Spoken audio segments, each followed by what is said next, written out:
Field of 68 after dark.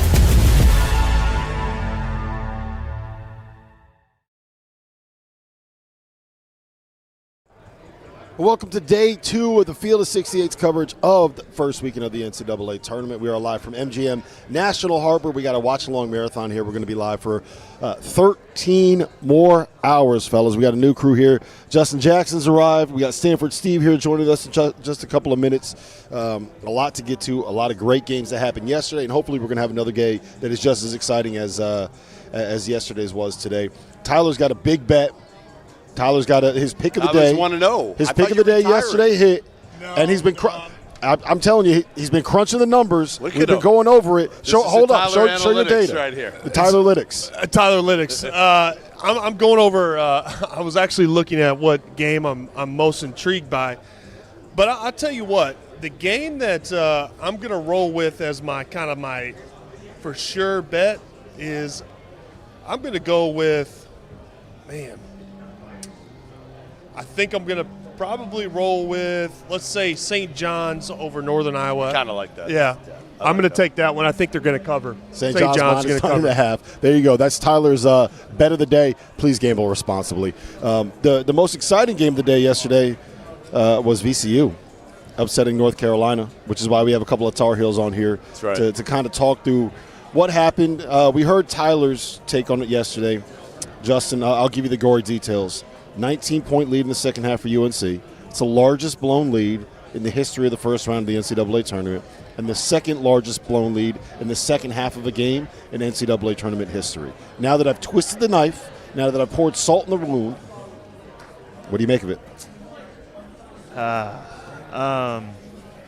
Thanks for clarifying everything that I already knew.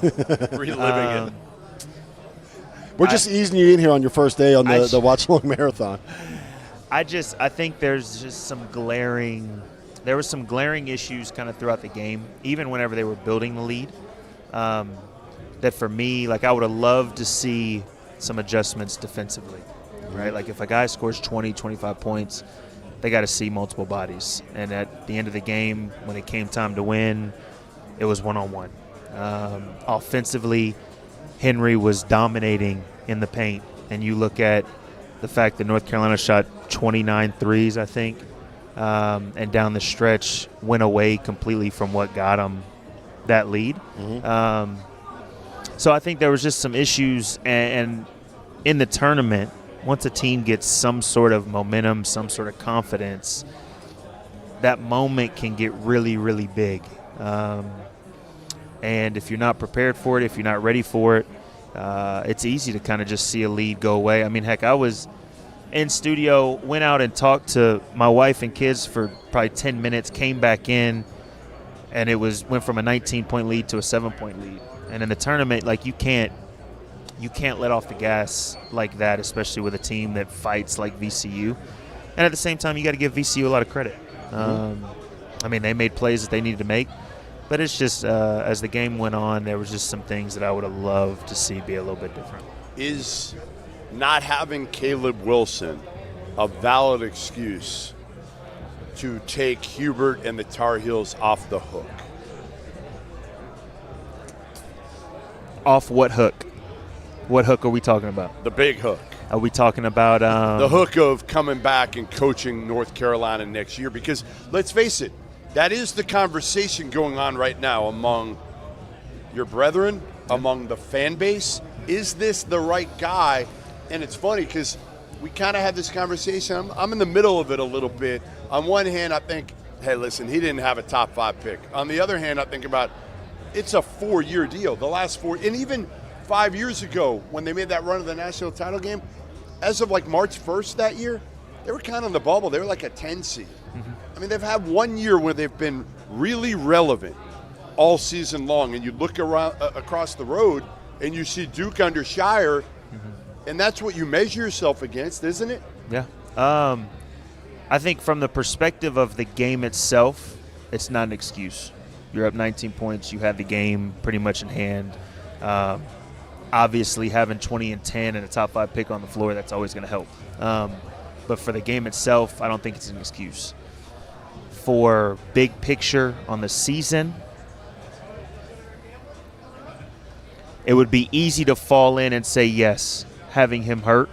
But I think the biggest thing for me is just accountability, right? Like whether it's, people are going to say change coaches, some people are going to say keep them, whatever it is, there has to be some sort of accountability, right? Like you look at the last 3 years, to your point, they haven't made it past the first round, right? And so for North Carolina, like what we're used to is winning, right? Yeah. Like we're used to being You both there won the titles. second weekend. Like we're used to being the team that everybody's hunting after, and that's just not what we've been the last 3 years. So accountability for me has to be something. Whatever that looks like, there has to be some sort of conversations of, hey, these are the changes that need to be made. These are things that we need to do better, whether it's building a team or whatever it is. Those conversations have to be had. For there to be some sort of change. We talked about this with Tyler yesterday, Justin. I'm curious your opinion.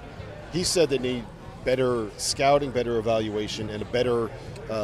Tell him your go thought. ahead. Tell him kind of your plan, because I love it. Yeah, so I'll go with, the second part of kind of your question towards Justin, changes. When I look over the years, I think we've had some portal misses, and we've had some big misses. We've paid a lot of money for some guys that really haven't lived up to what we thought they would be.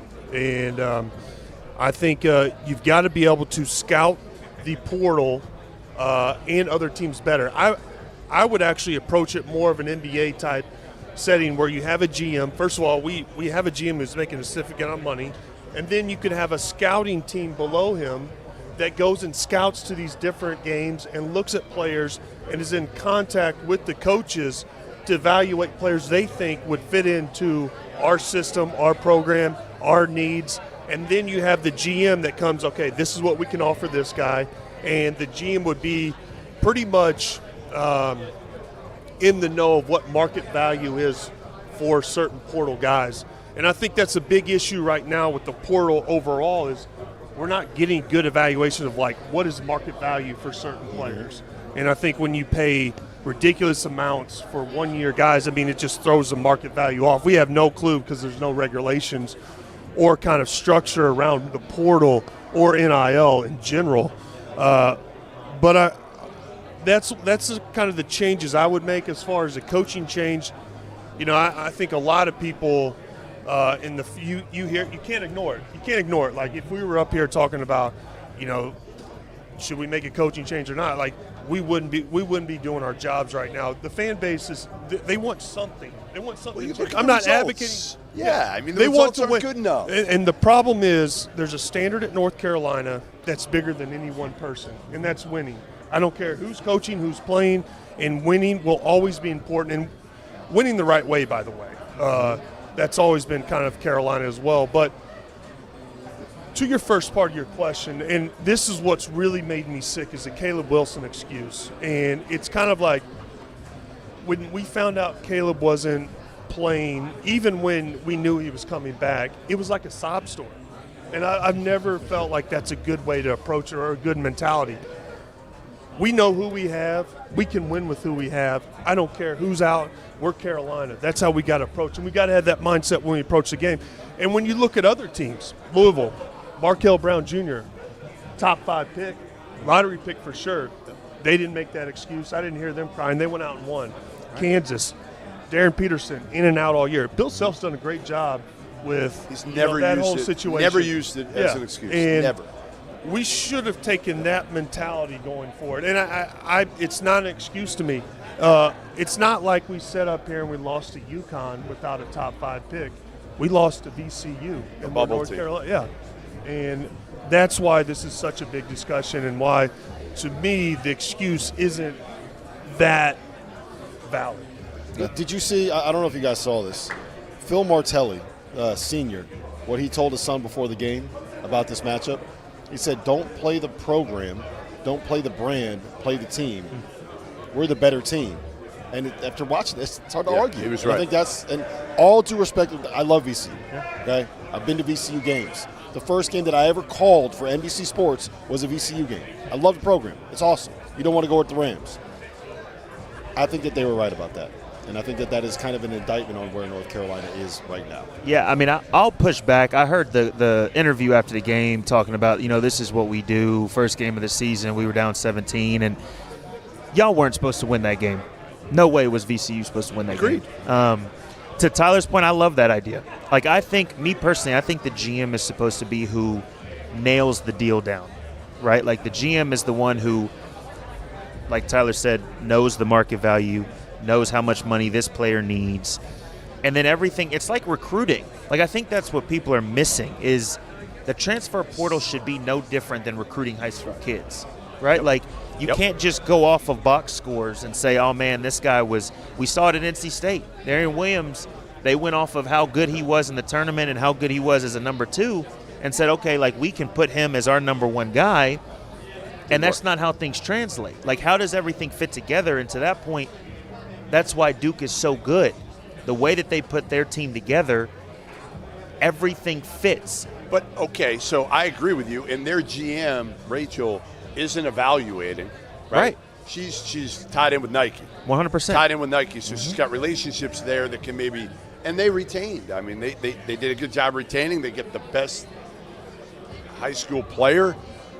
But Carolina got one that's damn close, right? Damn close. But you're right, like – Duke didn't miss. No. They didn't have a big miss. They might have had, like, all right, maybe this guy's not quite as good as we think. The thing about that is this year they didn't really portal this year. Did they bring a little anybody? bit, but nothing. No, it was all like right. it was bench guys. They and retained. Last year the portal kids that they brought in were role players that just fit what they needed in the specific system, and I think that's the biggest difference. Why can't you do that at Carolina? Well, no, I think. Why can't you still do it? You should be able to. I'm not saying that. I'm saying that is the biggest difference. Is they're not swinging for big fish in the portal. They're building around. But Carolina had Flag, you. Carolina had you. Well, you could have built around year. Caleb Wilson, and you got Henry Visar, who was the perfect complement. And then go look at all the point guards that were out in the portal last year, from the Donovan Dents to the Bennett Sturges. That's where they screwed up. To the Silas. Like, there were a lot of really good point guards. And you spent 7 figures. You could have offered Bennett Sturges $4 million. You could have gotten him for $4 or $5 million. You would have had to pay him, but who cares? Well, I think that's to Tyler's point. We didn't hit in the transfer portal at all the year before. So we came out, and it was almost like, man, let's just, whatever big names are out there, let's just throw a big net out there and get them early. Offer as much as they think that they should get, and then boom, we should be good. As opposed to, okay, you know what? Like, this guy might not fit around Caleb Wilson and Henry Visar, right? Like, if that's who you're going to build around, then build everything else around it and find people that fit. It might not be the biggest name. It might not be. Could Cadeau have fit? Could Elliot Cadeau have fit with this year's team? So that's where this gets kind of a little frustrating. Not only have we missed, in my opinion, on some of the portal, we've had guys go away that have had good seasons the next season. Like Cadeau's a good example. Caleb Love, Pac-12 Player of the Year. Guys, we got to throw Cade Tyson in there. Yeah, Cade Tyson having a good year. Like, we need to figure out. Even Jalen Washington now. Jalen Washington. He's been good. Yes. So it is a little frustrating. And, the Kyan Evans, like, $2 million. Played 4 minutes. Played 4 minutes for $2 million. Yes, and, it's one of the worst. Honestly, one of the worst. You can go through it. He might be the worst portal addition per dollar spent. Des Claude would be right up there with him. Kid who went to Washington, who stole $3.5 million and barely played. Stole is maybe the wrong word. Look, just for the record, Des Claude said that he was out, put out a statement that said he was out for the year, right? And the next game on the Big Ten injury report at Washington, they listed him as questionable. He's just trying to get an extra year with a fake medical red shirt. That's Kyan Evans tried. He just wasn't quite good enough. That was a miseval. Let's not put Kyan Evans in the same conversation as Des Claude. The question is, and again, then I want to get to Hubert. But the question is, you got this crew of assistants, right? They're all trying to coach this year's team. That's the focus of this staff. You need to have somebody on this staff that is 100% focused, not just in when it hits. They need to have everything. They need to have Tyler Lytix ready to go here with the portal. Right? No, and I agree, and that's why I think the model and the example of having a scouting team that reports to the assistants, the coaching staff, and knows the style. It's worth the money. Is worth the money because you have a coach that is solely focused on this team. How can we get better in this locker room? And they should be. And quite honestly, recruiting has changed. It's very transactional. But it's funny. Justin said it best, though. He said, like, you need to hit the portal and look at the portal and attack it in a similar way that you did back when you guys were coming out of high school. Yeah, it's different because you're not going to get to know you guys as well. Yeah. But you got to. You can still do talent scouting though. Yes, yeah, but and even research, even digging into people, you know who might go to the portal. You can call around. You should have people doing that all year. Exactly. You should know who's going in. You should have an idea before the season's over. That's what a GM's job should be, is to starting in November 3rd, the first day of the season. Do we think Jim Tanner was doing that? Hell no. Watching, evaluating, Hell no. connecting with people, talk to agents, find out who's considering going in the portal. We got these 4 mid-major kids that on whatever data spreadsheet we have, they pop. Right. Let's go evaluate them. Does it make sense? Do they fit with us? Do we think they're going to be good enough? Are they putting up these numbers? They're listed at 6'7"? Are they actually 6'7"? Let's go and buy tickets to a game, watch them play, see how they interact with their team. You have to start doing that in November. If you're going to try to just put shit together in April, like when the portal opens, when you got a week to evaluate. I asked Tyler this the other day, Justin. When did Roy Williams in North Carolina start recruiting you in high school? When was the first time you talked to him? I think it was 8th grade. 8th grade. So you had a 4-year relationship with the head coach before you committed to that program. Yep. He knew everything about you. He knew everything about your family. He knew your probably aunts and uncles' names, right? He probably knew your favorite place to eat in Houston. Knew everything about you. Transfers now in a week. Do you think coaches actually get a sense of who the kids are? Right. And if you didn't know how well you fit with that, like your personality, do you think you would have had that much success? No, I mean, I think it is difficult because to that point, you don't have years to recruit. Yes. But the one thing Coach Williams did, he never offered before you were a junior, sophomore year. So, like, up until that point, all it was watching you, seeing how you got better, seeing what you did on the floor, seeing how you would fit into what his system was. And if you didn't fit it, then he didn't offer you. But if you finally met that criteria of, okay, you're what I want in our system, then you get offered sophomore, junior year. Yep. You can't, to that point, you can't just after a week just say, oh man, he averaged 15 and 6. We need that, right? Like that just doesn't work. Like talent doesn't just fit together perfectly based off stats. And I want to say one thing is, like, that's a great point, but my issue is, it's kind of like no kid in the portal is going to go to a school.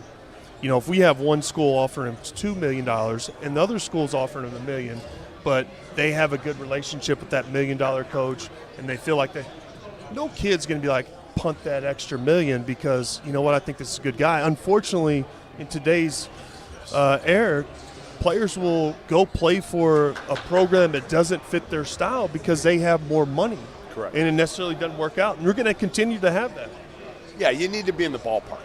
You need to be in the ballpark to be able to get them. All right, here's the $1 million question. I'm going to hit you both with it. I know you guys are going to squirm a little bit as I ask it. Justin, well, let me start with Tyler because I think after listening to his answer, I think you'll feel a little bit more at ease to answer the way you want to. Maybe I'm wrong.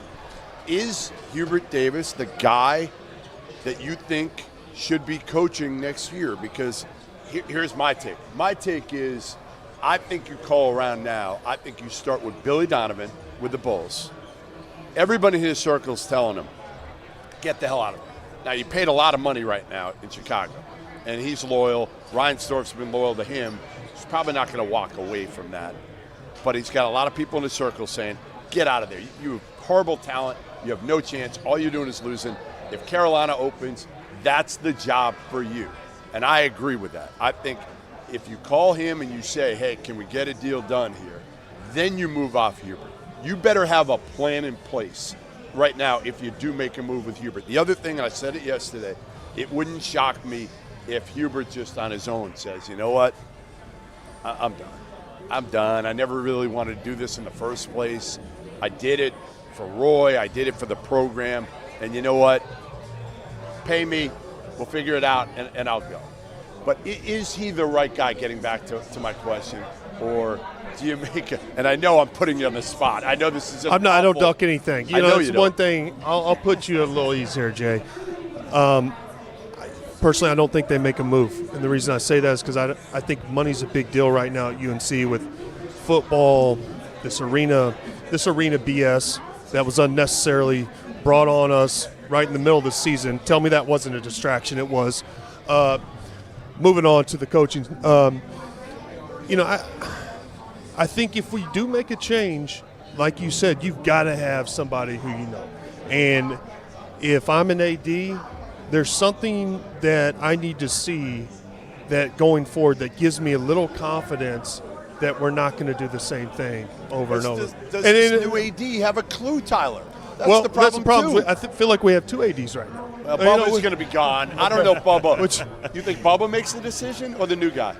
I think the new guy coming in would. Steve Newmark, I think he'd probably take over soon. But, boy, he's walking into some he's walking into a tough one. I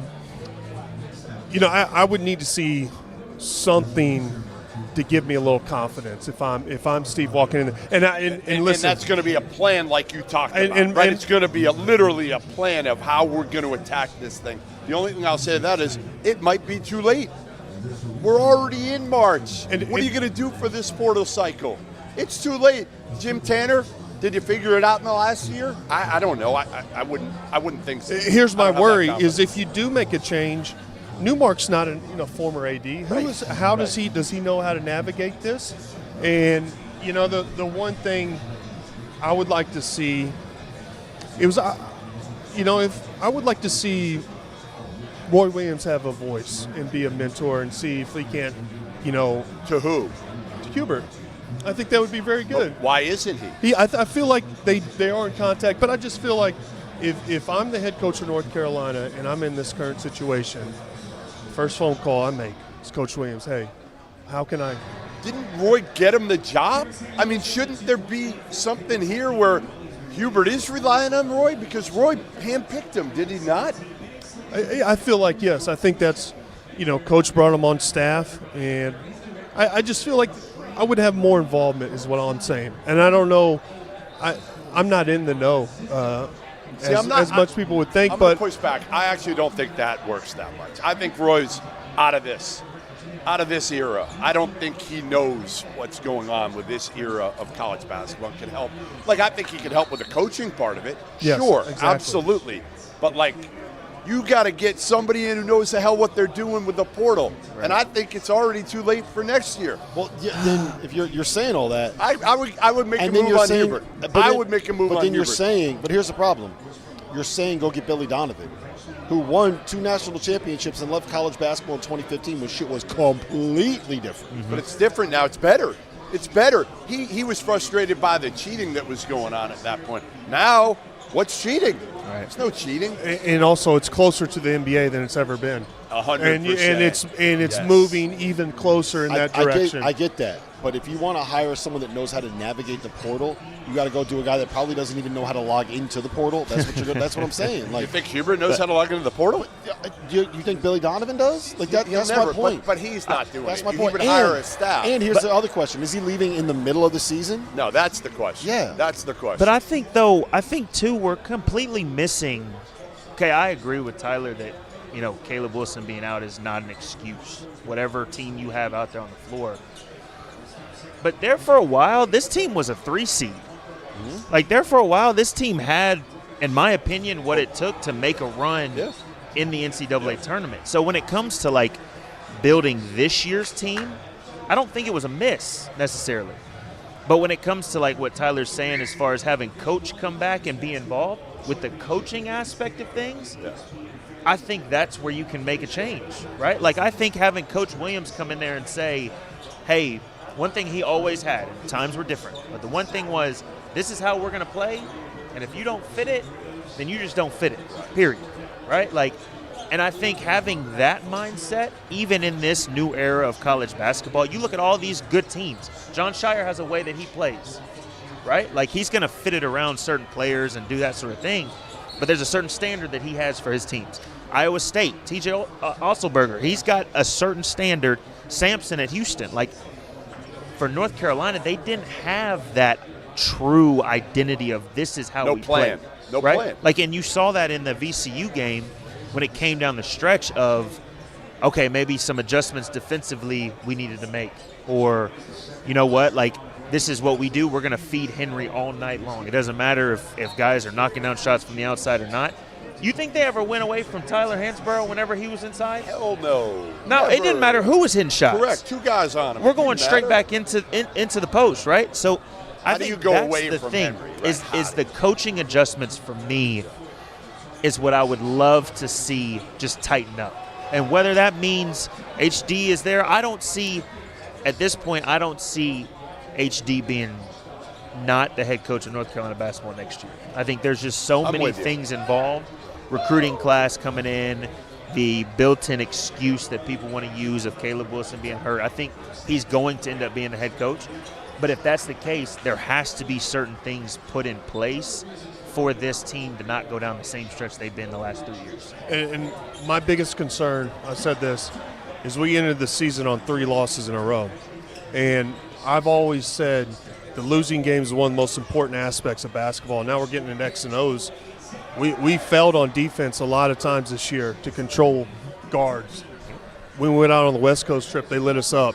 And the one thing I'd like to see is, like, when we have those issues, I want us to learn from those and make the changes and, you know, tighten things up and make sure that we're not getting, exploited or, being so vulnerable to our weaknesses that, we know what we're doing wrong when we lose, and we can fix a lot of those issues. And, after a loss, you've got to be motivated and you've got to be hungry.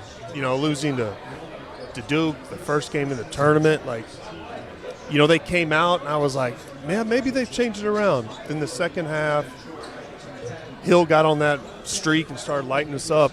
And I just felt like during the midst of that run, we didn't dig down and didn't show our toughness. And I felt like that a lot of times. You better be the tougher team. You cannot just roll over when times get tough. You got to get tougher. So you got to dig in. But you guys were like guys who we just talked about. We're recruited. Now these guys come in for 8 months. A lot of them. They come in for 8 months. They don't have that same pride in the program that you guys do. They just don't. And some of these things I'm talking about, it's not really necessarily pride for it's respect playing the game. hard. Yeah. There's some things you do in basketball, right? No matter where that you're are non-negotiable. playing, if you went to 4 places in 4 years, you're still going to play the same way. Yes. Same thing with you. You're going to play the same way. Yep. Yeah. Well, that's on Carolina. Yep. That's on the staff, because you got to figure out who those guys are that have the character, that have that kind of mental toughness, that have that pride in how they play. All right. Yeah, I tend to agree with a lot of that. I think that they tried to, because you saw them go away from Kyan Evans. Derek Dixon, the ball was in his hands every possession down the stretch. Now, was that the right decision to not get the ball to Visar? Maybe not. They tried to get the ball to Visar, but last 15 minutes of the game, you had 5 turnovers, 4 made field goals. And Henry had 2 of them. As you're blowing a 19-point lead, which is not. Once again, though, he had the turnovers in a place that I don't think he should have been in. 100%. You see what I'm saying? Yes. Like, agreed. That's my thing. Why are you giving him the ball up at the 3-point line? Right. Like, get him the ball down low. low. Where he's been absolutely dominating all game long. And that has to do with fatigue as well. Those turnovers, those missed shots. Yeah. You got to find a way to use your bench and make sure your guys are fresh towards the end of the game. Yep. All right. Well, listen, we got a lot more to get to. We got Kentucky and Santa Clara playing right now. We're going to talk about some of the stuff that we're looking forward to the most, and we'll see if Tyler's bet of the day. Does he love Kentucky? Like, where does Tyler stand on the Kentucky Wildcats now that John Calipari's gone? Next. What the hell? Coming up next, Field of 68 Watchalong Marathon. As you know by now, we have teamed up with BetMGM again this season. We'll be using BetMGM lines to make all of our picks, and we will have special offers for Field of 68 fans, including same-game parlays, best-in-class live betting, and daily odds boost. If you haven't signed up for BetMGM yet, use bonus code FIELD to get up to a $1,500 first bet offer on your first wager with BetMGM. Here's how it works. You download the BetMGM app, you sign up using bonus code FIELD, you deposit at least $10 and place your first wager on any game, and you receive up to $1,500 in bonus bets if your bet loses. Just make sure you use that bonus code FIELD when you sign up. Make this college basketball season one for the history books. Make it legendary. And don't forget, if you haven't signed up for BetMGM yet, use bonus code FIELD and get your $1,500 first bet offer today.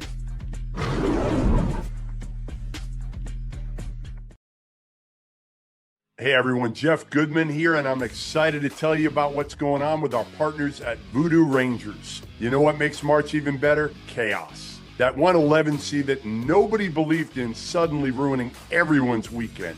And this year, Voodoo Ranger wants you to bet on 11. Grab a can of G-Force IPA with 11% ABV, then register that beer at bet11.com. If an 11 seed advances, you have a chance to win a juicy prize, $11,000. We're also taking a trip to Vegas, exclusive G-Force merch. And if an 11 seed pulls off an upset, 1,100 fans could win cash for their next round. It's the juiciest bet of the tournament. No brackets, no stress, just cold beer and beautiful chaos. Visit beton11.com to enter. Win or lose, still got beer. Learn more at bet11.com. You must be 21 or older. No alcohol purchase necessary. Legal in all 50 states. Full rules at beton11.com. It's 2026. Everything in our world has leveled up. Our phones are supercomputers, your car parks itself, but your razor is still flimsy and overpriced. That's where Harry's Plus comes in. Harry's Plus has an advanced pivoting system to reach every corner of your face. It has refined blade tech for a close and smoother shave, and has a weighted metal handle for added control and comfort. Most importantly for me, Harry's Plus has German-engineered blades that are honed at 3 different angles to cut hair cleanly and without razor burn. I may have a beard, but I still need to shave my neck to make sure I don't look like Paul Gasol. And with Harry's, I have never dealt with razor burn, painful bumps, or the kind of nicks and cuts that you get with drugstore blades. If you don't love your shave, Harry's will make it right, no questions asked. There's zero downside to giving it a shot. For a limited time, our listeners get the Harry's Plus trial set for only $10 at harrys.com/F68. This set includes all new Harry's Plus razor, 1 refined 5-blade cartridge, a 2-ounce foamy shave gel, and a travel cover to protect your blades on the go. Just head to harrys.com/F68 and tell them we sent you. Let me tell you guys about the $500,000 bracket challenge at BetMGM. If the team you pick scores the most points, you'll score bonus bets. For each round of March matchups, you have the opportunity to predict which team will score the most points. If you're correct, you'll win a share of bonus bets. How to get in on this offer? Just 3 easy steps. 1, enter the March matchups $500,000 Pick'em free-to-play game. 2, pick which team you think will score the most points in any round of the NCAA tournament. And 3, if the team you select scores the most points, you'll win a share of bonus bets.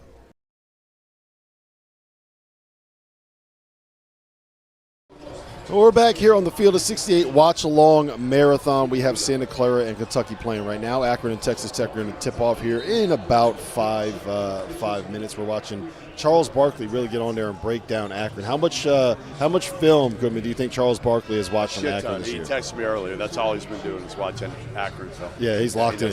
He's locked in. He knows exactly. He probably can recognize John Gross 100% of the time, right? When he sees him, he's not going to see T.O. and say, "Oh, that's John Gross." Yeah, I mean they do look a little similar. Yeah, bald white guys, right? Bald white guys. Right. I just on some of the games that have played here today, or that are going to get played here today, Santa Clara and Kentucky, you might be shocked to find this out, is the most bet game of the day, and the most bet money line of the day is Akron at plus 260. Second on that list is Miami of Ohio. Third on that list is Santa Clara. I happen to be on all 3 of those, which means I'm betting with the public, which means I'm just donating more money to BetMGM, guys. I'm just donating more money to the sportsbook. They're not rich enough. Here, have some more of my money. You never know, Rob. One of these days, your dogs might come in. Maybe. We'll see. Justin, what is the game that you are looking forward to the most today? I mean, I think it's the Miami-Missouri game. Seeing Miami in the ACC, seeing the way that Jay Lucas has coached that team, the system that he's built with that team going against this Missouri team. I'm just interested to see if that style of play translates to the tournament, right? Like having a style of play of just beat you up, be the more physical team. Maybe can't shoot great from the outside, but I know that we're going to probably play harder than you.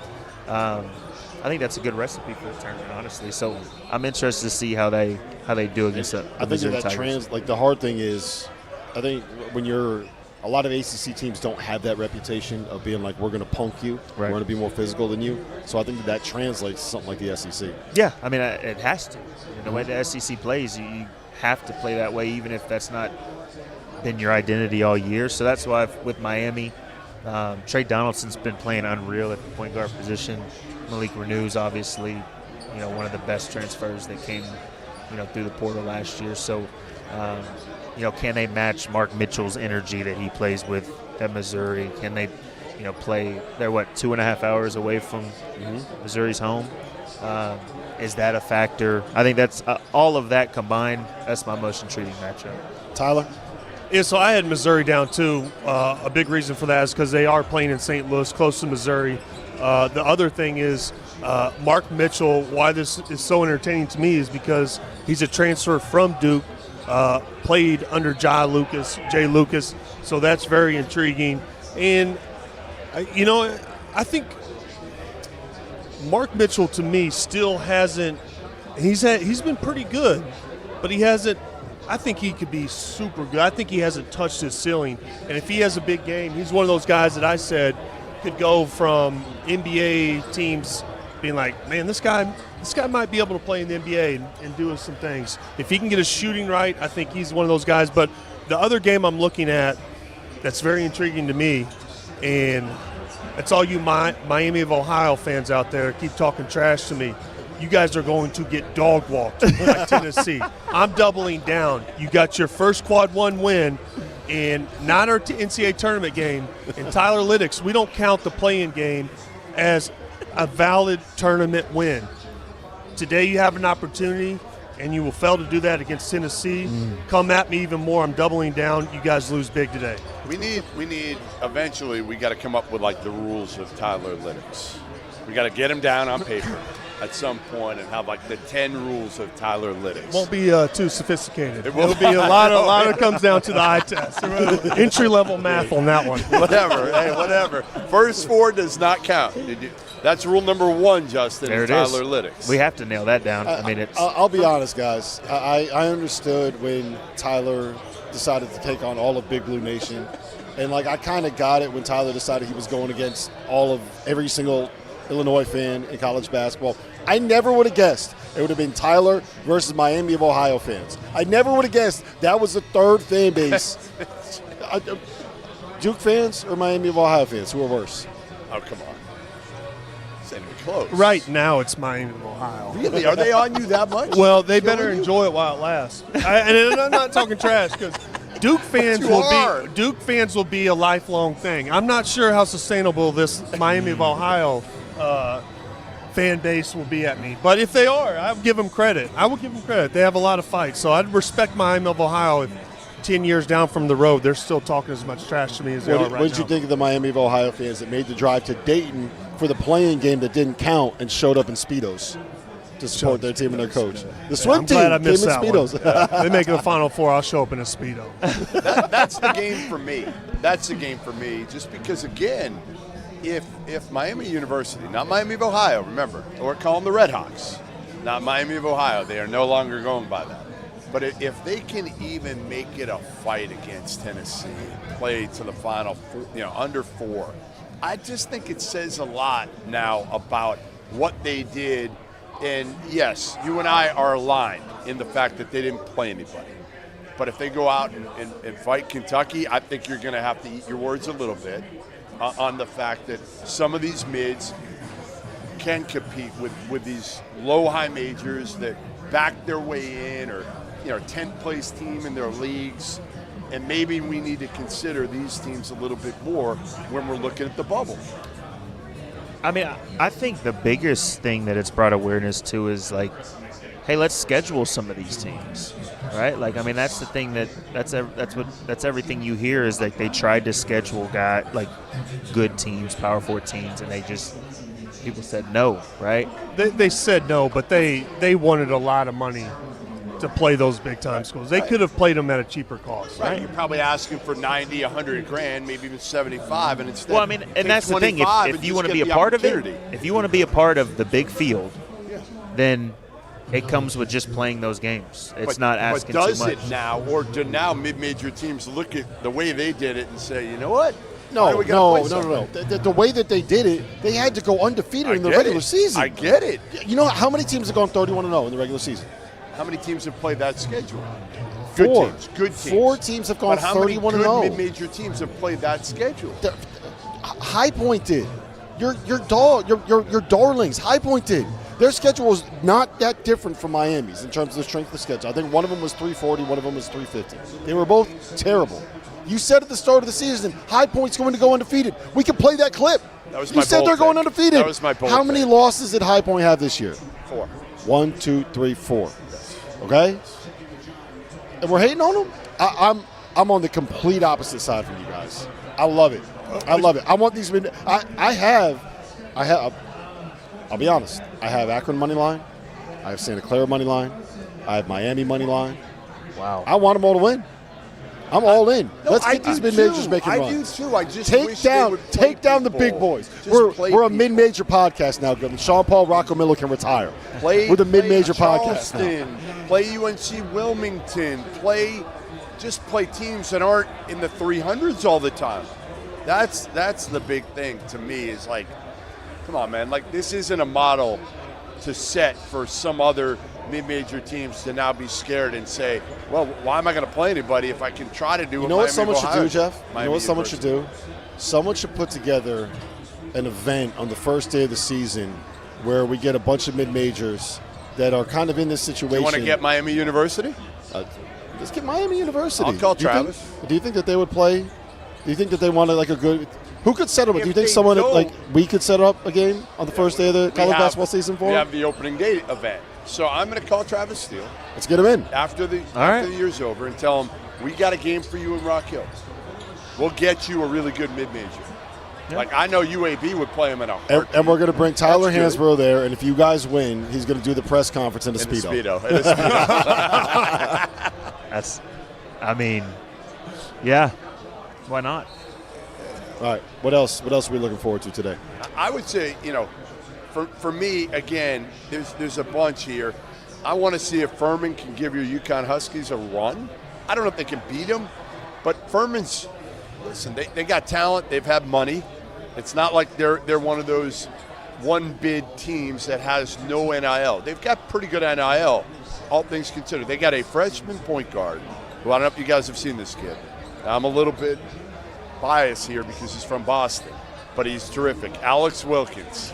You got to watch this kid. Now, he can be a little loose with the ball. Boston.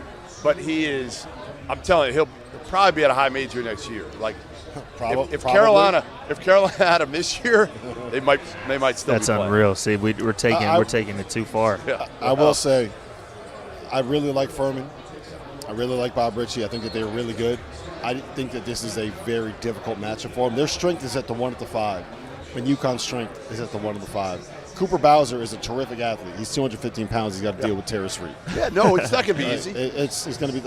And Alex Wilkins, you guys can speak to this. Long, lanky point guards. He's 6'5", 175, and he's got to deal with Silas Demery, who's one of the best on-ball defenders in the back. It's not a very good matchup.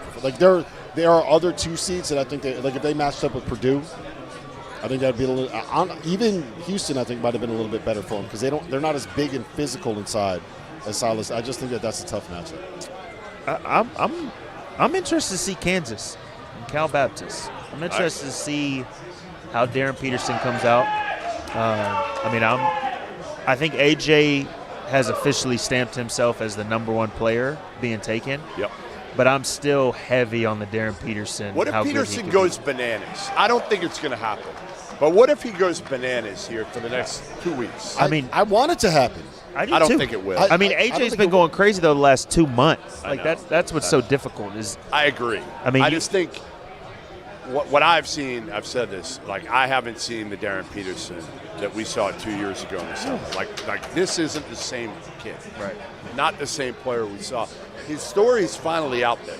He finally kind of told a part of his story, which is that he had this full body cramps back in September that have affected him mentally as well. So you wonder if, like, he's played about 7 straight games here where he hasn't had to tap out, nothing like that. So maybe he lets loose a little bit more. Do you think that just having that out there kind of like takes it off his a little mind bit a off? little bit? Like Yeah, there's maybe. a little bit of all right, people He understand needed what's something. going on. He needed something, but again, They I should have think done it's that. all up here. I don't know why they didn't do it earlier. Like it was honestly like They were going to do it with me a month ago. It was a bad decision to not put Daddy that stuff out Peterson there. pulled it at the last minute. It was 'Cause done. it turned into a miss. Like you can completely understand. Have you guys ever dealt with full body cramps or had teammates that dealt with it? It's understandable, right? If you've gone through something like that and you don't want to deal with it again, like it's in your head a little bit. I think most people can kind of sympathize with that and at least understand like this is why. Maybe it doesn't justify it. Maybe he's still going to get the criticism. He probably will still get the criticism, but at least there's we know what's happening instead of the mystery. I think the mystery is what added to it more. than Agreed. anything All they else. had to do was come out and say this 2 months ago. Is like, hey, listen, and people honestly probably would have felt bad for him at that point. Like mentally, he's worried that he's going to do this again in front of the world. Like imagine that, and that'll hurt his draft stock too. I'm sure his dad's telling him, hey, you can't have the world watching you going to, this episode of full body cramps while everybody's watching you. Well, my concern is what's causing the full body cramps. Is this a condition where, like, you just I don't know. Is there a cure? Like, what's going on Well, here? it's been better the last 7 games. So I Okay. think they feel like now they finally have it under control. So, he never had this in high school. Just all of a sudden, Never. yeah, that's Never. you know, Not like that. they should have been a little more transparent, and I think that Bad PR. that should be across the board in college. I don't understand why you hide things like that. Just and The then problem now, here's the problem. It used to be when you guys were in school, who was in charge of all this? Roy and Steve Kirshner. Those were the 2 people who kind of controlled the narrative. Now, Kansas doesn't control the narrative at all. They have no leverage. It's all done by the dad and the agent. But then I would look at Darryn Peterson's dad and say, like, what's wrong with saying, hey, Screwed this up. happened? No, You know what I'm saying? Like, I've tried to tell them that. that's why I They don't haven't listened. understand that. Like, I And don't I said, I'm understand like, you don't what's have to talk to me. I don't care if you talk to me. Right. Go on with Stephen A. Smith. Go on with J. Will. Yeah. Go on with whoever. And because the kid is a really good kid, Yeah. and he never had a chance. People never got to see him talk, and the only thing they would see is him on the bench doing what? Stone-faced. Yeah. No emotion. So they felt like this Sitting kid off doesn't to the wanna side. play. There were like clips of him sitting away from the bench when his teammates were like on the bench and he's sitting off to the side. It's like that's They did a horrible the job of optics that managing is terrible. the mess. And you know what's funny about it? AJ kind of had a little bit of that rep in high school, and he's been everywhere. Like his dad, Ace. I'll give Ace credit. Like if you ask Ace for anything when it comes to access to AJ, like he'll probably allow like AJ to go on. Totally. Yeah, he loves it. And AJ's an engaging personality. Smart. And they might have had a bad year, but that dude never stopped fighting. Like he hit 35.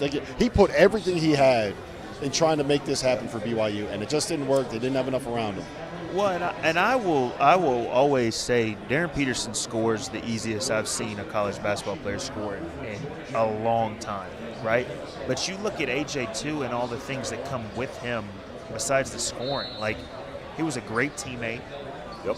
Like, you always saw him talking. You always saw him, dapping teammates up. You always saw him helping guys up. And maybe this was because Darryn was in a place of like, man, my dad's saying I need to do this, I need whatever. But like, you rarely saw him being fully engaged. He's just quiet. He said it. He's like, I'm a loner. Which is fine. Like, I was a loner in Yeah, college. you were quiet, right? Like, but there comes a point as being a competitor where it's like, hey, y'all are with me, so let's do this thing together, So I think that's what's kind of tough too. With you never fully saw Darryn Peterson be all the way there, which is he didn't what practice. I think ended up hurting. It's hard to when you don't practice Right. for months with And your teammates. You know what? This kind of reminds me a little bit of Kawhi Leonard in some of the way he's dealt some injuries. And I think Never talking, never getting his word out. Not being fully transparent has really been a disservice.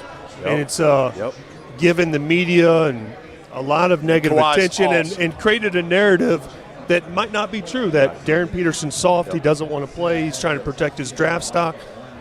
And so now that's a great comparison. Yeah, and so, I when I watch Darryn Peterson, to me, if I'm an NBA team, I know he's healthy and there's no long-term issue. He's my number one pick. I love his game. His smoothness and his ability to create his own shot is amazing. He can score at every level. He can get his shot off. And I think in college basketball or in basketball in general across the board, the hardest thing to do is to create space and create your own shot. When you can say, here's the ball. Can AJ do that too? Who? AJ. No, I don't. I think he's too ball dominant. And I think, I think that sometimes that can be hard to play with, especially NBA guys. Are you going to allow a rookie to come in, dribble, and kind of create? But I think I think you can give him the ball, boom, boom, boom, real quick, shot up, and he can score within the flow of the offense. And I'm not saying AJ's not doing that. I'm just saying when I watch Darryn does dribble. It just looks so smooth to me. And it reminds me of Kawhi Leonard, kind of his shot and his technique. And I know they're different players, different sizes, but Darryn Peterson, to me, it's just so smooth. If he's healthy, to me, he's the number one pick. I mean, and this is by no means am I saying this is how good he's going to be. But when I see Darryn Peterson, I see a guy that you can run off screens like a Steph. And you can also give him the ball and say, hey, we need you to go make a play. That's the difference. So it's like we haven't seen his passing. Trust me, he can really, really pass it too. So we haven't seen that part of his game at all. A guy that comes in at the 2 spot, but you can also slide him to the 1 when it's middle of the first quarter, second quarter. Like, hey, now we need you to play make, but also, hey, if you come off these ball screens, go do what you got to do. Like with AJ, he's really good at ISO, really good. But can you truly run him off of different actions and the ball not stop? Like, that's the biggest thing. And so, but at the same time, AJ's done exactly what he needed to do, in my opinion, for GMs to say, I can't not take AJ. The part that really stood out to me, we've seen AJ a long time, is during the Big 12 tournament, how vocal he was on the defensive. Like, nobody else was talking. He was talking, calling out switches, everything. Like, super, like a senior would do. Like, you're not doing that as a freshman. I just think his leadership abilities could be different. Could be. Now, again, like you said, he is a ball-dominant guy that some people might get frustrated with, some of the vets. But Peterson doesn't bring any of that to the team. Right. I think that with AJ, to your point, Goodman, I wonder if all of the stuff that we saw when he was in high school in UIBL was like maybe he was bored. Maybe he was just like, but it wasn't that bad. It wasn't that bad. Maybe, but also he was playing with guys like Tyron Stokes, and it's got to be when you're playing with Tyron. I wonder if he just got frustrated dealing with some of that. You go to Utah Prep, and I wonder if he's just out there and it's like, okay, I'm ready to get to a level where I feel like it's more competitive for me, and I feel like I'm being challenged. And I don't know if he was that bad, but it felt like he was out there for numbers as opposed to winning. And I thought, and even though they didn't win, I felt watching him at BYU like he was guarding defensively, and he was flying around defensively, and he's picking up his teammates, and he's vocal, and it really felt like he tried to put it on his back. My biggest question is, how does he make people around him better? No, and if you have someone that is that heliocentric, Tracy McGrady make people better. But is he good enough? You got to, if you're that good. Yeah, like how good is he? If he's not going to make people around him better, how good is he going to be at the next level? His perimeter shot, his three-point shot's got to get better, and I think it will. I had talked with the GM about it out at the Big 12 tournament, and they were asking me about that. And I said the one thing with him is, like, I think he's a worker. I think he's a live in the gym guy. Now, I think his dad has him doing a lot of stuff outside of it, probably a little too much, but that'll be pulled back. Like, he's not going to do all that when he gets to the league. he'll be in the gym a lot. Yeah, because he's got like the salary he's going to get is more than going to make up. Like he's doing that stuff now because he's got to make up some of the money. Right? Like, you got to do that for doesn't NIL have stuff. to, but yes, He's going to get closer to that max contract by going as well, which you is won't a have to do massive as deal. much because you're going to be making. this Kentucky. Hey, this Kentucky game it's tight, man. Are we that surprised with this Kentucky team, Tyler? Are we that surprised? That I didn't think they were a tournament team, to be honest with you, early on. No, this was a popular pick for a lot of people. Do you like Kentucky now? Now that John Calipari, your arch nemesis, is gone. Calipari. I like Arkansas now, believe it or not. Crazy do? as it sounds. What? I do. They're how like did my this happen? sleeper contender. How did this Arkansas. I got happen? them in the 4. Did you and Cal have like some sort of powwow we don't know about? No, we never. Okay. You know, I don't know what it is. I really like Arkansas. I like ACUF. I like Brazil. We've talked about that. But my issue with Kentucky has always been the fan base and where they've come at me. If you say anything remotely negative towards Kentucky, it's like, you know, a lot of sometimes I was trying to give them a little bit of credit, and they took it as a diss, and they came at me in the comments, and they continued to stay after me. And so Tyler, I'm not sure we'll stop reading the comments. Stop reading your mentions. Stop. Tyler, reading the I think comments. No, this is my favorite part. We need to have a comment. Next time we do agree. Final Yes. Four, we need a big screen. Yeah. We need to have comments, and we need to have only hate comments, Yes. so we can start I'm with going you. at programs. Tyler, I'm in. I'm in with that. That's what I want. I always retweet the good ones, the really good, creative ones that will kill me. Retweet them. Like, that's great. The problem right? is that's great. You can't retweet some of this stuff because it's not Right, content that right. should ever be on Agreed. anybody's page. 100%. 100%. But I can help you get. I've actually gotten Big Blue Nation a little bit. They're okay with me now. So maybe there's hope for you. We'll see. We'll see. I do like Mark Pope. I think he's a great coach. We've had him on. I liked him when he was at BYU. Really good guy. So I am pulling for him, and I hope they figure it out. Maybe we do this, Rob. I think we should maybe. Kentucky's probably not going to make it to the Final Four, but Kentucky fans will be there. Maybe we need to get some Kentucky fans down to the Final Four when you can make. Yeah, have them stop by to one of our shows. Do like a meet and greet they for think. only Big Blue Nation. Tyler against like how many Big Blue Nation fans could Tyler take at once? It's like the pros and the Joes thing when you did that. How many Big Blue Nation fans you think you could take at one time? You're talking about Kentucky. There's some. I was about to say you got Some country. There's some people that come out of the woods that I don't want to deal with. One. I was one of those guys that dudes. came out of the woods too. So, I think we both walk away hurt. At this point in my life, I don't think anybody wins a fight that I get in. I just think that I get hurt, they get hurt. Everybody's losing. All right. Listen, we got to get to a break here. Texas Tech is up by 7 on Akron right now. Santa Clara, Kentucky are tied with about a minute left in the first half. We got a couple more games tipping off in the 1 o'clock hour. LIU and Arizona, which will probably be a blowout, but not at the way that the one seeds yesterday struggled, so maybe not. And Wright State, UVA at 150. We'll break some of that down when we come back. Field of 68, Watchalong Marathon. As you know by now, we have teamed up with BetMGM again this season. We'll be using BetMGM lines to make all of our picks, and we will have special offers for Field of 68 fans, including same-game parlays, best-in-class live betting, and daily odds boost. If you haven't signed up for BetMGM yet, use bonus code FIELD to get up to a $1,500 first bet offer on your first wager with BetMGM. Here's how it works.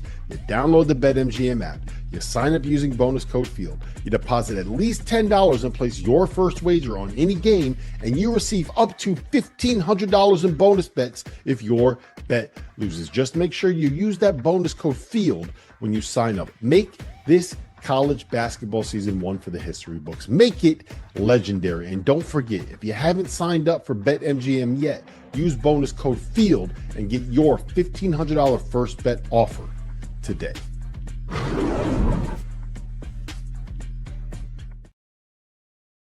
Hey everyone, Jeff Goodman here, and I'm excited to tell you about what's going on with our partners at Voodoo Rangers. You know what makes March even better? Chaos. That 111 seed that nobody believed in suddenly ruining everyone's weekend. And this year, Voodoo Ranger wants you to bet on 11. Grab a can of G-Force IPA with 11% ABV, then register that beer at bet11.com. If an 11 seed advances, you have a chance to win a juicy prize, $11,000.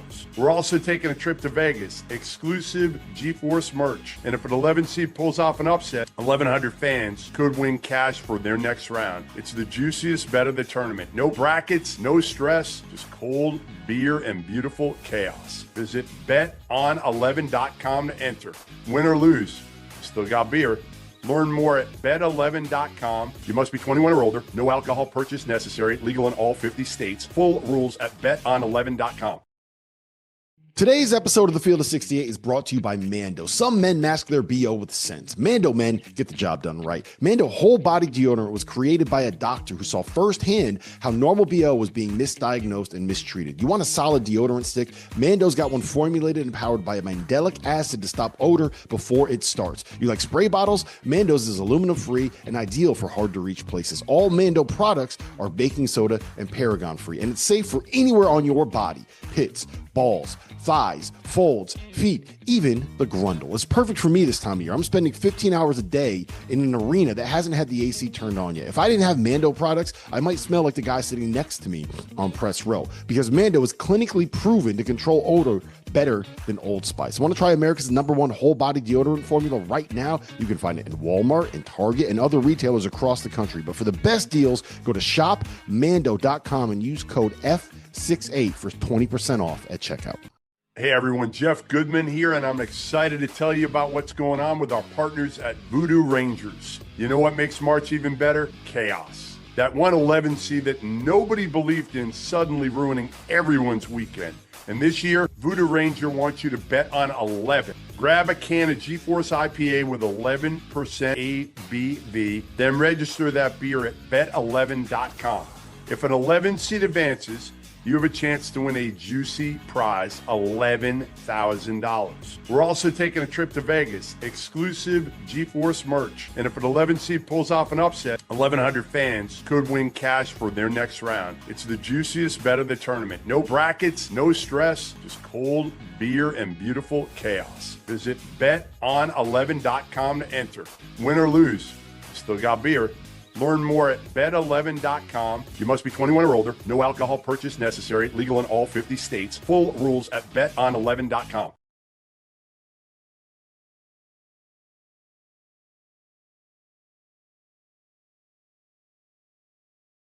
The Cavender twins are facing off in the Court of Legends game, and you can enter the Pick a Twin to Win free-to-play game for a chance to win a share of $2 million in bonus bets. How do you get in on this offer? 3 easy steps. Opt in to the Pick a Twin to Win free-to-play game. Select which Cavender twin, Hannah or Haley, you think will win the Court of Legends one-on-one basketball game hosted at the Bank at the Bellagio in Las Vegas. And 3, if the twin you select wins the game, you'll win a share of $2 million in bonus bets. Welcome back, I should say. Welcome back to the Field of 68 Watchalong Marathon. I think that's what we called it. I think that's the new name for it. Again, for legal purposes. Shift change, John Martin, Matt McCall, Tyler Hansbrough, Jarrell McNeil here with you. Kentucky down at half to Santa Clara. This was one of the more popular bets of the day, Kentucky. And Matt McCall, they've struggled in this first half. It's not a surprise, though. I mean, they've struggled coming down the stretch of the season. They've struggled perpetually. They've struggled. I mean, this is going to have to be, once the season ends, once the clock hits 0.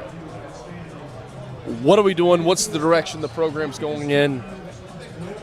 Coach Pope, obviously he has a passion for the school and everything, but there's a lot of people that pick Santa Clara, me being one of them, to not only cover the spread, but to win this game. To win it outright.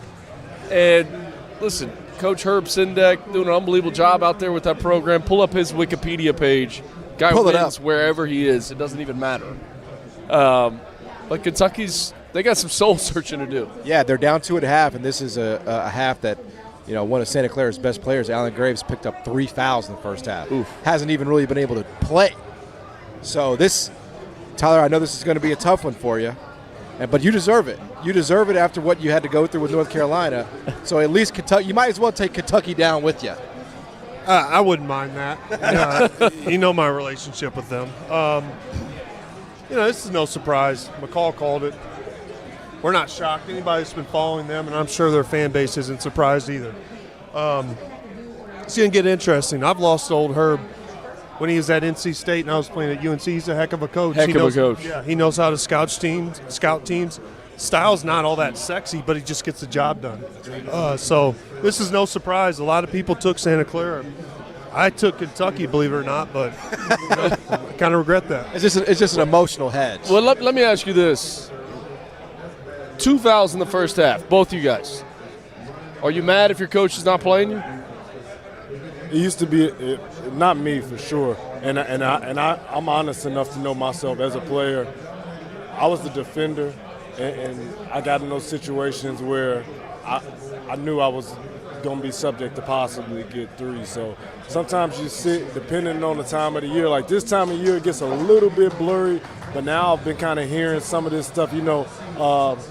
I guess that will play into like the analytics that they don't sit guys with 2 fouls anymore in the first half. So a lot of these but to get 3 in the first half, you screw. That's a problem. I don't want to go into the second half of that game with 3 fouls. That's for sure. So I think you got to sit them, especially if the game isn't out of hand. It's different if you're down 10 and you're like, right. Okay, we might get the doors blown off of us if I don't get one of my better guys back in here. So be careful. We're going to have to throw you back out there. We're going to trust you to do the right things and stay out of harm's way. But 2 fouls in a game like that, it's a nip-and-tuck game. Yeah. They're up at halftime, but now he can't pick up an early foul going into that second half, or you maybe even have to start the second half with him on the bench. Now Greg's got 3.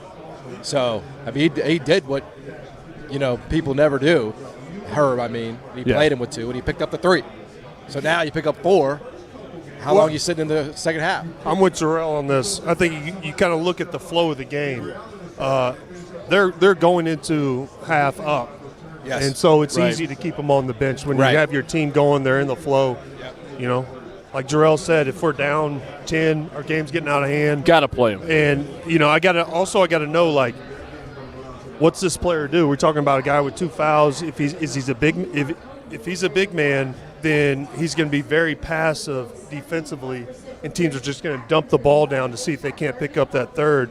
And then also you got to think about offensively, when you're a big man like me and I played pretty physical, you run the risk of drawing an offensive foul unintentionally and getting that third. So, no, I like this decision by sitting him just solely based off the flow of this game and the fact that their team's in a pretty good position. Now they start this half without much of a foul problem, and this guy can play aggressive. Matt, let me ask you this. If Kentucky just take the earpiece out it's and not don't working. worry about it. Yeah, it's not working. I want you to feel comfortable. It's not working. All right? If Kentucky just had a general manager, do you think they'd be leading at half right now? You love to go back to the GM No, role. you want a GM at Memphis. It's not me. It's the big fix. It's the big fix. So do you think if Mark Pope had one, they would be winning at half as opposed to losing at half to Santa Clara? Listen, obviously they spent a ton of money on that roster last year. I think they would be beating Santa Clara at the half had Jalen Lowe been healthy. Had Quayton's been healthy. Fair if enough. These guys have been healthy, they would be winning this game. We wouldn't even be having this conversation. I think head coaches, when they go through experiences like this, when the clock hits 0, he's going to look himself in the mirror and say, where do we got to get better? Where do we have to improve? Because the standard of Kentucky basketball, the standard of Carolina basketball, is winning national championships. Yep. It's not getting to the tournament and losing in the first round. No. It's winning national championships. So where, as the head coach, can you improve? If it's from a recruiting standpoint and I need a GM to understand who I can coach, what are the best players we can go out there and get. The thing about it, too, is with this Kentucky roster, why didn't they recruit any high school players? Why was it straight portal? You see all these great freshmen across the country. Kentucky basketball recruits itself. It recruits itself, like Carolina, like Kansas. You should be able to get one of the best. I bet you were recruited by Kentucky. It did. Darn right you were. It did, but I think in this new era, money talks more than the tradition. To quite honestly, I don't care. Like kids, $2 million versus $1 million, Kentucky or some other program. Kentucky's offering $1 million. I think that $2 million is a little louder than the $1 million. No doubt. And so here's the other thing is, back to John's question, do they need a GM? Money's not an issue at Kentucky. They've proven that with what they've done with NIL. They've just bought a team. You need the team to work. You need a little understanding of what these guys do. Do they need a GM? Why don't they have a GM? They can pay. They have money. I mean, if I'm a head coach, I'm getting a GM and I'm getting a scouting team, and I'm like, you guys are in charge of the portal, how much we can pay these guys. I want to know market value. I want to know who fits our style, and this is what we need. And our staff will also recruit high school guys. But you guys get this portal thing right, because they've had some portal misses, to be quite honest with you. 100%. They didn't spend the money well in the first place. I mean, you look around the roster, like that's $20 million. That's what $20 million gets you in 2026. I mean, and I'll also say this too, Matt. They got a couple, and they tried to do the balance where we're going to get older guys who got experience and we're going to pay them top dollar. But they went and got Moreno. They went and got Jasper as well, too. So they got a couple, but again, like you just stated, Kentucky, Carolina, the Dukes, fan base and the standard isn't trying to be patient and wait on these guys to come along either. So what do? They go spend a ton of money. They go get Jalen Lowe. They go get Quayton's, these type of guys who are supposed to be immediate impact guys, and then they got to somehow find a way to mesh all of this together and hopefully have those young guys around going into next year. So it's kind of they can take their lumps, they can grow, but it just hasn't all come together this year. Yeah, and a lot of Kentucky's issues, they weren't GM issues. They were stuff that coaches got to fix. You look at how they played Vanderbilt at Vanderbilt this year when they got smacked by 30-something or whatever the baseline it was. Out of bounds play to even inbound just, the ball. Those are coaching issues, and also there's an effort and there's a competitiveness that you should approach every game with that Kentucky didn't have. They didn't have that mentality of playing basketball the right way, and it caught up to them. And that's on the coach, that's on the players, that's not on a GM. But do they need a GM? They need a GM. No question. If it keeps stuff off the head coach's desk so he can coach, do it. But, you worked for Billy Donovan. I did. You know him? Well, coaches, that used to be the responsibility. You ran the program and you coached, right? Why are we, and I'm asking honestly, why in 2026 are we so ready to take responsibility away from the head man?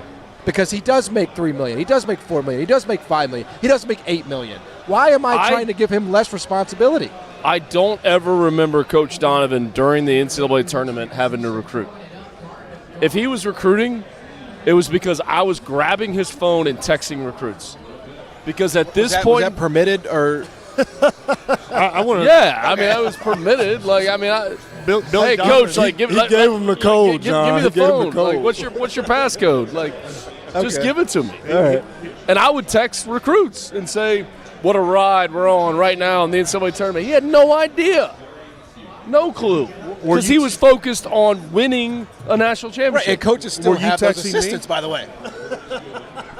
Billy Donovan recruited me. I love Billy Donovan. I don't Tyler know if wants You were to actually know. talking He about wants to the know call. if that was I actually was the a call. fugazi. I was more texting now. Yeah, they were using voice changers. It was actually Matt McCall the whole time. That If didn't Chat sound- GPT was there back then, man, we would have got everybody. I've been recruited by Billy Donovan, and I will say his work ethic, Nobody better. unparalleled. He works as hard It's as what anybody. made him what he was. Yeah, and that's that was not an easy decision for me, but yeah, he was an unbelievable guy. I love Billy, and I can tell you he recruits hard. I'm bringing all this up because the Bucks. Because I get what the you're Bucks saying. stops with the head coach. We can 100%. in the end, these guys are making big money. They're making 100%. huge money. So, you need to be responsible for all the different facets of your program. But No, you need to be responsible for who you're hiring. I was going to say, yep. That's, you're spot on. Who Spot like on. the reason we won at Florida is because of Donnie Jones, John Pelfrey, Anthony Grant, Norm Roberts was there, Rashawn Burno. Like, we won because of the staff and because we had a Hall of Famer that was great to work for. Because our staff was so connected, that's why we won. Right. So if you don't have the right people around you on your staff, I mean, you guys would know this. Like, Yep. at Carolina, at Marquette, you won because you saw a coaching staff that said, hey, man, these guys are connected. They're about the right stuff.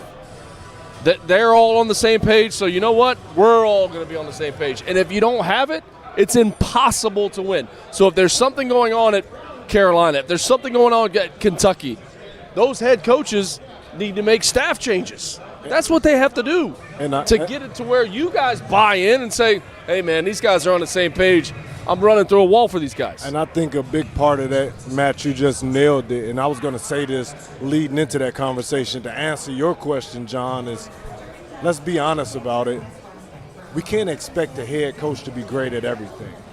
Nobody is great at everything. So most of these guys, they got one thing where it's like, man, he's phenomenal at that. Whether it be recruiting and going to get top talent, whether it be, his offensive scheme, his system, whether it be his defensive scheme. But like Matt just said, at the end of the day, a head coach is only as good as his staff. And that's why you hire those 100%. other guys. So once they bring other guys to the table, you got to have somebody in your staff where you trust their eye wholeheartedly. Right. And it's like once he brings the kid to the table, or in this current era, a transfer guy to the table, and this dude is going to fit with our group, the guys that we got here this way. He's going to be great for us. They need guys on their staff that they can trust, and it shouldn't just all fall on one guy. Well, why can't you do this, this, and this? I get what you're saying too, John. Like, we kind of shift the blame, and that's why they get paid top dollar. But Right. at the end of the day, you got to look down the bench. You got 3 or 4 other guys. Right. And don't get me wrong, they're not making as much as the head coach. Today's day and age, those guys are getting paid. You get what I'm saying? Yeah. Those guys are dudes getting paid. those dudes are living a good life as well too. So some of that has got to fall back on them. You need those guys to be working at a high level, doing their job at a high level, and it all comes together. That's a part of building a good staff and having success, sustained success at top tier programs. Yep. I don't want to do the obituary on Kentucky's season because they're only down 2. It's not like they're down 20. Yeah. But I will present it this way. Who's going to be more whose seat is warmer in terms of fan base sentiment if Kentucky went on to lose? Hubert or Mark Pope? I mean, for me, it's Hubert, just because He's been there longer. But I mean, don't you think that if Mark Pope loses this game, it's going to go south?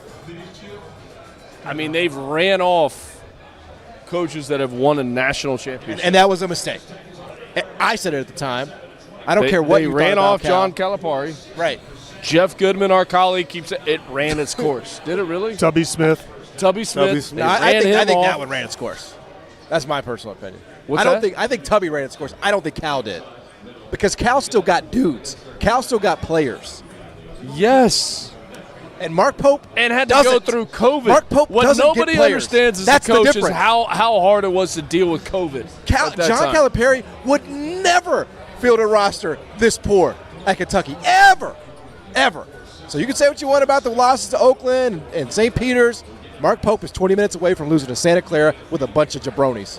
Well, here's the issue with Calipari is he had pretty much an all-star team and it wasn't reaching its potential. That's why Kentucky fan bases were was so just mad. going What would you rather have? What would you rather trade? have? I agree with that. What do I want? I want a team that's going to fight and compete. I would take that and that's disciplined and plays the principles and plays the game the right way instead of extremely talented team that doesn't have great chemistry that is all looking What forward about to an going untalented to the NBA. team that doesn't do either? But that's and is down 2 at the that's half. sort of why things ran their course with Cal, and it was the flip side of this. So now you're saying they don't get dudes, but when Cal was there, they were getting dudes. And what did Cal have to start leaning on because shit wasn't panning out? They weren't having success as a team.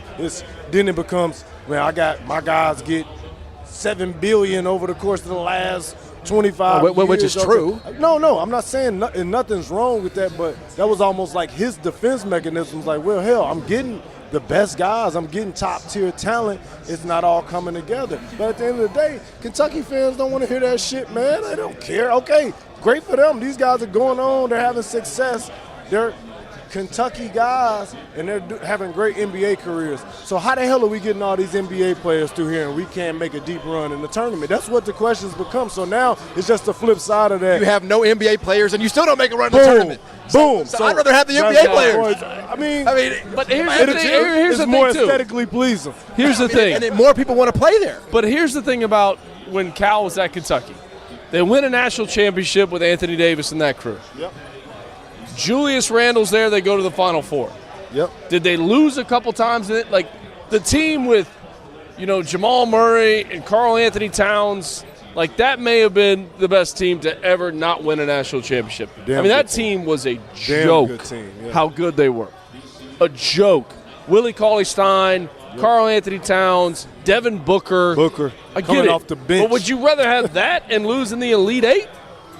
Or would you rather lose to Santa Clara in the first round? Tough questions you got to ask yourself. I mean, It's not that tough. It's not that tough. It's not that tough. No, it is, but that was a long time ago. That was. And when Cal got fired, he hadn't won a tournament game in a while. They lost to – who'd they lose to? They lost to Oakland. That's what I'm saying. They lost to Oakland and St. lost to Peter's. Oakland. Oakland and St. Peter's. I agree with that. I mean, it was embarrassing. It was embarrassing. And when I look at Kentucky, I don't see they could have an NBA player. I don't see some guy that They don't have an NBA player. Yeah, they're like scouts are like. I mean, they have over. Quaintance, who's not Quaintance playing. is an NBA player, and he's not playing. Who? This guy, Otega Quaintance. Owe, is not an NBA player. So here's the issue: is they paid them like they were, Exactly. and that's where the accountability needs to That's happen. exactly, and yes. when you have guys and coaches making this amount of money, this is where fan bases get upset, and this is where people get impatient, and they kind of want instant results. So Yes. yeah, a GM does fix a lot of that, these problems. But also, what it's going to do is if they hire a GM, it's going to take a little pressure off of Pope's shoulders, to be quite honest with you, because it seems to be a universal excuse for a lot of these big-time programs that don't have a GM right now. Yes. I think it's a bag of tricks too, though, because we can say that they don't got NBA players, but the standard or the precedent has been placed on the transfer portal. Go back and look at how many guys are pros, short shot pros that are even in the portal to begin with. Very true. And that's where the Very majority of your money is very going, true. unless you go get I mean, you got- AJ you got- DeBonds or Caleb Wilson. You got like college basketball pros in the portal, That's but what you don't I'm- have that- NBA guys in the portal. That's my 'Cause point, they're in though, the John. draft. But it's Yeah. dudes that hop in that Yeah, portal, yeah. you like, damn, he's about to get 1.5. He's about to get $2 million, and you know the whole time in the back of your head, is he going to play in the NBA? No, you're Probably right. not, but damn, he's a damn But- good college Right. player. Isn't this what we do with Carolina, Kentucky? We see these blue bloods that are struggling, and it's like, okay, let's fix the problems and hire a GM. Yes, it's the Band-Aid. Let's just do that. It's Ozempic. Does Florida have a GM? No. They don't have a GM. They have a lot of very smart staff. And they're- Great, but they don't have a they're- GM. They're doing damn So, good like, for themselves. hiring a GM, is that fixing the problem? The head coach has to look himself in the mirror and say, where do I have to get better? Who's on my staff? And how can we improve? It's not just, let's just hire a GM. That's not fixing the issue.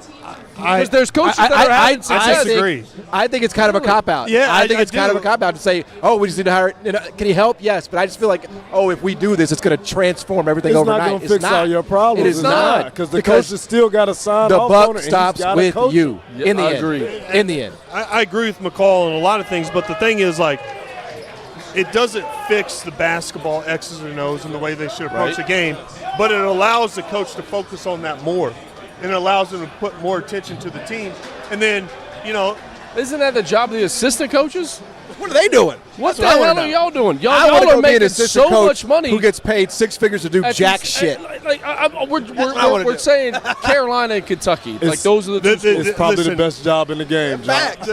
the college model is moving more towards the NBA model. There's not an NBA team out there that wouldn't have a GM or a scouting team. And I just think it does a disservice to everybody, because assistant coaches, they don't know market value. They don't know how to draw up a contract or get guys, how much to pay. I think the GM would solve a lot of those issues. I think they would solve a lot of overpaying and just throwing money at Tyler, let me ask you this. Should an assistant coach in 2026 learn and know how to do those things? No. You don't think they should? No, I do not think that an assistant coach should know how to draw up a contract. I don't think. What about market value? No, I don't. I think that should fall solely on the GM. I think the GM's got to know market value. He's got to go to the team and be like, this is the amount of money we have. This is what we can spend. This is the market value for each player. You have a priority list of who you want. You have a need, and you see who fills that, and you see what your overall payroll can be for a roster, and then you start seeing how you can construct that. So you want to hire a guy that has that background, not just a guy that knows players or can recruit, not an assistant. And that could be in because the biggest key is the connection to the agents too. Yeah, that's huge. Like, does this guy have connection to the agents that are representing? Who is this guy, though? This mythical figure that has all the math and connections to agents? Is it World Wide Web? It doesn't exist. It doesn't exist because it hasn't existed in college basketball. Right. And my big thing is this. At the same time, we're saying we got to look at the system too. We'll never get a clear definition on what market value is for college because you got so many people out here throwing around BS numbers, lying, actively trying to throw out crazy numbers to drive up the price for these certain players. That is true. Like right now, the system is messed up, so it's like it's not all just going to be one guy who's going to come in. I'm going to be able to tell you this. Now, don't get me wrong. I'm with you, Tyler, as far as the contract structures. Matt said a good portion of it. A guy that has the connection, knows the agents as well, too. But where are you going to find a guy that could do all of that and has a great eye for talent and understands and knows what the head coach wants to do and how these players are going to fit into the coach's system? You played for a great AAU team. You're in the mix for another great AAU team right now. How are you advising those guys that you coached? Go ahead. I'm saying because there's AAU coaches that want to just become agents. Yes. Or there's AAU coaches that have ties to agents. Yep, 100%. And they push those guys to that because they trust those guys. Yeah. But there's so many agents that are not trustworthy. No, and that's a great point, man. I can only speak for myself, obviously, but I do everything in my power, and I know a ton of these agents, but at the same time, I'm not a great advocate for them because at the end of the day, I know what they see. They're worried about dollar signs, how much money they're going to make, and at the end of the day, they want, and they won't say it all the time, but they want the guys that are going to make money after college. At the end of the day, they could care less about the in-between and how they get there. They want guys that are going to be pros. They're going to get to that NBA contract because that's where they're going to make most of their money at anyway. But my biggest thing is that I'm advising my guys to do what's best for them long term. Don't chase the money right now. Go somewhere where you fit. Go somewhere where you're comfortable with the coach, the system, and that you'll have an opportunity to play and get minutes. Most important thing, the money will come as you continue to prove yourself and show that you can produce and get production at the college level. That's a great point. Money shouldn't lead; it should follow. Like Will Wade said that.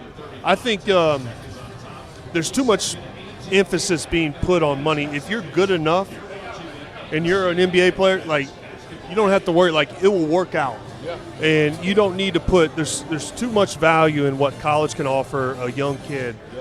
That money can't, and listen, we're not talking guys aren't going to make money and get paid. If you're good enough, you're still going to get paid in college.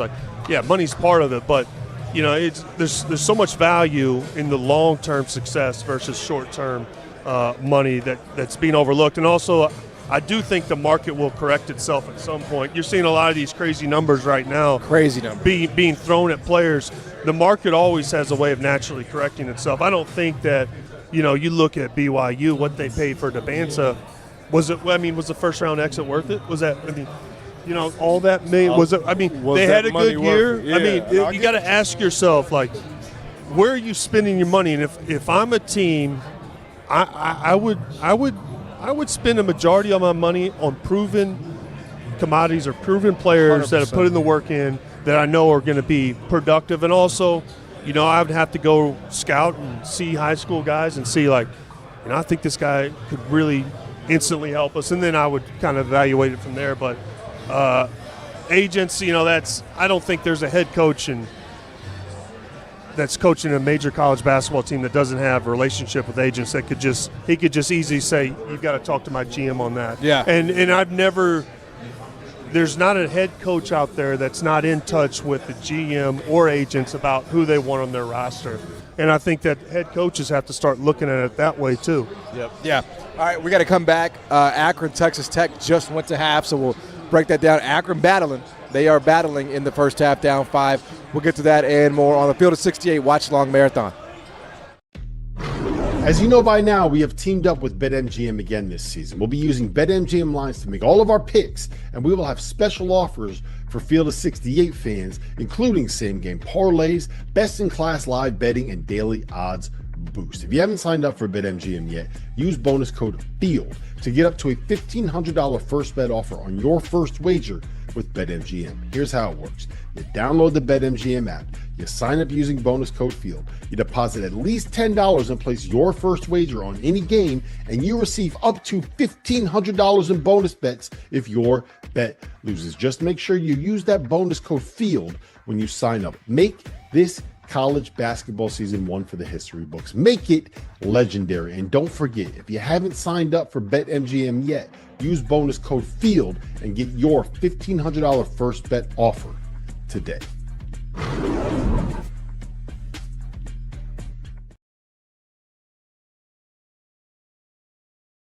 Hey everyone, Jeff Goodman here, and I'm excited to tell you about what's going on with our partners at Voodoo Rangers. You know what makes March even better? Chaos. That 111C that nobody believed in suddenly ruining everyone's weekend.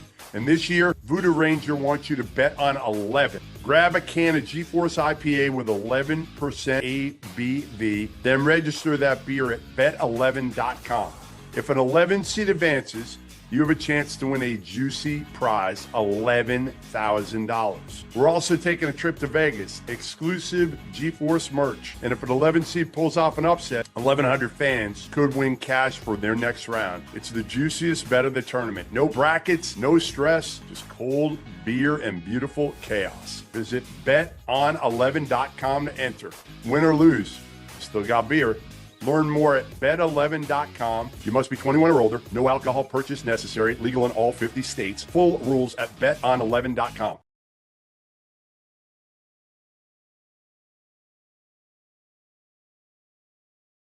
Today's episode of the Field of 68 is brought to you by Mando. Some men mask their BO with scent. Mando men get the job done right. Mando whole body deodorant was created by a doctor who saw firsthand how normal BO was being misdiagnosed and mistreated. You want a solid deodorant stick? Mando's got one formulated and powered by a mandelic acid to stop odor before it starts. You like spray bottles? Mando's is aluminum free and ideal for hard to reach places. All Mando products are baking soda and paragon free, and it's safe for anywhere on your body. Pits, balls, thighs, folds, feet, even the grundle. It's perfect for me this time of year. I'm spending 15 hours a day in an arena that hasn't had the AC turned on yet. If I didn't have Mando products, I might smell like the guy sitting next to me on press row, because Mando is clinically proven to control odor better than Old Spice. Want to try America's #1 whole body deodorant formula right now? You can find it in Walmart and Target and other retailers across the country. But for the best deals, go to shopmando.com and use code F68 for 20% off at checkout. Let me tell you guys about the $500,000 bracket challenge at BetMGM. If the team you pick scores the most points, you'll score bonus bets. For each round of March matchups, you have the opportunity to predict which team will score the most points. If you're correct, you'll win a share of bonus bets. How to get in on this offer? Just 3 easy steps. 1, enter the March matchups $500,000 Pick'em free-to-play game.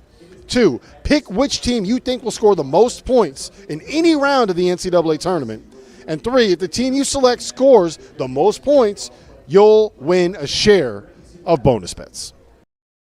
Welcome back, Field of 68 Watchalong Marathon here at MGM National Harbor. We're in the BetMGM Sportsbook, Oxon Hill, Maryland. John Martin, Matt McCall, Tyler Hansbrough, Jarrell McNeil here with you. All right, we have talked enough about Kentucky. I think we can let that game play out. Texas Tech up 5 at half, Matt McCall. Akron, of course, very difficult team to play against, and they are battling against a Texas Tech team without JT Toppin, down 5 at half. What'd you think of that first half, and what you saw from both those teams? Yeah, I mean, obviously, without JT Toppin, Christian Anderson, everything is on his shoulders, right? And he's going to have to go out there and do so much for this team to be able to win. But if I'm in the locker room and I see Tavari Johnson is 1 for 7 from the field, a guy that averages 20 points per game, and I'm Grant McCaslin, I'm concerned. We should be up way more. We should be up way more. Because this guy's getting ready to go bonkers in the second half. Like, I'm looking at the stat sheet, and I'm talking to my staff like, guys, we should be up way more than 5 points. 55% this guy averages 20 points per game, and he's right now 1 for 7 from the field. I'm concerned. You're concerned about Texas Tech in the second half? I'm concerned about Texas Tech in the second half because of that. Yeah. Because how good Tavari Johnson is, and he has not played well in the first half. Well, again, you look, Texas Tech was 55% from 3. I mean, 6 of 11, and they're only up 5. I mean, Can that trend continue? I would bet against it. 55% is hard to sustain. If they keep getting Atwell to take them, they'll be okay. I think they'll be able to sustain it. But I'm with you on that too. But Johnson didn't play well, Matt. But the other kid, Scott, kind of lit him up off of the bench, and I think that's where they were able to close the gap a little bit going into the half. I think they had got it up to about 12-point lead at one point, or 10. But yeah, he played well off the bench. He gave him a little bit of a spark, so they were able to keep it close. Tyler, and this Texas Tech team without JT Toppin, they've battled. They definitely, they probably played better in all likelihood than people expected without JT Toppin. Should they win this game, can they make it Sweet 16? Can they go further than that? What do you make of this Texas Tech Red Raiders group with no JT Toppin? Yeah, I think they can go to the Sweet 16. They would play the winner of the Bama-Hostroff game. And would you like Texas Tech against Bama if that's what it breaks out to? I do right now. Bama's going through some off-the-court issues. As always. Yeah, I was about to say, if there's any team that's experiencing that, it's Bama. So I don't know if it's really going to affect him that much, but he is a big-time player all the way, and I actually really liked his game. God, he got caught with a lot of weed, allegedly.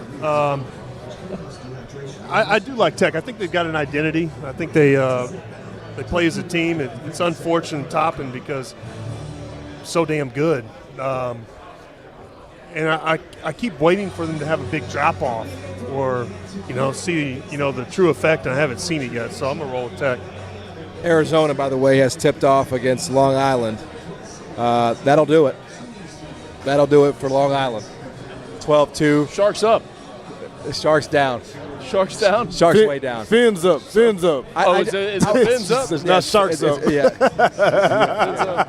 My wife, if she's tuning in right now, which she's not, is a Long Island girl. Wow, that's awesome. Not an LIU girl. Yeah. She went to LIU? She did not go to LIU. She went to Briarcliff College, which is now a brewery in Long Island. So, still waiting on the T-shirt and the gear from still waiting on the T-shirt and the gear from the Field of 68. Yeah, we're waiting on College. We'll have that to you. Chubby's is a sponsor. No gear from them.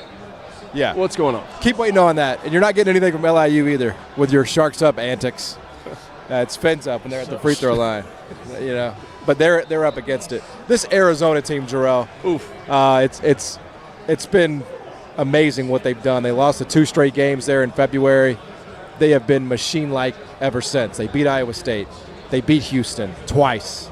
I feel like if you beat Houston twice, it'd be pretty surprising if you didn't win the national championship. That's just kind of where I'm at with them.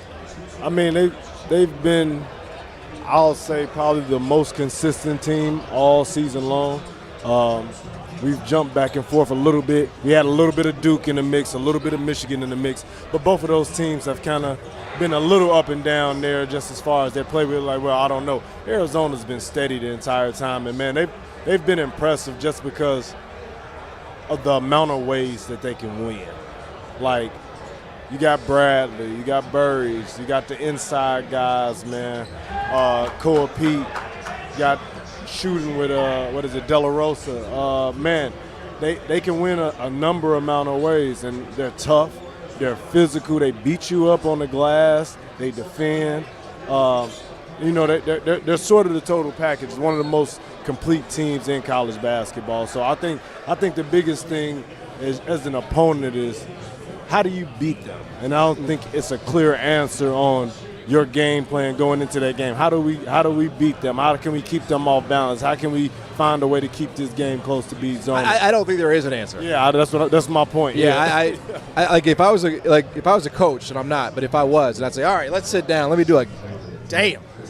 I don't even know what the fuck to do. I don't know where to turn. There's no weakness. They're big, they're fast, they're tough. Like, talk about identity, Tyler. Like, Arizona's identity is we're the toughest sons of bitches in the country, and you're gonna have to punch us in the mouth again and again and again and again.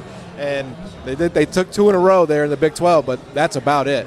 Yeah, you're right. I mean, the problem is they don't have many weaknesses. But what I like about Arizona the most is their identity. I think what they do is they take high-quality shots and they play well as a team, and they make the game very simple.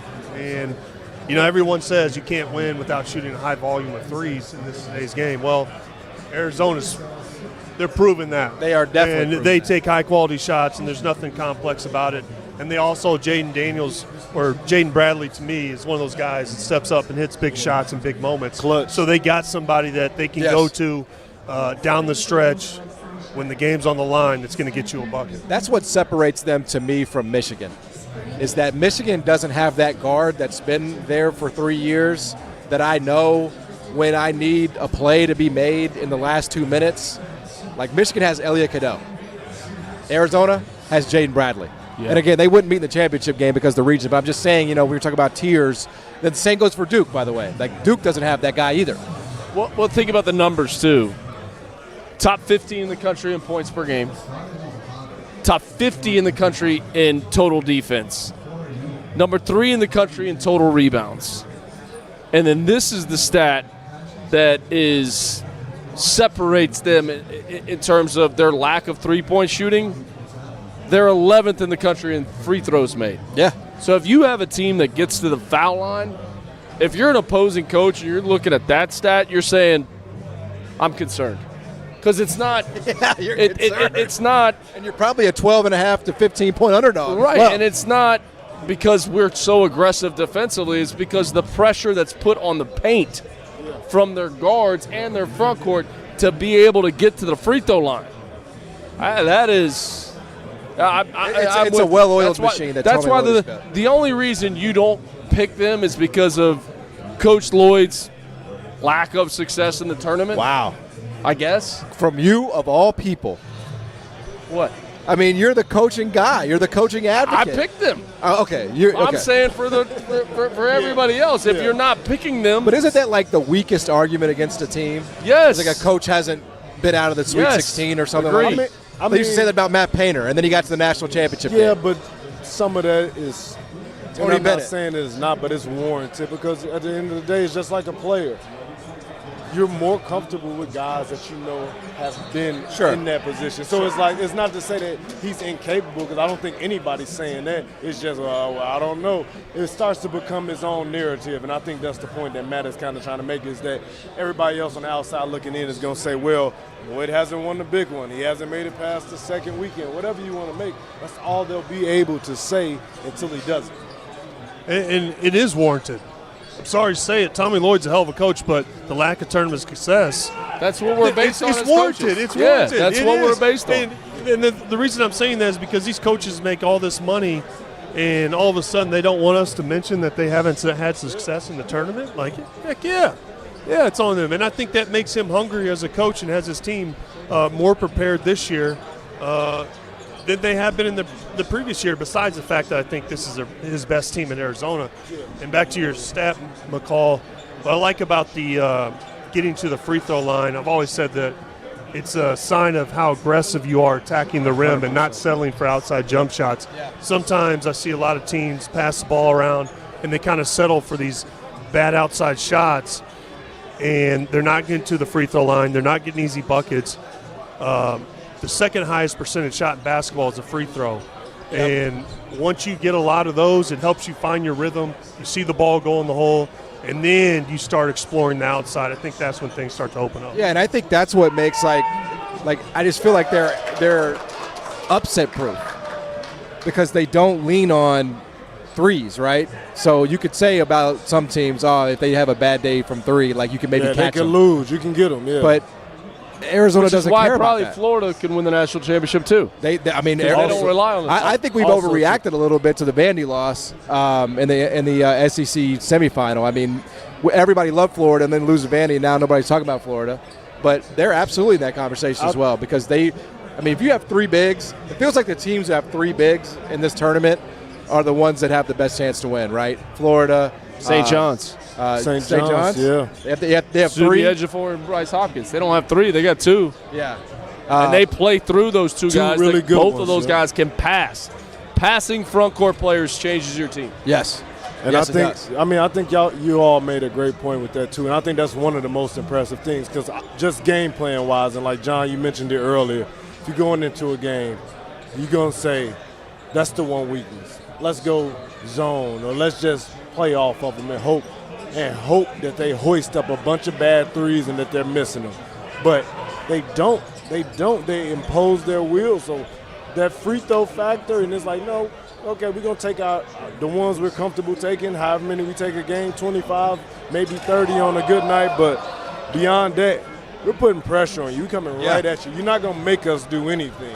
We're not going to take it because you want us to take it. We're going to do what we want to do. We're going to play Arizona basketball. And that's the thing that makes those teams, them, and even like a team like a Michigan State kind of team, that's why they have success. That's why they're able to win regardless of who the opponent is with their style. By the way, the game's on the line. Otega Owe, just lay it up. Yes. Well, I mean, just lay it up. If you can't dunk, lay it in. He thought he could dunk. But he missed it. And that would have given him a 3-point lead with 9 minutes to go. There's a 4-point swing. It's a 4-point swing. You can't dunk, lay it in. I mean, but you don't take the points. You don't get the TikTok edit if you lay it up. Care about the TikTok edit. I care about winning the game. As you get older, you start looking at those dunk, dunks. Lay it in. You start looking at those dunks as just wasted energy. That's right. It's like, hey, man, it's all going to be 2 points the same. That's right. They all count the same. Arizona up 17-6 over LIU. It's just going to be tough sledding, no question about that. All right, got Santa Clara and Kentucky, Texas Tech and Akron at the half. Let's look a little bit toward tomorrow. And let me pull this up really quickly here. Tomorrow, we're looking forward to tomorrow. We got so many games today. Yeah, we're gonna look. What are you doing today or tomorrow? Say again. Are we gonna do today or tomorrow? Tomorrow. I'm sorry. Did I say today? I meant tomorrow. I apologize. We're gonna go throughout the day. So let's start at the top. Yeah. TCU Duke. We'll start there. TCU and Duke. Obviously, TCU beat Ohio State yesterday in a back-and-forth affair. Duke survived, the best way you could say it, against Siena. Can TCU keep it close? Is kind of where I would start, Matt. And if you want to take it further, you can take it further. But that's where I'm going to keep it because they are double-digit underdogs. I mean, I would love to get one of the best front-court players to ever play the game in college basketball's opinion on this because the kid punched for TCU. The plays that he was making down the stretch of the game yesterday, I mean, Duke's got a problem with him. Who's guarding him? How are they guarding him? The basket that he had late in the game where he faced up and he took like 2 dribbles backwards and made a move and got in and scored, and the pass on the inside to make the go-ahead bucket, I'm concerned for Duke's front court of how are they stopping that guy? Because he was outstanding yesterday, and they went to him down the stretch. Everybody talks about guards win games in March. Well, TCU played through their front court players with the game on the line. So how is Duke handling that? Yeah, and I think first of all, the big question is Ngumba. He's got the Daz boot on. Is he going to be available for tomorrow? I'm not sure. And so I think if he's not available and not playing, I think it makes Duke a little bit more vulnerable. Now, TCU is kind of sneaking up on people. When I watched him play last yesterday, they're pretty disciplined. Yep. And when I look at the end of the game and the final shot they made, that play was never broken. I looked at it and I was like, they stayed composed, and then they went to a deep seal, which I haven't seen a good deep seal from a post player. With the game on the line. I mean, it was just a big breath of fresh air to see a big man get a deep seal, go right up for that hook shot, and pretty much win him the ball game. I think if Siena can keep it close and almost sneak out a dub, TCU could possibly do it. They could possibly get the job done tomorrow. Jarrell? No, I'm with him, and I think it's just a bad matchup. The same way, though, if they somehow make it through that game and they end up matched up with St. John's, they're going to be right in the same boat. The only difference is I think St. John's 2 bigs are even better and probably a little bit more physical. So, they got a glaring hole on the inside. I think we saw some of it yesterday against Siena. We took Mbonga a little bit for granted, man. Like that extra rim protection, having him next to Boozer in your front court changes your team dramatically. And the rim protection isn't the same. And obviously, they rely so heavily on Boozer on the offensive end that, he can't go out there and expect him to try to contest every shot at the basket. Like, that's not who he is. That's not what he does. So it's a little bit of a glaring hole, but I definitely think it'll end up being a good game. The X factor for me is going to be the point guard matchup, Harding against Caden Boozer. So I think whoever probably plays better at that point guard spot is going to end up getting the win. Who was the difference maker yesterday? Caden Boozer. Yeah. I mean, we talk about Cam so much, but I said it yesterday on the show, the play that he made in transition where he veered and got himself the layup, initiated the contact to get himself down the lane. I mean, that was the play of the game. Yeah, I think Caden Boozer, he's been better than I actually thought after watching him. He stepped up, and I keep thinking there's going to be a drop-off. There hasn't. He's surpassed my expectations. The other X factor for me is Malik Brown, because he has the ability to guard multiple positions, and I think tomorrow he's going to have to be one of those guys that guards one of those big front court players, and he has a lot of length. But he doesn't have a lot of size, and so I think that's going to be an interesting matchup to watch as well. All right, let's go down the list here. Michigan State, Louisville. Louisville gets past South Florida yesterday. It was tightly contested pretty much the whole way there in the second half. Come from down 23. And really put some game pressure on Louisville. They survive, and they get a Michigan State team, Matt, that just absolutely cruised yesterday. I don't think Louisville has a chance. No chance. I think the front court of Michigan State is going to overwhelm minus them. 4.5. You think it should be 14 and a half? I think the physicality up front with this Michigan State team. I love Jackson Kohler, Cooper. I just think this game could get down in the trenches. Jeremy Fears has improved all season long. When you go back to the Duke game that they played in November, December, when he dribbled off his foot with the game on the line, he's only gotten better. And his relationship with his head coach has also gotten better. You see those guys on the same page. I mean, what's the spread? 4.5. Louisville's favored by 4.5. Michigan State's favored by 4.5. Yeah, I'm all in on the Sparty. But that still feels a little short. I just think I think they're too big. They're too physical up front. I think that's going to win out. Jackson Kohler, too, has not shot it great from three. And we know how capable he is. So when he's at the 4 spot, what's Louisville going to do? Are they going to switch? So if they're going to switch pick and rolls, now he can go inside in the post and take advantage of that matchup. I'm all in on Sparty on this one. Yeah, I'm with you. I'm rolling Michigan State. I think this one's all them. But if Louisville wants to have a chance, I think they have to start the game with a significant lead. My only question is, Michigan State sometimes, are they going to score enough to come back, and they're going to have the ability to rush up and kind of play a little faster pace? But I think their defense and rebounding, I think Louisville, kind of their weaknesses are bigs, their front court. And I think that Michigan State, one guy that hasn't got a lot of credit is the Cooper kid. Awesome. 20 and 10. I mean, good. He just awesome. There's nobody out there that's played his role and embraced his role better. And got to give Izzo a lot of credit because he maximized his talent right there, and he's a hell of a player. No, I'm with you. I'm going to say this, though, John. I give Louisville a chance, but it's going to be three things that they're going to have to do. Number one is that I think they're going to have to make threes early. They're going to have to run their delay, their 5-out offense. They're going to have to try to drag Kohler and Cooper away from the basket and hope Conwell and McNeely can get hot and make a couple just to pull those dudes out to give them some space, so hopefully they get some layups. They got, most important thing, though, they got to take care of the damn ball. Can't turn that thing over 18 to 20 times and expect Yeah, to I mean, and that's a South Florida team that's not terribly lengthy. Yep. I mean, that's what I worry about. Yep, and then they got to rebound. They got to rebound. Like you can get stops against Michigan State. What kills you is the second chance opportunity. It's like, Jeremy Fields is going to run a million ball screens. Once they wind that thing down, they get the shot that they want. If they force them into a bad shot, they got to close out those possessions with a rebound so that they can try to run the other way. If they don't do that, they don't rebound, they don't take care of the ball, and they don't make some early threes to drag those bigs out the paint, they're going to get blown out. Tyler brings up Carson Cooper, who was outstanding yesterday, had 20 and 10. The other guy is Cohen Carr. I don't think people talk about Carr enough, and what he does and brings to the table from that wing spot, just athletically.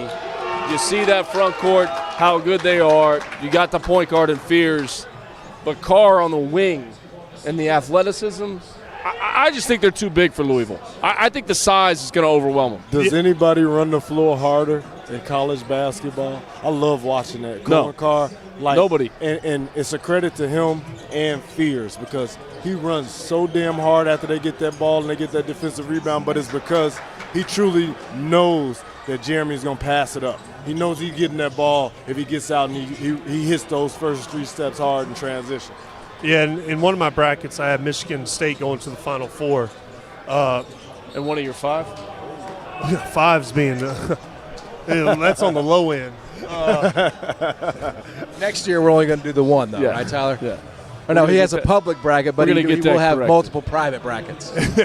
At least I don't reveal them after the tournament.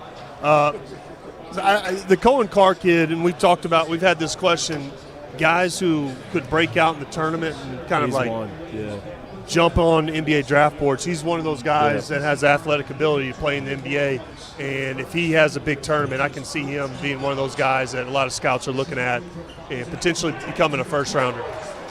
Big three there from Cam Williams. We got a banger between Kentucky and Santa Clara. We'll be here for the conclusion of that one, and this will be Tyler's last hour, so we'll have to send him off right. Stick around. This is the Watchalong Marathon, Field of 68. As you know by now, we have teamed up with BetMGM again this season. We'll be using BetMGM lines to make all of our picks, and we will have special offers for Field of 68 fans, including same-game parlays, best-in-class live betting, and daily odds boost. If you haven't signed up for BetMGM yet, use bonus code FIELD to get up to a $1,500 first bet offer on your first wager with BetMGM. Here's how it works. You download the BetMGM app, you sign up using bonus code FIELD, you deposit at least $10 and place your first wager on any game, and you receive up to $1,500 in bonus bets if your bet loses. Just make sure you use that bonus code FIELD when you sign up. Make this college basketball season one for the history books. Make it legendary. And don't forget, if you haven't signed up for BetMGM yet, use bonus code FIELD and get your $1,500 first bet offer today.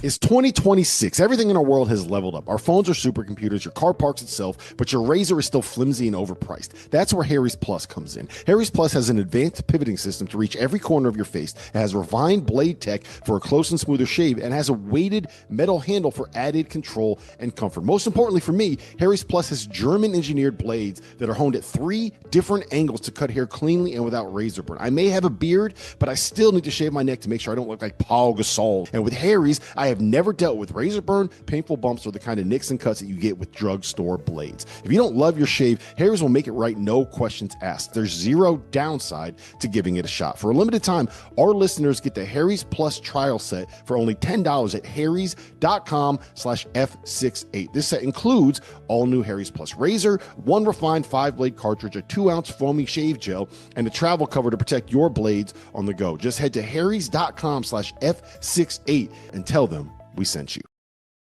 Today's episode of the Field of 68 is brought to you by Mando. Some men mask their BO with scents. Mando men get the job done right. Mando whole body deodorant was created by a doctor who saw firsthand how normal BO was being misdiagnosed and mistreated. You want a solid deodorant stick? Mando's got one formulated and powered by a mandelic acid to stop odor before it starts. You like spray bottles? Mando's is aluminum free and ideal for hard to reach places. All Mando products are baking soda and paragon free, and it's safe for anywhere on your body. Pits, balls, thighs, folds, feet, even the grundle. It's perfect for me this time of year. I'm spending 15 hours a day in an arena that hasn't had the AC turned on yet. If I didn't have Mando products, I might smell like the guy sitting next to me on press row, because Mando is clinically proven to control odor better than Old Spice. Want to try America's #1 whole body deodorant formula right now? You can find it in Walmart and Target and other retailers across the country. But for the best deals, go to shopmando.com and use code F68 for 20% off at checkout.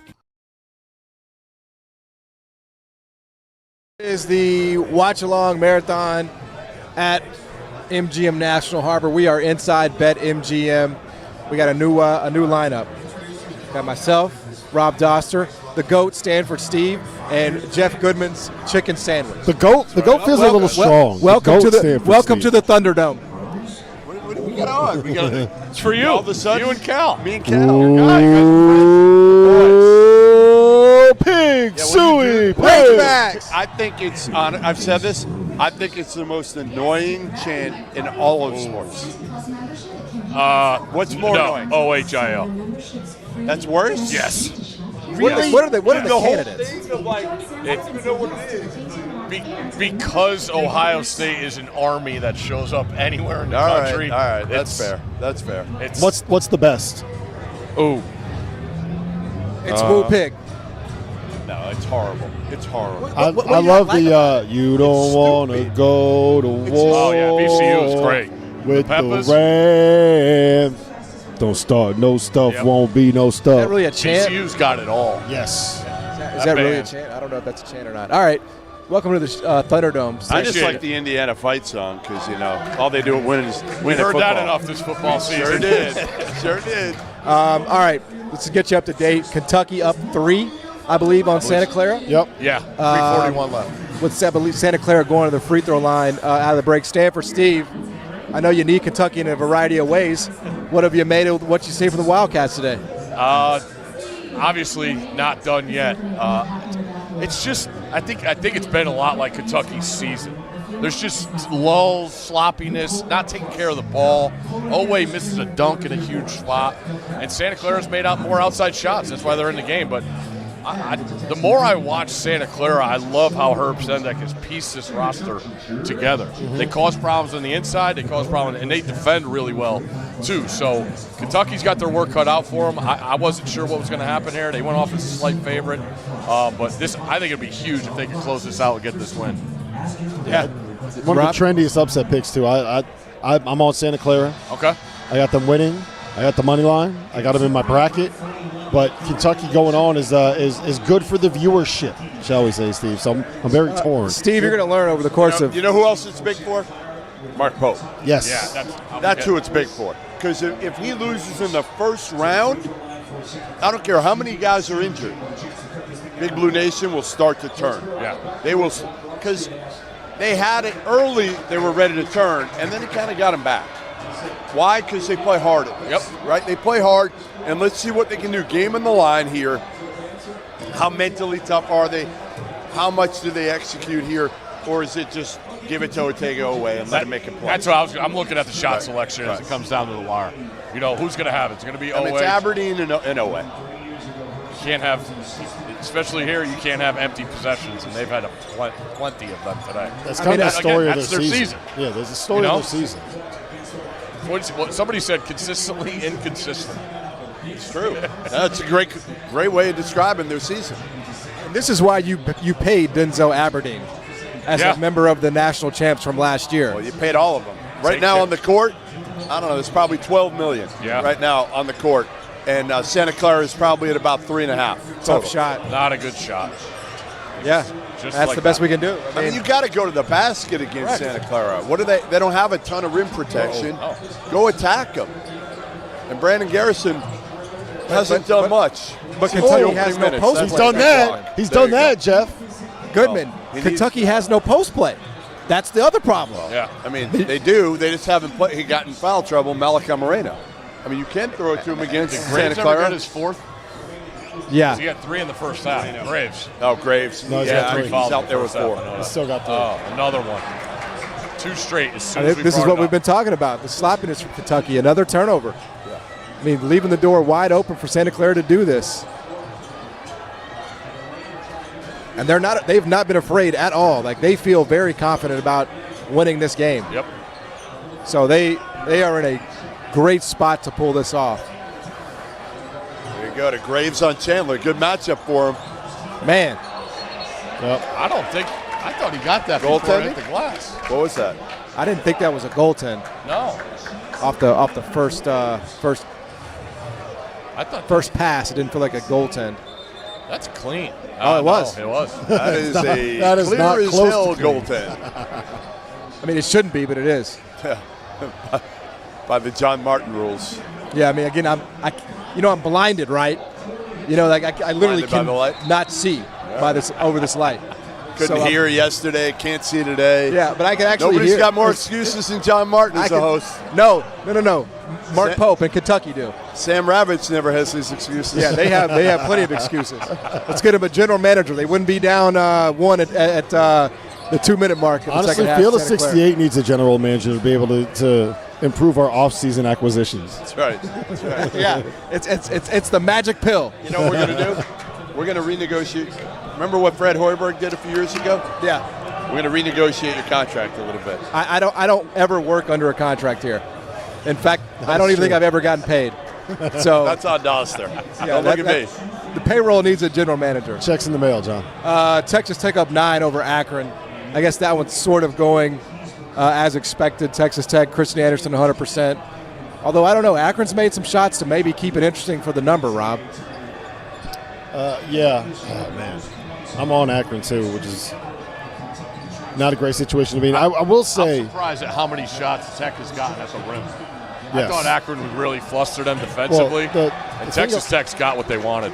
The thing about this Texas Tech team without Toppin is that now they're playing more guards, Yeah. and they can space you out. And those guards are quick. Jalen Petty, Christian Anderson, like they have guys that can get dribble penetration. They can all shoot it too. Like you can't leave Donovan Atwell. No. I think he's the best one in the country. And they've gotten a lot from Mosley tonight. Most of I've seen since that, to your point, that stretch of losing Toppin. They won 3 in a row.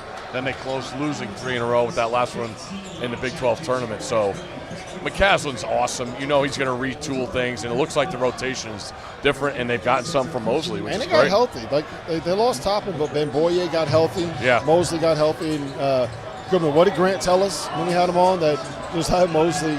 He was a Texas State Player of the Year. That's a big fire. Wow. Texas State Player of the Year. He went to Villanova. He didn't forget how to play basketball. Yeah. No, the best quote was, "They're not bums." That's what he kept saying about the rest of his players. Yep. They're not bums. Yeah. Well, and again, I think one of the things that Tyler Hansbrough was saying before he got out of here was just that identity. You know, I mean, when you have something like that, you can't replace J.C. Toppin, but you have an identity in place. You know, like what's Goodman's identity? He's going to eat a chicken sandwich on camera. That's his identity. Don't. Please, You don't even wait for the shot to go to me and Rob. You just eat it full. Nope, zoom in. We were at game day in Lubbock in November. I got a chance to go see them play Sam Houston. And just seeing that team early on then, the options that Grant has had, and Christian's just awesome. I mean, he's got to be up there on the list of toughest guys with the ball in his hands to guard. And I think he does a great job of always being in the middle of the floor.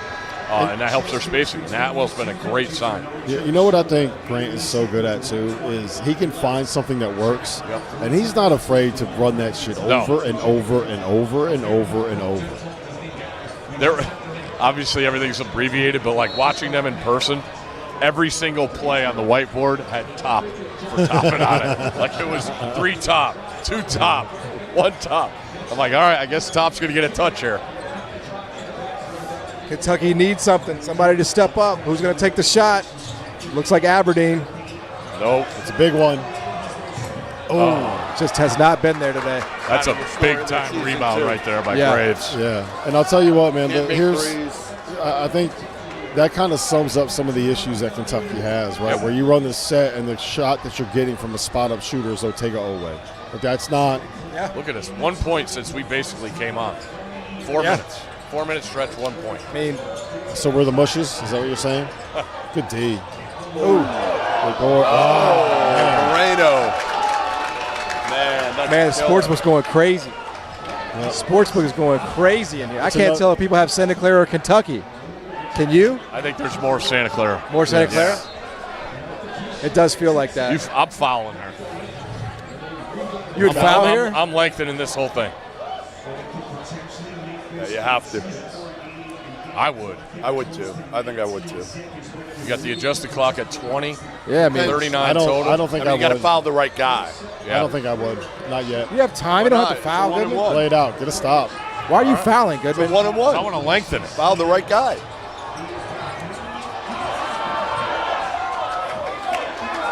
Timeout. Who's got the arrow? Called the timeout. They gave him a timeout. No way he did. Wow. That's lucky because Santa Clara had possession too. I know. Santa Clara That had was a possession. quick whistle. Yeah, it was. All right, now, Goodman, I'm going to let you finish your sandwich. You're going for the win here if you're Kentucky. You got to go for the win. You can't beat the Santa Clara team in overtime. Yo, you get the best shot you can right now. Huh? Oh, Hold on. Wait. That's really bad news right there for Virginia. Sam Lewis is coming off. It looks like I'm not sure. He's holding his elbow.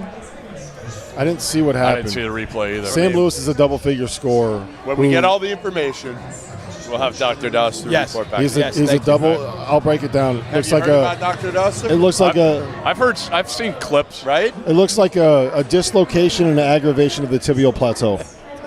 He actually. The tibial plateau is down into your knee. What do you mean, Dr. Dauster? Steve, he actually. Where did you go to med school? He got into Stanford. There's tibias in your elbow, too. University of New Haven? Yeah. You applied and got into Stanford, too, right? Yeah. And you just chose elsewhere. Dr. Dauster.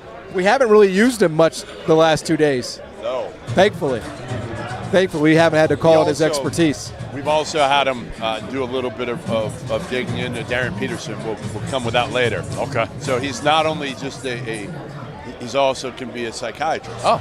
Yeah, like he's a versatile doctor. I was going to say multifaceted doctor. Psychiatrists are doctors, Goodman. What's You up? wouldn't know this because you haven't gone to one yet, even though it's been recommended to you by everybody that's met you. Which? Going to a psychiatrist. Yeah, I have not gone. All right, what are you? What are you running here, Steve?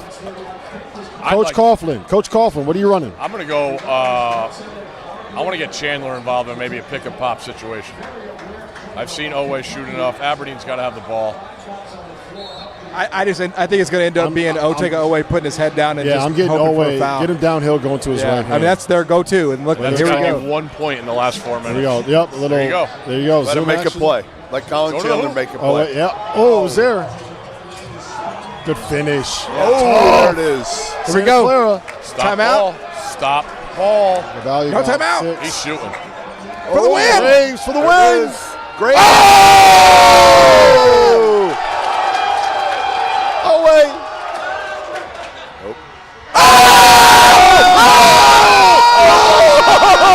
Oh, what a game! Otega Oweh ties it up off the glass. Hey.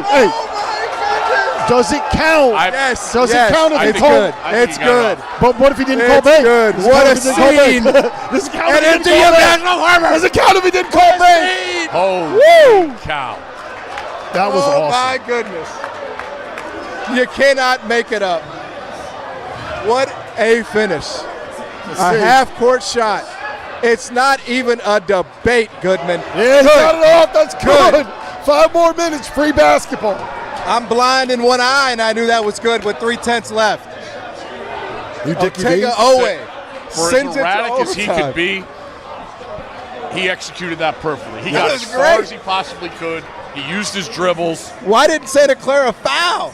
You got to Now foul. with 2.4. Now with 2.4. Well, now you're with going to 2.4. overtime. Now with 2. Look, if you're going to go to overtime over a guy making that, I think you take. Oh, they just saw it in the Virginia game. Look, they just saw it in the Virginia game. Mark Pope That's is living awesome. right, man. That's awesome. Oh, my goodness. Holy cow. That is awesome. 2, like, unbelievable shots. I mean, And this is, of course, where underdogs go to die. Look at Herb. Look at poor Herb. Herbie's like, what? Poor Herbie. What the hell, man? That's tough because Santa Clara deserved to win that in regulation. And now, you're in a spot where you're kind of shell-shocked. All right, so let me ask you this. Who was this an advantage for? I'm actually happy, though. Like, I want 5 more Martin minutes said in no this way game. Kentucky can win in overtime. So John said they're that? here. 73-73 end of regulation. Wow, what a final 9.9 seconds. A big 3 from Santa Clara. You thinking this is over? 2.4. Oway hits the half-court 3. We're going to overtime. So I didn't even notice. Did Kentucky have a timeout? I don't believe so. They had 1. Oh, did they? And Santa Clara had 3. I give Yeah, them Santa credit. Clara had 3, and they eschewed. Yep. That was the interesting thing. That's why I said they deserved to win, because Herb Sendek trusted his guys. I don't need to set this up. You know what you're supposed to do. Yeah. They do it, Pick and pop. and we're still going to overtime. What a crazy shot by Owe, though. Crazy shot. I mean, I'm with you. Like, on one hand, you say just foul, but where he had the ball. I just thought he did it so fast. But, I mean, he was pretty It was a wide tough open, one. though, for that shot. I know, Yeah. but that's not. It's not But like he- you but think the he's only going to wa- get any sort of decent look. It's a prayer. I don't know. I'm usually a timeout guy. Right. That's a tough one. And the way he did that, like I said, how fast he got Right. the ball in, he maximized his dribbles and the space he got. Right. Basically turned into a little You know, longer I than think- NBA 3. And again, it's in the heat of the moment. It's very hard to it's easy to say this now. But maybe if you're Herb Sendek, you call the timeout after the made 3, and set that up and just kind of stop the quick change. But again, who knows how it would have turned out? And now Kentucky got a chance. They If got a you're chance Herb to survive and Sendek, man, advance. like, he just banked in a contested 35-footer. Like, if he's going to make that shot, you kind of just got to live with it, I think. I'm with you. It is what it is. Sometimes if great you players make big shots. if you foul him, he First can't make it. overtime game for both teams. Man, this I is thought they were too. a tough moment for Santa Akron's Clara. got it down to 5, by the way. How quickly can you forget that? How quickly can you put it out of your memory? Yeah, who is this an advantage for? The way Oh, that it's ended. way better for Kentucky. You think so? Yeah, because they're the favorite, and they're getting a ninth life. Away. Golly, That's a tough shot. that put somebody's eye out. They're going to have to tighten those rims tomorrow. What a shot Man. here! I mean, First that's of all, just you gotta beautiful. close out longer if you're That is just Malachi beautiful Moreno. basketball. Look at him celebrating. Yep, that's part of it. You're right. I mean, Arizona's up 27 at the under 4 timeout. maybe LIU can. Does Rod Strickland still have Big rebound. eligibility? Brandon Garrison's given them big minutes today. He's been pretty good, man. They've needed it. They have certainly needed it. Man, they're settling. Great play. BG again. Swing it. You got to cash in if you're Crowd. Kentucky here. Get him out of the photographer's booth. Yep, there it is. There it is. I mean, Can't give him when four all else opportunities. fails, Oway's going downhill and he's probably going to score. I mean, that's Can't just give the him 4 reality. chances. They had too many chances. How about this? First game of the day, both days has been unbelievable. Yeah, you're right. I think is that our first true buzzer beater of the tournament too? Bang. Man, these are just He's been great. these Oh, are he's nuts been and great. guts shots from Santa Clara. Yep. I mean, this is really good stuff. It's high level. He was great in that win over St. Mary's in the Western Conference WCC semi. Yep. Good for them. Easy to kind of fold up after that. Nice move. How often have you ever seen a guy in overtime with 4 timeouts left? I just really do. I love Santa Clara's fearlessness. That's what I just see when I watch them play. Like, they don't get flapped, and maybe that's like Herb Sendek. He didn't even really react. Like, he just kind of stared blankly into the abyss after that 3 went in. They don't get phased. They just keep coming back and making shots. I mean, on the court right now, they got 5 guys that can make shots. Yeah. Yes. I mean, That's what they're. They don't. That's the Look, beauty of they Santa don't really Clara. run anything complicated. They It's got like, a let's get different into a guy high who ball can- screen, Yeah. a little bit of Spain action, and we'll get value. I've going to. Oh, nice rebound again. Graves has been unbelievable. Bang. You got to think at some point, Wow. it's a tough one. Tough call there. By the way, BJ Jeff, flops. how was that sandwich? Pretty good? I mean, you've certainly enjoyed it. You keep making fun of me. I'm not making fun of you. I'm just Making fun of me. I've just said Dagan you've enjoyed. Dagan gave me permission to eat the sandwich on the I show. just, you know I what? did. I did. I feel like I got the need. go-ahead. I saw I feel like I need to let you know this. Yeah.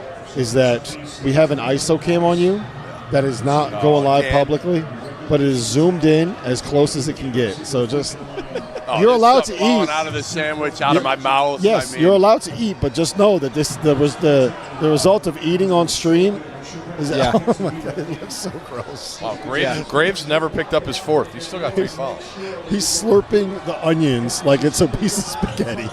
Smoked both. Gotta make your fouls. What was that boys. movie, Lady and the Tramp? Lady and the Tramp. He's slurping onions like he's Lady and the Tramp Yes. eating spaghetti. He missed both. All right, that's an opportunity here. 2 missed free throws for Santa Clara. Got to double him. Good switch. Man, look at that's just a big nut shot. That kid's got Like, big nuggets. These guys are so confident. It's dangerous. well, nobody's scared of this. Who would it Kentucky be if team. they advance? What's that? Trying to think who would. Oh, it'd be Iowa State. Yeah. Yeah, that's a tough matchup, but man, they're playing with such confidence right now. It's tangible. You can feel it. Chandler. You got Chandler. Move. Good finish, man. I mean, I will That's say this: what they've he should gotten. be doing. I'll tell you what, But last that's two, what- he was super patient and got exactly what he wanted. But he should never shoot it from outside of like 5 feet. 5 feet.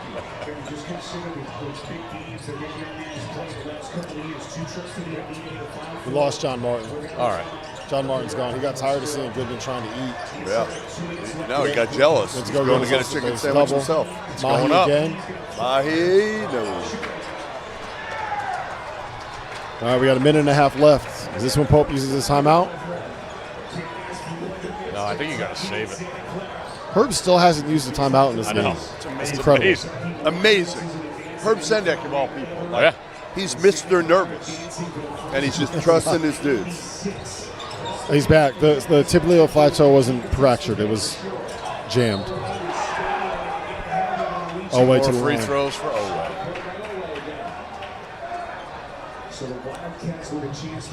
What's Owe? Owe's got 29, 7, and 6 tonight. Yep.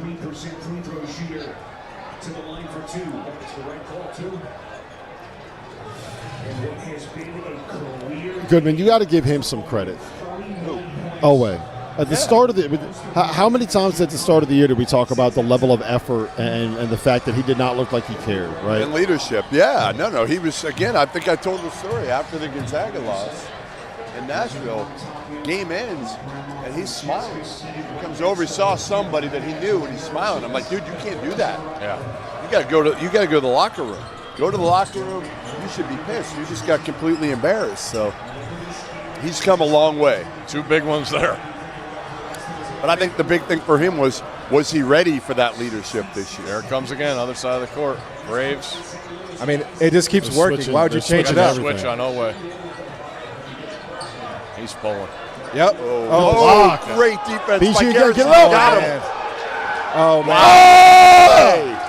Brandon Garrison, He's maybe been with the play massive of the today. You got to game. get back on defense. He has been totally massive today. And we finally have a Santa Clara timeout. There it is. It didn't come until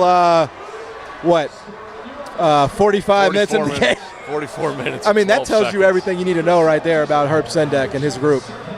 I mean, how many coaches would take 4 timeouts into overtime?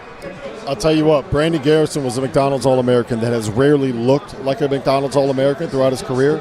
In the last 5 minutes of regulation He's and been great. overtime, he has been a difference I mean, he maker. was the one that kept that ball alive when they had the three Yeah. offensive rebound possession. Dove into the stands for a ball. Great He got to a see. couple really big rebounds late in regulation, too. Yeah, I mean, again, That's a big time play. you know, Steve, this is where those of us, it's going to depend on the number, right? Oh, yeah. It's going to depend on what number you laid or what number you bet. Obviously, it's not a travel. He never dribbled.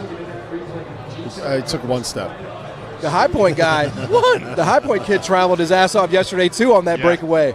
And like no, like They weren't going to call that. yeah, they're not going to call it because it's high point. It's an upset, right? So And he doesn't shoot twos, so he didn't know he was in land. He doesn't know what to do inside the Well, other that's way. why, yes. We got Akron only down 4. Yep. Look at the Wright State score. With 8. Right.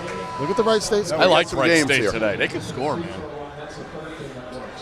All right, now it seems like the only – I can't say the only drama is the number because it is Kentucky, but it does feel like Kentucky's found a little bit here in the overtime. Do you guys like that shot that he settled for? There's still time left on the shot clock. Yeah, you got just a big take guy the, on take you. the easy shot. You got to try to create space or something. You're not going to be able to get a shot off over a dude that's 6 inches taller than you. They're going to run the same thing with Graves here. They're going to get the switch. Kind of taking up a lot of time now, though. Yep. Little Spain. Same thing. Again. Wow. Unbelievable. You got a foul. Where are you going? What are you? Wow. Why do you try to shoot why that? you do that again. I don't know why you do that again. Go try Wow. to get it too, especially when you get the switch and you got Garrison. He just blocked the shot. Game ball goes to Brandon Garrison. I don't understand why dybantsa went to the hoop there. I mean, he's been amazing. He's been amazing defensively, on the glass. Now you got to knock down two You give him free the game throws. ball. Buckeye. Game ball. Game Buckeye. ball. Who would you give it to? Ortega? I might give it to Garrison after these 2 plays. Got to give it to Brandon Garrison. He made the biggest plays. Two biggest defensively. plays, by yeah. far. Yeah. I mean, give him Ortega the obviously got him there, but man, for a guy that's been maligned, and justly so, to he's earned it. right? Like Yeah. he came up and made 2 big plays here. Yes. It's a big one for Akron. Ooh, missed it. All right, so does Herb use another one? All right, what do you do here? This is going to. Garrison block another shot. Almost. Oh man, here we go. Steve, this is the number. It is. Oh, it's all right. You got time. 3.5. You're going to foul. You got 3.5? I've got 3.5. I saw 3.5 at tip-off. I've got 3.5. Kentucky? Yes. And that was a devastating make because it's it's going to be. It's going to be complete. We're not playing defense whatsoever. Nope. You get up 4 or 5, and you just let them have it. Now you got to make fouls. Yep. I really would have loved the miss and rebound there. That would have sealed it, but nothing good ever Meanwhile, happens to me. Akron's got this thing down to 5 again. Yep. By the way, there you have it. That's What a tough shot by Anderson. What year is he? Who sent you that? Who sent you that? True sophomore. that's like a meme. Here we go. Anderson, new foul.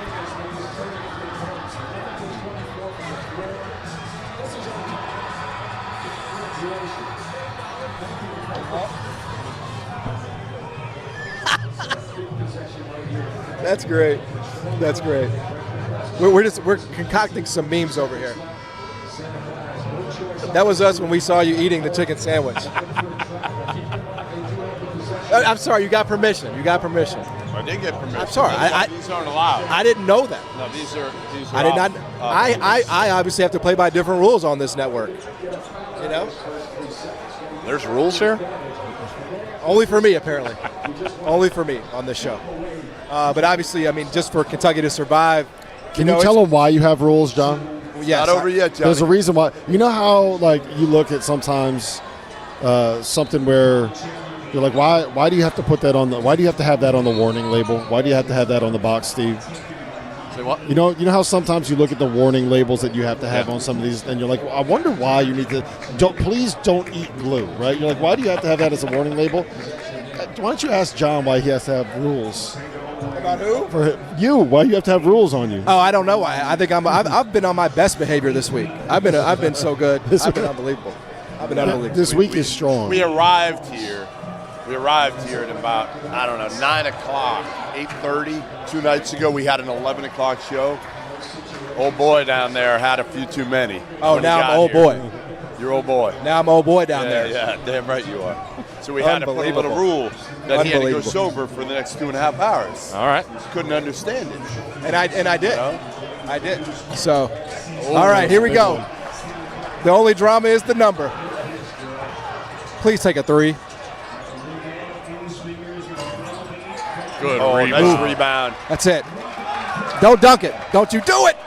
Oh. All right, wait, that's 7. That's it. All right. Kentucky wins. Kentucky covers all as well. Wow. The Calcuttas, some of us have, stay alive. What? No way. Oh, my God. That sums up Brandon Garrison. Why would you do this? That sums up Brandon Garrison. Why would you do this? He fouled out too. That's great. That's great. You just get the hero's exit. Look at Pope. Pope, like, you know what? We're okay with this. Yeah. We're okay with it. You made the 2 biggest plays of the game. Yeah. You can do whatever you want with 2 seconds left. Yeah. That was something. That was something. All right. That was a nice move. Would you just stretch out the wire a little bit right there? Oh, yeah. That's a Veteran. nice move. Trying to stretch I didn't know back what in you the were doing seat. over there, man. But you're a vet. All right, let's see if this goes final. Makes the first. Now he's got to miss the second. Right? This is big. Like, people that had square pools, you had 9 and 2. You're like, all right, it's good. They're just holding the ball. Nope, foul. Man. Oh, man. All right, no fouls. I'll tell you, the 2, That'll do it. that's it. This game in Ohio State TCU yesterday, Yes. jumpstart.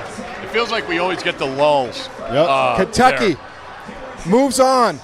What a game. I'm going game ball Mark Pope. Game ball Mark Pope. Yes. Wow. He said something going into overtime. Yes. You know? Yes. That's a hell of a win. Like, to your point, Mark Jeff, Pope we were needed talking that one earlier. bad. He needed that He needed that one bad. I don't know how much of a shot I'll give him against Iowa State, assuming they get past Tennessee State. But All right, so let's talk about it, right? Everybody had Santa Clara winning this Yeah. game, and they're up in the half. There are 2 times where they make little runs in the second half to take a 4 or 5 point lead, and Kentucky keeps fighting back. Yeah. And what does it say about them? I think it's to the head coach. I'll tell you, this is St. Louis. You got Big Blue Nation against the Cyclones. I mean, the Cyclones travel as well as anybody. That's a great game Sunday. yeah. By the way, But Jeff, Kentucky's going to have to be a billion times better. a second straight day, Rob Dauster starting over. 0-1. 0-1 for Yeah, but Dauster. he dug himself out yesterday. You didn't have to bring that up, John. No, it's just a tradition. I mean, these two have a history when it comes to betting and gambling. But to your point, all the double-digit trendy underdogs.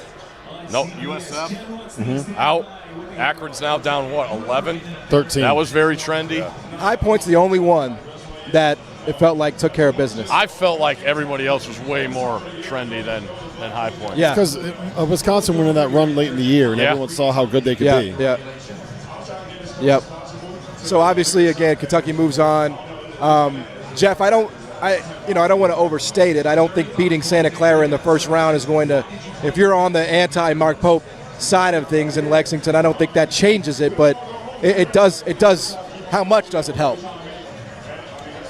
I mean, if they play Iowa State well and lose, I still think Kentucky fans will be like, all right, you know what? We're going to give them a third year, and let's see. This is a pivotal year either way. But I think he loses this game, and I think Big Blue Nation is kind of like they're going through the offseason saying, like, all right, we're going to really look and evaluate every offseason move will be critiqued. Yeah. Now, it's going to be the case, but third year, no matter what, is going to be pivotal. But at least if they get to the Sweet 16, they'll feel much better about Mark Pope.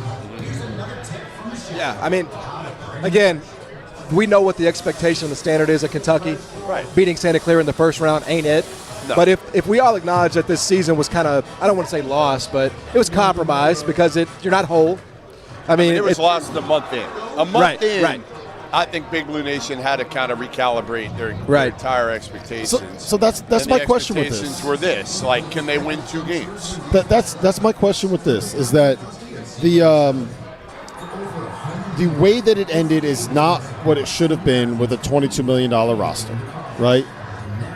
That said, when you look at where they were after the Gonzaga game, right, and you look at some of the lows that they had this season, and you think about some of the wins that they've had, the LSU comeback, right, the Tennessee comeback, this come from behind win, this moment, these buzzer beaters. How do you weigh a season that you thought was going to be a national title kind of a season, that turned into what could be an epic disappointment, that turned into like, wow, we actually think this is fun. We're winning some games, we're having some comebacks, to, all right, well, we're getting to the second weekend, or we're getting to the second round, probably not going to beat Iowa State or Kentucky. Like, it's hard for me to evaluate when you consider everything that's kind of happened. It's been a roller coaster. Yes. I look at, like, to Jeff's point, like the roster construction now. Like, I thought Aberdeen was going to be a home run. Really wasn't. But he wasn't the reason they were losing. I'll tell you another thing. That LSU game saved them. That buzzer beater, like, Moreno. If they lose that one, that would have been what? LSU's only conference win? Yeah, the Moreno shot I thought was huge. But they're up against it Sunday, man. Like, Iowa State, the way they pressure you for 40. Yeah, that's just How a tough much Aberdeen matchup. handles the ball. But again, if you're Kentucky, you're just feeling blessed to be there, because you were a 99% favorite, so your ass was going home with 2.4 seconds. So, it's one of those things. I don't want to say house money at Kentucky because that's ridiculous, but you were 2.4 away and a miracle shot from being, having to pick up the pieces in the locker room 15 minutes from now. So, we'll see. We'll see. There's talent, and if you get that Brandon Garrison again, maybe. Well, there's two things that are going to have to happen, right? And it's honestly kind of concerning that it took these things to happen to be able to beat Santa Clara, who what they do defensively is not all that dissimilar, where they try to force turnovers against Iowa State. So if you struggle with Santa Clara, you're probably going to really struggle with Iowa State. You need Otega Oweh to go nuts. He had 35, 7, and 7 tonight. I don't know if we can do better than that against Iowa State. No, but I thought it was impressive, too. They did it defensively. Yes. They got big time. They rolled their sleeves up and got some big time stops when they needed it. So. Yeah. All right, let's go. Let's just whip around here. Texas Tech has opened up. Are we taking a break, by the way? Or are we just going to keep going? Okay. Texas Tech is up, let's see, about 16. They're pulling away from Akron here in the second half. Again, this Texas Tech team has an identity. We've talked about that. Arizona up 24 at half over LIU. Goodman, they are, we were talking about that with Hansbrough before he left. They're a machine-like, this Arizona team. They are. This is what they should be doing, but they're doing it, right? We thought Michigan would do that. They did. Duke struggled, but for different reasons. Right. Arizona's still whole. That's the biggest difference with them and everybody else right now is Michigan not whole, losing Kaysen. Obviously, Duke dealing with their issues. Arizona, you say it kind of coming down to the stretch drive, like who's going to be the healthiest? And that's been Arizona. That's a big part of LIU, again, they don't have enough horses, but Arizona has been a machine for most of the season, other than a 2-game spurt. I thought it was big, too. I wanted to see what Bradley looked like early in the game, because that second half against Houston, when he had the hand, he didn't look right. He was not a factor in that game, at the end of that game. To see him back, he had a big old wrap on it. You saw how concerned he was when he came out. But, yeah, Arizona and Florida, obviously, being healthy. Wright State up 5 at half over Virginia. There was a buzz. There was a buzz in this room before this game started. Wright State money line. There was a buzz, and they're up 5 at half. Wow. Was the buzz in your head? Huh? Is that where the buzz was in your head? It was no. It was. I don't want to say who it came from. All right. I don't want to say who it came from, but yeah, Wright State was a pick around here. On that Arizona point though about Jaden Bradley, that's why I feel like they're a cut above Michigan and Duke and honestly everybody else. Because I know that when it's 2 minutes left in the game and I need a play to get made, I'm not asking Elliot Cadeau to do it. I'm not asking Caden Boozer to do it. I'm not asking Boogie Flynn or Xavier Lee to do it. I'm asking the Big 12 Player of the Year that's been there for 3 years, Jaden Bradley, to do it. Or the Brayton Murray's. Like you've or got Murray's, other but I'm options. just saying, I've got a 3-year guy but who's been there. And he can do it for himself. He can also dish it. Yes. Like that's the beauty of Jaden Bradley. And he kind of just feels out the game. He doesn't try to do too much. He's not trying to prove anything. He's honestly a unicorn. of a college basketball player. Been in the stop for 3 years, and he's willing to distribute and not have to be the guy. That's my favorite thing about them. They don't care who scores. Nope. They don't. I mean, you saw Karchenkov have runs in the Big 12 tournament late in the season. Yeah. Burries is there. He's had a couple bad games, but then Bradley steps up. And and it was Koa. That's what I was going to get to. Yeah. Beginning of the year, first game of the year, it's like, oh my God, Cole Pete, player of the year, freshman. Nope, that's not going to be him. He's going to, he didn't miss time. And that was the other thing. Everybody was banging on the 2 games they lost. They didn't have him in the second half of that Texas Tech game against Toppin. That's a huge factor. Aristotle was out those 2 games too, right? Yeah. So you're missing like 2 of your top 8 guys. So I don't know if that's necessarily an excuse, but losing at home to Texas Tech that came back and beat Duke, that looked like a Final Four threat when they had the second best player in college basketball, I don't think there's any shame in that. Losing at Kansas, not at all. Shit happens, man. It's Kansas. It's the fog. No, but I've heard you guys talking more. I think Jeff said it. Of the 1 seeds, they have the most pressure.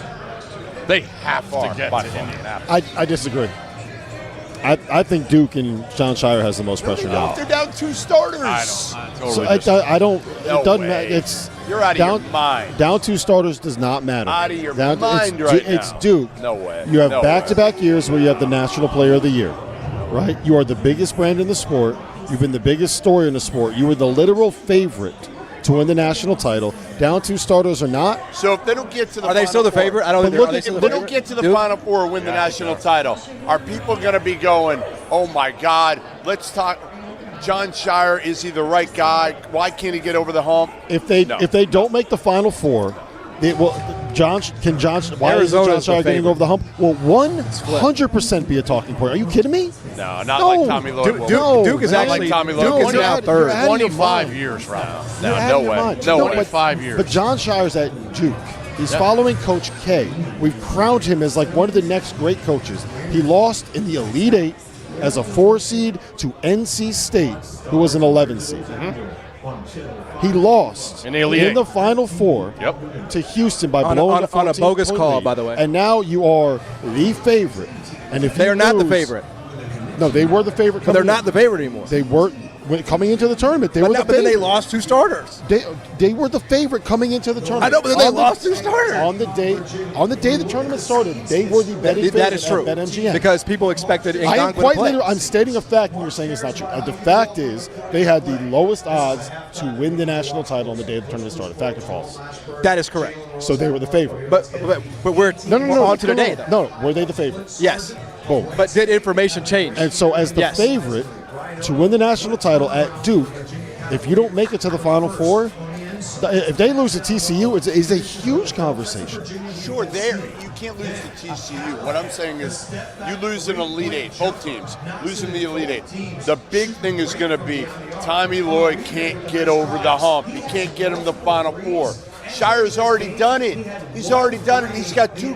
They're down 2 starters. Tommy Lloyd's got a completely healthy team. This ain't even close. It ain't even close. I also, the big thing is, I just don't see the Arizona not getting it. Arizona's going to roll. Arizona's going to roll. But they got to do it. Right, that's what we're saying. Arizona's going to roll. That's where my have to comes in, because you look at both of them are going to be a talk. Both of them are going to be a talking point. 25 years. It's been 25 years since they got to the Final Four. Arizona, at Arizona. And one of them is Duke. It's Arizona. It's Duke. Arizona is the answer. Duke. It's Duke, and it's the guy that took over for Coach K. I think that is such a bigger talking point. I get what you're saying, but in the end, it's an Elite 8 and a national semifinal loss. It's not like a first-round exit. We're not sitting around wondering if John Shire can coach basketball or not. Like, Tommy Lloyd's never made it out of the Sweet 16. Right. And he's got a whole healthy roster. He's got top 10 picks. Tommy hasn't been there for 25 years. This is year. I understand. They've gone through 5. It's an Arizona conversation. And how many times has he been a 1 seed? Sure. Right. I mean, what's the rap on Tommy Lloyd that he can't get out of the Sweet 16? Right. It's been 2, right? The same thing with Sean Mathurin, Miller. they were a 1 and they got beat in the Sweet 16. Yeah. That's right, yeah. Was that who lost? What were they last year? They lose to Carolina? That was the RJ Davis year, right? They lost to Carolina? 2024? And they got upset by an Ivy League team years ago in the first round. So there are You got to get to the Final Four. You have to. You got to get to the Final Four if you're Arizona. Have to. I think you have to get to the title game if you're Arizona. Shire could lose that's in what the Elite Eight. I guess here's my thing. I guess here's my thing with it. But if you don't have Gamba back, if you don't have him back and you lose in the Elite Eight, nobody's going to be like, oh man, this was a terrible job by John Shire. Let's talk about his future. I think that there'll be significantly more people. Nobody will. Especially at the national, maybe not on our shows, on the national level. Well, they're idiots then. Well, you naturally have people that hate Duke that are gonna, Right. they are looking for any ammo. It's Duke. But that's an unserious conversation, Rob. Duke. Like I know, but it's an unserious conversation. So if they are lose we in the Elite talking Eight about- for anybody to question John Shire. Are we talking about our show, what's going to be the bigger conversation, or the sports populace in general? I mean, I can't be responsible for the sports populace in general, but in terms of we're talking about, anybody that you would respect would not say John Shire's job ability is in doubt if he loses in the Elite Eight. There's a lot of people that I don't respect that say crazy shit all the time. And that's always going to be the case. That's the business. That's the business we're in, man. That's the business we're in. And one of these teams is Duke, and has Cam Boozer, and had Cooper Flagg, and has not won a title. And one of them is Arizona, who plays on the West Coast, that half the people in this time zone don't even know exists. Well, that's their fault. That's their problem. I mean, if we're having this conversation about, we're talking about serious people now. Tommy Lloyd has a ready-made, healthy machine that's killing everybody. They beat Houston twice. They beat Iowa State twice. That's the Big 12 champions. They need to make a run, and not just Sweet 16. But they will.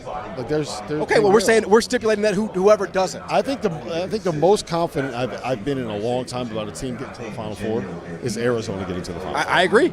And if they don't, you got to see it because that fan base is rabid. And they cannot handle another trip not going to the Final Four. Here's my question for you.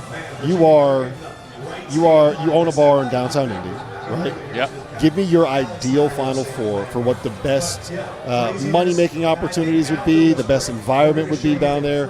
What are the 4 fan bases that you think would make the best Final Four this year? Oh, best fan bases. Like with good enough teams, you're saying? Yeah, good enough teams, obviously. So, like, the obvious answer is Kentucky, but, like, let's talk about teams that can actually I'd say because it's Indy, Purdue. I think Purdue, yep. we haven't really even talked about them at all the last 2 days. I look at Florida with the ability to repeat and knowing how great that fan base is. I'm going to say Illinois out of the South because Illinois is drivable and those guys are hungry. Yeah. I mean, you could argue for everyone. You know, I'm just trying to think of the city, Michigan. Yeah. Yep. You know, knowing how monster that fan base is.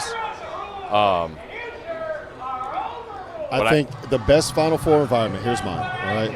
I think it's Arizona coming out of the West because I think that those fans, it's been a long time since they had the chance to travel to one. I think they'll make it. I think Michigan coming out of the Midwest. I think Illinois coming out of the South.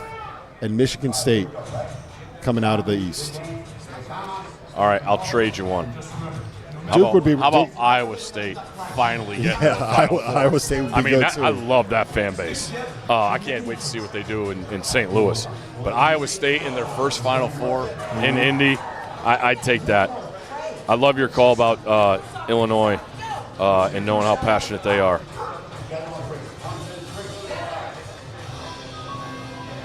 In the East? There's a lot of good ones in the East. Yeah. Johnny's would be nuts. The Johnny's would be nuts. The St. John's Johnny's. They'd be the loudest per capita. Yes. Speaking of St. John's, because I want to see what they look like, but we just saw Texas Tech roll. They ended up winning by 20. Yes. Yep. Yeah, they pulled away. Go ahead, sorry. And I know a lot of you guys have talked about this, but the idea of knowing how much of a grind these conferences have been. I think Texas Tech was a great example today. All right, yeah, go ahead. Everybody pick Akron. We're going to be just psyched to get the hell out of the Big 12. And then as 100%. You look at today, I look at St. John's. I want to see, because the other thing, we talk about pressure. I think St. John's and UConn have a ton of pressure on them. I freaking hate that they put them in the same region. I think it's terrible and lazy by the committee. Yeah, I don't know why they did You have 3 teams from the conference in there, and your 2 best ones are in the same bracket. I hated that idea. But UConn is a team, too, that I believe is going to benefit from being out of their conference. They have the biggest bullseye in their conference. The conference wasn't great. You're still getting everybody's best shot. You know, you go to Marquette at the end of the season to lose a chance with the Big East title. I think UConn's going to come out and play really, really well and just be more freedom. You know, Mullins being a freshman, we're going to get to see him. I thought Danny made the point talking to Fanta after the semis, like just talking about like, hey, wait till he becomes more consistent of a shooter. This is that time. I mean, we've been waiting. We've been waiting 4 months for it. The concussion, he hasn't been this. Yeah, concussion. He's got an ankle thing. Like that's my thing with this UConn team is that they just haven't. We've been waiting for the leap, and that leap has not come from any of them. And I'd make the argument that there's actually been some regression there. I don't think Silas is what he was in the middle of the year. I don't think that Braylon is playing as well as he was. We haven't seen Solo Ball come anywhere near what he was last season. So, and the bench has kind of fallen off a little bit. Now, the points you made about getting out of conference, they are a team that, with all of the stuff they do offensively, like the movement and running off of screens and having the tournament where they call things a little bit tighter, the freedom of movement that you'll be able to getting out of the league, that will matter. That's exactly what I'm talking about. That will matter. I mean, go back to the Big East title game, right? Mm-hmm. That was a bloodbath. Yes. There's a one foul on Oziah shooting a three. The next whistle is about 4 minutes in, and it's when Zuby and Reed are just punishing each other. Zuby flops. They give him the charge on Reed. Like right there, that game's a fiasco. So for UConn to get out of that, I think it's a huge, huge benefit tonight. By the way, I want to tell this as a cautionary tale. Steve and I were talking before the show started today. Random guy walks up. He's leaving the kiosk, and he stops Steve and says, "Hey, Steve, you want to make some money today, man? Santa Clara Akron money line parlay." Resting in piss right now. And I told him at the time, I said, when people come up to you and say that, it's almost like you should automatically take the other side. You know? Yeah. Because there's no money hacks out here, folks. There's no cheat codes. It ain't easy. Right? Wow, look at you. It ain't easy. Everybody sees the plus money and like, oh, you know, it's not value just because it has a plus sign next to it. You know, John Martin has never lost a bet. Really? Never. Did you know Literally that? never. He's 1-0 today. I know that. You can go to my satchel and you can look for the losers. Go look for the losers in my satchel. I'm happy to show you. There are none. Dude's got a Louis satchel. I saw that. He wins every bet. I mean, can afford multiple satchels. When I go betting, you know, the satchel comes out. Hansberg is going to get one from Kohl's. Oh, yeah, that's who said.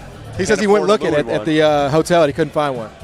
So maybe he'll have one next time we do this in Indy. Arizona up 30 on the Sharks. Yeah, what do we got? What's next? We got Wright State is Iowa watch State. the end of that against Virginia. Nolan Smith. Iowa State 250. Goodman. Yep. He's not involved in any jobs. Nolan Smith. Is it just not? It's not time. There's nothing down there. Yeah. That's the hard part. There's nothing really in this area. This is the area, right? If he waits a year, if he wins next year, you're talking about potentially Georgetown and Maryland opening up. Mm-hmm. That's where he's from. Memphis could open up as well. Maryland opening up after 2 years. Steve, you want to take that one? You want to field that one? If Buzz sucks again. It can't be as bad as No, it but was even this if year. they don't make the tournament. I don't know what the numbers are on if he doesn't make the buyout's tournament, gotta be high. It's going to be hot. Right. And the buyout's got to be high after, too. Oh, he was trying to call a timeout. Herb was tried to trying call a timeout. Yep, that's brutal. Wow. That is a brutal one. Well, get eyes on that press conference. That's why his face was blank. Yeah. Like, you guys literally just ignored me. I had 4 timeouts. Like, you just ignored me. Yeah. That's a tough one. He chased the rep that was running away. Go to the rep. You got to go back. Go to the rep that's coming towards you. Come on, Herb.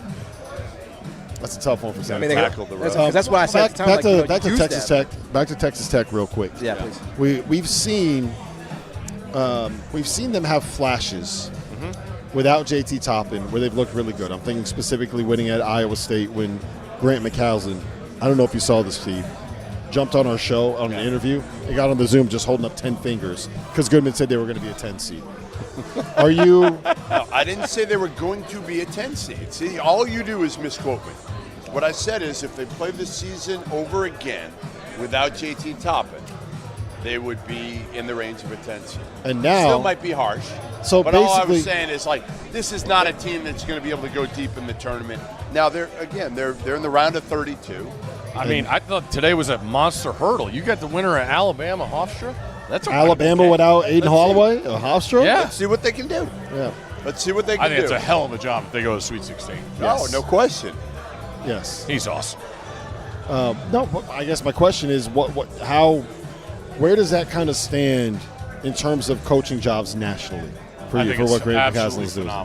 Phenomenal. I mean, look at what they did, because I had them on my list to win that. I thought they could win a national title. I did Obviously too. topping. I didn't take them off because I trust the hell out of Grant, and they come out and they go 3-0, and then they lose the 3, and again, like we just talked about. Without your best player in that conference, you got to get the hell out of there, man. The only thing I'll say is, like, Alabama matches up well against them. Because and you could go vice versa and say that Texas Tech is okay.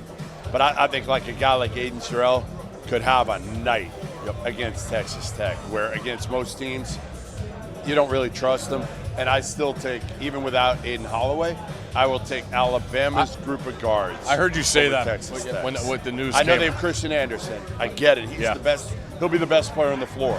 You're saying take the collection. I don't even know. Like LeBaron Filan, they're different. he's They're very good. different. Yeah, they're different, but like they're both. I don't think that there is a best player out of the two of them. I think that those are two All-Americans. They're both like great. they're two They're studs, both great. man. They're Yeah, great. I think I trust Christian Anderson a little bit more.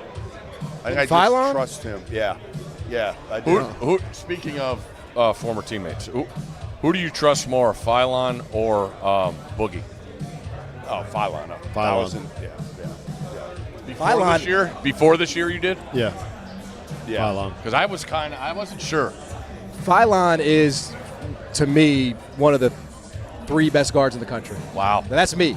I think that I don't know if there's 5 players that I would want with the ball in their hands over He can Phylon. change a game so quickly. Phylon? That's what he can do. Yeah, but right? he can play just makes. go for like 10, 12 quick points. Yes. Christian Anderson, that's not what he does. Here's what I love about Phylon. There was, what game was it?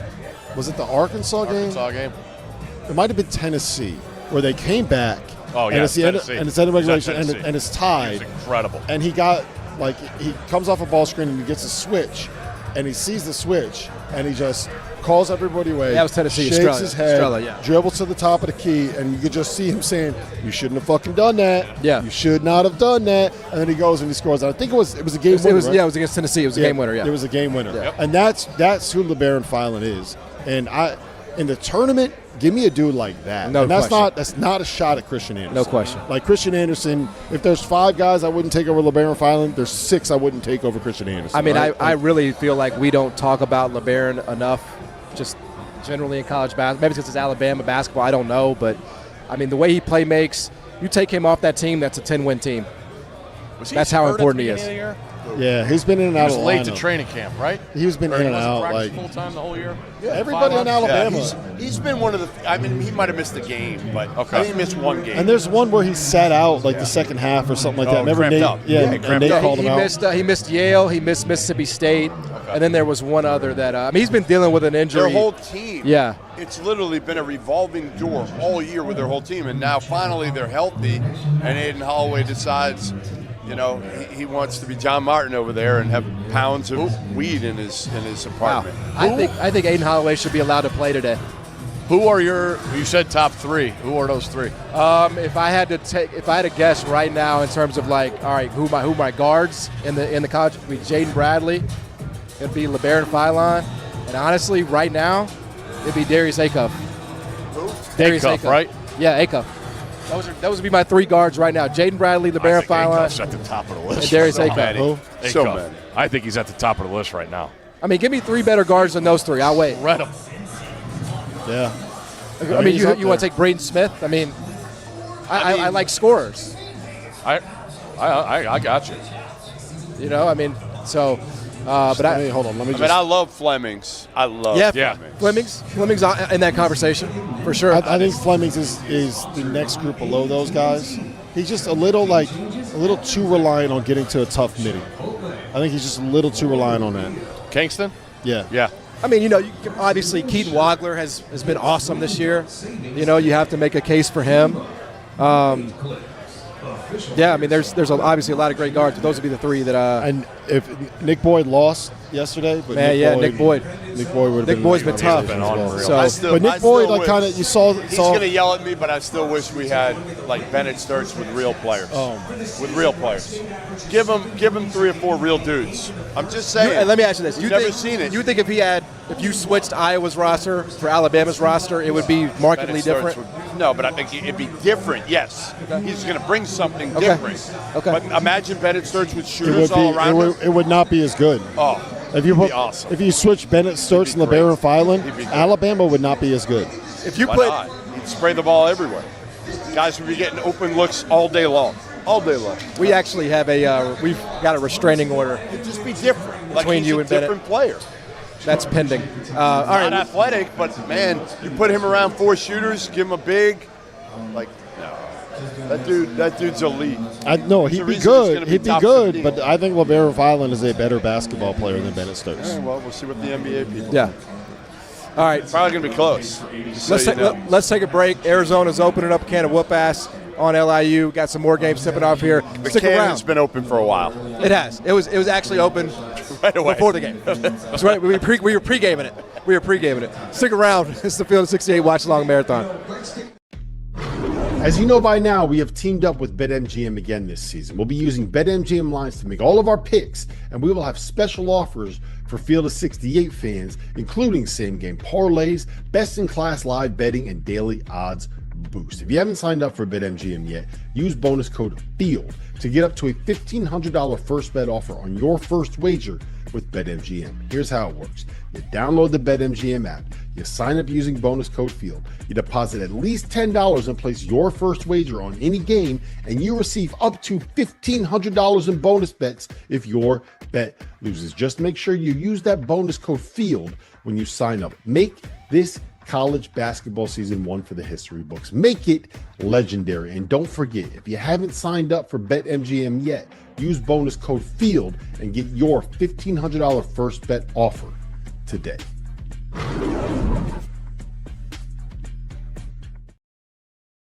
Hey everyone, Jeff Goodman here, and I'm excited to tell you about what's going on with our partners at Voodoo Rangers. You know what makes March even better? Chaos. That 111 seed that nobody believed in suddenly ruining everyone's weekend. And this year, Voodoo Ranger wants you to bet on 11. Grab a can of G-Force IPA with 11% ABV, then register that beer at bet11.com. If an 11 seed advances, you have a chance to win a juicy prize, $11,000. We're also taking a trip to Vegas, exclusive G-Force merch. And if an 11 seed pulls off an upset, 1,100 fans could win cash for their next round. It's the juiciest bet of the tournament. No brackets, no stress, just cold beer and beautiful chaos. Visit beton11.com to enter. Win or lose, still got beer. Learn more at bet11.com. You must be 21 or older. No alcohol purchase necessary. Legal in all 50 states. Full rules at beton11.com.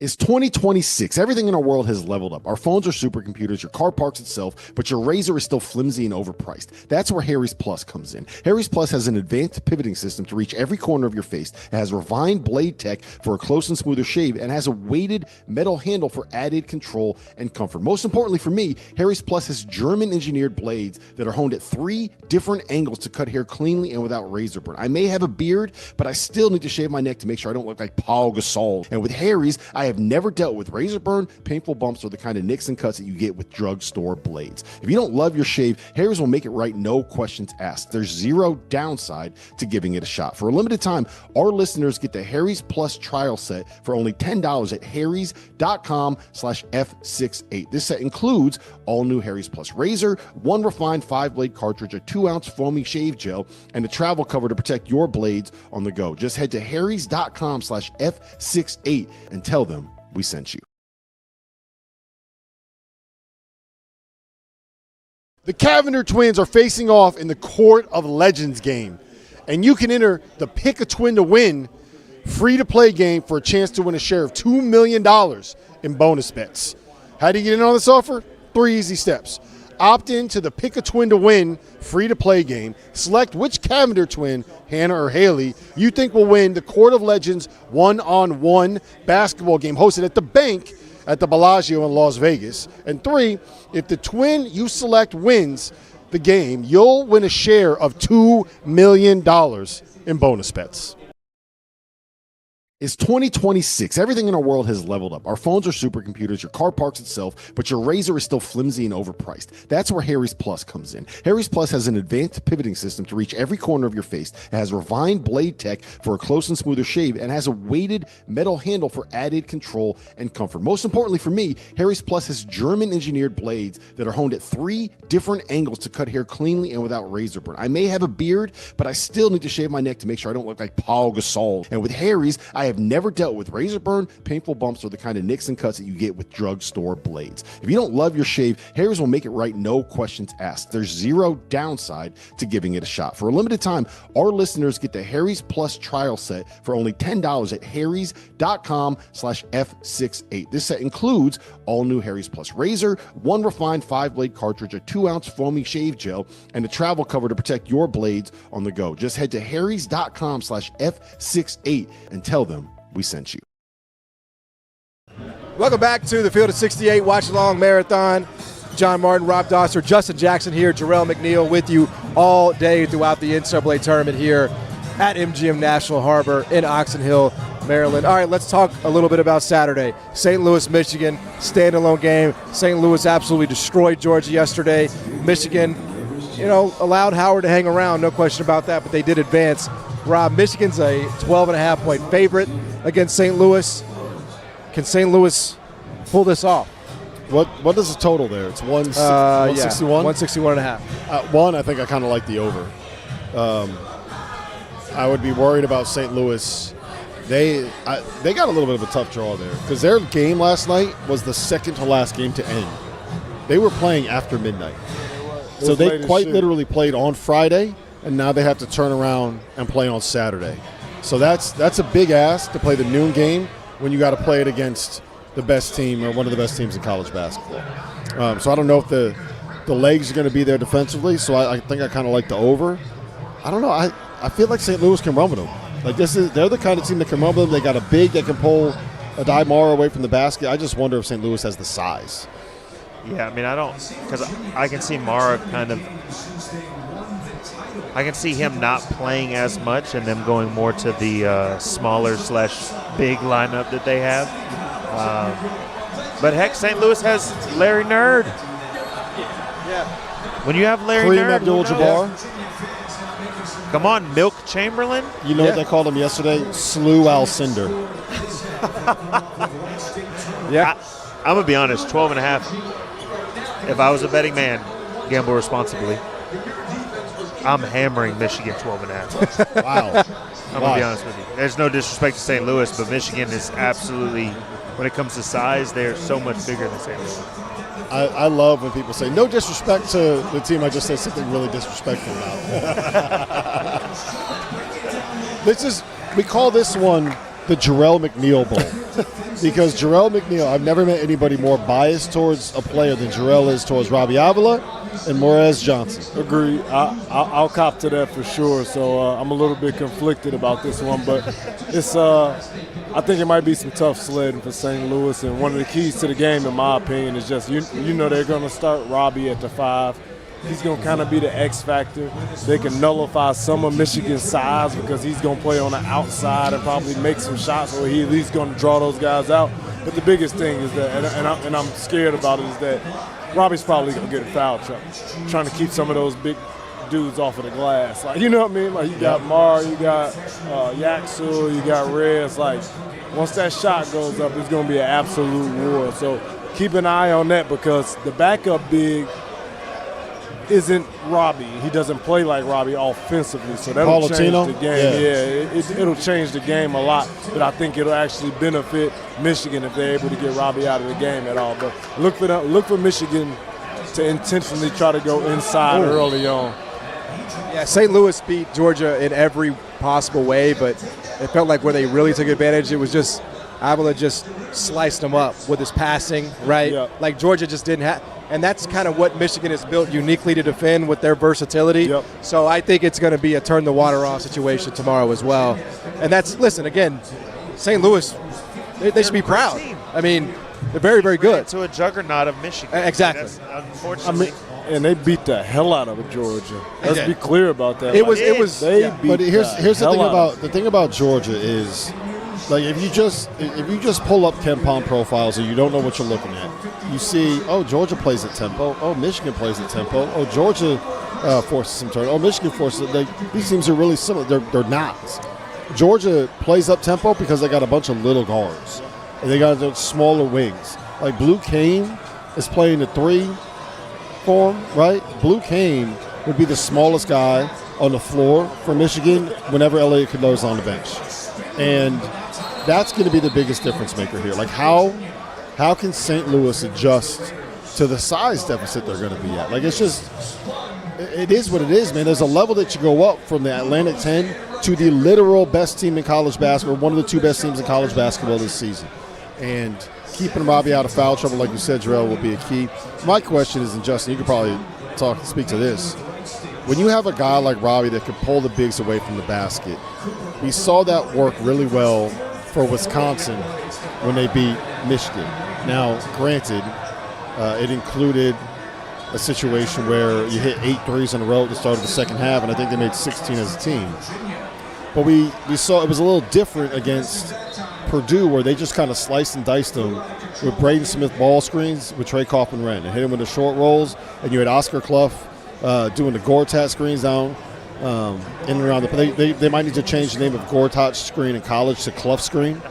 But I don't know if St. Louis, like, they're built very differently, and I don't know if that will work as well offensively against what Michigan does. Yeah, I mean, I think that's the recipe to beat Michigan, is to have a big that can pull Mara out from just being able to patrol. I mean, you put a 7'3" guy with no defensive 3 seconds just by the rim, there's nobody that's going to be able to score at the rim. But if you're able to pull him out, now he's having to guard different actions. Maybe he's not switching. If Jefferson is hurt for Iowa State, I'm not going to say Tennessee State's going to win, but I'm going to say a lot of people's brackets are about to get. I mean, yeah, that's a killer. I mean, you think about next round, Kentucky, I mean, yeah. That they cannot afford to lose Josh Jefferson. There's no doubt about that. So we'll see how that plays out. Anyway, finish your point Dr. on Dauster, I Michigan. mean, any early thoughts? He looks like he's almost in tears over there, so that's never a good sign. Let's see here. Go ahead, finish your thought, Justin. I didn't mean to cut you off. That's not a good look. He also went down, I think it was non-contact. Oh, man. Josh Jefferson being helped off the floor by T.J. Otzelberger. Can't put any weight on that left foot. Yeah, that's not good, y'all. That does not look like somebody that's coming back. Did he already have it wrapped up? Did he already have it? Yeah, it looks like he's got tape on it, doesn't it? Yikes. That looks bad. I'm not going to speculate on what it was. I didn't see what happened. You hate to see that. But yeah, like that's the recipe to beat Michigan, is to have a big that can. But you also have to have, to that point with Wisconsin, you got to have other guys too being able to knock down shots and be able to really play well off of that. And heck, Michigan's also been doing their own scouting too. Like, they know that's how teams are going to try to attack them, probably going into the tournament. So now what do we need to do? Now Mara maybe doesn't play as much as he would early on in the season, where he's able just to patrol the paint. So I think that's just why, like, St. Louis is a really, really good team. They had an unbelievable blowout win where they dominated last night, but it's just it's like a Karl Malone running into Michael Jordan type situation. Like, unbelievable player, but it's MJ, and that's just kind of, I feel like what they're doing. They're running into Michigan, who's top 2. You know what the problem is? Like, what makes Adai Mara special, Jarrell, and what makes Robbie Avila really good, it's kind of similar, right? Like, they're big guys that are skilled, that are exceptional passers. And Adai Mara, Robbie Avila's a big boy. He's 6'9", 240. Adai Mara's got 6 inches on him, and his wingspan is 7'8". Like, it is. That's gonna be tough. That's gonna be tough for Robbie. Yeah. All right, let's work our way down the list here of tomorrow's games. This is a rematch, actually, of the second round from 2 years ago in Memphis. I actually got a chance to watch it, different coaches, but Houston versus Texas A&M. Buckyball has taken over the world. And they made St. Mary's look like that was their first time ever playing basketball yesterday. It was like, what is happening to Randy Bennett's group? I don't think they'll have that same success with Houston. But the question, Justin, is can they make it hard on them with that style? I think the issue with Houston is they're so disciplined defensively. Like the problem with St. Mary's yesterday and A&M, to me it was just a straight athleticism. A&M was just more athletic than St. Mary's, and they made St. Mary's play faster than they wanted to play. They made them just do things that they didn't want to do, you know? And I think that's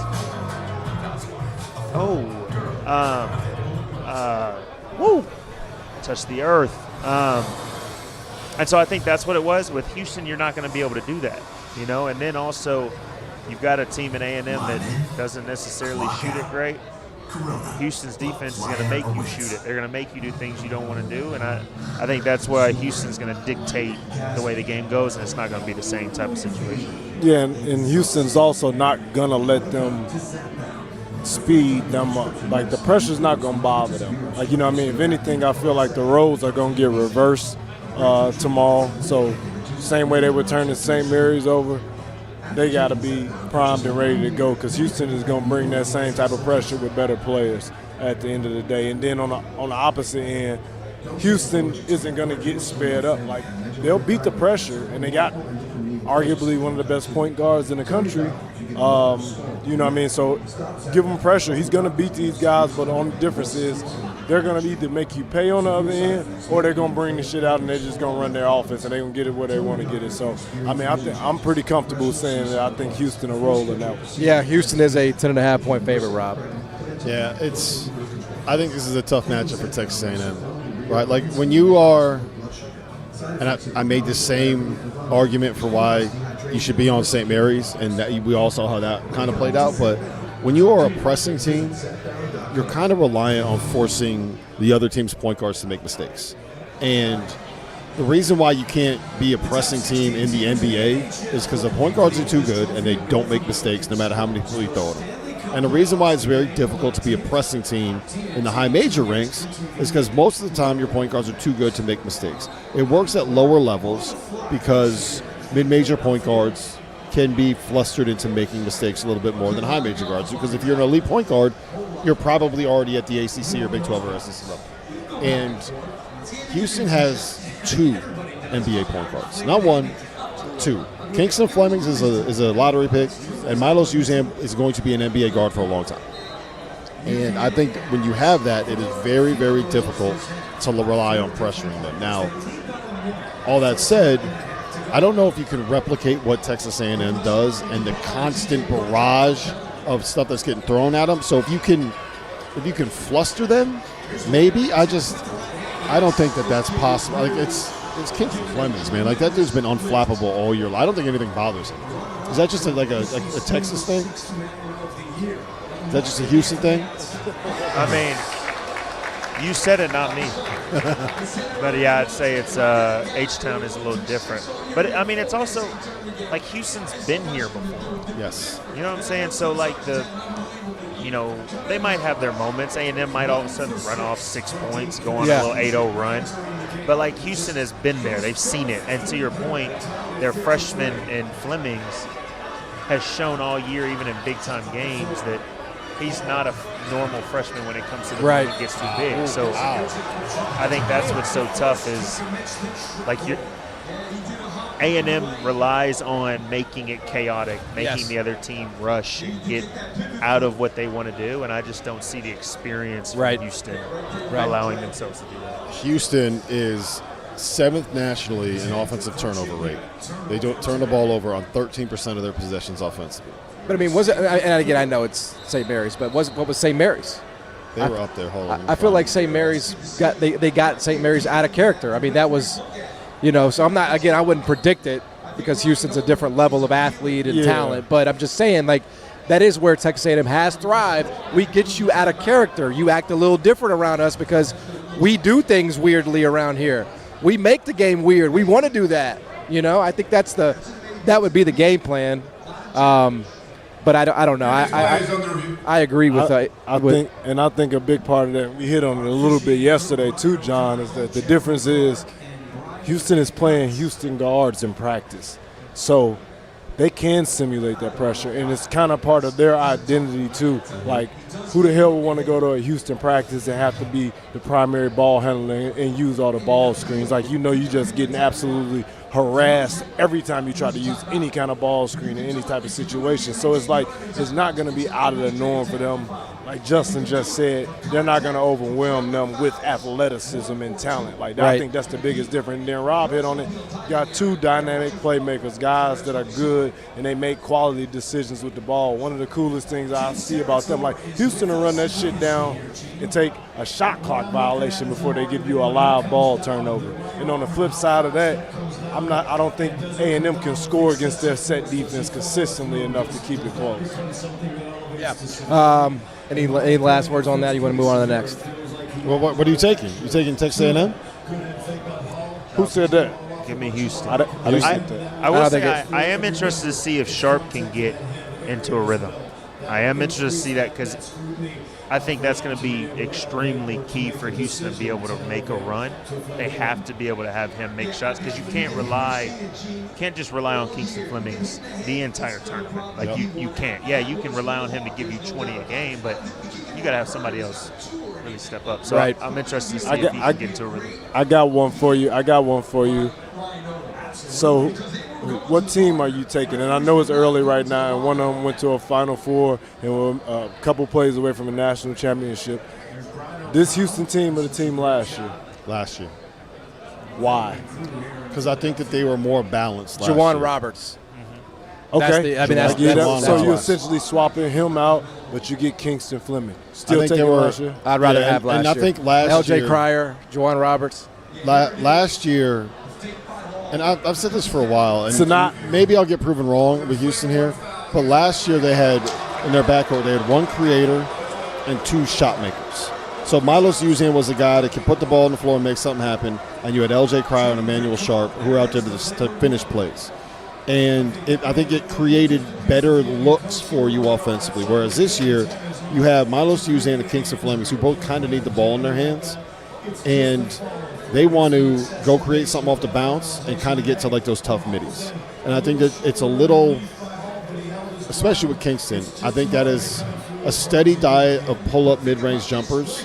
Like, it's a really good shot for him, but I think that it's difficult to rely on that for 6 straight games. And that's the only part. And I'm not disagreeing with you, but I think it's a lot closer than people think, because I also, devil's advocate, I can argue, I feel like that was what they were missing last year. And it's hard to say that they were missing anything when you were a couple plays away from winning a national championship, but they didn't have a Kingston Fleming. And at the end of the day, when the shot clock goes 5, 4, you need a guy who can get to that dribble mid-range pull-up to get you quality looks. With Cryer, he was so small, it was like, it was either a catch-and-shoot 3 or he had to let it go from 40 feet. He wasn't going to be able to get to a spot, raise up, and still get you a quality attempt, even when a team plays good defense. Now, I'm with you, though, too. So, essentially, it's LJ Cryer, Juwan Roberts. They got the experience and really good players for Kingston Flemings and Sanak. Yeah, and it's like, Sanak just hasn't been consistent. Like, he's been good. He's gotten there, with the physicality, but the three-point shot has not been where it's probably needed to be, and defensively. It's not a big drop-off, right? It's not a big drop-off. But if you go from 1 or 2 to 8, you notice it. Like, Houston's having to score 80 a night now. That's how they got to win. Well, would y'all, is this crazy to say that the front lines of the top teams this year are bigger and better than last year's front lines? No. Yes. It's not crazy, right? Not crazy. So when you take Juwan Roberts out of it, which was like their enforcer, and now you replace that with a freshman, even if Sanak even if he figured it out way quicker than he has, you're missing that whatever it is on the inside to be able to deal with these front lines that are going on. Woo. And I think that's what they're missing. You're right. Like Tugler, you're right. I love what he does, but Tugler's not an enforcer. No, he's not. You know what I mean? Like, he's not somebody that, like, you're not going to want to attack down low.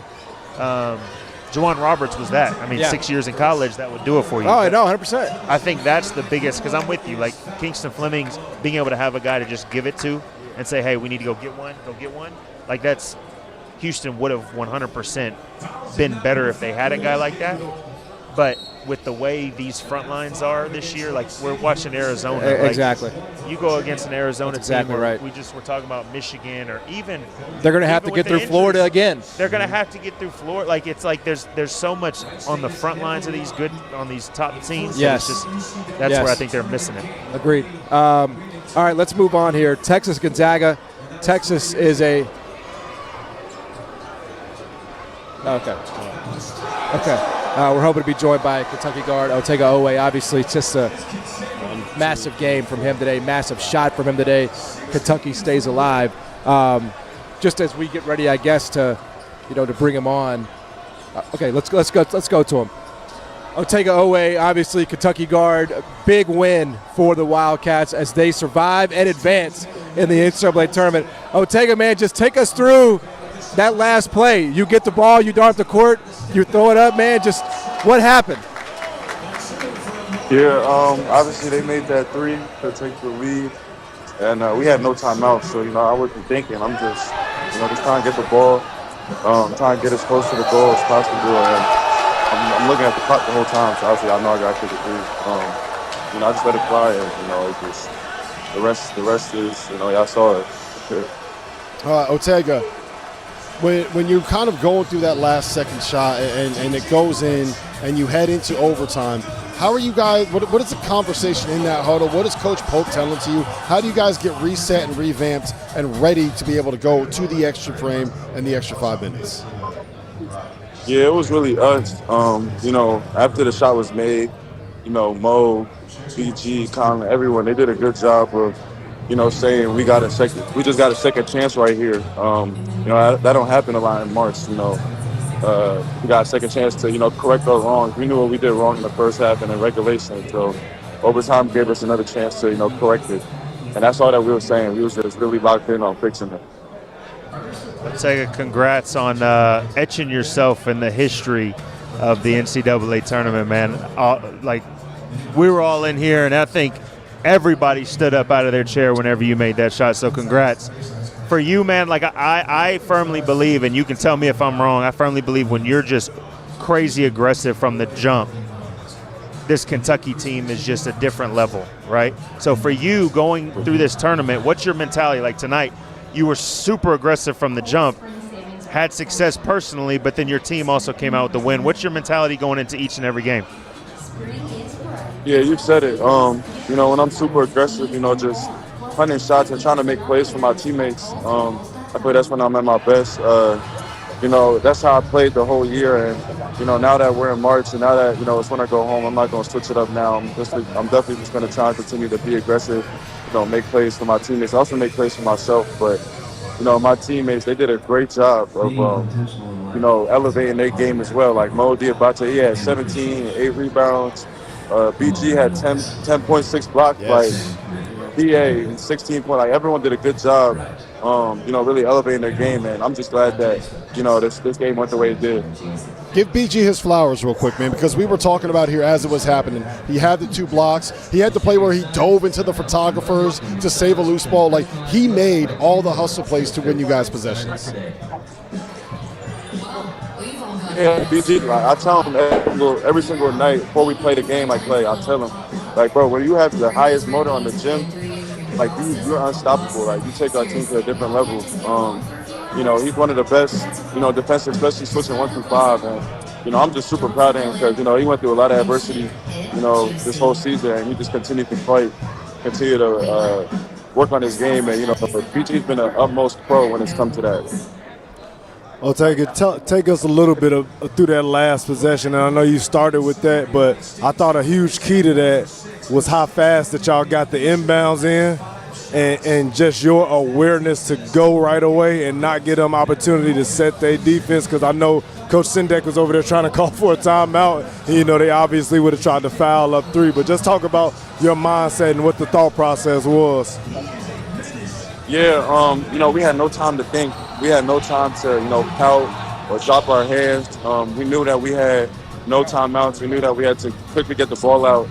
And DA did a really good job of, not waiting for the big, because that's what we usually do. We wait for the big to take the ball out. But DA did a really good job of, just getting the ball out and then finding me.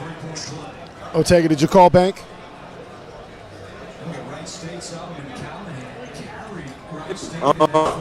I didn't call bank.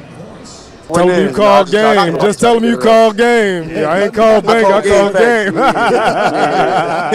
Otega, man, appreciate you. Congratulations. Yeah, Go get ready. man. Celebrate this, but as soon as you get off the bus, get ready for this next game, man. We appreciate you. Yes, sir. Thank you, guys. Congrats. Otega Owe, Kentucky guard, massive from him. 35 and the half-court shot to send it into overtime. He really is, and we probably had him on like 5 or 6 times this year. He's one of my favorite kids to interview. Like there's a humbleness about him, but you could tell like he wants to rip your heart out now. I mean, that was a moment where you for sure could have just been talking about yourself, but the fact that he talked about everybody else's stat line and how important they were, like for this, I've said it kind of all year, like early on in the season, it seemed like there was times where he wasn't super aggressive, right? And this Kentucky team struggled. Not saying that this team is a Final Four level team, but when he plays as aggressive as he played tonight, like they always have a chance because you've got one of those guys that you can say, hey, we need to get a bucket, go ahead and go get one. Yeah, and I think that's one of the things that kind of get lost in translation, and everybody's been killing Kentucky and Mark Pope all year, but man, you got to take your hat off to that kid because all the trials and tribulations, the ups, the downs, the injuries, all of that type of stuff, he's been the most consistent and one of the most consistent players in the country, and they're not even close to making the NCAA tournament if he doesn't do and play the way that he's played down the stretch, man. 35 tonight, like just every single time when they need somebody to step up and answer the bell, it's always him. So hats off to him, man. He's a hell of a player. And you know what I do appreciate too is guys that understand kind of what, like the professionalism that after a shot like that, after you go to the podium, after you go deal with the open locker rooms, like that game ended an hour and 10 minutes ago. And he still is like, yeah, I'll jump on and talk to Field of 68 guys 100%. real quick. And come on and give a good interview. Have fun with it and laugh about it. I mean, Justin, I've told you this story before. I vividly remember the 2016 Final Four. I think it was that was the one we made the championship game, right? And I remember talking to you before the title game because that was the one in Houston, correct? Yeah. And I remember talking to you about that, and it was one of the breakout room interviews. And I was like, so what's it like being home and like playing the Final Four here? And you look at me deadpan and you go, I've talked to y'all more than I see my family. So, and that was it. And I was like, okay, look, I kind of appreciate now what. Hey, I want to apologize for that. No, it was funny because it was. But here's the thing: it was true. It was a real reality. Dang, let me go see my family. It's like that you have so much stuff that you have to do with all of this, and to be able to come on and do an interview like that and just be real and be fun to be yourself. You got to appreciate guys like that. They are good for the sport of basketball. Yeah, just good character, right? Like you combine good character with good talent, man. Like I'm a fan 10 times out of 10. All right, you want to keep working through these previews? Let's do one more preview and we can talk about Virginia here. All right, let's do High Point, Arkansas. 168.5. Arkansas, an 11.5-point favorite. High Point feeling good after beating Wisconsin.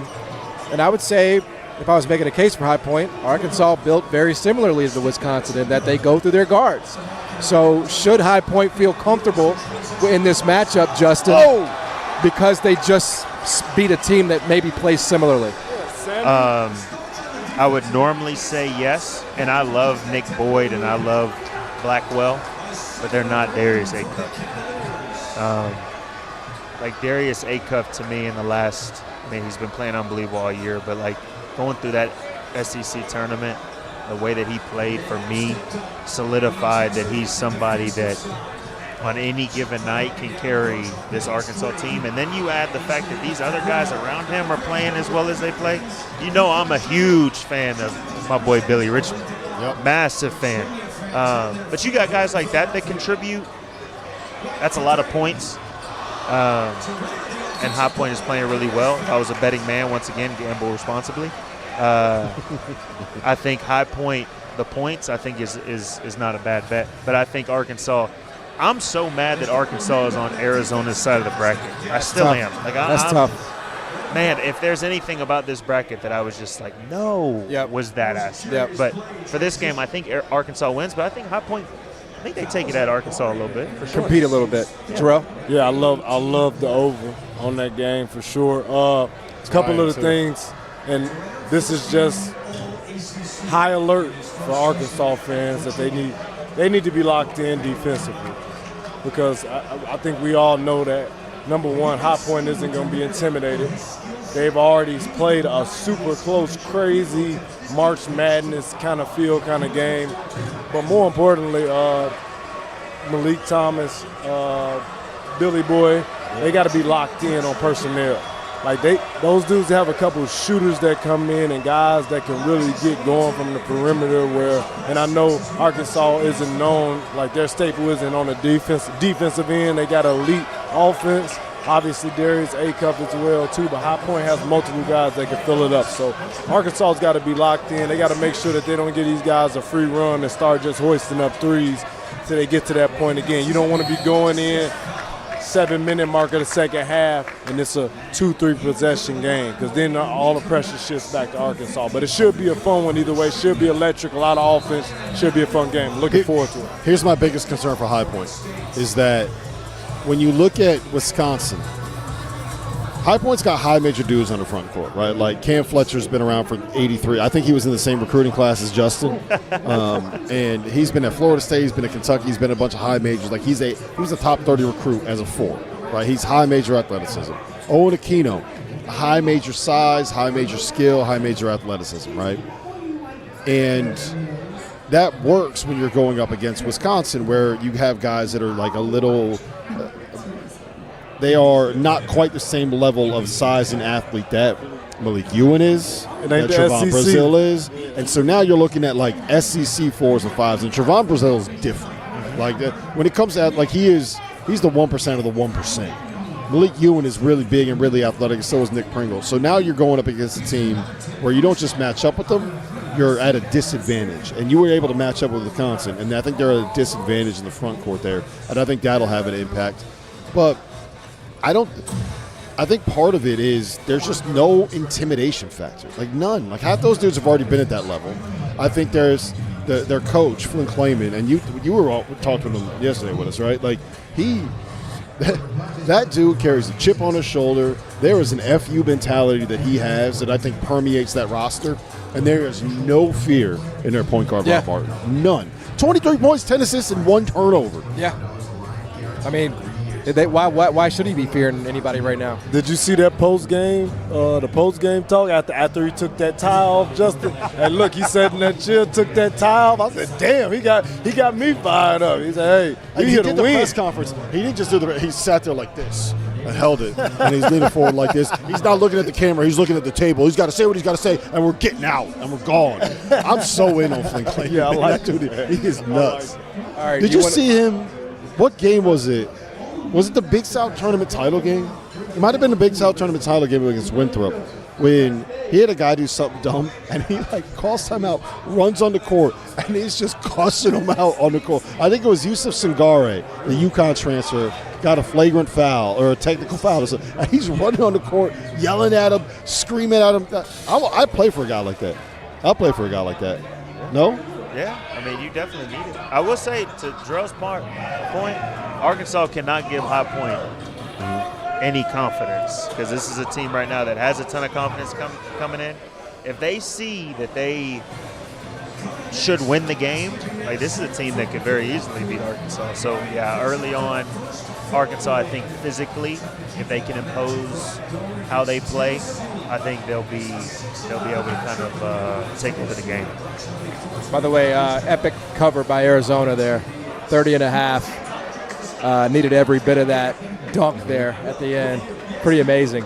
That's going to do it Arizona. Hope you lay. You didn't take the points with the Long Island Sharks, did you? No, but that kid right here, it's a walk-on for LIU, just banged home a 3 and celebrated it like Otega always celebrated it. Yeah. Look at him. He's like crying.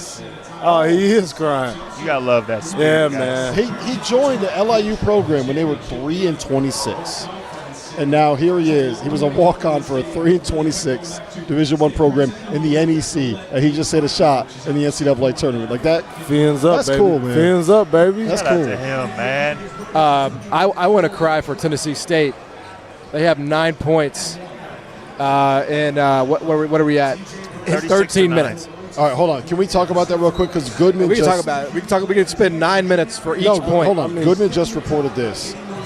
Iowa State's Joshua Jefferson is doubtful to return today. Team spokesman told Field of 68.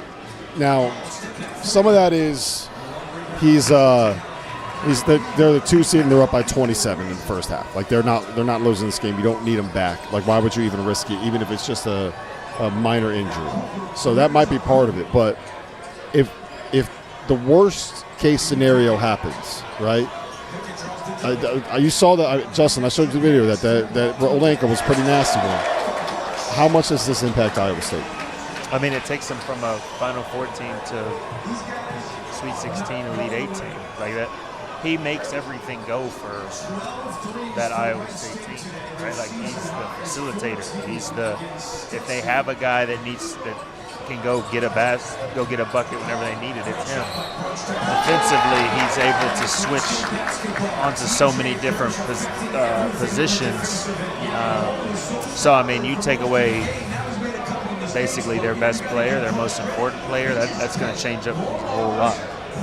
He's the best player and on their team, and they can realistically lose the next game if he's not available. It's that serious for me, at least. Obviously, he probably won't need to come back in this one, but it didn't look good. Anytime you see a guy going off and he doesn't even want to put his foot flat on the floor as he's getting helped off the court with both arms around coaches or training staff, not a great sign. I don't want to step on Rob's toes and become Dr. Dauster, but just didn't look good is all I'm saying. Yeah. We don't want to. I have room for one doctor on this panel. Yeah, only one doctor. I do have a question though. Like we've seen more players wearing the lower top sneakers, and one of the theories that I've heard about this is that it loosens up your ankles and like the ligaments a little bit more. So when you do roll it, the sprains aren't as bad. Whereas if you have the high tops and like the braces and the ankle tape, where if you actually roll it, it's going to be something where it'll snap some ligaments in there. Is there anything to that, or is that just complete BS? BS, absolute BS in the same way. And I tell people this all the time. One of the things you don't know, taping your ankles makes them weaker. Braces makes your ankles weaker. Like, Justin will be able to kind of confirm, like, the more you do it, you become reliant on it. Like, you know what I mean? So, like, I know I had a lot of ankle injuries early on in my college career. My college coach, like most coaches, he made it mandatory. You had to be either braced or taped for every single practice or workout. And after a while, you go back home for the summer. Those are a couple try to go get in the gym. I mean, you tweak your ankle walking down the court. Like, damn. I just roll my ankle in there. Like they get weaker by trying to protect them as well too. But I don't think the shoes got anything to do with it. Listen, it's 2026, and I'm old enough to remember because I used to be that guy. I was growing up, and it was, man, you got to get you some high-top sneakers to play. You can't play in nothing that low. But right around the time I came out of college and in between, while I was in college, it kind of shifted. Once I started wearing the lower cuts, like it's just a comfortability and feel thing. Like I never went back. I can't wear a shoe that's more than a mid-top. Like, you know what I mean? Not to hoop in. Alabama down 5 to Hofstra. You want to take a? Okay. Hofstra. I'm not going to stop doing Well, I know, but normally, I'll work it out later. Hofstra up 7 on Alabama here early in the first half. This is a moment. No Aiden Holloway for Alabama, obviously due to a variety of charges. But I honestly thought. That was a really dumb tech right there, by the way. Sam Lewis, did you see what he did? handling the ball. My question to y'all, though, is he – obviously, him not being on the floor, Aiden Holloway, like from a talent perspective, hurts Alabama. But does this whole situation, do you think, is it a bigger deal within the program, or do you think they've just kind of, that's over there, now we go play? I mean, it should start to be a thing, because you had obviously Brendan Miller, a couple of years ago in his, affiliation, and then obviously this. So I mean, it wasn't just him. It was another guy on the team who essentially, murdered someone, Yeah. like, allegedly, or I don't know if the case still going on Yeah. or what. But like no. I mean, it's at the end of the day, let's call a spade, man.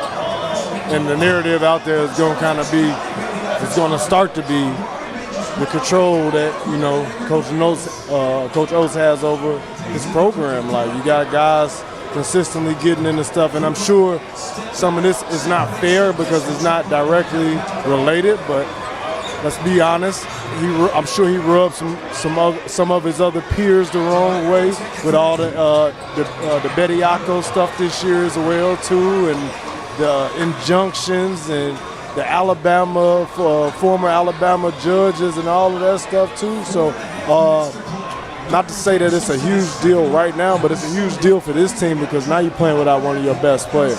And eventually, that type of stuff catches up with you more than wins and losses and making a deep run. Like, people want to know that you got firm control over your program, and second thing is that you're recruiting good guys to be in your program and wear the jerseys as well too. And I ain't saying that about Aiden Holloway because that ain't nearly as severe as the first one that we were talking about, but just still, it matters, man. Yeah. Rob, any thought there? I don't know if Alabama fans care about anything other than wins. You can say that about pretty much anybody, though, right? I think Alabama, and maybe more for football than anything else, but just get us some dudes that can win some games. I mean, you can't play football for Georgia unless you have a 150 and a 75, or vehicular attempted manslaughter. I mean, you can't play for Georgia football unless you have that. So it's everywhere. Requirement. It's everywhere. So no, yeah, it ain't just them, but yeah, they start to pile up in a short amount of time. You gotta say something. Yep. I mean, I do think I would go to Nate Oates and I would probably say as a university, hey, are we vetting? Are we doing the things? You know what I mean? What's going on? I would just ask. I would say, hey, what's up with the evaluation here? I mean, why is Aiden Holloway allegedly, moving? I can't understand. Or maybe he's just using. Wasn't moving. He said he was smoking. Yeah. He said he just smokes. He's just hoarding. He smokes it. Which is fine. We've decriminalized it across the country. Same reason you go and get 10 cases of water at Costco. Well, no, I told you this the other day. Only when there's an ice storm on the way, though, or COVID. You know what I mean? You don't want to keep going back to the store, John. Why are you bulking up with the Kush? That's fine. If you need to have a lot, they said they found it everywhere. It was in jacket pockets. It was under the TV stand. He just had weed everywhere, allegedly. Allegedly. Man. Hey, I'll tell you what, though. This Virginia game is a little too close for one of my Final Four teams to be in. I don't like this at all. But these games, like we saw yesterday with Duke, these games are games that, if Virginia makes it out of this, they could wake you up, and from here on out, they're locked in from the jump. You know what I'm saying? Back when we won it, we should have lost to Arkansas, and that was the second game of the tournament. We should have, but then from there on out, we were dude, from the jump, we got to be locked in. So we'll see. Tag. Yeah. There we go. I like Red it. Raiders. Red Raiders In the building. Shout out to Lubbock. Hands up, right? Hands up. Hands up, right? There you go. Heck yeah. Justin, you weren't here yesterday, but I almost kind of feel like that's the case of Duke, right? Duke probably should have lost that game yesterday the way Siena was playing. Yep. They didn't. Yep. And now I feel all right, that's the smelling salt. The tournament's here. We got to get serious. I mean, he made a great point, though. I feel like teams that make it to the Final Four or win it all, like in this tournament, They always have a you scare. have one of those, Yeah. maybe even two of those games. Like, you know what I'm saying? And like you said, it's almost like a new lease on life. You make it out, you survive, you advance, and you're like, woo! All right, well, let's not make the next one so Yes. interesting. Like Florida had that against UConn last year, right? Yeah. They had a few. I think was it Texas Tech? That was an interesting one. But yeah, I mean, they could have easily lost and maybe should have lost to UConn in that second round. They survived. Yep. They advanced. Yep. That's why they say survive and advance. But you got to be able to survive. Got to be able to survive. And only, as Rob Dauster knows, only the strongest do that. It's facts. He doesn't talk Factual- about last year for factual UConn, though. statements. That never happened. Last year actually was vacated in Rob Dauster's record books for UConn. I mean, look, they made it to the second round. Yeah. No one thought that was going to happen.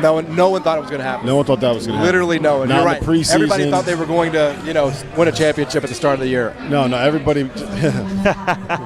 Everyone did. Three-peat. I mean, they had everything. Liam McNeely, Caravan back again. We'll see if he goes out on the. It's funny. He's making jokes about the worst season we've seen from UConn since he's been on this network, which was they made it the same time. They made it farther than the best season we've seen. No, he made second Memphis round. He beat Boise. Had Gonzaga down 10.5. under Penny. But I will say, I'm an Arkansas Razorback fan. I'm no longer a Memphis fan. What happened? Until further notice. What did Memphis do in the tournament last year? They Sweet 16, right? No. What was it? Tyrese Hunter got hurt in the conference tournament. They at least won a game, right? Well, they ran into a generational mid-major. Yeah, me and John were in the same boat last year. That's right. I just remember that. Oh, they lost in the first round. That's The Mountain West Colorado teams. State, New Mexico, right? Oh. Yep, New Mexico. We're like commiserating over Yeah, here. we were. We were too. I mean, we made it out the playing game, and then we were. Imagine losing to a Mountain West team. Imagine that. The only time UConn's lost in the tournament since you've been with this network has been to the national champion. That's true.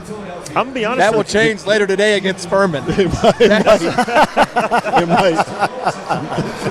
might. honestly, The worst the part UConn about that is we're going to be live on After Dark while that game's ending. So that's great. Imagine if UConn loses. And Goodman's going to be sitting right where Jarrell is. I don't think I need to tell you this, but obviously every single person that works at your network is really praying for that. Woo! Give me that. All right, this has been big. This has been an outlier. Let's talk about this here. So this has been like an outlier shooting performance from Wright State. But this is still a Virginia team that won, 29 games this year, 29-5. You worried about them? You got them in the Final Four, Justin.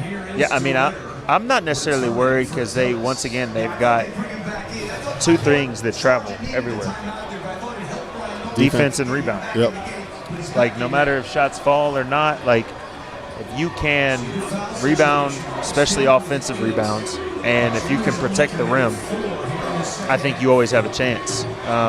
Now, I will say offensively at times, Virginia has stalled out, I guess I would say. And it just seems hard for them to score at times, which that's another thing people don't talk about. In the tournament, you got to be able to put the ball in the basket. Thanks.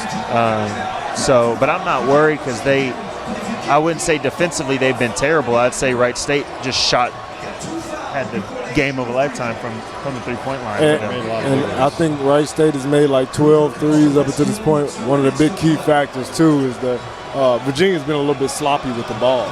So they turned it over a little bit too much, but they kind of came out with a fire lit under their asses in that second half, and they're wearing them down right now, and the size is really the deciding factor. Yeah.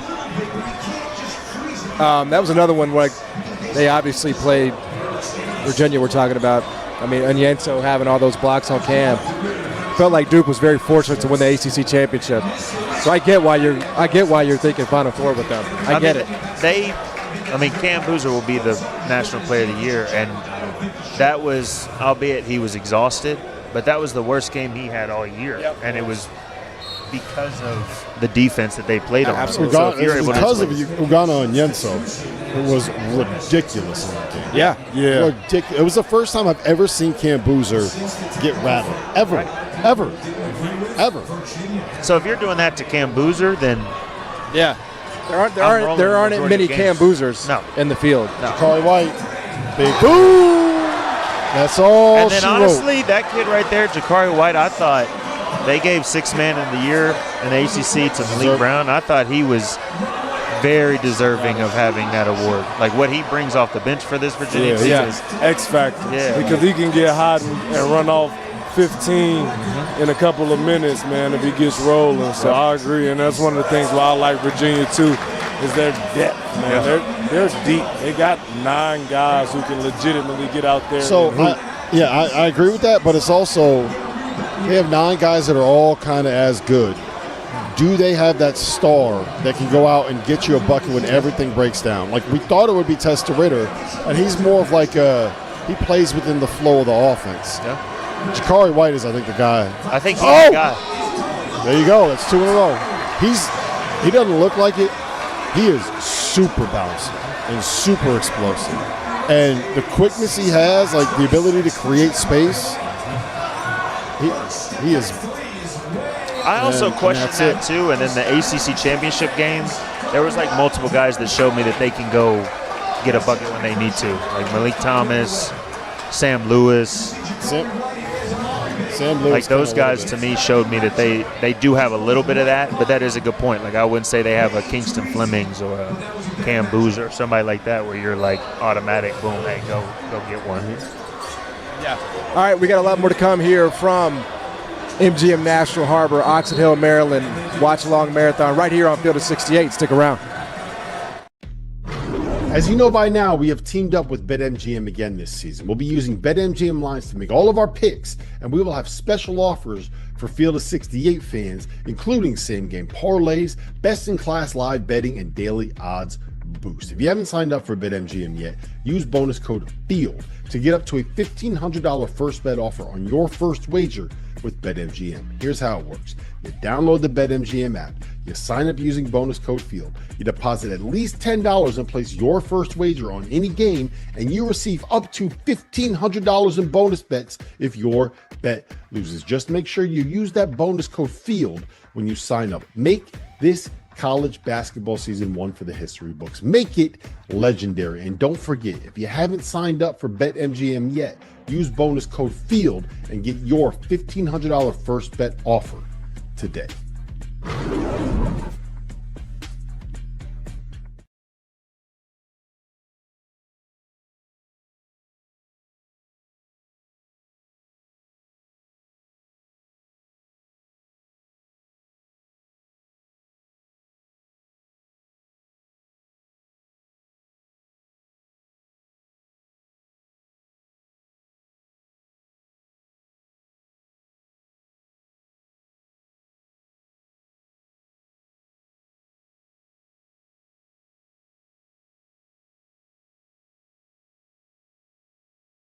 Hey everyone, Jeff Goodman here, and I'm excited to tell you about what's going on with our partners at Voodoo Rangers. You know what makes March even better? Chaos. That 111 seed that nobody believed in suddenly ruining everyone's weekend. And this year, Voodoo Ranger wants you to bet on 11. Grab a can of GeForce IPA with 11% ABV, then register that beer at bet11.com. If an 11 seed advances, you have a chance to win a juicy prize, $11,000. We're also taking a trip to Vegas, exclusive GeForce merch. And if an 11 seed pulls off an upset, 1,100 fans could win cash for their next round. It's the juiciest bet of the tournament. No brackets, no stress, just cold beer and beautiful chaos. Visit beton11.com to enter. Win or lose, still got beer. Learn more at bet11.com. You must be 21 or older. No alcohol purchase necessary. Legal in all 50 states. Full rules at beton11.com. It's 2026. Everything in our world has leveled up. Our phones are supercomputers. Your car parks itself, but your razor is still flimsy and overpriced. That's where Harry's Plus comes in. Harry's Plus has an advanced pivoting system to reach every corner of your face. It has refined blade tech for a close and smoother shave, and has a weighted metal handle for added control and comfort. Most importantly for me, Harry's Plus has German-engineered blades that are honed at 3 different angles to cut hair cleanly and without razor burn. I may have a beard, but I still need to shave my neck to make sure I don't look like Paul Gasol. And with Harry's, I have never dealt with razor burn, painful bumps, or the kind of nicks and cuts that you get with drugstore blades. If you don't love your shave, Harry's will make it right, no questions asked. There's zero downside to giving it a shot. For a limited time, our listeners get the Harry's Plus trial set for only $10 at harrys.com/F68. This set includes all new Harry's Plus razor, 1 refined 5-blade cartridge, a 2-ounce foamy shave gel, and a travel cover to protect your blades on the go. Just head to harrys.com/F68 and tell them we sent you. It's 2026. Everything in our world has leveled up. Our phones are supercomputers, your car parks itself, but your razor is still flimsy and overpriced. That's where Harry's Plus comes in. Harry's Plus has an advanced pivoting system to reach every corner of your face. It has refined blade tech for a close and smoother shave, and has a weighted metal handle for added control and comfort. Most importantly for me, Harry's Plus has German-engineered blades that are honed at 3 different angles to cut hair cleanly and without razor burn. I may have a beard, but I still need to shave my neck to make sure I don't look like Paul Gasol. And with Harry's, I have never dealt with razor burn, painful bumps, or the kind of nicks and cuts that you get with drugstore blades. If you don't love your shave, Harry's will make it right, no questions asked. There's zero downside to giving it a shot. For a limited time, our listeners get the Harry's Plus trial set for only $10 at harrys.com/F68. This set includes all new Harry's Plus razor, 1 refined 5-blade cartridge, a 2-ounce foamy shave gel, and a travel cover to protect your blades on the go. Just head to harrys.com/F68 and tell them we sent you.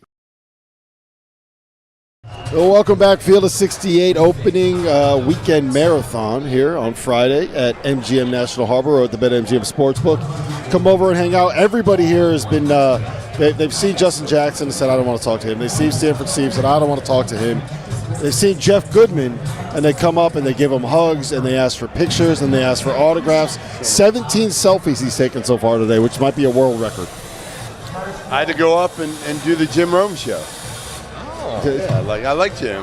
Known Jim a long time. Not gonna say no when Jim Rome asks you, are you? Right? It's a legend. It's a legend. It's good to know people. It's a whole lot better than talking to dauster. I mean, come on. That is not true. Who would you rather talk to, Steve? Jim Rome or dauster? Jim Rome. There you go. No offense. Wow. Want to make it unanimous? Brutal. No comment. I'd rather talk to Jim Rome than myself too. Virginia 82, Goodman, Wright State 73. Jakari White, our boy, 26 points off the bench, hit 6 threes, had a couple daggers, had the big drive at the end there to kind of put the seal on this game. What do you make of Virginia's win, which was not pretty? Like, this was closer than we thought it was going to be. I've said this about Virginia all season. I think they're a good team. They're not overwhelming. DeRitter was just okay today. I thought Wright State had chances there late, missed opportunities. I think Virginia's a Sweet 16 team. That's what I felt like all along. And who do they have next? Bama Hofstra. Hofstra's up 7. No, Virginia's got Virginia. Sorry, they're at the top. My bad. Tennessee, Miami. Yeah, I mean, they can win that. They could lose that. My bad. And like, that wouldn't surprise me. Sweet 16 team, they got Tennessee or Miami in the next round, and then they get Kentucky or a banged-up Iowa State. Right. No, somebody's going to get through on this one. Yeah. Because Iowa State's not without Joshua Jefferson. Nobody's an Elite 8 team in that region, according to Jeff Goodman. Somebody's got to be. There's no Elite 8 teams. Somebody will have to be. Listen, the culture at Iowa State, elite. But when you take away the guy that kind of makes that whole thing work, much tougher. Taman Lipsey isn't that guy, right? Milan isn't that guy. Jefferson makes their life so much easier. He's as multi-dimensional as any college basketball forward in the country. So I hope he's okay, but it didn't look good. I'm going to be honest, man. I was just talking. I got Virginia going to the Final Four. So do I. Well, I mean, I got Virginia going. What conference go did ahead, you play say in? What conference? ACC, whatever. But I mean, like, you look at this team. You miss shots, you make shots. The two things that always travel is defense and rebound. We were just talking about it. And they lead the country in block shots. The guards, they're not shabby defensively either. And they are top 5 in the country in offensive rebounding. So you sprinkle in Wright State solid today. all around, and they fit, and the very pieces solid, fit. very solid. Yeah, But then they you still look blow at you away. You look at if they were not looking too far ahead, but if they were to make it past Iowa State, Kentucky, whoever makes it, then they match up. Then they match up against Michigan. They've got size to match up with Michigan, right? Now I'm not necessarily saying that it's an easy decent game. size because you got Onyensu and Grunlow And DeRitter as the 4. So you're right. So- they're not going to be overwhelmed. No, and so for me, is it a stretch? Maybe, but I just think watching this Virginia team when they have it going, they made Cam Boozer's life They did. awful. So now you look at against a Michigan team, or heck, you look at whoever else they're playing against. If they can make Cam Boozer's life extremely difficult, then there's not many people they can't make difficult. So, Yeah, I mean, listen, Ryan Odom's done a great job there. He's done a great job in year one. You can't ask for anything more. I loved their plan against Duke in the ACC title game. To your point, the multiple ball handlers, Duke's good defensively, but individually, you could pick them apart, and they put Boozer in a lot of space. I love that attack, and I just look down the road, to your point. If it is Michigan, we've seen them spread out Duke, and that you're going to have to do that and shoot over Michigan. Yeah. And Virginia has the capability to do that. Yeah, and the thing I like about it is they have so many weapons in their backcourt. What I'm worried about with Virginia is, do they have one guy that can go out and win you a game? And look at what Jakari White did today. Yeah. Jakari White went out there and had 26 points off the bench. He played probably his best game as a Virginia Cavalier. 10 to 12, 6 to 8 from 3. And he's a great They got to get scorer, more too. from DeRitter, though. Yeah, good. He was bad in the ACC title game, and today he's 3 for 8. Yep. He had 10 points. He had a couple big rebounds late, but he's got to be a guy that's got to get you 14, 16 every night. Yep. I think we're going to be joined here by Grant McCasland, Texas Tech head coach here in a minute. We're just making sure that we have him. Goodman, Jakari White, just kind of, we talked to him a little bit on the ACC pod that we do. Tell people about his story, what kind of he's about. Yeah, I mean, you remember his story better than me, but obviously he's got his own fan section there, transferring in, what do they call it? The Jakarmi. Jakarmi, that's right, the Jakarmi. And he was a guy who was hurt for part of the year, but obviously has played very well since he came back from that. We have a guest coming in now, Grant McCasland, Texas Tech head coach, and well, we'll see. Last time we saw Grant, he told Goodman that he was going to end up being they were not going to be a 10 seed in the NCAA tournament. They're a 5 seed. They're advancing. They beat an upset-minded Akron by 20 today. Grant, congratulations on the win, man. How you feeling? Man, y'all finally got some real people.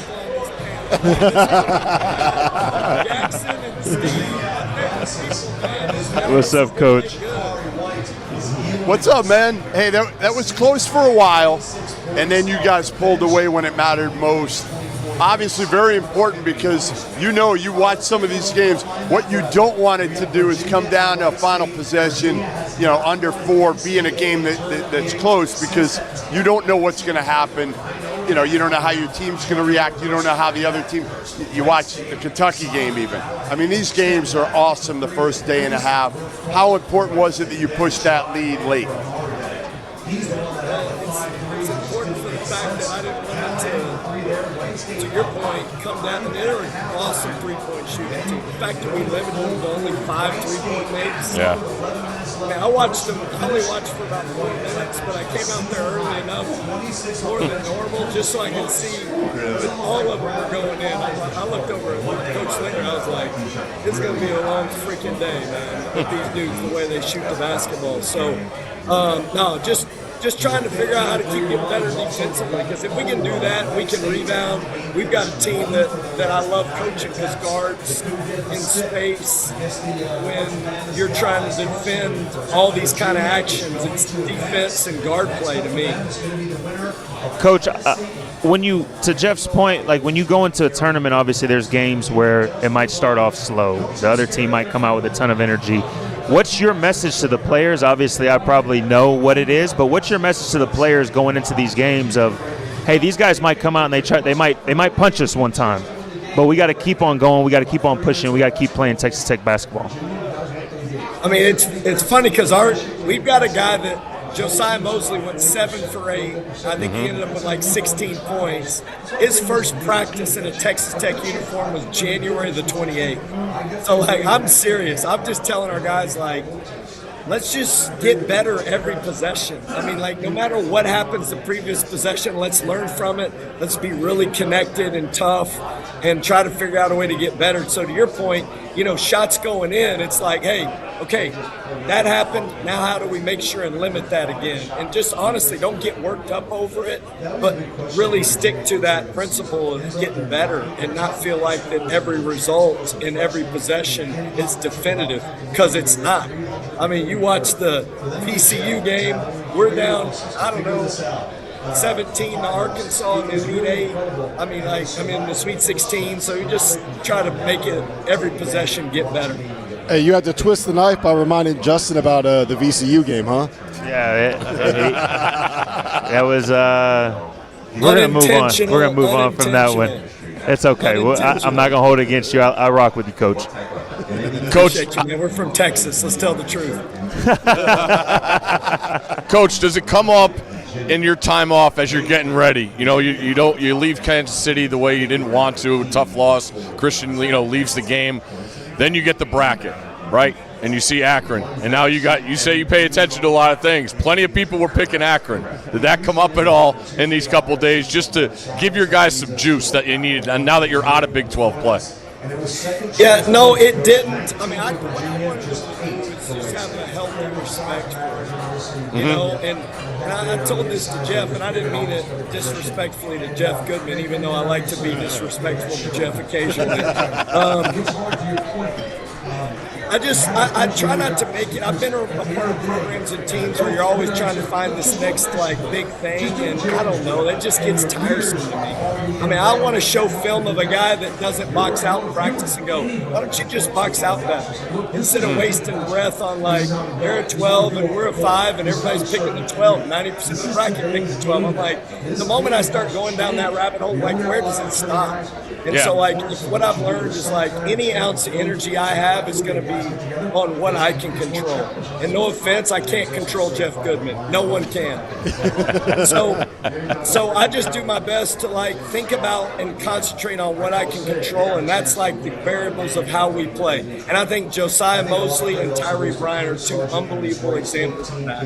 I mean, they haven't been pivotal players for us to be contributors, but not significant. And I thought Tyree Bryant, when Lawan Watts fouled out and Luke Momboye got in foul trouble, Tyree Bryant was he made unbelievable plays down the stretch, rebounding, defending. And so I'm just pouring every ounce of energy I have into that and not even trying to figure out what Akron seed is. I watch them on film and I'm like, they're freaking good. That's what I know. Yep. Yeah.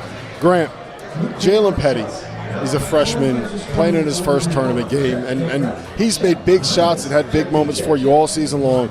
But the tournament can be a different beast sometimes. Comes in, he has 24 for you, terrific today. Is that something you expect out of him at this point? And how often do you see a freshman play at this level this late in the year? Jamal Crawford, baby. He lacks no confidence. He probably is our most competitive player. If you're just talking day in, day out, fight, scrap, belief, he's unbelievable. So these NCAA tournament games don't really. He just played in too many. The Big 12, dude. If you make it through the Big 12 and you're a freshman, you're playing 35 minutes a game. You're not guessing if you're any good. You're let's go out there and hoop. And he just has an unbelievable confidence that's based in his hard work. I was in the gym. Let's see. We left on Wednesday. Yeah, we left on Wednesday. And Tuesday night at 10:45, I'm up in my office. And Jalen Petty's on his phone, he's holding it, and he's form shooting at the front of the rim. The dude's a worker, man. The dude hoops, he loves basketball. And so these moments are what you practice for, and I think he's got the right amount of healthy confidence in the way he's playing. Hey, Grant, off topic here. So if you're not playing in the Final Four, we need a fourth. Bill Greer got hurt. Okay, so Hummel, Scott, Drew, me. We're going to need a fourth for pickleball. And me and Scott against you and Hummel. we'll kick your ass. We will absolutely kick your ass. So are you in if you are not a participant in the Final Four? Disrespectfully, the fact you even assume that we're not playing in the Final Four tells you all you need to know. Jay, tell him, like, I'm not even answering. Yeah, I mean, there's a lot of things that Jeff might say that there's just no response needed, honestly. So that's a smart decision right there. Listen, Grant, appreciate you, man. Great seeing you, man. Congratulations on the win. Best Congrats. of luck on Sunday now. You guys next game. You're done. Hey, appreciate y'all. Great to see you. Hey, Appreciate Steve, you, love you, brother. Appreciate it, Coach. He's the best, man. Awesome. He's turned into one of my favorite interviews. He doesn't have a bad day. No. Never. No. He lost the Player of the Year. Look at him. And he was like that right after we got there.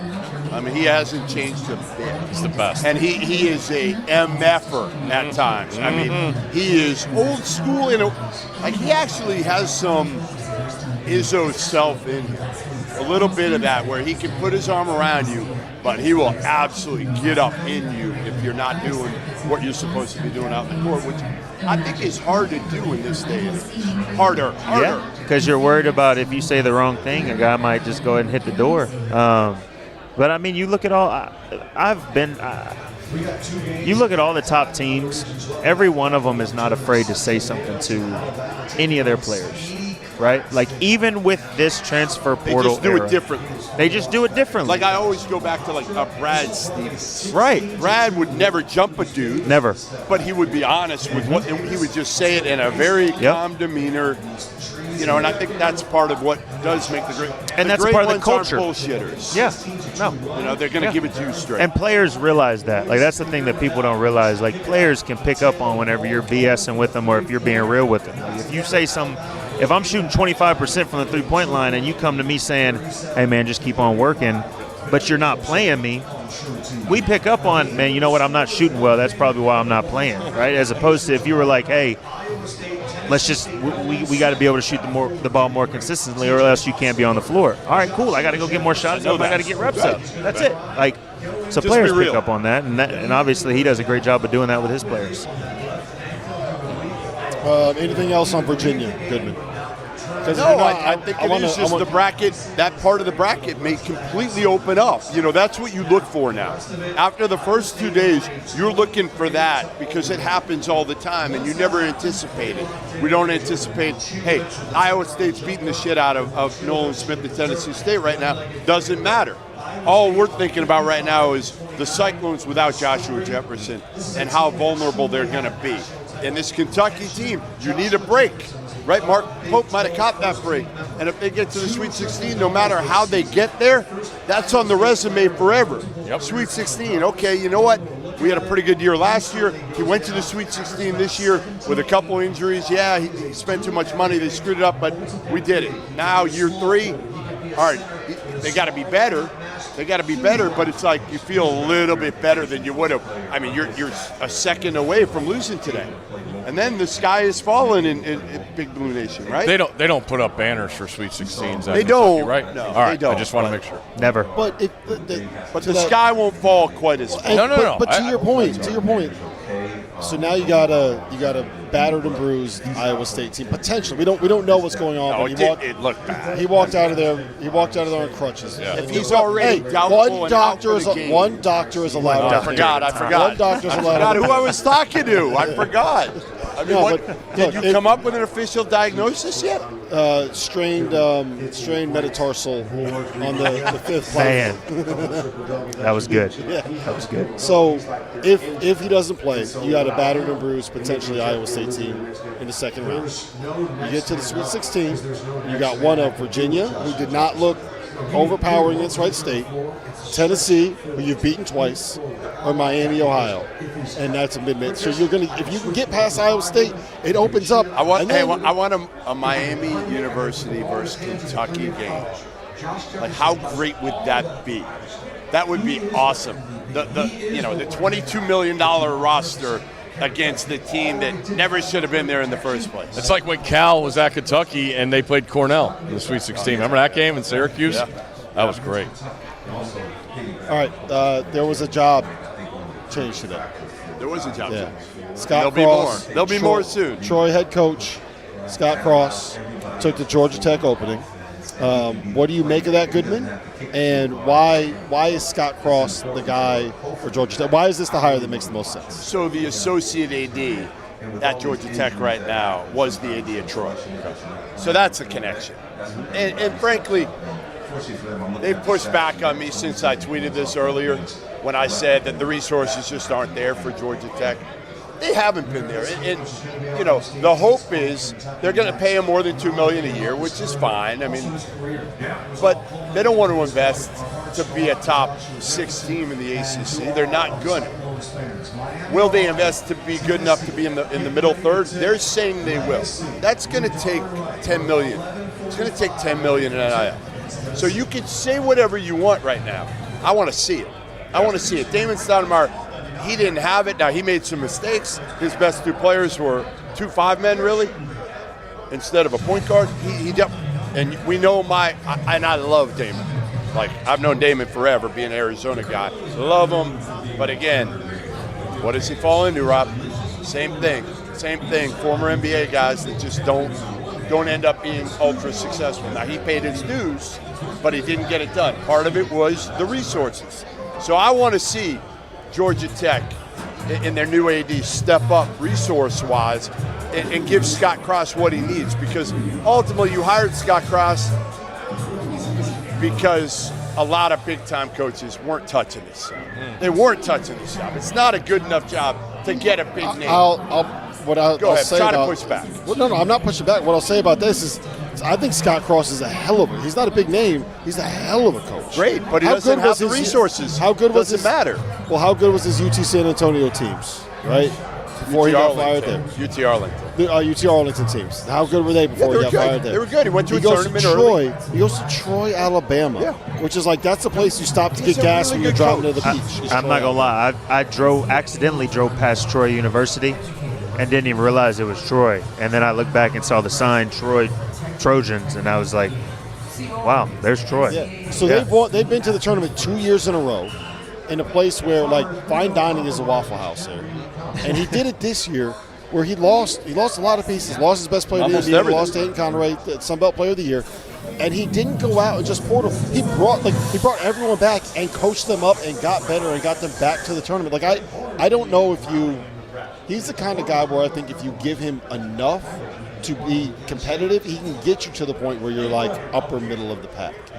There's just guys that know how to coach, that knows how to get out of the best of the guys. You got to give them. And so what I'm saying is, I don't know if that means they're getting to the tournament, but if you're a team that is hiring where you don't have $18 million to spend in the portal, get a guy like Scott Cross who's going to make the most out of what you got or has proven the ability to do that at his previous times. Does that make sense? Here's what I'll tell you. All right, so they better have more than, which they will, Boston College. They better have more than Pittsburgh. You have more NIL than Boston College on your men's softball team. Right in my pocket. Right in my pocket. On your men's softball I have more NIL right now. In my wallet right now, it's more than the new coach of BC. The amount you have in your wallet is about 400 less than what you had before I sat down with you at the blackjack table yesterday. But they better have more than Florida State. They better have more than Cal and Stanford and Virginia Tech and Wake Forest. If they do, yeah, I mean, you can finish in the middle of the league. Scott Cross is a really good ball coach. But again, they're not getting Scott Cross if they have real NIL. That's what I will tell you. I look at what the athletic department has done as a whole. Football has been great. But they want football. They're going to invest in football. But what they've done is they had a guy that had experience at Alabama, brought him in. He's done an unbelievable job recruiting. Yes. Now, I know that's kind of fallen by the wayside in college basketball because all anybody wants is a 5-star. But there are different ways to go about this and attain talent. To your point, he's won everywhere he's been. He's a damn good coach. So what is he going to do with what he has? It starts with that roster construction. That's the most important thing. You know who else is a damn good coach? Mike Young. Oh, yeah. Right? Mike Young didn't get the tournament this year. He's a damn good coach. You know why he didn't get the tournament? He doesn't have enough. He's got decent NIL. He doesn't have enough NIL. Yep. Look, I'm not disagreeing with you. What I'm saying is that if you're Georgia Tech and you're in a tough spot, is Kyle Smith a good coach? Yes. I think it's a very good coach. What happened? Why? His second best player got hurt. But why? But second best player, take that out of the equation, it wouldn't have mattered. They probably weren't making the tournament. If Chizimakpara played, they were the first team out, the second team out. You're talking to, his name is literally Stanford Steve. I'm just saying. And why are you asking me? They would have made the tournament. Yes, they would If have. Akpara stayed healthy, they would have was made healthy, they would have made the tournament. it. It was a brutal 5-game And stretch. again, Kyle Smith is a really good coach. Yeah. Right? Really good coach. Mike Young is a really good coach. They're struggling. All I'm saying is Scott Cross, probably the same deal. All right, so Okay. basically what Goodman is saying is that if you don't have money, don't try to do something to win. Don't try to fire the Nobody's guy saying that's that. going to be able Nobody's saying to make the best out of a bad situation. Just fold the program, pack it in, pretend it doesn't exist. We don't have to. Georgia Tech basketball, you're gone. You're done. Don't try to make something happen. Don't try to figure out an answer. I just wonder if Scott Cross can figure out that high major whole situation quickly. That's my worry. Like, are you taking your staff with you? Are you going to hire? Because Damon didn't hire a great staff either, and that hurt him. So it's a combination. As much as anything right now, it's your staff. It's your staff, and you have guys that are going to be able to figure this out. Why'd you look at me and say that with a tone? It's wild how he did that. I love the guys in Carolina. I love them. Like, I think they're the best dudes in the world. Yeah. I've said this for 2 years probably. They need an effing killer on that staff. They do. Yeah, That's what they need. But I think too, it's like he's won everywhere he's gone. But what's good enough for the ACC compared to good enough at Troy, right? Like going to Stanford, Kyle Smith, right? He also got extremely lucky that Abuka Okori wanted to be at Stanford, or his parents wanted him to go somewhere with a high education. If you don't have Abuka Okori, you're in the bottom 4 of the ACC, right? But Okori it was Stanford or Harvard. Yeah, that's what I'm saying. Though. You have to get lucky over with some sort of gem or something like that when it comes to that. If you don't have the full resources, especially in a conference like the ACC, but to me, good coaching is going to prevail at some point. Where is that? I don't know. Got to get the players, though. You have to have the talent. You have to. Yeah.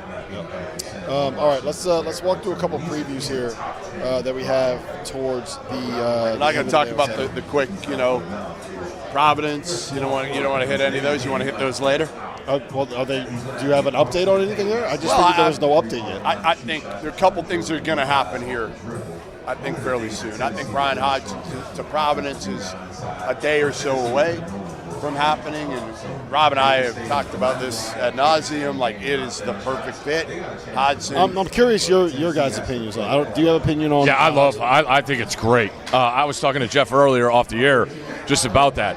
At Providence, you have to do certain things, and you can't do certain things. You can't lose to Georgetown.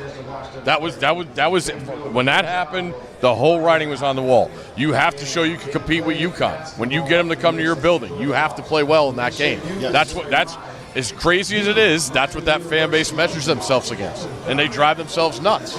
We know the energy that place brings. So energy's not a problem at all with Brian. I mean, he's an animal. That's what I'm saying. Hodgson and Providence, you can't find a better match, can you? I mean, we'll wait in NC State. Hodgson and Providence. You need those A-type personalities. And he's been at places where he figured out what you need. And he'll get that at Providence. I love that idea. Yeah. No, I echo y'all's sentiments. Yeah, and I think the good thing for him is he's been able to make mistakes the last 3 years at places that really haven't had a microscope on him. Because now it's going to be everything he does is going to be looked at and chastised if it doesn't work out. Yeah. The other one, what's the other opening that's well, Syracuse, and I anticipate they go after Jerry McNamara after missing on Brian Hodgson, but we'll see. We'll see. He just lost last night. They've been, again, trying to go after big names, big names that they're gonna miss on. And now, if you're new AD Brian Blair, you got to figure this thing out.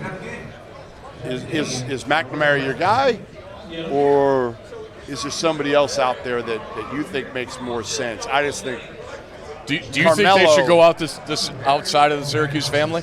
I wouldn't now. I think McNamara, unless you can get somebody that's a big-time guy, which I don't think happening. They can't. Right. So, to me, I think you're you going to go piss off.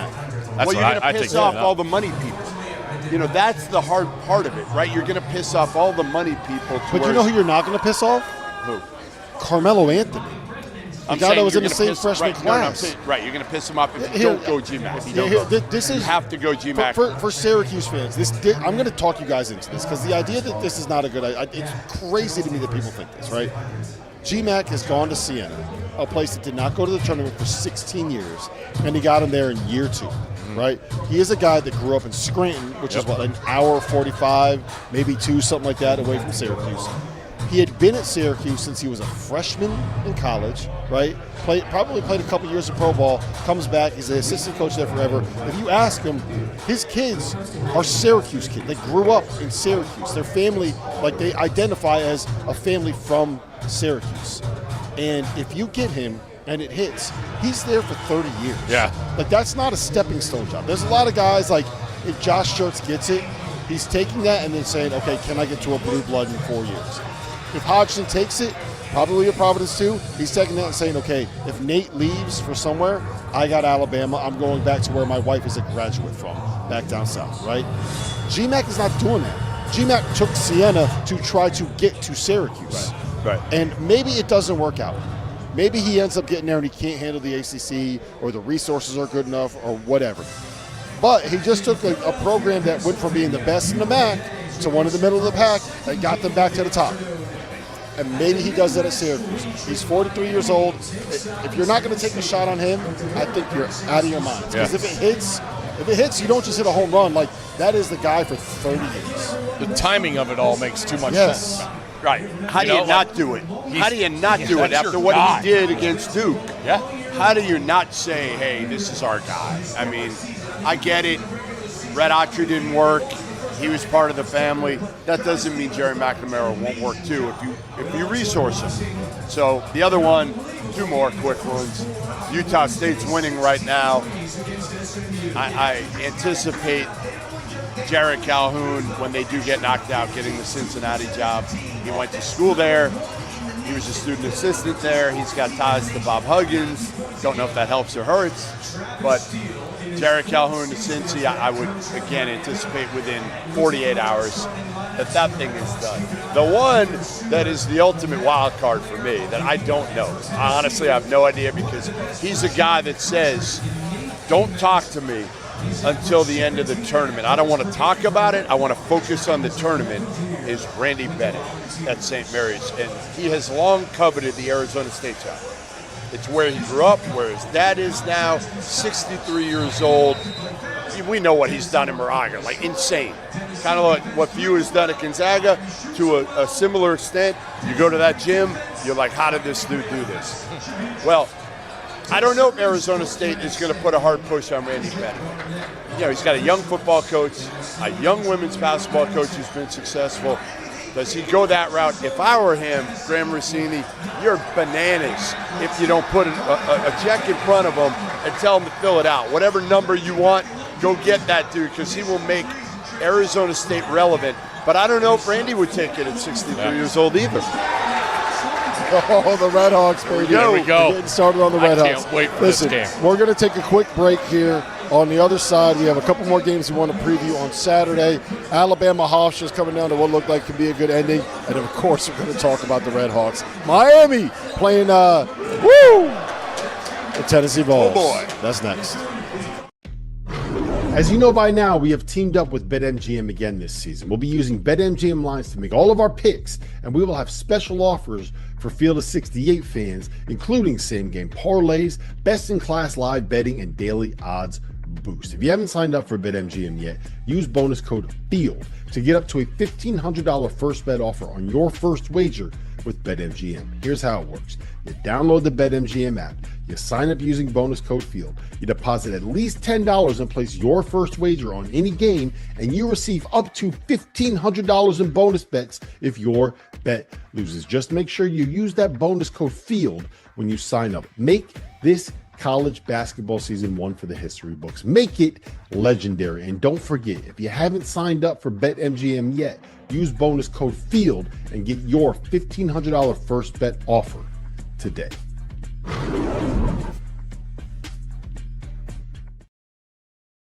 It's 2026. Everything in our world has leveled up. Our phones are supercomputers, your car parks itself, but your razor is still flimsy and overpriced. That's where Harry's Plus comes in. Harry's Plus has an advanced pivoting system to reach every corner of your face. It has refined blade tech for a close and smoother shave, and has a weighted metal handle for added control and comfort. Most importantly for me, Harry's Plus has German-engineered blades that are honed at 3 different angles to cut hair cleanly and without razor burn. I may have a beard, but I still need to shave my neck to make sure I don't look like Paul Gasol. And with Harry's, I have never dealt with razor burn, painful bumps, or the kind of nicks and cuts that you get with drugstore blades. If you don't love your shave, Harry's will make it right, no questions asked. There's zero downside to giving it a shot. For a limited time, our listeners get the Harry's Plus trial set for only $10 at harrys.com/F68. This set includes all new Harry's Plus razor, 1 refined 5-blade cartridge, a 2-ounce foamy shave gel, and a travel cover to protect your blades on the go. Just head to harrys.com/F68 and tell them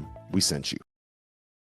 Today's episode of The Field of 68 is brought to you by Mando. Some men mask their BO with sense. Mando men get the job done right. Mando whole body deodorant was created by a doctor who saw firsthand how normal BO was being misdiagnosed and mistreated. You want a solid deodorant stick? Mando's got one formulated and powered by a mandelic acid to stop odor before it starts. You like spray bottles? Mando's is aluminum free and ideal for hard to reach places. All Mando products are baking soda and paragon free, and it's safe for anywhere on your body. Pits, balls, thighs, folds, feet, even the grundle. It's perfect for me this time of year. I'm spending 15 hours a day in an arena that hasn't had the AC turned on yet. If I didn't have Mando products, I might smell like the guy sitting next to me on press row, because Mando is clinically proven to control odor better than Old Spice. Want to try America's #1 whole body deodorant formula right now? You can find it in Walmart and Target and other retailers across the country. But for the best deals, go to shopmando.com and use code F68 for 20% off at checkout.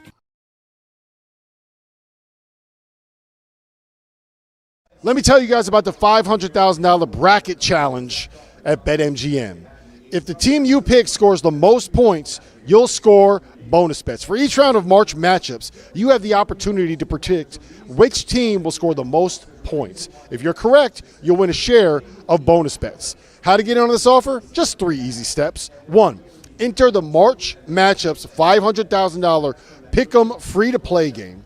2, pick which team you think will score the most points in any round of the NCAA tournament. And 3, if the team you select scores the most points, you'll win a share of bonus bets. We are back here, Field of 68, marathon, watch-along. It is day 2 of the NCAA tournament. It is Friday. Rob Dauster, Stanford Steve, Justin Jackson, and Jeff Goodman here. We're watching a little bit of Miami, Tennessee right now. We're coming down the stretch of Alabama Hofstra. Alabama's up by 10. They were down by 10 earlier. They kind of cranked the defense up there. So Utah State is up early on Villanova. So we're going to take this time to kind of take a look at some of the games we haven't talked about yet on Saturday. So we're going to start with VCU and Illinois. That game is going to be tipping off on, let me just make sure I have this right, 7:50 on CBS in the South region. The line right now is 11.5 for VCU. Total there is 151. Steve, where are you at? You know, Illinois is a wild card to me. Obviously, we know their ceiling is pretty high. I went last game of the year. They played at Maryland. I got a chance to see them in person. They're so damn big, and so that's why I thought they would dominate against Penn. But Penn's not going to bring it defensively either. So VCU, how do they offset that size? You know, it's a dribble penetration, but when you're going to dribble and penetrate, you're going to get your stuff thrown right back in your face. So are you going to hit the teardrops? Are you going to hit the pull-ups? They have to shoot it well. Because the best thing about Illinois is the size combined with the ability to make the 3-ball, and that's a challenge.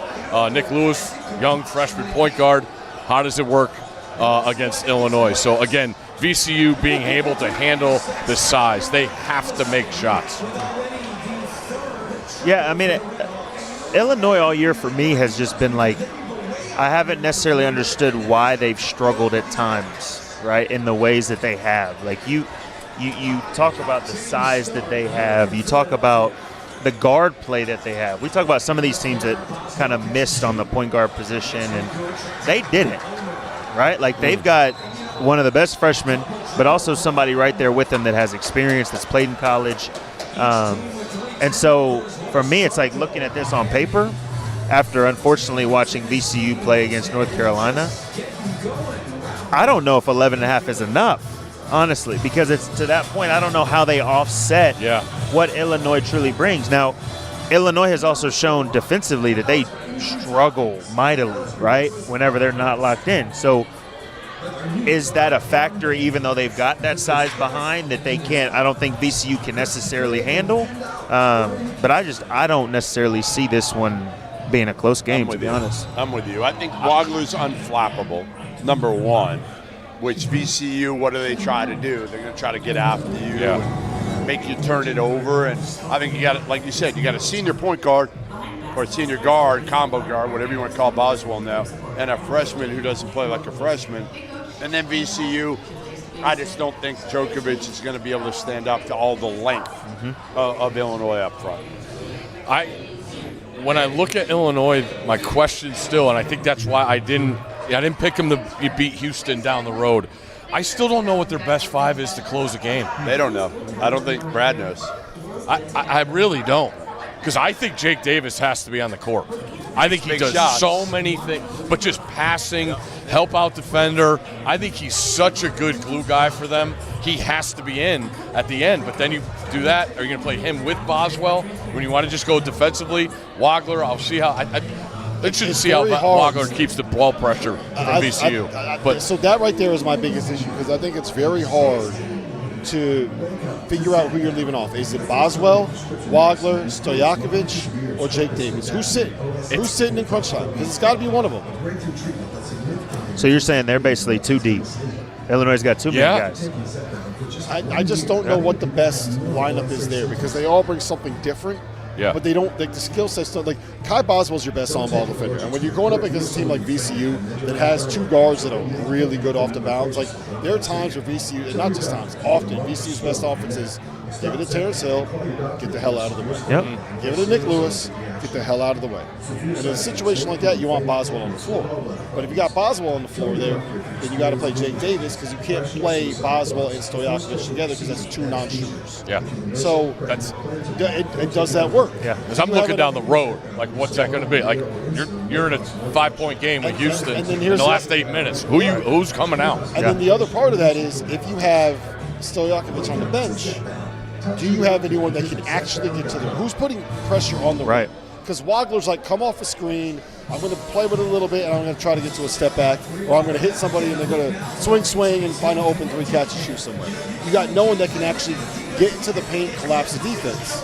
Because that's not really what Boswell does. Like, he's more like, so it's, they have enough pieces. I just don't know if they fit the way that you want them to fit. I actually think VCU covers it. I think that they do enough. You're a big underdog guy. Yeah. I like it. Yeah, I think they do enough to cover. It's just how many? There's a reason, and here's the problem with it, right? Like, you have a lot of guys on these teams that understand this might be the last time that they're playing with this group together. Yeah. And VCU is a champion. They're the A-10 champions. Yeah. There's a level of, I guess, confidence that comes with being the best program in a smaller league that I think will lend itself to playing up. And these are high major dudes. Like, JJ and Tracy was at Oregon. Nick Lewis is a top 80 recruit. Where was he committed before? Xavier. He was going to go to Xavier with Sean. And Sean These left. are all guys that are high major talents that aren't going to be intimidated going up a bunch of dudes from the Big Ten, because they spent their whole life playing against dudes in the Big Ten. Yeah. I mean, it's easy for me to sit here now and say it. Like, I thought if North Carolina made it through that game, I thought that Illinois was probably the worst matchup they could have gotten coming out of that game. And then I look at the way that North Carolina was able, how Henry Vasar was able to dominate the paint against this VCU team. That's why I just don't really see – there's certain matchups to me that it's like you can't overcome a certain distance when it comes to size, rebounding. Like, those things, you can't necessarily make that up at times. So, I don't know. But it's also March Madness. Who knows? Yeah. They made 11 threes last night and scored 82 points against Carolina. They got to make 15 threes. Yeah. They have to. Yeah. That's when you're talking If they're about gonna win, how's it going yeah. to work out. Yeah. That's what I think they have to do that. Yeah. And that's with the guy that scored 34. Correct. So it's like you can't expect him to go for 34 again. No. So where's that going to 7 come and 10 from? 3. You know, like Yeah. I hear you. I think that VCU does enough to keep it close. I just think VCU does enough to keep it close. 11.5 is too many points, is the way they'll say it. Goodman, you got a take on this? He's trying to watch that game right now. You're over there. Trying to lock in. Do you know what we're talking about? Trying to right lock in. I mean, I do. I was listening to Justin. Then when you start, I try to tune you out. A couple other games on Saturday that we want to make sure that we get to here. What do you guys think of Gonzaga? That's what I was going to ask you. Is Texas Gonzaga? So Gonzaga's a 6.5 point favorite now. And Yeah. it opened at, I want to say 8.5, right? I think it opened 8.5. Yeah, and it got down to pounded 6.5. last. From here, talking to the guys in Vegas before I got here, on my way here, that Texas was the #1 bet team last night when those lines posted. Really? That moved, yeah. And I mean, Texas can win. They can. I love what I've seen from Swain. First game, he was a little iffy, but No, I he's just got thought such high upside, and if he and Modest are both playing well, because like Tremont Marks, he's been around forever. He can make big shots. He's not scared of the moment. Like if you have those guys all clicking, like you can make a case. Texas is every bit as talented. Probably they're more talented than Gonzaga. Wouldn't you say? yeah, I mean Talent, and they're player also for player. playing well. yeah. Like that's Finally. the other aspect of it. Like you could be playing bad all year, and then if you figure something out, you look at that North Carolina team that made it to the championship. Yeah. There was no chance. way I would have ever said they're making it to the national championship right before the ACC tournament started. But you figure it out right at the perfect time. I wonder if Things it's happen. figuring it out or also Did Justin just say he thinks Texas can make it to the national championship? Is that what we got right there? spoken from a Texas kid. Come on. No. I Did you told like the Longhorns growing up, or do you hate them? Who did you like growing up? North Carolina. You did. Yeah. So you didn't like any of the Texas? I went to North Carolina camps in like second grade. Really? Yeah. And wanted to go there. So they had Always you wanted to. early. Yeah, I always wanted to. I always wanted to. I had to play the game. I had to act like I was, Did you go on any other visits? No, because we were up there so Gotcha. much. Like, I mean, I think the only visit I went on was like Arizona. Shout out to Arizona. Yeah. But and heck, Sean Miller. I love Sean Miller. Where's he at? Texas. So, give me Texas, man. I think it's kind of a pick-em game. Yeah. I mean, I would take the points in a heartbeat. Would Yeah. you say this 6.5? 6.5 now. Yeah, I'd take the points there. Yeah. I'd probably go money line. I just don't think this Gonzaga team, I don't trust them. And honestly, I've said this, I think the WCC was good this year, but it wasn't as top-heavy. You know, you had Santa Clara is good. Obviously, we saw St. Mary's losing to Texas A&M. They weren't as good as what Randy's teams usually have been. And obviously, without Braden Huff. And their point guard situation, solid. Just not great. Not like it's been. That's my whole point with They've Gonzaga. had That's the it. number one thing that sticks out when I watch them. How every year, spoiled they've been at every point guard. year, for And you 20 can tell years. Few is super frustrated Yeah. with it. So I look at Texas with the kid ability Braden Sean Smith's is. not good enough. He's a attack that backup. point guard position and turn St. him over. Superi is he's fine. He's solid. I tend to lean there as well. And the thing about Modest, too, there's a level of physicality that comes there. It kind of worries me against Graham Ike because Modest is like, he could get, like he's No, what liable have I to said? get you a flagrant What have I foul. called him? Like, I think he might be the dirtiest player in America. And the one thing about Graham Ike is you are never going to rattle that dude. No. Yeah, he's going to do Modest's what he gonna be wants to swinging do. his elbows. Ike's going to be dunking on him. Yeah, so like that is my concern is a lot of what has kind of led this Modest resurgence has been like Modest turning into I said last night like Modest 23-16 in the flagrant foul is a Tyler Hansbrough line. And I don't know if that works against a guy like Graham Ike. I think that's a big ask. Yeah. So you got Texas? Yeah. You got Texas? I'm going Texas. You got Texas? Yeah. It terrifies me that all four of us are I in know. Texas. I know. I kind of want to just bet Gonzaga now for the hell of it, just to say. Last one, and we'll start talking about Miami here. Vanderbilt, Nebraska. We spent, Justin, how many times this season do we ask ourselves the question, Vanderbilt and Nebraska, who's better? Who's more likely to make the Final Four? Who's going to be the last team undefeated? This, that, the third. Vanderbilt and Nebraska, they play each other in the second round. The line right now is Vanderbilt minus 2.5, total 146.5. What do you got, Justin?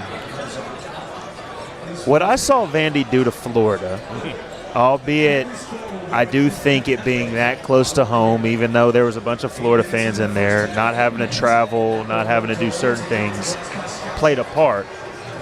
What they did to Florida, because Florida, for me, I have them in the Final Four as well, they dominated Florida, right? And it was in a way of, I've said all year long, I didn't think Vandy had the makeup of a roster from the frontline perspective to be a Final Four team.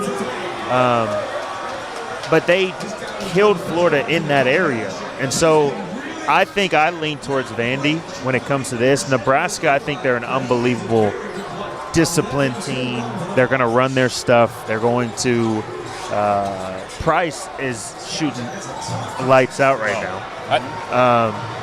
But Vandy, to me, they just showed something a little different. And that duo at guards and Miles and Tanner, there's not much better in the country. So I lean towards Vandy purely off of the guard play when it comes to this matchup because I think it's going to be hard for Nebraska to keep those guys in front of them. Yep.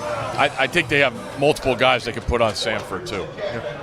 So you're not going to, he's going to run. I mean, what is that? The GPS track, like he runs more than anybody in the country during games. But you have multiple guys you can put. I wanted to pick Vanderbilt to go to the Final Four after seeing them put it together in Nashville. But then they put him with Florida. Another thing I hated the committee did because I don't think they have to play that well again, and I don't know if they're going to be able to do that in a Sweet 16 environment. But I love what Vanderbilt brings to the table. I just think they have more options scoring-wise, and they have enough athleticism to frustrate Nebraska. I like Vanderbilt. Yeah, I think I'm leaning towards Vanderbilt too. I just, as good as Sam Hoiberg is, Tyler Tanner's an elite point guard. And if those bigs can follow up what they did, and they've gotten better, like Jalen Washington, you've seen him for years. Way better. Finally started to he's found his way to bring a physical aspect to the game. Correct. Without being this bruiser. Right. He's now has this presence that brings a different dynamic than we saw while he was in North Carolina. Yeah, and the kid Akirike has been really good lately. You could throw Chandler Bing. Yeah. Throw him on defensively. Anytime I can say the name Chandler Bing, I'm going to say it. But he's super athletic, got size. He can guard. He can make a big shot. I think Vandy has enough to take care of Nebraska. But it is the matchup of two cute teams, two cute stories this year. I'm going to be the outlier. Okay. I like Nebraska here. And the reason I like Nebraska is because what they try to do defensively. They're going to put two on the ball off ball screens. They're going to try to trap the post. And I think that when you have smaller guards, I mean, Tyler Tanner's awesome. He's 5'11". Duke Miles has been really good. He's like 6'1". With his hair, he's not 5'11". 6'2" with the hair, still a smaller guard. Asking him to pass out of those traps, pass out of those double teams, see the pass, because they're going to put two on the ball, load everybody up on the strong side, and throw it over the top, and trust their ability to close out, right? And I think that dealing with that when you're a 5'11" point guard is not the easiest thing to do. Right. I like Nebraska. I like Nebraska to win the fight. I really like the over. 6'8" with your hair. I think 6'7.5", and then about 6'8.5" with hair. You wanted that 6'8". I didn't have hair my first 2 years in college. It didn't affect me too much. Not too much. You didn't have hair your first 2 years in college, then you won a national championship and you're the 15th pick in the draft. So I kept it. Yeah, exactly. Yeah, I mean, it's, Exactly. I mean, it's plus it's kind of my dad's bald. I love him, but it's, You didn't like the look. I just don't know. I don't know if I start cutting it, will I fall into that? No, you don't. You know what I'm saying? So it's kind of one of those things. Look at him. Oh, look what at happened to him. I got no help for you, bud. But I think on the flip side, though, can Nebraska's guards deal with Tanner and Duke Miles defensively? Like, those guys, when they get up into the point guards and the guards that bring the ball up, like, they make it difficult for them. That's what happened to Florida. Like, from the jump, Boogie Flan and Lee were having to deal with them picking them up almost 94 feet. So it's like, for me, can Nebraska deal with that? If they can, then the way they run offense and things. I think they could do it enough, and they run enough offense through rink mats, kind of in the high post, and like spread everything out, that I think they'll be able to be fine. Yeah. Like, they can get the ball to where they need to run offense. Like, the worry that I have with some of those teams that pressure you, right, is when you get forced to run your offense from 40 feet away and you can't run your offense at the three-point line, it makes it very difficult to be crisp, passes a longer time, he's thrown off and everything. And I think when you have the 5-in to take off pressure, used as the initiator, that will help you be able to run that offense. So I like the Huskers, man. It's a great match. I see both teams in the 80s, too. I think there's a lot of points scored in that game. What's the one game on Saturday? Give me the one that you are most excited to watch. Like, tomorrow? We were talking about this earlier. There are a lot of games on Saturday. It's like I have to be there. I have to have that one on the TV. I think it's Buckyball against Houston. I just love the ball's rolled out, and that's what Buckyball is, man. You got to deal with it. It's fantastic. I think you're talking about cute stories, man. I think that story is awesome, what he's done there. And now it's put up or shut up time for Houston. We've been waiting all year, haven't been there. Everybody talks about their div. Of course they miss Juwan Roberts. Like, who's not going to miss that guy for what he did for that program?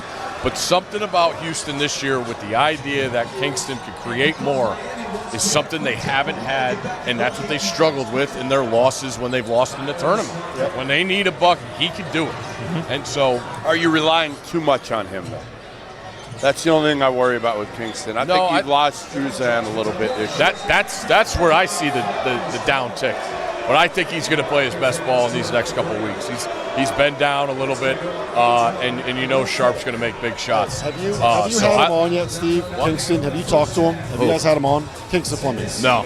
He is so funny because, like, he is the hardest person on himself I've ever met. Not just an athlete. Like, we talked to him after a win, but I think he hit a game winner. He had like 28 points, and he was like, "I was unplayable in the first half. Like, I'm ashamed of myself. I should not be." He actually turned down an interview with us and said, "I didn't play well enough to deserve to talk to you guys." Like, either that or he didn't want to talk to us. He's a different guy. I love him. What I love about him and his story: never changed AAU teams, never transferred high school.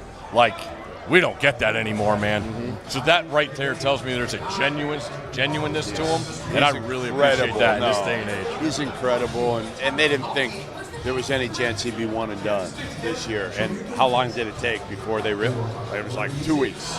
It's like, oh, shit, this dude is different. All right, Goodman, give me the one game you're most looking forward to on Saturday. I would say for me, honestly, it might be High Point, Arkansas. That's going to be a fun one. It's an intriguing game, right? I mean, High Point. First one to 95 wins. Yeah, no doubt. No defense. No defense. Really good guard play. Really good guard play on both ends.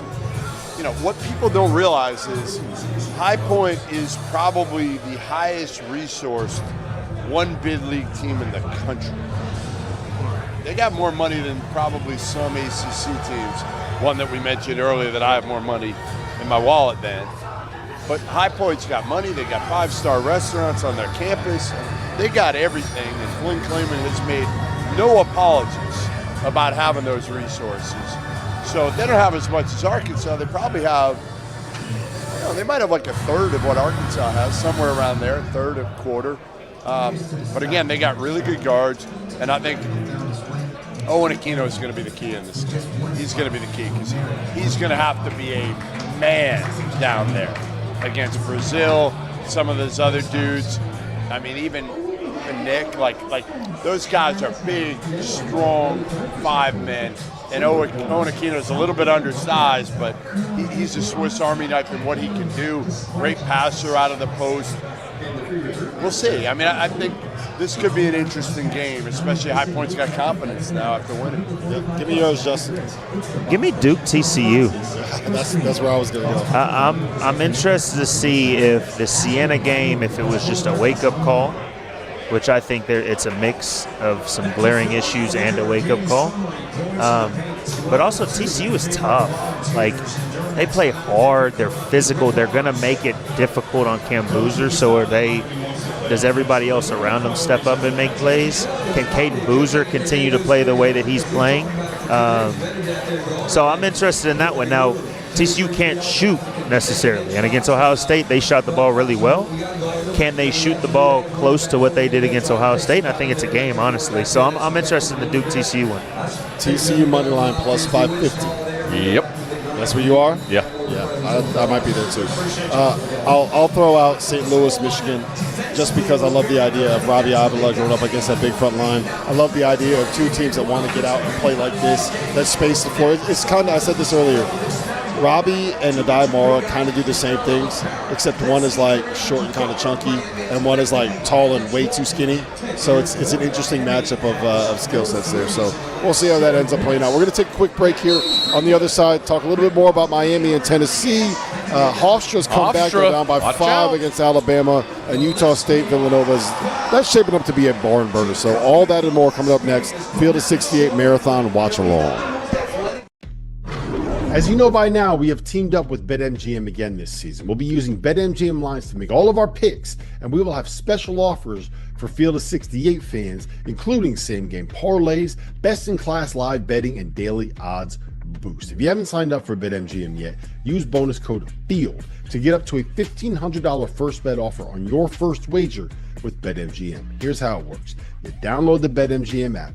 You sign up using bonus code FIELD. You deposit at least $10 and place your first wager on any game, and you receive up to $1,500 in bonus bets if your bet loses. Just make sure you use that bonus code FIELD when you sign up. Make this college basketball season one for the history books. Make it legendary. And don't forget, if you haven't signed up for BetMGM yet, use bonus code FIELD and get your $1,500 first bet offer today. The Cavender twins are facing off in the Court of Legends game, and you can enter the Pick a Twin to Win free-to-play game for a chance to win a share of $2 million in bonus bets. How do you get in on this offer? 3 easy steps. Opt in to the Pick a Twin to Win free-to-play game. Select which Cavender twin, Hannah or Haley, you think will win the Court of Legends one-on-one basketball game hosted at the Bank at the Bellagio in Las Vegas. And 3, if the twin you select wins the game, you'll win a share of $2 million in bonus bets. Today's episode of the Field of 68 is brought to you by Mando. Some men mask their BO with sense. Mando men get the job done right. Mando whole body deodorant was created by a doctor who saw firsthand how normal BO was being misdiagnosed and mistreated. You want a solid deodorant stick? Mando's got one formulated and powered by a mandelic acid to stop odor before it starts. You like spray bottles? Mando's is aluminum free and ideal for hard to reach places. All Mando products are baking soda and paragon free, and it's safe for anywhere on your body. Pits, balls, thighs, folds, feet, even the grundle. It's perfect for me this time of year. I'm spending 15 hours a day in an arena that hasn't had the AC turned on yet. If I didn't have Mando products, I might smell like the guy sitting next to me on press row, because Mando is clinically proven to control odor better than Old Spice. Want to try America's #1 whole body deodorant formula right now? You can find it in Walmart and Target and other retailers across the country. But for the best deals, go to shopmando.com and use code F68 for 20% off at checkout. It's 2026. Everything in our world has leveled up. Our phones are supercomputers, your car parks itself, but your razor is still flimsy and overpriced. That's where Harry's Plus comes in. Harry's Plus has an advanced pivoting system to reach every corner of your face. It has refined blade tech for a close and smoother shave, and has a weighted metal handle for added control and comfort. Most importantly for me, Harry's Plus has German-engineered blades that are honed at 3 different angles to cut hair cleanly and without razor burn. I may have a beard, but I still need to shave my neck to make sure I don't look like Paul Gasol. And with Harry's, I have never dealt with razor burn, painful bumps, or the kind of nicks and cuts that you get with drugstore blades. If you don't love your shave, Harry's will make it right, no questions asked. There's zero downside to giving it a shot. For a limited time, our listeners get the Harry's Plus trial set for only $10 at harrys.com/F68. This set includes all new Harry's Plus razor, 1 refined 5-blade cartridge, a 2-ounce foamy shave gel, and a travel cover to protect your blades on the go. Just head to harrys.com/F68 and tell them we sent you. Hey everyone, Jeff Goodman here, and I'm excited to tell you about what's going on with our partners at Voodoo Rangers. You know what makes March even better? Chaos. That 111 seed that nobody believed in suddenly ruining everyone's weekend. And this year, Voodoo Ranger wants you to bet on 11. Grab a can of G-Force IPA with 11% ABV, then register that beer at bet11.com. If an 11 seed advances, you have a chance to win a juicy prize, $11,000. We're also taking a trip to Vegas, exclusive G-Force merch. And if an 11 seed pulls off an upset, 1,100 fans could win cash for their next round. It's the juiciest bet of the tournament. No brackets, no stress, just cold beer and beautiful chaos. Visit beton11.com to enter. Win or lose, still got beer. Learn more at bet11.com. You must be 21 or older. No alcohol purchase necessary. Legal in all 50 states. Full rules at beton11.com. Welcome back, Field of 68 Watchalong Marathon here from MGM National Harbor. We're here in the BetMGM Sportsbook and Lounge, Oxon Hill, Maryland. The action is in full effect. John Martin, Rob Dauster, Matt McCall, Jarrell McNeil. Okay, let's set the stage. Everybody's darling, Miami, Ohio, is in a world of hurt. I don't think they've hit the rim with a jumper in 5 minutes, Rob Dauster. It's not going well. Yes. I'm glad this is perfect timing. 5 of 6 start, 2 of 12 from 3 since then. This is, John, just for the record, this is what Miami does. They dig themselves a hole. Oh, and they this is what Miami does. Yeah. I'm saying we got them right where we want. Oh, God. No, you don't. We got them right where we want. I was actually. This was the game plan. Matt McCall and I actually had a chance to catch up during our break. I mean, shoot as many threes as you possibly can. That was Matt's game plan, and I agree with him. Shoot as many threes as you possibly can. They should not take a single 2. No. The rest of the game. should probably guard Jacoby Gillespie is kind of my take. We should play defense on him. That would seem like the salient thing. Yeah, get that out of the way. Get that out of the way. I don't want to come back to a mess. You got to take an hour break. It's a whole mess. But yes. Did you let him drink on the break? That's the problem. No, he did not. I did not. I could always tell when he's broken the rules. No rules were broken. But I do think like this is what we've talked about the entire time. What I've been waiting to see. When I go to bed at night and I pray to see, please let this Miami team play some athletes, some size, and they are right now against Tennessee. And what's happening, Rob? I mean, you tell me what's happening. Hofstra's like they're playing really. Preston Edmead's got 21 points. 5-point game. Hofstra is Hofstra's really playing not well America's darling. Although they will be when they win this game. They have answered the call without a doubt. But no, we'll see. We'll revisit this. I mean, we have an entire game to play with Miami and Tennessee, and I don't necessarily rely on Tennessee much either. So lots of game left. Hofstra, have you? I mean, I don't know. Alabama doesn't have Aiden Holloway. Alabama's pulled away a little bit. Hofstra's made the plays to get back in. This is a pesky team. Yes, it is. I mean, this Hofstra team is good. It's Speedy Claxton and taking on the what their coach is all about and what he's doing. I mean, this is not a surprise that this is a close game. This is not a surprise. Yeah. By any means. It'll be nice if we get 38 more points out of this game. I wouldn't complain about that. Possible. It's quite possible. 38 more points. That's it? You sure? I'm not very good at math, so. Yeah, I don't know. I'm always bad at that, too. Jarrell, what have you made of how Alabama has looked without Aiden Holloway? A little bit of a slow start for sure. One thing that they've been able to rely on, and he's been great all year, is Falon. He's balling as usual, so he's kind of picking up the slack. But they got off to a slow start, and they responded at the end of the day. They got back control of this game. But right now, we're at that 5-minute mark, up a couple possessions, and, at this point, it's going to be a battle to the end. Yeah. Again, it's a 4-13. Hofstra was an 11.5, 12.5 point underdog. I can't go crazy here. I'm not certainly that shocked without Aiden, that it might take Alabama a game or two to adjust. He was a high usage guy. You see that, a few times. But they were down early. They figured it out. They're playing the way. And by the way, they give up 83.5 points a game. They're at 64 now. It's not bad for Alabama, I guess. But they play so many possessions. So it's just one of those things. Every stat has some context to it. But Matt, I don't know if I've heard your opinion on this yet since North Carolina lost. Where do you stand on Hubert Davis? Where do you stand on kind of it feels like, and I don't think anything is going to happen. I don't think his job is in jeopardy right now. But that's kind of been a narrative that's been floated here in the last probably 24 hours. So where do you stand on Hubert Davis in North Carolina and the job that he did this year? Obviously it's not the standard. The standard is not to get to the NCAA tournament. The standard is not to win a game in the NCAA tournament. The standard is to hang banners and win national championships. So, I think it's a hard conversation that he has to have with the administration right now. And the administration, can they get on the same page? Because to win and win at a high level, you have to be on the same page as the head coach, with your administration, with the athletic director, and we'll see what happens. Tyler Hansbrough said it yesterday. There's 2 ADs right now. Yep. There's 2 people in charge, and that's hard to win if you're Hubert Davis.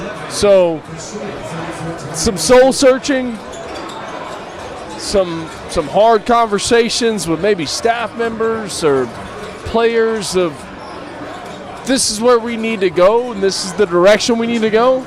But that's what needs to happen to do what's in the best interest of North Carolina. If you are, and I'll let you go in a second, Joe. I'm gonna put you into Hubert Davis's role. You are Hubert Davis. I am. You are Hubert Davis. Yes. We talked some yesterday about revamping the way that you evaluate the portal. Tyler wants an entire scouting department to be able to evaluate people. I don't think Jim Tanner has done a good enough job as the GM, because I think there's some very clear mis-evals that they got out of the portal. If you are Hubert Davis, what are the changes that you are implementing? Because you got to start today. It starts today. I'm sitting down with I'm spending time by myself, first of all, and saying what changes need to be made for this program to take the next step. If I need to make hard decisions and get rid of some people on my staff, then I have to do that. If I need to get rid of some players on the team, then I need to do that. But I'm looking myself in the mirror and saying, all right, take 48 hours to say, why is it not gone right? Why is it not gone right? Why are we losing to VCU? What's the problem? Yes, Caleb Wilson, not here. Get that, understand that. But the lack of success prior to this, what's been the issue? And I got to look myself in the mirror, and I'm taking 24 hours at least to look myself in the mirror and say, this is where we have to get better. And if that means making changes on the staff, then that's what you have to do. But take 24 hours to yourself.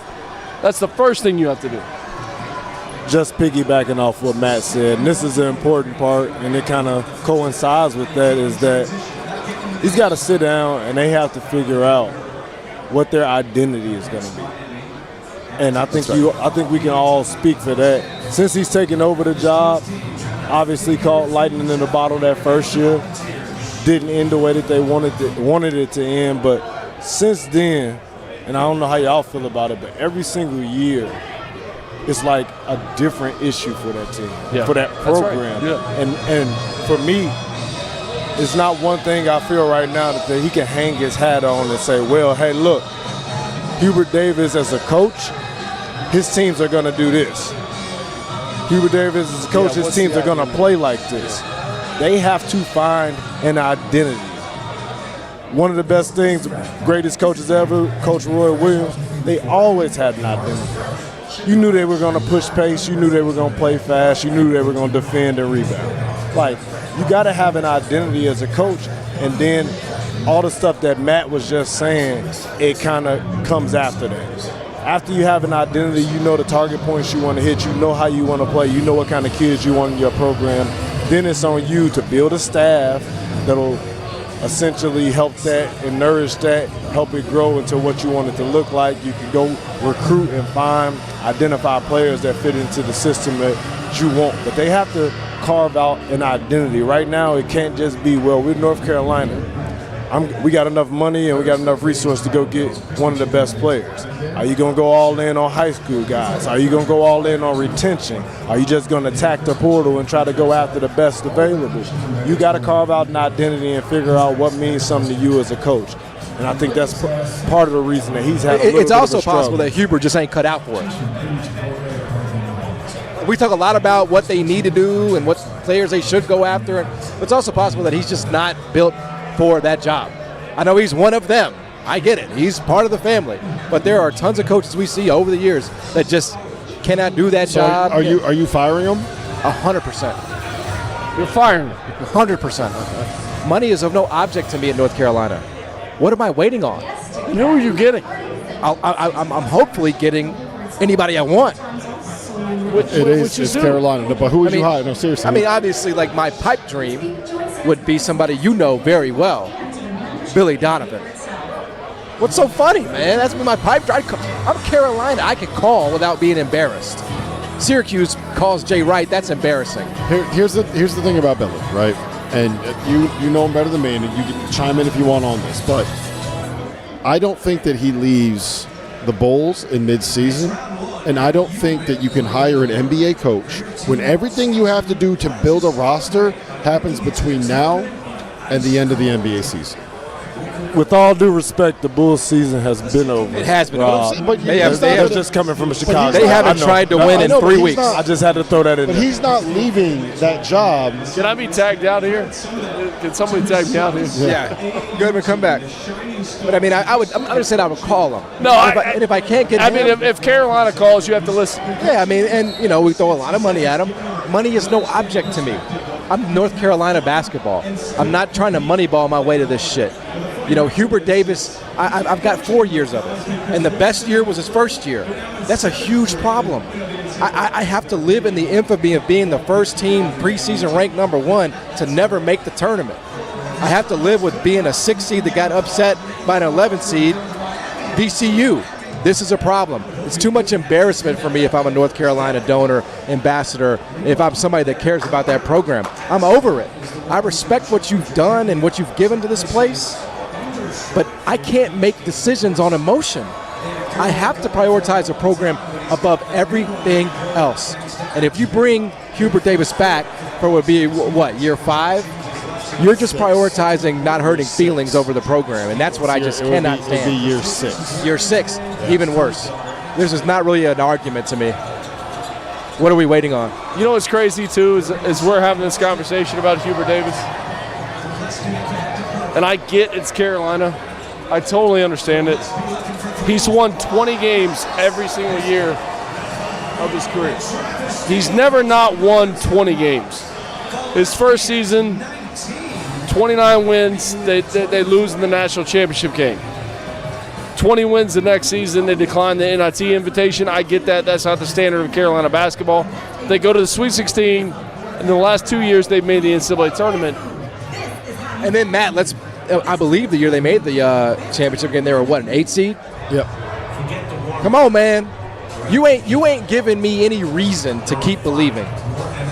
You know what I mean? I spend too much. Now, I'm putting myself in I'm a North Carolina ambassador now. I spend too much money on this program for the results that you're putting back out. I have to make a change. That's me. But again, I'm happy to do that. I make changes. I push buttons around this mug. Memphis, North Carolina, I would have done it at Pitt. You guys keep sitting on these. See, I'm not a football guy. I'm a basketball guy. And these universities are so much beholden to football that they can't make these basketball-centric decisions. It's just a different time. So I understand that may be a part of that. I mean, how much they paying Bill Belichick? How much they giving that roster? Isn't it like $10 million a year? Yeah, I mean, no, that's not probably for the roster for Bill Belichick. I mean, I don't think they ever play. I don't think Carolina basketball ever plays second fiddle, but you get what I'm saying. They just have a renewed interest in football than they've ever had before. I think the hard thing is when it comes to hirings and firings, there's a lot of times where you know early on if it's the right guy. And sometimes it's very difficult to move on when you know it's not the right guy because you have different allegiances and you have different loyalties and there's money and there's buyouts and you want to make sure you get a chance and the optics of making certain decisions. Like, I get all that. But I think we can all agree that it's pretty clear that Hubert is not the right guy for North Carolina. So if you get to the point where you're going to rip the Band-Aid off, like, how long do you have to wait? Do you have to wait until it gets bottoms out? Do you have to wait until it's not just the first round? It's a serious question. Do you think he's the right guy? No, I'm not, and I'm not trying to protest that. And I'm not saying, no, I don't think he's the right guy. But at the end of the day, I will say this. You don't clip him and let him go unless you already got somebody that's taking the job. It has to be lined up, and it has to be a home run because at the end of the day, too, this plays a part of it. Whether so who would you hire? Who would you go after? Billy Donovan. No, let's take Billy Donovan. Billy Donovan out of the question. Can't be Billy Donovan. Dan Hurley. I said I just now it gets real. No, he's waiting. Now it gets real. But that's a call that can definitely now it's happen. a party. He said no to Kentucky. I think he probably would say no to Carolina too. I don't think that they ever move out of. Never. Not out of the Northeast. Do you think he said no to the Lakers? It's a nice place to live, Chapel Hill. Hill. Definitely said no. He said, I'm not ready. Or no, excuse me. That job's not ready for me. That's what it was. Can you imagine? Have you ever seen a Dan Hurley practice? Have you ever been in one? Yeah. Imagine that practice at the NBA level.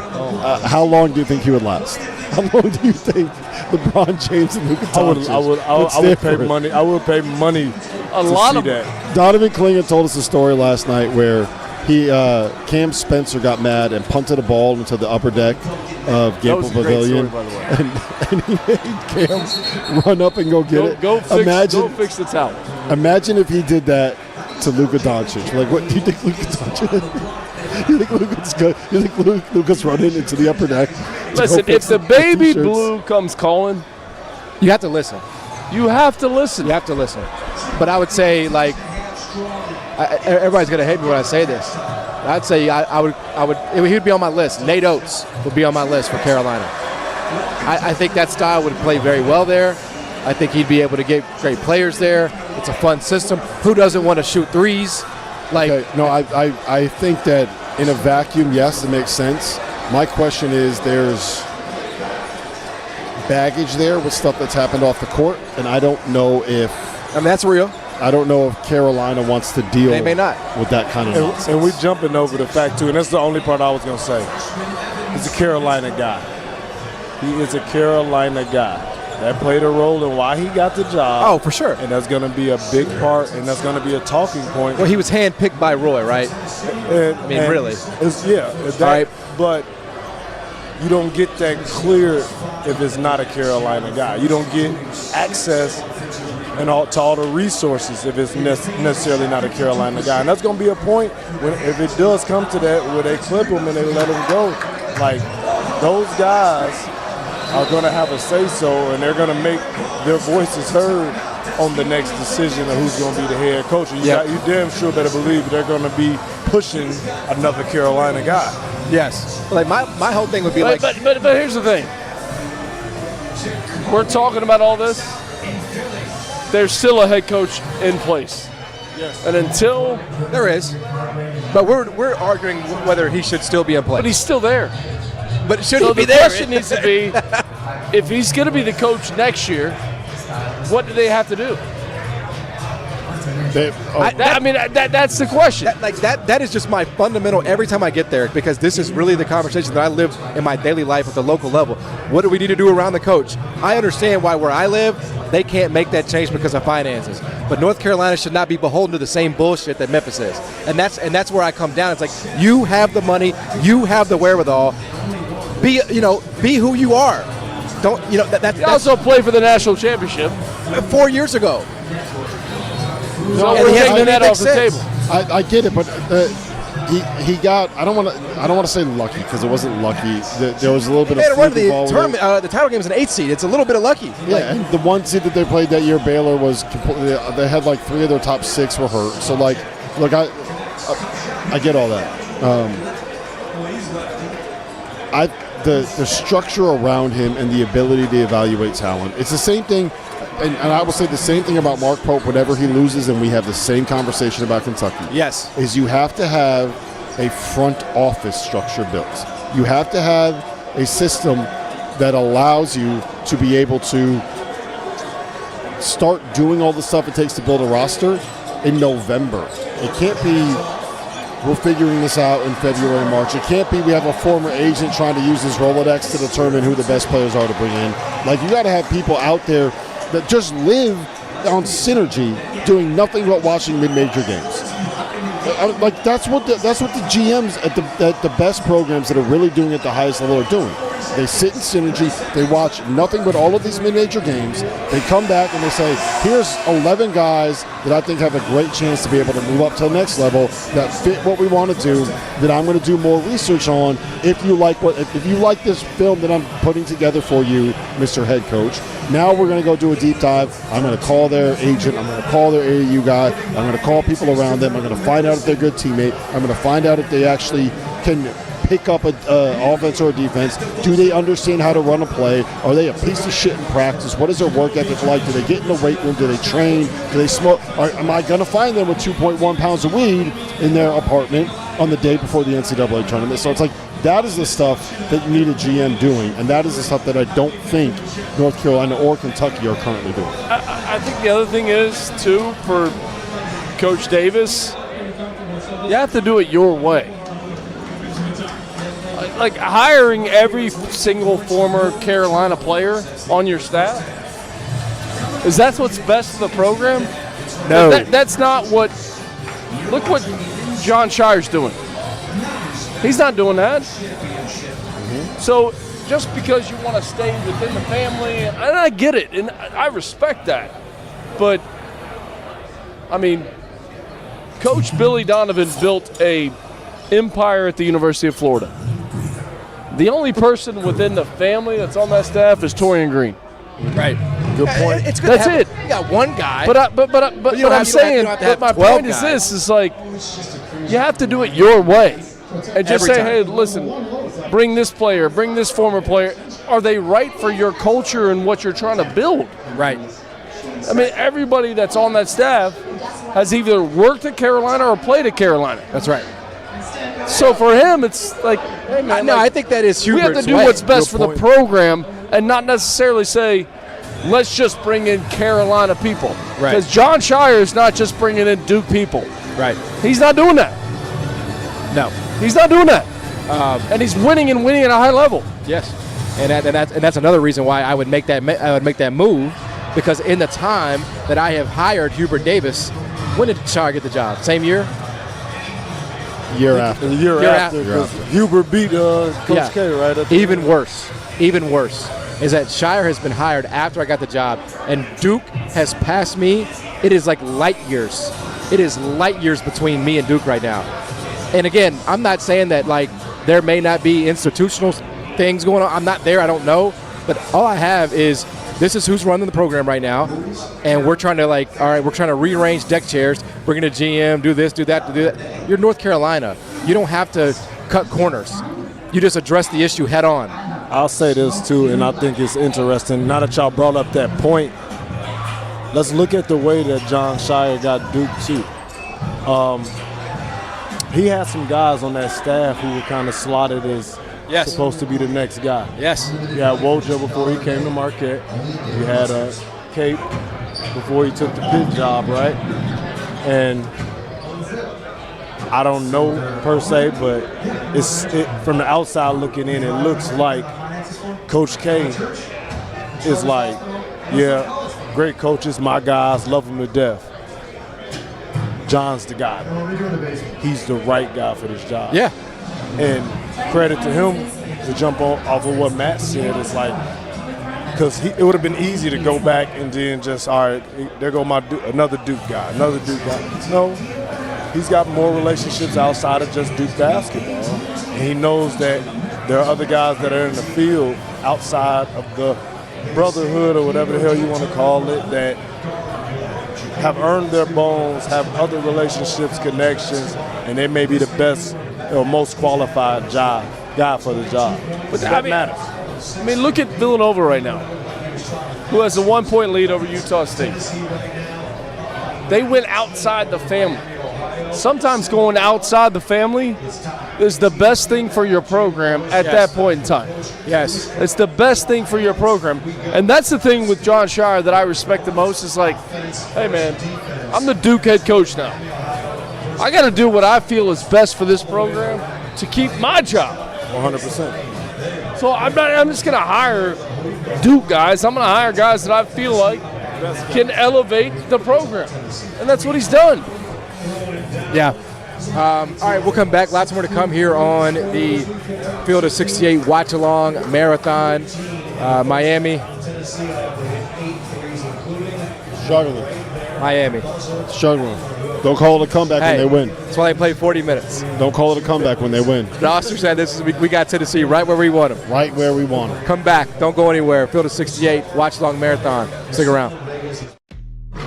As you know by now, we have teamed up with BetMGM again this season. We'll be using BetMGM lines to make all of our picks, and we will have special offers for Field of 68 fans, including same-game parlays, best-in-class live betting, and daily odds boost. If you haven't signed up for BetMGM yet, use bonus code FIELD to get up to a $1,500 first bet offer on your first wager with BetMGM. Here's how it works. You download the BetMGM app, you sign up using bonus code FIELD, you deposit at least $10 and place your first wager on any game, and you receive up to $1,500 in bonus bets if your bet loses. Just make sure you use that bonus code FIELD when you sign up. Make this college basketball season one for the history books. Make it legendary. And don't forget, if you haven't signed up for BetMGM yet, use bonus code FIELD and get your $1,500 first bet offer today.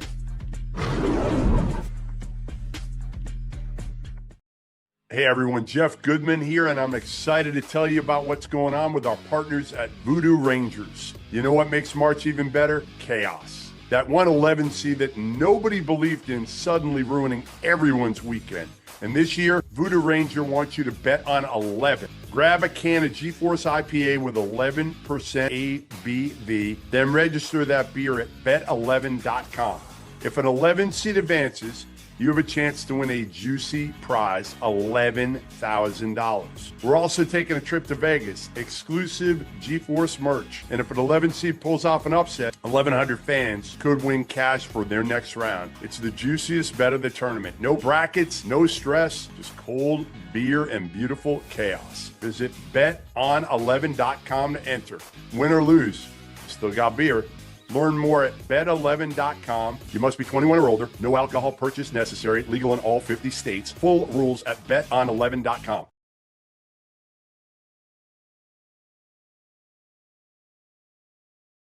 It's 2026. Everything in our world has leveled up. Our phones are supercomputers, your car parks itself, but your razor is still flimsy and overpriced. That's where Harry's Plus comes in. Harry's Plus has an advanced pivoting system to reach every corner of your face. It has refined blade tech for a close and smoother shave, and has a weighted metal handle for added control and comfort. Most importantly for me, Harry's Plus has German-engineered blades that are honed at 3 different angles to cut hair cleanly and without razor burn. I may have a beard, but I still need to shave my neck to make sure I don't look like Paul Gasol. And with Harry's, I have never dealt with razor burn, painful bumps, or the kind of nicks and cuts that you get with drugstore blades. If you don't love your shave, Harry's will make it right, no questions asked. There's zero downside to giving it a shot. For a limited time, our listeners get the Harry's Plus trial set for only $10 at harrys.com/F68. This set includes all new Harry's Plus razor, 1 refined 5-blade cartridge, a 2-ounce foamy shave gel, and a travel cover to protect your blades on the go. Just head to harrys.com/F68 and tell them we sent you. Let me tell you guys about the $500,000 bracket challenge at BetMGM. If the team you pick scores the most points, you'll score bonus bets. For each round of March matchups, you have the opportunity to predict which team will score the most points. If you're correct, you'll win a share of bonus bets. How to get in on this offer? Just 3 easy steps. 1. Enter the March Matchups $500,000 Pick'em free-to-play game. 2, pick which team you think will score the most points in any round of the NCAA tournament. And 3, if the team you select scores the most points, you'll win a share of bonus bets. Welcome back, Field of 68. Watchalong Marathon here from MGM National Harbor, inside the BetMGM Sportsbook. John Martin, Rob Dauster, Matt McCall, Jarrell McNeil here with you. All right, got a couple of final results we got to talk about. Iowa State does obviously win the game, and they win with margin, but at what cost is the question, because Josh Jefferson left the game, came back out with a boot, did not return. Obviously, the goal, Rob, is not just to beat Tennessee State as the 2 seed. The goal is to make a run. And if they don't have Josh Jefferson, is that possible? No, I don't think they can make a run. I think they can beat Kentucky. I don't think that they can make a run. I think they can beat him without Josh Jefferson. Yes, I think they can beat Kentucky without. I think they can beat Kentucky without Taylor Lipsey. I think they can beat Kentucky without Milan Momcilovic. Like all 3 guys out. No, look, I don't think that. I think Kentucky can win that game. I think Kentucky can actually, the way this thing is breaking down, if they beat Iowa State, can get to an Elite Eight, because they're going to play Tennessee most likely. They've beaten Tennessee twice. But I would also not be shocked if Kentucky, let's just say Iowa State has Taylor Lipsey, Milan Momcilovic, foul trouble, foul out. They play 4 minutes each. No Josh Jefferson. I can see Iowa State still winning that game, because you never know what you're going to get with Kentucky. But it's a concern. Like, I don't know how you can say it's anything but a concern. I mean, you think about this Iowa State team going into the season, or going into Big 12 play. They were the most efficient offensive team in the country, and they were the most efficient defensive team in the country. And the offense has lapsed at different times throughout the season, but the defense has always been there. So if they're going to score the way that they scored today, even without Jefferson, I mean, they could get to the Sweet 16, but we'll see. We'll see what happens with the injury, because it didn't look good. Yeah, the official word from TJ Otzelberger, he said, quote, he has a sprained left ankle, and quote, will continue to monitor to reevaluate over the next day or 2. X-rays were negative. So that might be one of the things. It looked a lot worse than that. Good news. Shoot him up with Toradol and just say, hey, go figure it out. No, maybe next weekend, because you just told me that they could essentially win, or they could win a national championship without him. No. Yeah, you took out 60% of the Iowa State roster and said Kentucky would still lose. Still gave them the win. So I do believe they can win the next one without him. That'll at least give him a couple of days, a week out to prepare for the rest. But he's too important to this team if he's out long term, in my opinion, for them to make a deep run. I had them going at least to the Elite Eight as well, too. I don't think they get there, though, with if Josh Jefferson isn't available and playing. But are you like Bud Kilmer from Varsity Blues? That is such Are you like Bud Kilmer? That is such a good like, reference. Just like, hey, hold on. Yeah. R.I.P. James Vanderbeek. Like, come on. Yeah. No, that's a great movie. Awesome. Unbelievable. Goodman's Billy Bob. Billy Bob was the lead. He dead too, right? He passed away too, right? I think he passed away too, right? Billy Bob? Oh yeah, Billy Bob did too. Yeah. R.I.P. Billy Bob. Yeah. No. So what do you do if it's just a sprain and it's not something that can be injured worse? Like, how do you handle this as a coach? How do you handle it? I mean, the way you played today, I mean, first of all, you have to trust your medical staff. You have a team doctor that's there that is a doctor as well as your trainer. Mm-hmm. You have to trust both those guys and you have to trust him. Do you feel comfortable going out here and playing? And if you don't, it's okay. Like, don't put your health and your career in jeopardy. That's the hard part with a lot of these kids. Yeah. It's like, you're going to say, are you good to go? And they're going to say, yes, I'm good to go. Yeah. And then they get Some out of them there are going to say no. And they literally can't walk. Yeah. Some of them are going to say no. And it's your job, the medical staff's job, to protect it's those guys all on the themselves. medical staff. It's Protect all on those them. guys from themselves. And we all know what it looks like. It'll take him getting on the court, maybe at a shoot-around, to be like, either you can move or you can't. And I went through something similar still to this day. Our senior year, Dominique James broke his 5th metatarsal in his foot. Home game versus UConn. Kind of threw our season up in the air. We were leading the Big East up until that point, and we had a gauntlet down the stretch. He came back in the second round against Missouri. And this was when, God, I can't remember who the coach was, but it was like 40 minutes of hell, Missouri. Damari Carroll. Mike Anderson. Mike Anderson was the coach. Kim English was on that team coming out. I think he was like a 6th man as a freshman. He had 15 against you, right? He made the winning free throw because the dude checked himself out. He faked like he was hurt. Regardless, that's not the main point. My main point was that he came back. We saw it in practice. And Nick was probably, pound for pound, one of the most athletic and twitchy dudes I've ever played with in my life. He's 5'11", almost 6 foot, but an absolute physical specimen. I watched him move. I know that dude better than anybody. I saw it right away. I'm like, he can't move. He can't move. We put him in that game anyway, and I understand why Buzz did, because he owed it to him after putting in all the work that he did to at least go out there and give it a shot. But he wasn't ready. And to be honest with you, we had kind of conformed or got used to playing without him, and we had a guy who was able-bodied and fully healthy who was ahead of him with Maurice Acker, who was playing well. And we didn't have really any issues with any of the press or anything like that because we had good enough guards. But I think it just puts you in a tough spot. You know by watching him with your own eyes. And at the end of the day, I know the medical staff will say, well, he can't hurt any worse, but you know your guys. If he can't move and he can't help, can't slide defensively, or he can't get away or save himself from pressure, you can't play. Mm-hmm. I got a great story. I'm ready. So in 2007, it was actually December of 2006, Al Horford had a high ankle sprain. And we were getting ready to play Ohio State at home right before Christmas break.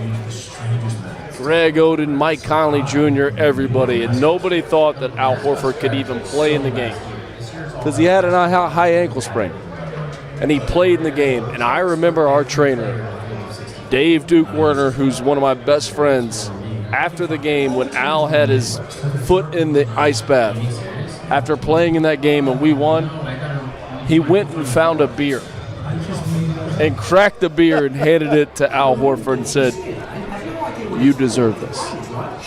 After going through the treatment to get yourself ready to play, here, man, take this. Cheers. You earned this beer. Greatest beer ever. Yes, I bet that beer is What so kind of good. beer was it? Cold Coors Light. Doesn't matter. It doesn't Cold Coors matter. Light. It was Coors Light. There's no story that Matt McCall tells involving a beer that does not involve a cold Coors Light. It could have been a 211. It didn't matter. It would have tasted. It could have been OE. My man came back from a high ankle sprain to play in that game, which he shouldn't have played in. The mountains were blue for Al Horford that night. The mountains were blue for Al Horford. There's no right. Yeah, it's great stuff. All right. It's a shame we don't have Justin Jackson here right now because on True TV they're showing a documentary. There's Justin Jackson scoring. They're showing a documentary of the 2016 National Championship game. Yeah. You guys remember how that played out? I do. We're coming up on the big crescendo. All right, the other result that went final in that earlier window, Alabama. No Aiden Holloway. No problem, Mang. No problem. It wasn't really no problem. I'm going to go outside in the front of MGM National Harbor. I'm going to light a spliff in honor of Aiden Holloway because the Alabama Crimson Tide are moving on 90-70 over Hofstra. No, you're right. I can't say there was no problem because there were definitely moments in that game where Hofstra was winning. They were hanging with them. But in the end, it just was too much Crimson Tide, too much shooting. You asking me? Anybody. Look, Anybody can take I mean, LeBaron Philon was ridiculous. top five. Literally what I was going to say. Like, absolutely ridiculous. 10 top for 5 18 guards from in the college field. basketball. Philon, Philon, Philon, Philon, and Philon. That's it. You get it? You get that reference? I believe me, I get You it. get that reference? You get I'm that top reference? 5 and all of them 100%. You get that reference? You get that reference? I didn't hear what you said. What'd you say? Pusha T, Drake beef. Nobody remember that one from a few summers ago? I couldn't hear you. Oh, Sorry. you couldn't? Okay, no worries. I missed the bar, John. I can't say it again. It's just too much. It doesn't hit the same. But yeah, Libera Filon has been absolutely amazing all year long. We talked about it earlier. I had him in my top 3 guards in the country, and today was a big reason why. Because when it was time to get that game back on track, everybody calm the hell down. I'm going to put it on my back, and I'm going to take us to the promised land. Now, that's Hofstra. That's Hofstra. You know, that's not let me get a bracket in front of me. Who's the 5? Texas Tech. It ain't Texas Tech. Texas Tech's a beast now. That identity is real. I think that's going to be a hell of a game, and they're going to have to get 25 or 30 out of him to even have a chance against Texas Tech. But I think he showed, hey, everybody relax. Like, this is not just Aiden Holloway's team. Like, I can do it. We have enough shooting on this group to where we can overcome it. Sherrill's been really good, too. He played well again. Didn't shoot it great, but he's been doing a good job of giving them interior presence, which has kind of been something that they struggled with throughout the year. But, yeah, like he said, Filon has been amazing. Almost 29, 8, and 7. Like, you got to tip your hat to that, man, and especially with all of the stuff that's going on with the program right now and all the negative press, I'll say. So, but that next game is going to be a toss-up to me. I think they got a chance against Texas Tech. I think they got more than a chance. I think it's more than a chance. I think they got more than a chance. Now, the thing about this matchup with Alabama and Texas Tech is that the way that Texas Tech is playing now is they're kind of downsizing. They're relying on a bunch of quick guards. They're saying we're going to space you out. They're saying we're going to try to find a way to be able to create mismatches and create space and get paint touches. And we got 2 little quick guards, and you're not staying in front of Jalen Petty. I don't care what anybody thinks they're going to be able to do. And we're going to, if you help, we're going to spray it out and hit threes. And that's kind of what Alabama does, and they're kind of built to be able to stop that because of the way that their roster is constructed. So I think they actually match up fairly well with Texas Tech. But I don't know if is that a good thing? Like, if you're playing a team like that, do you want to be able to be bigger and more physical than them?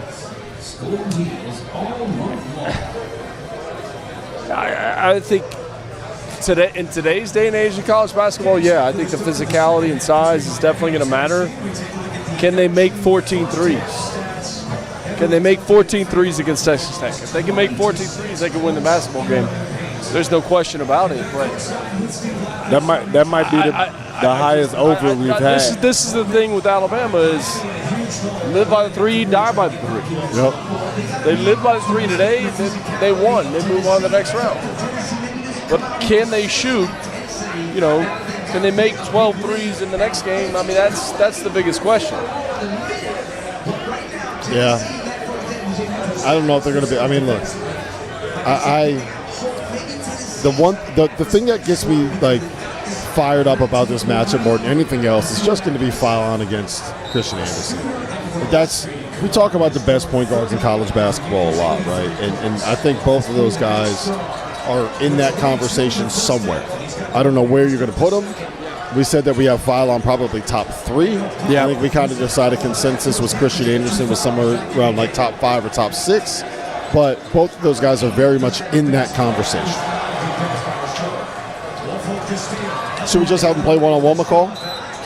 We don't need the other 5 guys on the floor? Why not? Just have them go one-on-one. I think that's the best thing you can do. By the way, Tennessee was up. I think that's a bigger story. It's not Alabama beating Akron. It's Texas or Alabama winning the game today against Hofstra. It's Texas Tech beating Akron. Yeah. Without JT Thompson. That is, I mean, what this team is doing without a National Player of the Year candidate. That's the biggest story. So with them winning that game, because I thought Akron could actually win the game. What a job Grant McCaskey's doing without a super. No, he's great. He's great. He's the dude. I love having him on too. He's great. There's no BS. Yeah, he's fun. He says fun. what he thinks. He's fun, man. He said, we got a Marquette fan over here. How about this, Jarrell? Is she wearing a Jarrell? Hey! Is she wearing a Jarrell? Is that your jersey? She wearing a Jarrell? It wasn't mine. That was 3. That's D Wade. I have a question for you. Are you a Marquette fan? No, but I like Dwayne Wade. You like Dwayne Wade? Can you do me a favor? Can you Google the top 2 scorers in Marquette basketball history? top scorers in Marquette history. Yeah, Google their names and come back and let me know who they are, please. Thank you. This is like when you go to the restaurant with your dad and he starts hitting on the waitress and you kind of like get embarrassed, you know? Jarrell's not going to be embarrassed. I don't think she had any clue. I'm not embarrassed because she's going to come back and she's going to say, who? I don't think she understood what he was saying. Cam Jones. Cam Jones passed you? Oh, I wasn't going to say Are you anything. third now? Howard. Yeah, I'm third. Oh, no. Should have gone God. top five. I Googled it to check, too, and the thing I saw said Marcus Howard and Jarrell McGill. I was second. They probably Should have gone top Hey, five. Rob, you're an amazing wingman for Cam Jones. Yeah. I mean, that's Who awesome. is it? It's Marcus Howard and Jarrell McNeil. Do me a favor. Google the name Jarrell McNeil for me. We're going to do this live. Okay. This is insane. Jarrell. What is happening? Is this Love is Blind? Dauster, this is amazing. Google images. This is a big payoff. Google Images. Google images. This is definitely a moment in the history Hopefully of my After mug Dark. shot doesn't pop up. Came up. I promise you those are not, I that hope is this not moment Jarrell never ends. McNeil. Jerel. I hope this moment lasts forever. Okay. Click on that picture right there.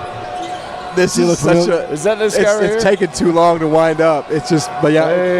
She like, Is that him? It looks like him, doesn't it? Oh my god! We make fun of him all the time. We say he looks just like It's really Jarrell old McNeil. now. Don't forget you're on camera, I Jarrell. say- I was probably a lot more handsome in that picture, I promise. We say he looks a lot Everybody like Jarrell calm McNeil. down. We like to make fun of him. Hey, you absolutely violated no face, no case. This is all on stream and on camera, and I blame Rob for that, by the way. Rob is setting you up for absolute failure. Set me up, didn't he? You don't know what he had going. He may have tried. He might have been trying to work on that, man. I just like the Marquette jersey. It man. is a nice jersey. No, It is a nice but jersey. you've blown it up now. The throwback, baby. Yeah. Well, anyway, that was a moment. That was a moment. There's no question. Hey, let's get if next Florida jersey we see. Let's get her over here. And let's ask her. I promise that the student manager that was passing out water bottles and wiping up, handing out the towels. Yeah, let's get her over here. Yeah, okay, can't wait. Hey, who is one of the few assistants that have worked at 2 different times at Florida? Right? Yeah. Your name's gonna come up, My name will come up. and he's right here. Greatest student manager at the University of Florida of all time. Yes, that was awesome. It's not every day you see a Dwayne Wade Marquette jersey. I will say. I'll give you that. That's elite. That's elite. You think you'll get like a IPA out of it or no? There's no way. Nothing's coming from it. I'm just going to try to I put thought it on something free. Dauster's I thought tab. You guys had chemistry. I thought something free was coming your way. Something free. I thought you guys had something Diet special. Coke, IPA, It would have been water nice. bottle. It would have been nice. I'll take another water. Okay. Hydrate. Okay, all right. We were talking about Alabama before our. I just wanted to make sure you had your moment, man. That's all. I was just trying to make sure we let that one breathe a little bit. Villanova, Utah State, 58-57. It's been a back and forth game. Basically, Let's do this. We're going to take a break here at 6 for like an hour or so. What is the one game in the evening slate that you're looking forward to the most? Like the one game tonight where you're going to tell all the people watching right now, sit your ass on the couch, make sure that this one is on your main screen, on your main TV. We got Iowa Clemson, we got Northern Iowa St. John's, we got UCF, UCLA. Let's keep scrolling. Queens Purdue, Florida Prairie View, Kansas Cal Baptist, UConn Furman, Miami Missouri. Florida. Just easy. I'm going Miami. Prairie View's going to give them a fight now. I'm going to take the Gators goggles off. The UCF-UCLA game is the game of the night That's for a good me. one. That's actually a good one. It's the game of the night for me. Where is Tyler Bilodeau at? Is he fully healthy? Can he go out there? They were playing so great Really good. before he got injured. Mick Cronin has said he's going to play in the game. That's the game of the night for me. I got Missouri, Miami. That's another one. I said it yesterday, but that's one of In St. Louis. It's the last one too. Super late. Should be a really good environment. 2 really good head coaches. It'll be cool to see. if Jay Lucas could get his first win. He's done a tremendous job this year, and I know you said they got somebody on his staff. Well, how about CY, Charlton Young. CY left Missouri to go to Miami. Oh, I didn't know he left Missouri. I thought He's from Miami. He's a legend in Miami. Hamilton under State at State. No. CY was at Missouri. There's a lot of storylines in that game. Yes. A lot of storylines. Mark Mitchell played for Jay Lucas when he was at Duke. Yep. That game is getting played in St. Louis, so it's going to be a road game for Miami. What do you got? Yeah, Miami, Missouri. I mean, it's a pick 'em. I mean, I think it's going to be. Should I bet that one? Huh?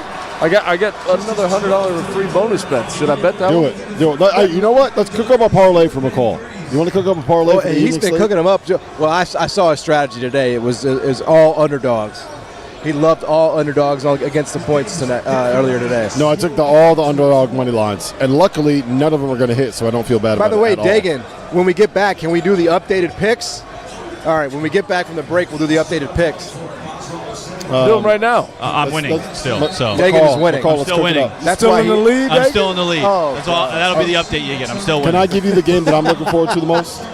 I don't know if it's going to end up being, well, actually, you guys took the two that I was going to pick, but I don't know if it's going to end up being close. But I think Northern Iowa, in theory, is built the way that you need to be built to give St. John's a problem. Now, when you're St. John's, you score in transition, you score by forcing turnovers, you score by getting defensive rebounds and getting on the break, and by getting on the offensive glass. And those are the three things that Northern Iowa, everything they do is to limit that stuff. They're great on the defensive glass. They don't even try to get offensive rebounds, and they don't turn the ball over. And the other thing is they play that pack line. And you know this, Matt. When you play that pack line, you're daring people to shoot threes over the top of it. Like, you want them to shoot jump shots. You're not letting them get paint touches.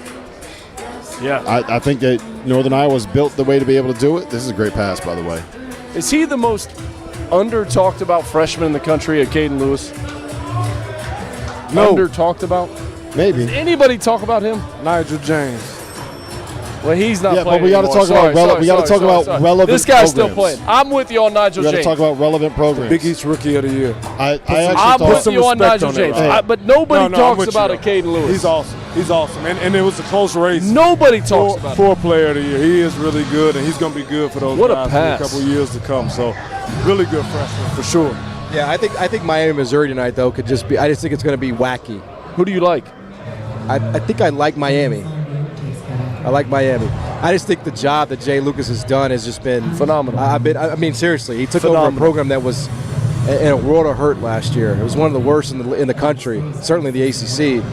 Comes in, he's got a plan. Stressed, man. Gets talent. Shouldn't be that stressed. Hold on. Coach Wright.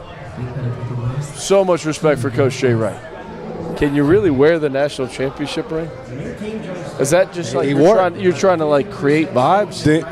What is it? Should we talk about that set? You're trying to create positive vibes? Then did you see the way he fixed his eyebrows? Yeah, he was like, oh, look at the ring. I mean, I could wear my ring. I got rings. I got national championship rings. I might not whip that one out for the 8-9 matchup. The next field of 68, I'm going to wear my ring. There you go. You should have brought him. You have two. You have two titles. It would have raised the level of this group. I've got multiple. Woo! Flex. That's actually awesome. You hear that? Boom! You hear that? But Rob's got I didn't do much. Rob's got score a basket. Rob's got back-to-back rings, right? I have a Final Four ring. I do. I'm a Final Four head coach. Made it to the Final Four of the 10U South Jersey Basketball League. I cannot wait to coach my son's basketball. Wait, you didn't get a ring from UConn those 2 years? It's so much fun. I'm so excited. You did not get a ring from UConn. No, I have a Final Four ring. That's insane. I have a Final Four ring. You did not get a ring? From the 10U South Jersey Basketball League. Can I tell you, do you want my advice on what it is for like coaching your son in basketball in the games? Can't wait. The games. The one is have an assistant that your son gets along with, so that he could be the one that delivers all, like that really coaches him up in games. Because the one thing I've found with all the dads that are coaching is that when you are constantly the one like providing the feedback and the coaching instead of like the pump up stuff and the hype up stuff, let somebody else do the criticism. Hey, work on this. You did this wrong, and you be the positive guy in games. Okay. Does that make sense? That makes a lot of sense. In games. 2, whenever you're doing the practices, make 50% of it be like really work to develop and 50% of it just fun. Like fun, practice, have fun, like competition, skill work, all that. 3, no zone. No zone. Zone is Teach for him how to cowards. play man-to-man. No zone. Zone is for cowards. There we go. Guard baby. the ball. The Wizard of Oz does not like the final score Zone in the is for Tennessee cowards. Miami Oh, game. that's so dirty. So he is man. They mandated just that we showed take you- a break showed right Justin now. Jackson on the screen. Oh, man. You do not like the score. We are being told the Wizard of Oz actually loves the score, and he wants to take a moment to compose himself. So Are we're we going to take a doing break. the update on the picks now? When we come back, we're going to do the update on the picks. All right, stick around. This is the Field of 68 Watch-Along Marathon.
Welcome back to the nightcap of the Watchalong Marathon, Field of 68.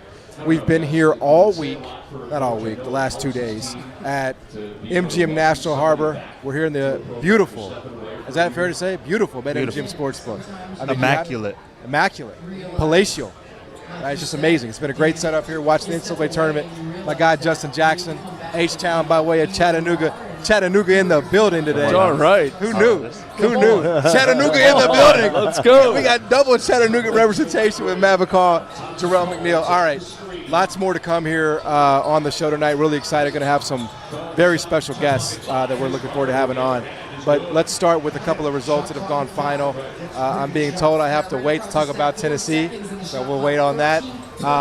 Utah State down 10 in the second half against Villanova. They stormed all the way back, and I think they ended up winning by double digits, Justin. So Jared Calhoun is a guy that's been mentioned for the Cincinnati job. He's taken over that job and has been great. Great win for them tonight. What did you make of just their comeback and then moving on in this tournament? 2 for 16 from 3, and you still win by 10. But you get to the free throw line 36 times. Like, that right there, being down, I think it was the discipline of playing each play, right? Like, even whenever you're down, a lot of times players feel like they got to hurry up and get it back. They just continue to attack, continue to try to get the shots that they wanted to get.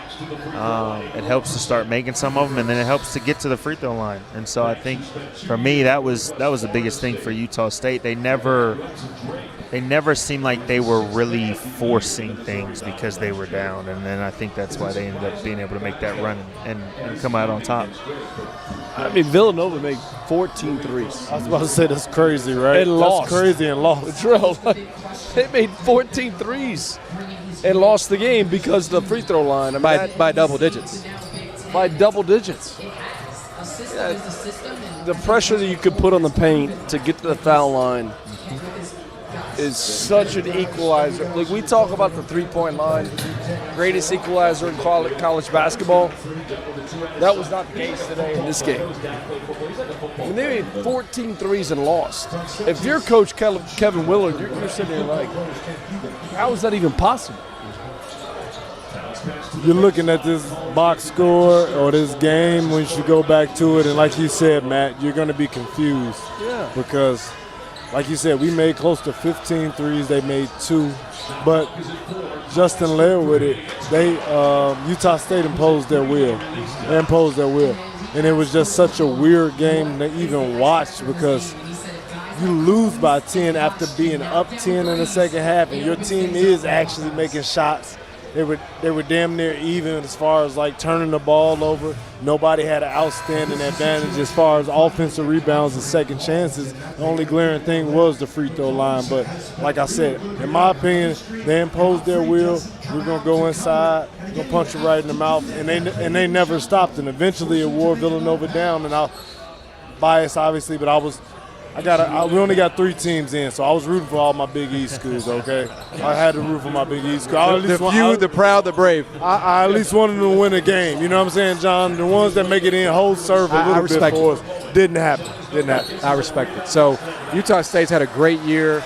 Again, Jared Calhoun's a guy that's been mentioned.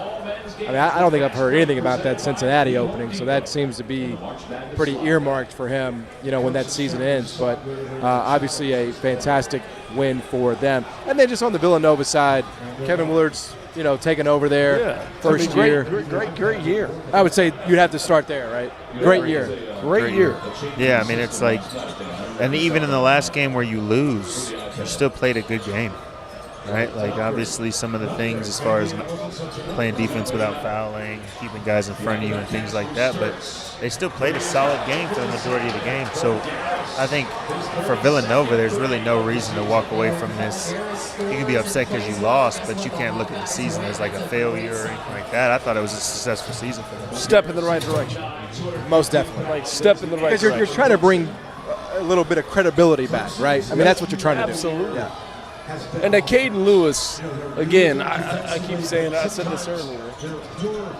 I mean, a freshman that does not get talked about enough for what he did this year with that program. And that's the thing for Coach Willard. It's like, can you keep him? Because you know everybody in the country is sliding into his DMs, trying to hit him up. Can you keep him? Because he plays the game the right way. He's unselfish. I mean, what a year for him. As a freshman that does not get talked about as a lot of these other freshmen around the country. Yeah. I had him, Nigel James Jr. Oh, you really? Nigel James Jr.? You had him? Vax from Providence, Stephen Vax, and also Jameer Jones as well from Providence. And again, just Big East guys. But man, this freshman class is so loaded. There's so many guys that are in their freshman year who have had outstanding production, who literally are just completely off the radar.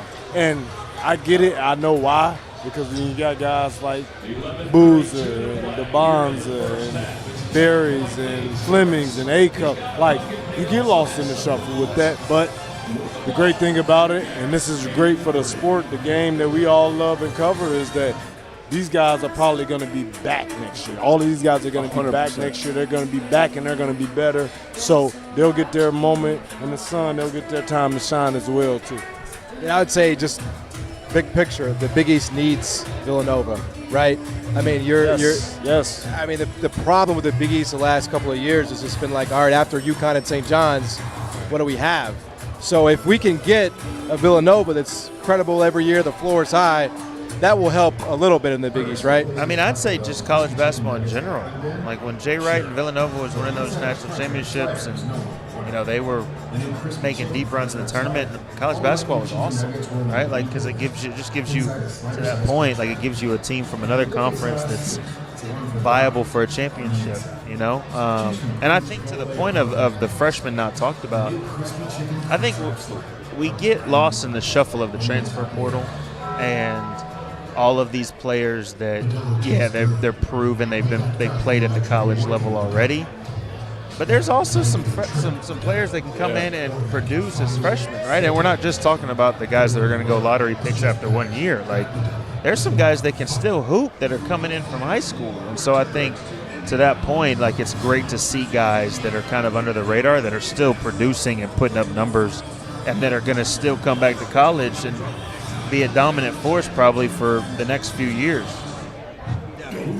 So we'll see. Hopefully he can keep it rolling. And Creighton will, with Alan Huss, be trying to get back, you know, after the retirement of Greg McDermott. So we'll see if, I mean, you know, ideally that's what, 4 teams every year you would think would be there. Providence is making a new hire. Talking about 4th, look, I'll let it slide the first time. You're not going to keep disrespecting my Golden Eagles like this. Listen, Bro, what you mean? You're acting like you're searching for a 3rd team. We had one bad year. God damn, John. But I'm saying. We were the 3rd team you were talking about. I'm not really confident in Shaka. They just went to a Sweet 16 2 years ago. They were in the NCAA tournament last year. He's turning out pros. Cam Jones, Tyler Kolick, Oso Iguodaro, you're right. Olivier Matt. You're right. You're right. Come on, John. No, you're right. No, fair enough. All right, I just had to say that. I want you. Hey, speak up for sure. If you feel like Marquette is back next year, I'm very. Go ahead. I do. Oh, as long as that core stays together with that young core, with Nigel James, Parham, and all those guys, can Shaka's keep that group together? They're back. I mean, so we're talking about a 5-bid Big East then next year, maybe. 100%. I hope so. Because Providence, if they hire Brian Hodgson, which is the expectation right now, that's a huge hire for them. I'm not going to put them in. Now they have so much money though. They have $10 million. I was about to say they got to keep some of those dudes. They got like as much shit as Kim English has called. He has some really, really good young players on that team this year. But there's no way those players stay. No way. Everybody's going. I mean, no way they stay. I've heard as much too, but I don't know. I'm sure you've seen this too. with that regime change, if he gets the job, he gets on campus, and they at least get a sit down with a couple of those guys. I'm not saying you keep all of them. Yeah. I don't think that's because possible. the Maybe you keep portal doesn't open one yet. or two, and you convince them, and they feel good enough about it. Is that the Gator?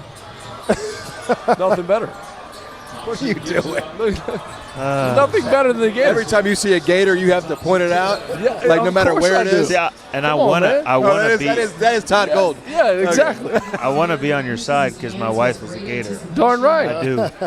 Yeah. But it's hard for me to go chomp chomp. I got my dad's it's chain tough. on. God rest his soul. different. There's a Gator on my chain right now. Right. It's easier when it's a different league, though. Yeah. You know what I mean? Yeah. It's like your SEC team. Yeah. It's justified that way. Yeah. So I mean, that's what I would do. But all right, let's speaking of the SEC. I can't do this. I can't do this. Good old Rocky Top. Woo! I can't do Rocky this. Top, Tennessee, packed up Miami. I don't think Miami, Ohio hit the fucking rim in the second half. Did anybody see Miami hit the rim in the second half? Can we confirm that one of their shots did? It was a suffocation. I mean, it was. And I'll give Miami credit. I thought it would happen a lot sooner than now. I thought it would happen against SMU, right? I thought but SMU clearly showed they were unserious. Tennessee, physical, big. This is a flawed Tennessee team, but they exposed, obviously, the limitations of this Miami team. They had a hard time. Tennessee rolled, and the Cinderella slipper has come off Justin Jackson. I mean, I will say, I will give Miami a whole lot of credit. They showed me a lot more than I expected from them. Like the fight, the coaching, obviously the shooting.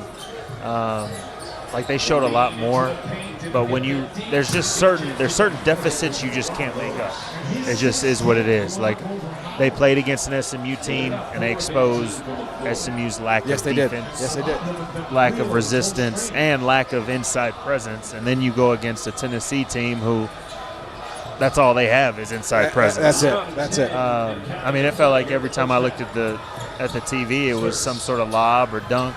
It was Gillespie shooting a long three, or it was a dunk. Yeah. Which is exactly what I think probably Tennessee's mindset was going in was, hey, look, we know how dangerous they are from outside, but we're just going to punish them on the inside. And I think for Tennessee, the way they play today is a recipe to make a run, truly. And when I say a run, I'm not talking, I don't have them in my final four by any means, but like you play defense, you dominate inside like that, you get, and what did Nate Ament didn't really do anything at all. Anything. Zero points in 18 minutes. He literally didn't score. 3 rebounds. So, I mean, if you get something bad game from for him. But is this the recipe for Tennessee? Because everyone talks about Coach Barnes's NCAA tournament, resume. Can he do it? Can he get to the Final Four? Kind of flying under the radar right now. Because no one's giving this team a chance. Nobody's giving them a chance. Maybe this is the best thing for him.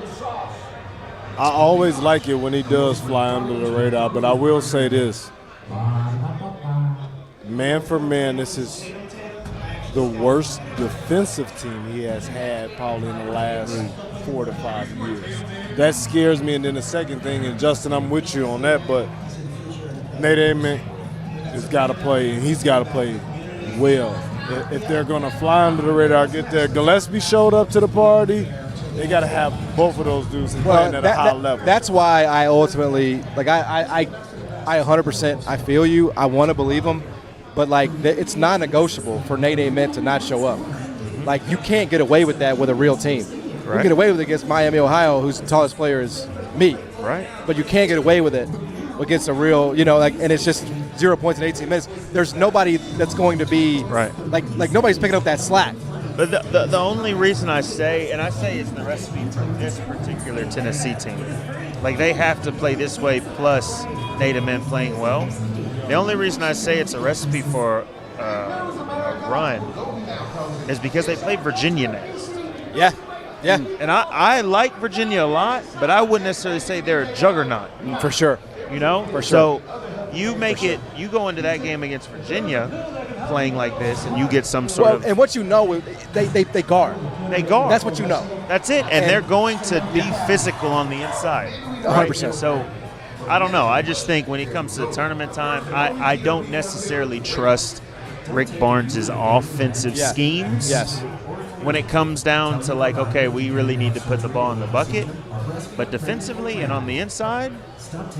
Well, it was you who said, I think we were doing a show like 2 or 3 weeks ago, and you said something that stuck with me. You were like, listen, in the end of the tournament, you have to be able to make a shot. You have to. Like you have to. You can play defense all you want. And I think they can get to a Sweet 16 on that. Mm-hmm. But it's like you're going to run into somebody that has a bucket getter, right? Or you got to be able to draw up something to get the ball or get a good look or possession for your best players. Yep. So making shots, you got to be able to at least get the ball to the right spots and be like, I'll live with the results. Yep. So what does this say about Miami of Ohio? That they were blessed the entire year to have never had to play a real team with athleticism and length, and the minute that they did, they got absolutely exposed. They beat SMU. They beat them. SMU was not a serious team. They didn't even have B.J. Edwards. They were big. They were athletic. They didn't even, so would you say they deserve to be in the tournament? I guess. There's 68 teams. They didn't offend me, but I never thought they were serious. Like everybody just insisted. I feel like I was in North Korea. They were like, you have to love this. No, I don't. I don't have to love this Miami team at all. This is like manufactured. This is manipulated. They didn't play anybody in the top 100 except once in the entire season, and I have to sit here and act like this is some real team that I have to root for. It's different if you play 4 or 5, 6 top 75 teams. They played 3 Division II teams. Yeah. And y'all were like bird boxing me. Look at it. Love it. No, I don't. I never did, and I'm glad it's over. That's just my honest opinion. I'm glad it's over. But if your athletic director is not making you play by games, he's not making you play by games. The whole thing was we tried to schedule and we couldn't. And they didn't want to play us. But like, what was the context? Show me the screenshots. From what I heard, they were asking for a lot of money. I'm sure they were. I'm sure they were. Yeah, I wouldn't want to play you and pay you $500,000 either. I mean, I think I give Miami credit from the standpoint of they beat who was in front of them. Yeah, I agree. I'll give them that credit. But they determined who was in front of them, though. They set that up. But they still ran through their conference. They did. It's all relative. In their conference, it's not like they're some of the teams in their conference, they weren't Power 4 level teams, but they weren't slouches. Right. You know, so it's like, look, they deserve to be in the tournament. They deserve to be in the tournament. Agreed. And the reason I'm arguing is because North Carolina was just in that same situation last year, so I gotta stick up for the play-in for one more. But year.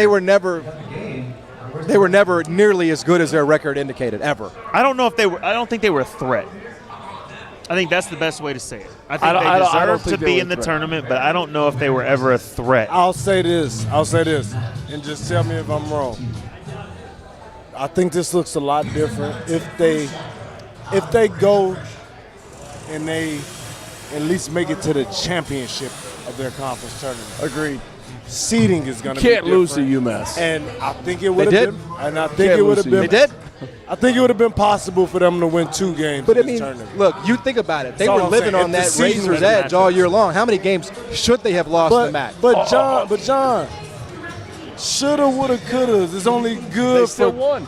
No, but it's like at some point the regression hit. Horseshoes and that type of shit. Like, you know what I mean? Like, you can't bank What on they like, shoot from 3 tonight. They won 30 games before they lost one. You have to give them credit for that because at the end of the day, there's a certain amount of pressure. Once you start going 20-0, and we had the graphic where it was them in Arizona and Nebraska, it gets hard to win games like that, man, because everybody's gunning for you.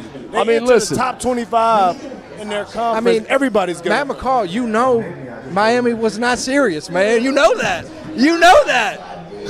You don't want to say it because you're in the coach fraternity. I'm in a very unique position on this network because I didn't coach and I didn't play, right? So my filter is negative, okay? I don't care about anybody's feelings. I just say how I feel. But I just never felt like at any point this Miami team was deserving of oh, we have to treat them as if they're on the same plane as XYZ. They were beating up on Division II teams, man. Get them out. Get them out. 56 points. You got packed up. They won 31 straight games. Okay, and if you played that schedule at UMass, you would have won 31 games. Okay, so I don't know about that. Yeah, they played 3 Division II teams. Great. That's 3 of the 31, though, John. All right, we're starting to chop them down now. I'm just saying, that's 3. We're chopping them down. What about the rest? What about the rest? Look, it is what I'm dug in on this at this point. You know, I'm never going to change. I think in the end, I would bottom line it by saying I didn't feel like they took anybody's spot. So I'm fine with them being spot. No, I agree with you. Put them in over Auburn, I'm fine with that. I'll go a step further. So we give them shit. How about Georgia? You get railroaded by a mid-major. Yeah. So the same, like that's. You're right. No, and I'm with you. And this is your time right now. You deserve this moment, John. I'm just saying, we give so much shit to those teams, and like their margin of error is so much more small, right? And we try to boost up these bottom barrel SEC teams. Yeah, like, you're right. Dude, you're 8th, 9th, 10th in your conference. You don't deserve to be in the tournament. I agree with you. The most embarrassing result of the tournament was Georgia last night. Yeah, like that's, it ain't Miami today. It ain't Miami. Embarrassed. I was just preying on the downfall. Yeah, no, I got you. I'm with you. That's all. I mean, I finally got it. It took me long enough. I didn't get it until March 21st. If Miami played one quad 1 game and they lost, what would the outlook on this team be? I mean, I keep saying it all. They would have been time. Out. They would have been out of the tournament. They would have been out of the tournament. You think? I think they would have been. But if you're Travis Steele and you're saying, "Hey, we're going to be 31-0, but we're going to be on the bubble," he would have found a way to play a quad 1 game. Yes. Yeah. Yes. You're going to be 31-0. Well, his story is that But he if his tried. AD is telling him you don't have to play bye games, right? If you're a mid-major coach and your AD says you don't have to play bye games, right? Why would you play a bye game? Right. So let me ask. Why would you play a bye game? And I'll say this too: the score of that game would have been very important. Right. They played a game. They were 30. They were 30-1. And they played one quad, 1 team. Right. And it was considerably close. I still think you got to put them in. Like, they go on the road and they play, a top 50 team. Ohio State. And they lose by single digits. Yeah. You know what I mean? Yeah. Like, Then they show they can compete with it. like, you get what I'm saying? Like, I don't think they even necessarily have to win. You just got to be competitive some of the time. Yeah, I mean, it's crazy that the Memphis guy is arguing with the North Carolina, Florida, and Marquette guy about the mid-major getting love. Because I'm on the other side. This makes absolutely no sense. What's going on? I feel like you should be like with me. You're a Carolina guy, man. You're blue blood. I'm just somebody, I like equal opportunity, man. I already said that I didn't think that they were a threat in the tournament. Yeah. But you have to give them whatever flowers. Right. Whatever flower they deserve. Doing what they did in the season. I hate to do it. And this is before Justin joined us. I was pissed Carolina got in last year. Rightfully so. And I was like, come on. Like, and don't get me wrong, were they the next best? 100% they were. But, man, at Carolina, the season that they had, that shit was embarrassing. Yeah. It was embarrassing. And essentially what we're saying is that, well, it's, they're a power forward. We know that they're going to have a chance to win a game or two, so we're going to reward them for But did they earn it? Underplaying the games that are on your schedule. Like, you should have been a better team. They had too much talent on their roster to lose that damn much. Like, the regular season has to matter, right? It has to matter. For the sport. Like, in the end, it's like the games that you play need to matter. We can't just college football play off this thing all the way to death. Well, if this team would have played that team, if this team would have played that team, We brought UTC in my junior year. You know what I'm saying? Like, and they were in front of us, and we had to take care of them. Yeah. You know what I'm saying? Yeah. So it was like beat the shit out of us. That's why I say, like, I don't really necessarily buy that they couldn't play somebody. Beat the shit out of us. I think we beat Tennessee in Grant Williams the first game of the season. Beat them. Celebrated like hell. Yeah, we beat Tennessee the first game of the season. You bit off a little more than you could chew. Because you wanted to go to Carolina the next week. Joel Berry was yelling at me. It was different on the sidelines. First of all, if Joel Berry's listening to this, I can't wait to whoop his ass in golf. Okay, because he was. You turned me down at Florida. You turned me down. Why are you slapping the ball and yelling in my face? That's crazy. But you were just feeling yourself, huh? You beat Rick Barnes. You said, "Give me Carolina." Grant Williams. Yeah, let's go. Let's go. I felt myself a little bit after that win. Yeah, you should. That's a good win. That's a good win in Chattanooga. At Tennessee. The whole arena was chanting UTC. That's a great win. That's why I don't believe that they couldn't have played somebody. Right. They couldn't have. They didn't get anybody on their terms. But if you're Travis Steele and your athletic director is saying you don't have to play a bye game, you don't have to raise money for a program. Yeah. I can see that. No, I'm trying to save my job. It's tough. I've already been fired at Xavier. I've already been fired. And I think they building a new arena or practice. No, facility. look. This is they using that money. Look, no, they should. So they found some money somewhere, right? You know what I mean? Like, look, I'm all about it, man. I'm all about taking advantage of the situation, the moment. Like, get everybody engaged. People were there at the games. Let's get the new stadium, the arena built. I don't know what Miami, Ohio basketball can be. Matt, you were talking 2 weeks ago like they could be in the Final Four. But at least take this moment. Whoa. You were saying that on the Field 68. You said you had them in your Final Four. No, your bracket, you had them in. I did not. You said you're going on a Cinderella run. No, you're just throwing stuff out there. They should take advantage of this opportunity. Travis still getting a little bit of a reset for his coach career. And, listen, we need a middle in college basketball. There's no doubt. We need a middle. Because what I worry about, and as evident, we haven't had a single upset today. We haven't had a single upset in college basketball today. Not one. Not two. Not three. Not four. None. As much as we complain about that, though, we have the VCUs of the world. Where that was yesterday. No, I get that. I'm not saying today. I'm just saying in general, like, have we gotten to a point, like, for me, even Siena Duke, like, that was a good battle. That shit is. How are you feeling about Northern Iowa, St. John's? I think St. John's. I think St. John's may St. John's packing them up. I don't believe it. I think it's 5-0. They figured something out. They're packing them up. Yeah. The game is over. The game is over. The game is over. It's 5-0. It's over. Dauster's he's dug in on Northern Iowa being able to keep it close. Look, let me tell you something. I don't think they keep him off the glass. If you ever find yourself on the same side as Rob Dauster on a sports bet, you need to go back. Back out. He is the cooler, bro. Cash he is out Mr. with Freeze. the MGM app where it says cash out. He is Mr. Freeze. All right? You see him, run at all costs. But, yeah, I do think, like, this tournament was marked not just by Blue Bloods, but it was marked by these 12 seeds exactly like Northern Iowa being able to compete and maybe win. We had High Point yesterday. We had VCU yesterday. And that's great. But that's becoming rare and rare. And, Miami was never going to be that team today, but you would like to see the gap not be so, so large to where it's, I think, though, I will say, even though we didn't have upsets, we had great games. We did. Great games. Like, Virginia probably should have lost. Yep. Like, some of Hofstra these battled. games, Hofstra was battling. Yep. Like, until Homie just completely blacked out at the end of the game. Yeah. Like, I don't think I've seen that in a game in a while. I ain't gonna lie. Did y'all see that? Who's that? You see Hofstra? Oh, yeah, the big man? Yeah. Like he did like the flagrant foul. He even said on the bench, he said, I blacked out. I haven't seen that in the game in a long time. Yeah, that was wild. I don't know what he was doing. So But it was battles, though. So let's talk about this. And I know we're focused on the games. But tomorrow, the mid-majors, St. Louis, VCU, High Point. All right, I really kind of hesitate to call St. Louis and VCU mid-majors, though.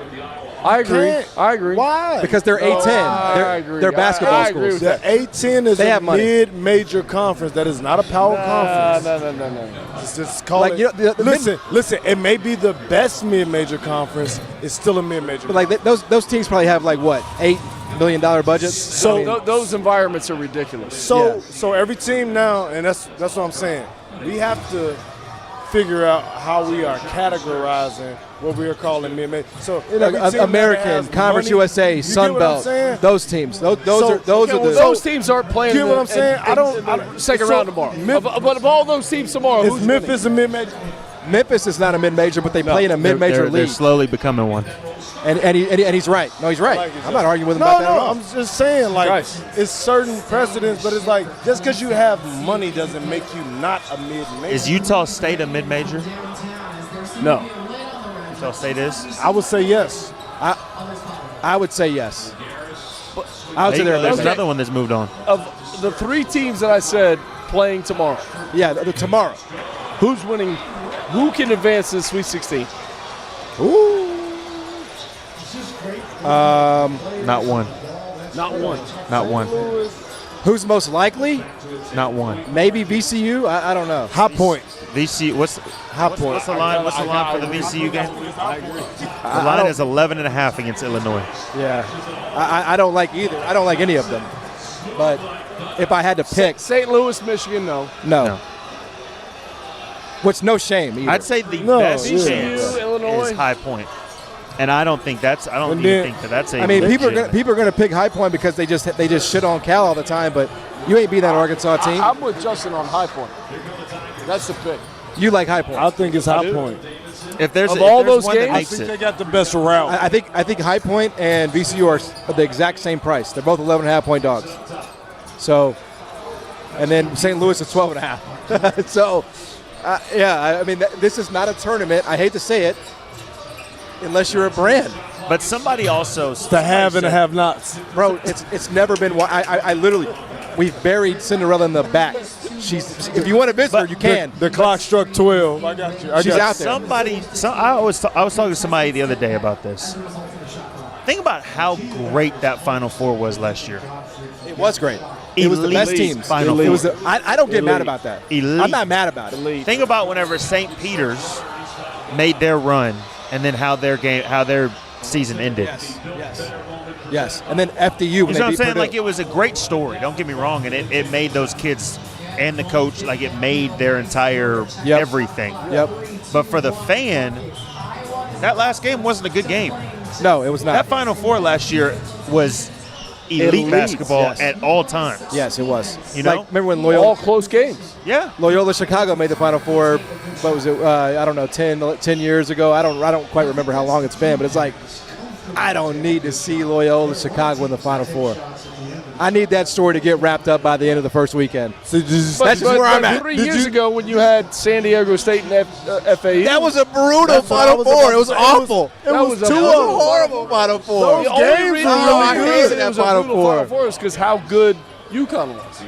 I hated that Final. Miami And I was don't like, know if it mattered who UConn was on the rolled. other It side. didn't matter. That's the only thing that made it bad because UConn was beating everybody by 25. Yeah, they were. regardless of who the hell it was. Miami was there for like no reason. So I'll say, Like, what? I'll- Why was Miami in the Final Four? That was weird. I'll say just join this, and y'all tell me what you like.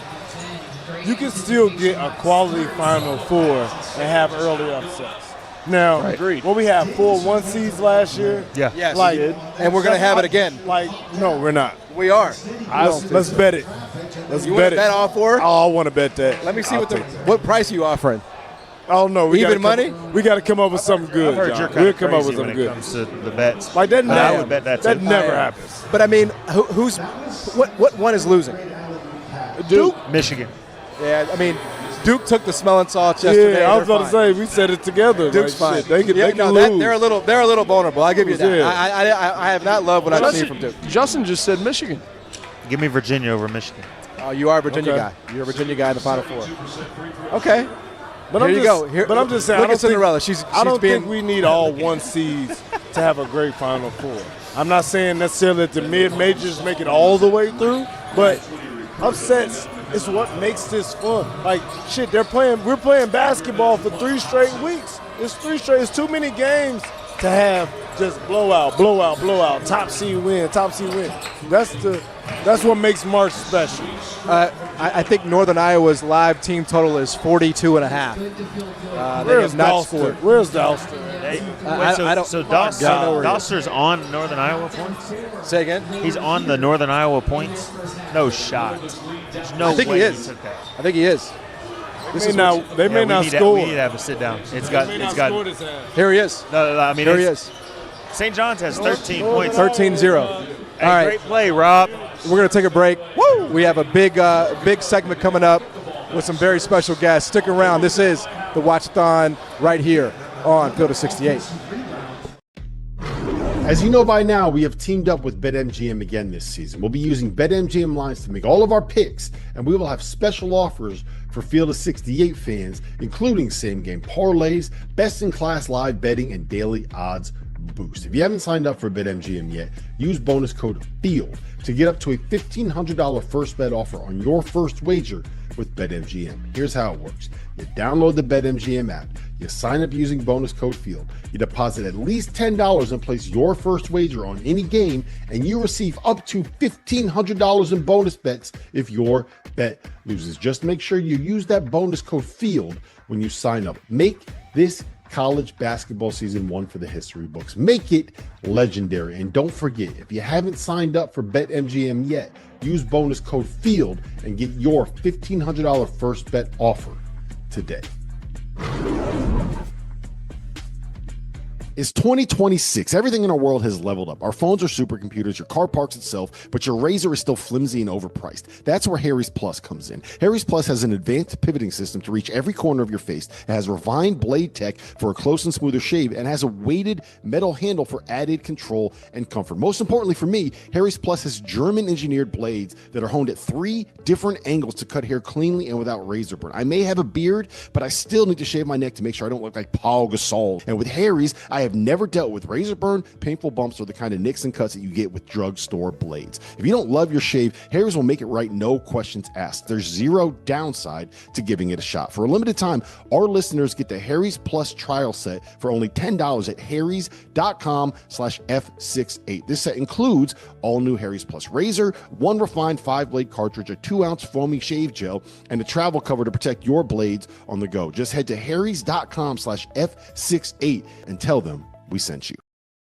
Today's episode of the Field of 68 is brought to you by Mando. Some men mask their BO with sense. Mando men get the job done right. Mando whole body deodorant was created by a doctor who saw firsthand how normal BO was being misdiagnosed and mistreated. You want a solid deodorant stick? Mando's got one formulated and powered by a mandelic acid to stop odor before it starts. You like spray bottles? Mando's is aluminum free and ideal for hard to reach places. All Mando products are baking soda and paragon free, and it's safe for anywhere on your body. Pits, balls, thighs, folds, feet, even the grundle. It's perfect for me this time of year. I'm spending 15 hours a day in an arena that hasn't had the AC turned on yet. If I didn't have Mando products, I might smell like the guy sitting next to me on press row, because Mando is clinically proven to control odor better than Old Spice. Want to try America's #1 whole body deodorant formula right now? You can find it in Walmart and Target and other retailers across the country. But for the best deals, go to shopmando.com and use code F68 for 20% off at checkout.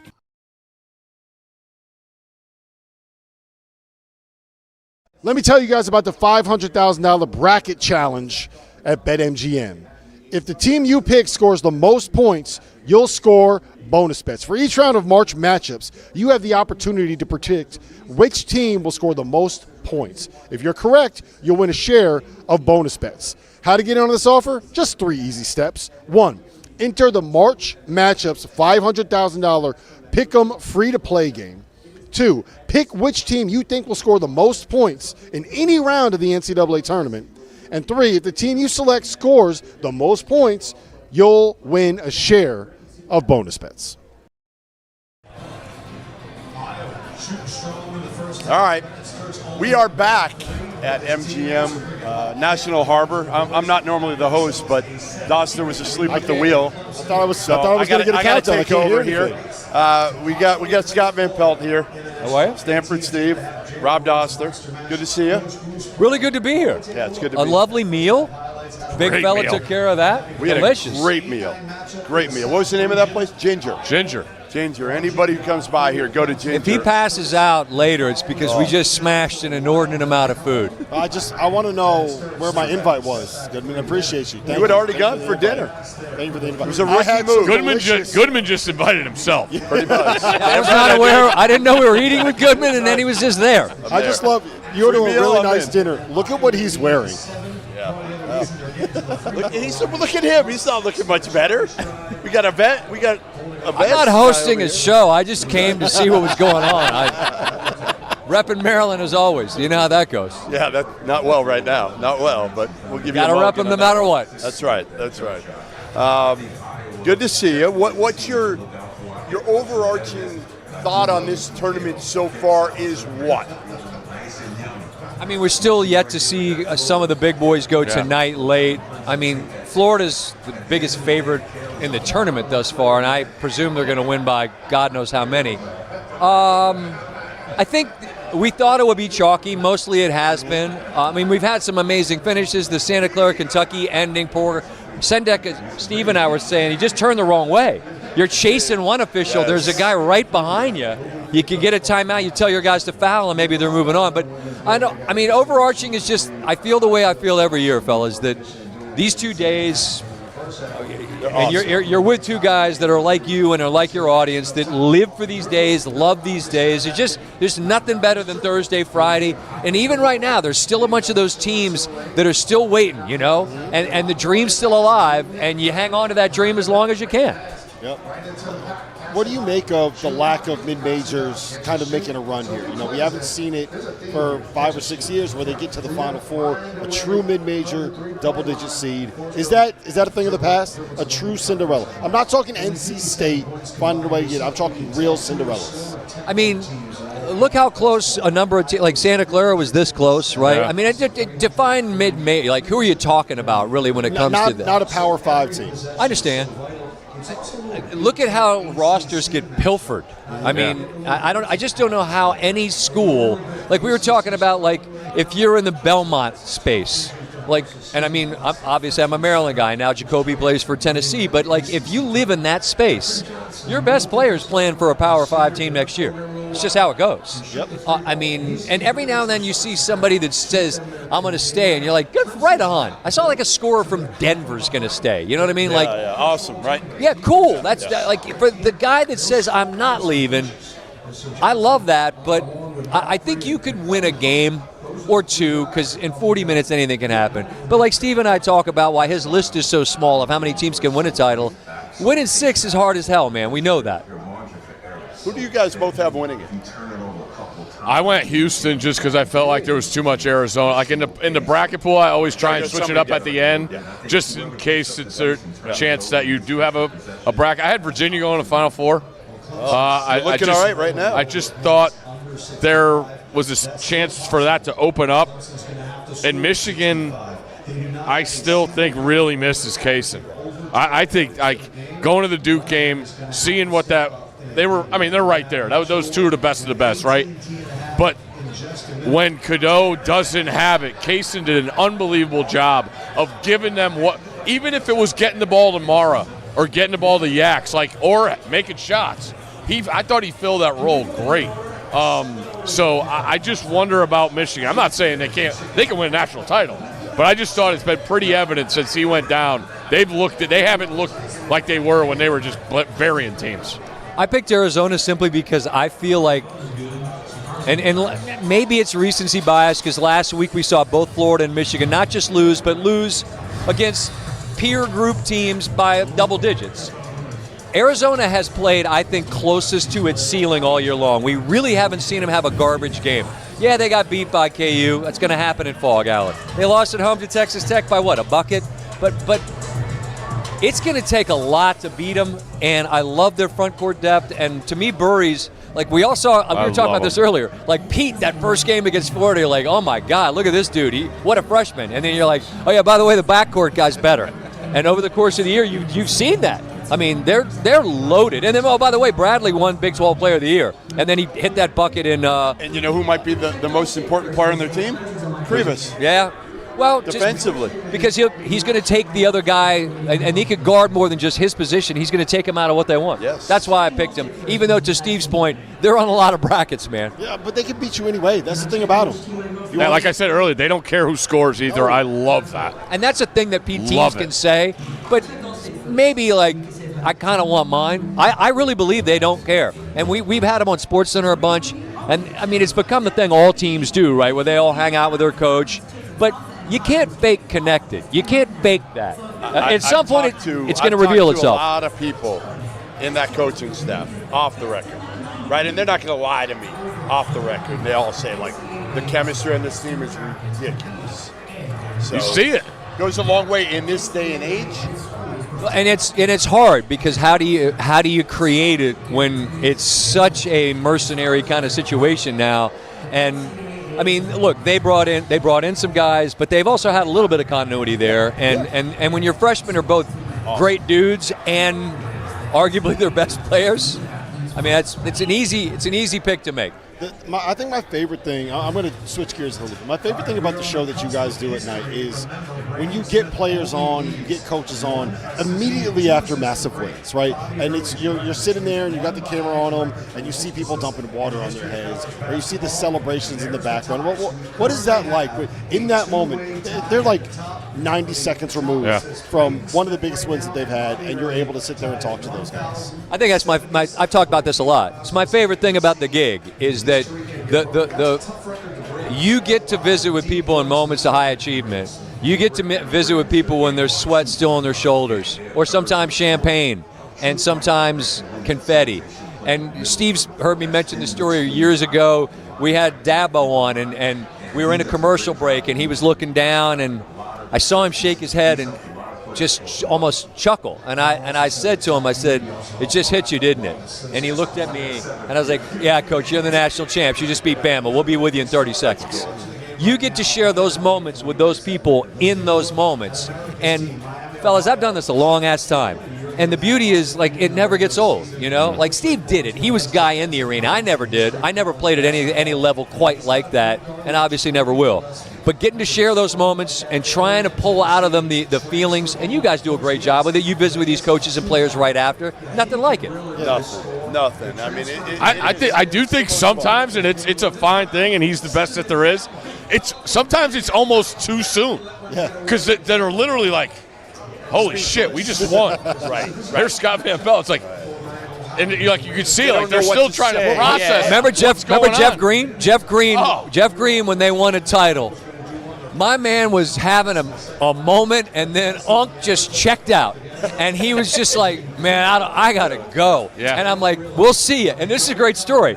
I saw him probably a month after they won the title. There's a place downtown at the Four Seasons. There's a restaurant, a steak joint, Bourbon Steak.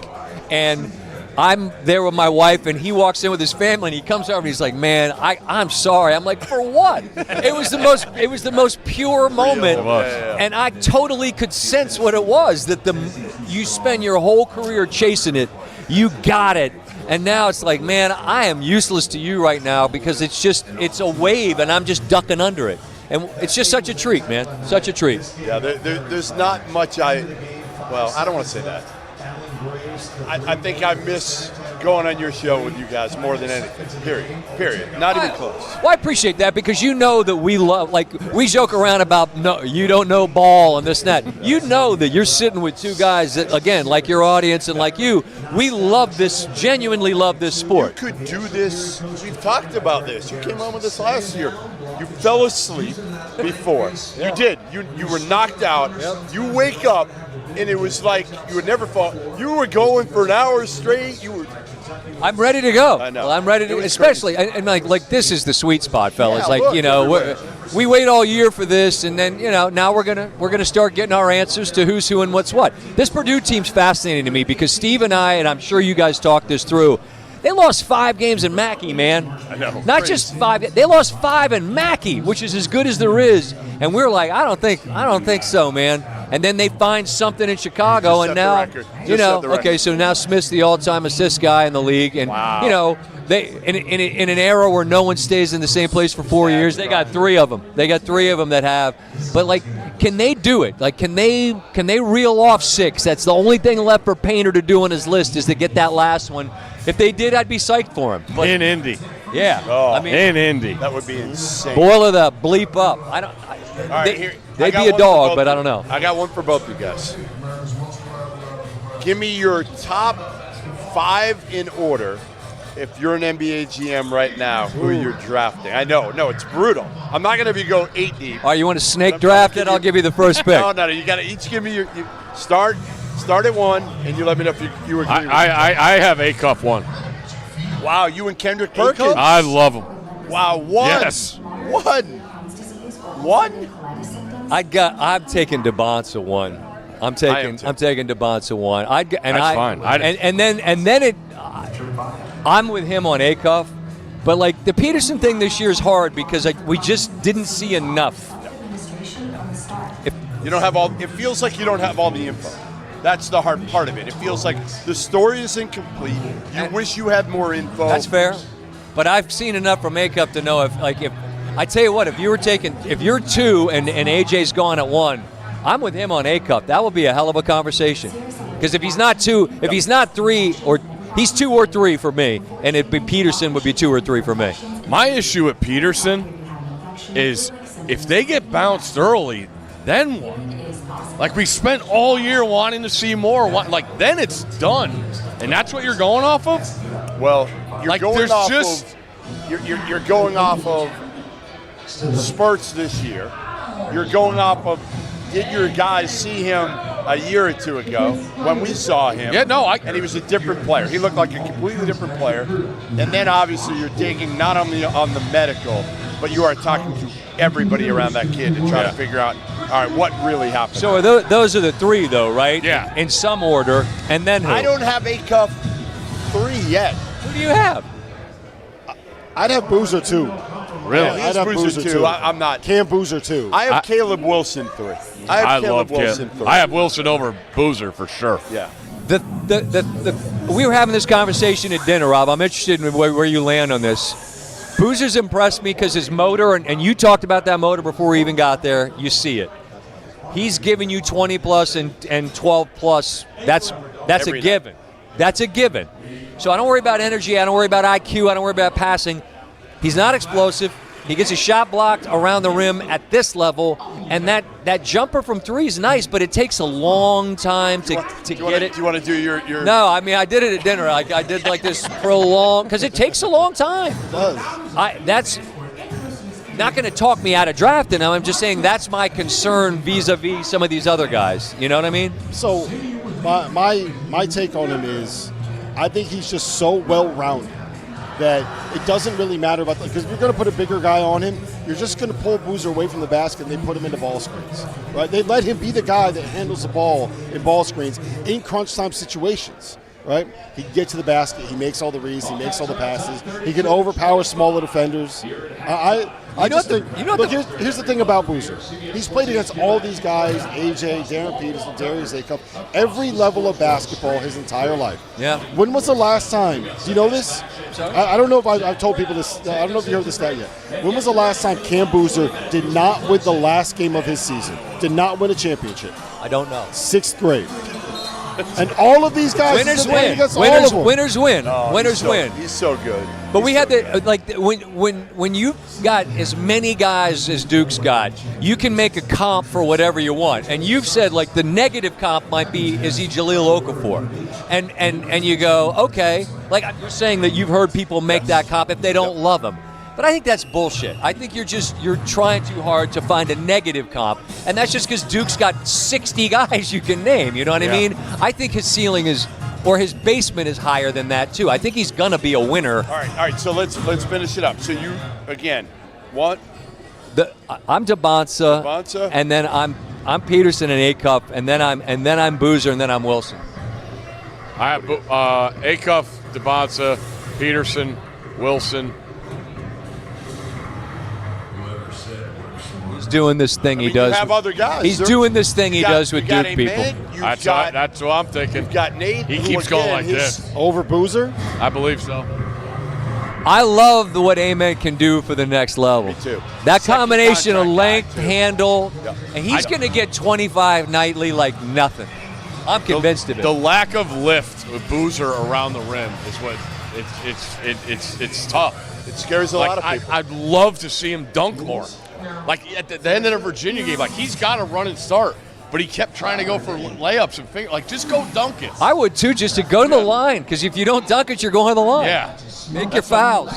I mean, look, I hear what you're saying. It took until the 34th game of the season for somebody to finally be able to bother him there. One guy, the best shot blocker in college basketball this year. It was one guy. It wasn't Virginia. It was Ngano and Yesa. Yep. One guy till the 34th game of the season. Well, I thought he struggled at the end of the Carolina game against Messer and in Chapel Hill. Yeah, in Chapel Hill. I just think winning. Just missed a You're couple. talking of winning. I'm talking about NBA. You know, the beauty of this NBA is All-Star. they're all I think he will be. Wow. Okay. I think he will be multiple times. I mean, the class is loaded. You're drafting 7, 8, 9. You're still getting player. years past. Like even if you're 1, you didn't have somebody this year. And we're here in the district. We're Wizards folks. We'd love for him to just once to be able to get that guy. And even if they're not 1. This year, if you're in that top third, 1, 2, 3, I feel like you're going to get a home run chance. Does anybody have worse luck in the lottery than the Wizards? I can't hear what's going on. I don't hear well, and it's too loud, so I don't know what you said. The question was, I faked it well so anyone far. that has worse luck than the Wizards in the lottery? No. That's why I'm just beg. I just want a cup. Wait, it's really been a tough year for you for who? Not great. Terps Not and the Wizards. Not great. Well, I mean, the Wiz is. Not a lot there. I mean, they gave up 83. Yeah. It's kind of a lot. I mean, you give up 43 and a half, you kind of get what you get. All right, so the big topic we've been talking about, and Steve's weighed in a little bit on this, but with Hansbrough and Justin Jackson here, is Carolina and Hubert Davis. And what do? Year one, made that magical, out-of-nowhere run to the national title game. Since then, 2 tournament wins. 2 tournament wins, while John Shire has been terrific. 9 tournament wins for Duke in the 4 years that Shire has been at the helm. What do you do? What do you do now? There's a lot of talk right now. I have gotten a ton of calls, a ton of texts about, is this it right now for Hubert Davis? Every conversation about him is going to start with the caveat that he's one of the most wonderful guys that anyone knows, because he is. But Carolina can't be in the business of great guys that are not Carolina-level coaches. They just can't. All I'll say is this. If you're doing it, you need to have your hire made before you announce that he's not coming. You need to know that whoever that person is, and you're North Carolina, so you should be able to get somebody. And I don't like who you can get is actually always kind of amazing, right? Like big time schools, and you're like, wait, that's who they can get? It's normally a lot worse than you think. But Carolina's got to have a guy or be able to get a guy. You need to know you've got that guy before you say Hubert's not coming, and then you could say we're going to have a search, but it's bullshit because you've already got your hire, and then a week later you introduce him. You think they should? How I look at it is knowing the football situation with Belichick. The administration didn't want it. Then the money people got involved, and the AD had no choice but to do it. So that tells me there are those people that are powerful enough at North Carolina. If they want something done, it's going to get done.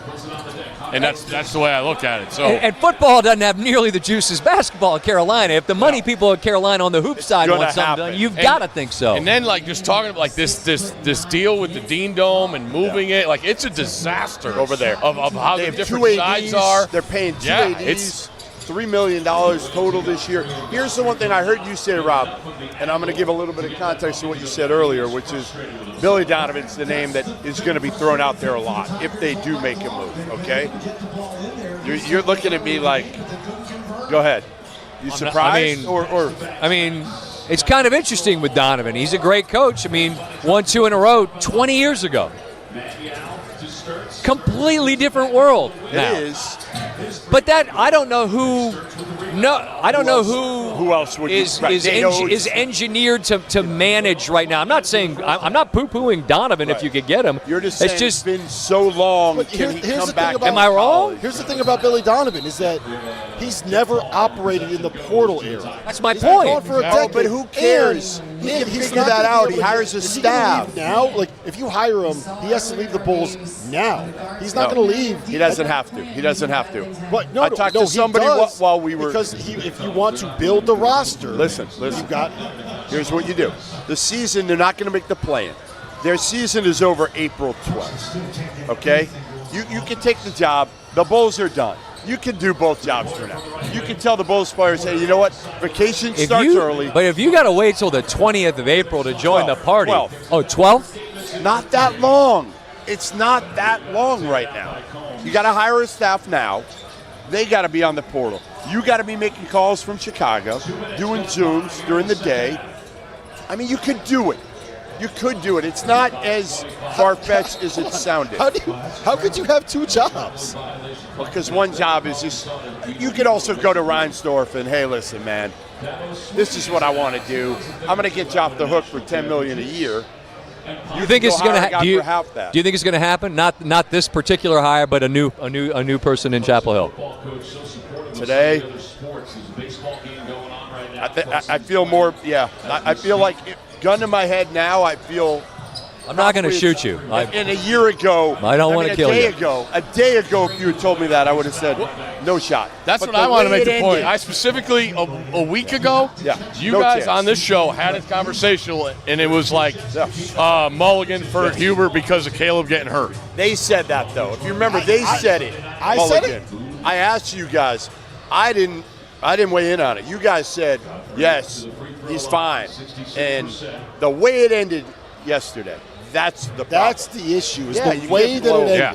The way Well, that's that what I'm saying. it It just felt like it was different, accentuated though. all the issues that you had with the point guard stuff. It was a complete the biggest tourney collapse. They're up the biggest 19 with blown 12 lead minutes left. in the first Yeah. round of the NCAA tournament ever. Not Ever. great. It's a good not. look. It's no. It is. It's brutal. It's brutal. I just think you can get another. It doesn't have to be Billy Donovan. It can be somebody else. But you're going to get a Carolina with those resources. You're going to get a big-time coach. Somebody's going to leave. I don't know. T.J. Otzelberger. Mark I Byington. tend to agree, but it's always amazing to me. Look, the last when Duke and Carolina came open, they hired coaches that had never coached a basketball game before to keep it in family. Shire's done a wonderful job. I'm not knocking that. And I understand why Roy wanted Hubert to have the gig. I get it. But it's not a training wheels job. It's North bleeping Carolina, man. But that's why you go outside the family. I totally The family think is so. over. But again, if you're doing it, you need to know your hires happening so that it doesn't turn into some protracted.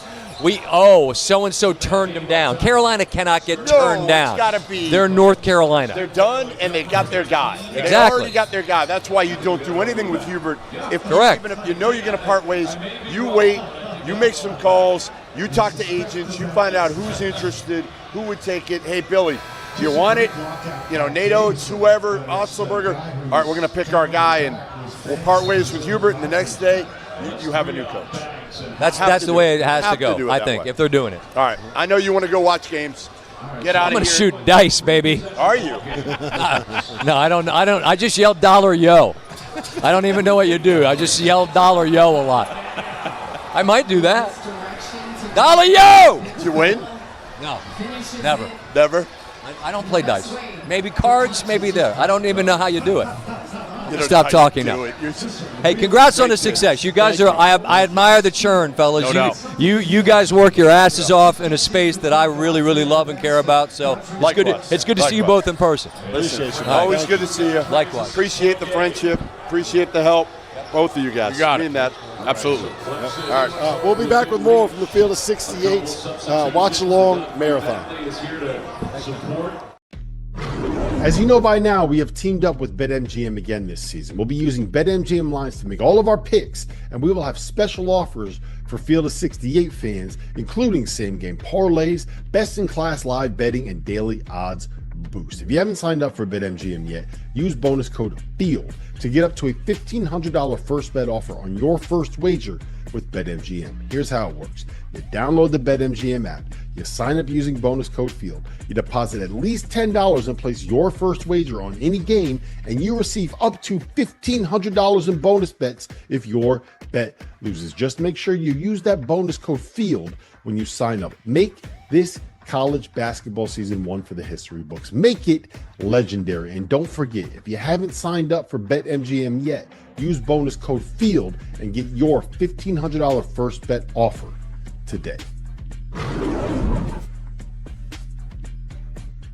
It's 2026. Everything in our world has leveled up. Our phones are supercomputers, your car parks itself, but your razor is still flimsy and overpriced. That's where Harry's Plus comes in. Harry's Plus has an advanced pivoting system to reach every corner of your face. It has refined blade tech for a close and smoother shave, and has a weighted metal handle for added control and comfort. Most importantly for me, Harry's Plus has German-engineered blades that are honed at 3 different angles to cut hair cleanly and without razor burn. I may have a beard, but I still need to shave my neck to make sure I don't look like Paul Gasol. And with Harry's, I have never dealt with razor burn, painful bumps, or the kind of nicks and cuts that you get with drugstore blades. If you don't love your shave, Harry's will make it right, no questions asked. There's zero downside to giving it a shot. For a limited time, our listeners get the Harry's Plus trial set for only $10 at harrys.com/F68. This set includes all new Harry's Plus razor, 1 refined 5-blade cartridge, a 2-ounce foamy shave gel, and a travel cover to protect your blades on the go. Just head to harrys.com/F68 and tell them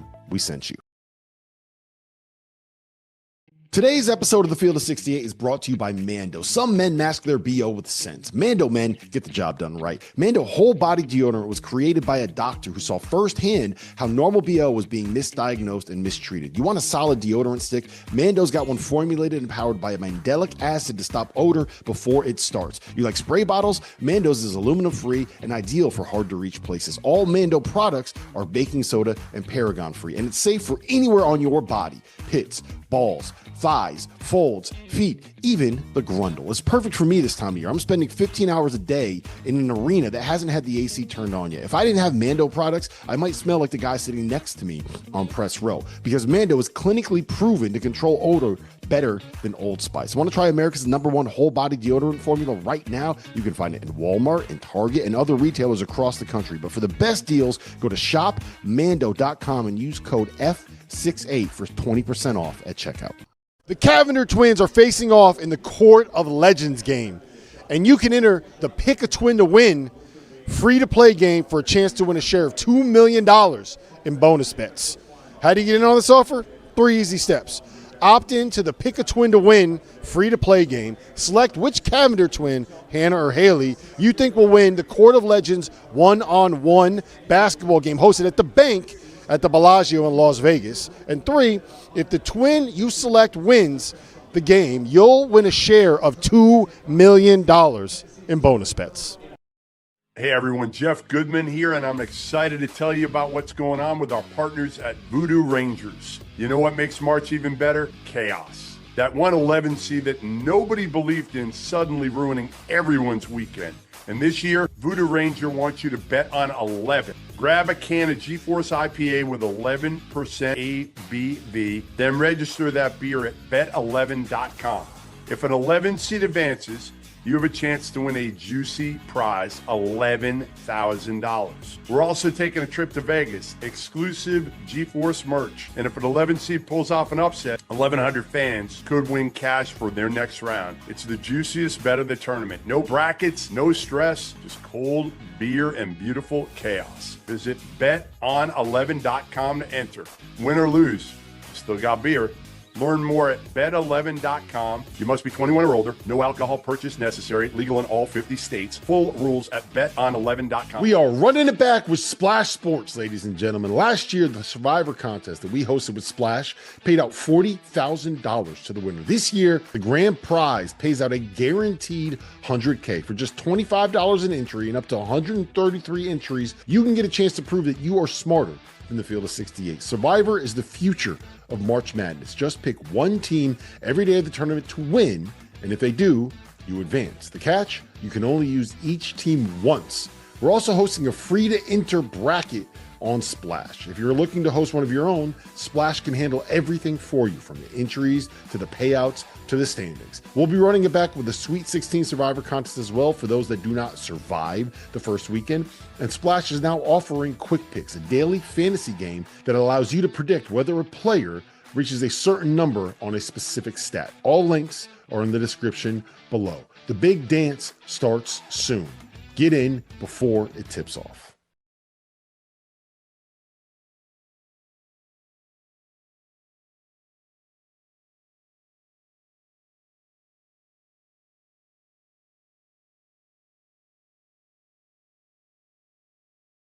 We're back for the Field of 68's Watchalong Marathon Extravaganza. This is, I believe, hour 8, day 2 of the first weekend of the NCAA tournament. And, you know, I thought we were going to get some better games in this round, but it's not pretty right now. St. John's is up 15 on Northern Iowa in the first half. Iowa's up by 4 early second half on Clemson. UCLA's up 12 on UCF towards the end of the first half. And then we have Purdue and Queens, this 7-point game. And I want to start with Purdue here because we actually just got... First of all, bad hosting job by you. Can you introduce the new shift change? There's been a whole new shift change. We have it's Justin not Stanford Jackson, Steve and we Scott have Van Pelt Matt anymore. McCall. I could be Mac McCall. Ready? All right. Every coach in college basketball is unbelievable. They're doing a great job, and you just have to respect everybody, even if they lose by 22 in the first round. Yes, that's true. Let's talk a little bit about Braden Smith, because Braden Smith set the record for the most assists in history of the NCAA tournament for a point guard today, Justin. Let's just kind of put this in perspective. Where does he stand for you? Like, is he the greatest point guard of all time? Is he in that conversation? Is he just a guy that's been in the place for 4 years, can pass the hell out of the ball? What do you make of Braden Smith, his career, and this record? I mean, you have to. The argument of greatest point guard of all time, I think that's a tough argument.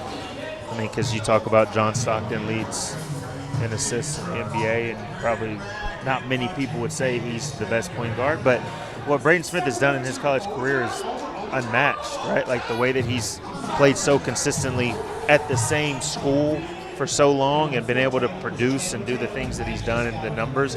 I mean, you can't take anything away from that. I mean, if you put your name into the record books of the NCAA at all, there's respect for me for all of that. Yeah, I mean, it's without a doubt impressive, right? And probably what's more impressive is the sustained success that they've had. They've made Purdue into a special place. Like, you know what I mean? Like, this is a basketball powerhouse. It's not just him, but obviously Matt Painter gets credit for that as well, too. But he's been a major part of the stabilizing force. We know that Matt Painter finds a way to get him a big man. He always gets these bigs, goes under the radar. He's going to have a 7-footer. He's going to pull him out of somewhere. But those guys don't kind of get their due diligence or their claim to fame without having a steady point guard to constantly get them the ball. So obviously, congrats to Braden Smith. It's a hell of a record, man, and it's impressive. That's a lot of dimes to drop, man. Yeah, I'm gonna say, obviously, it's great for the player, but I think it's a testament to the fact that he stayed at the school. I think it's a testament to continuity. Because if you're bouncing around school to school, you have a bunch of new guys, new roster every single year, you probably don't have that chemistry, right? You probably don't have that, hey, I know where this guy's going to be. I know what spots he wants to get to. Like, he's been there his entire career.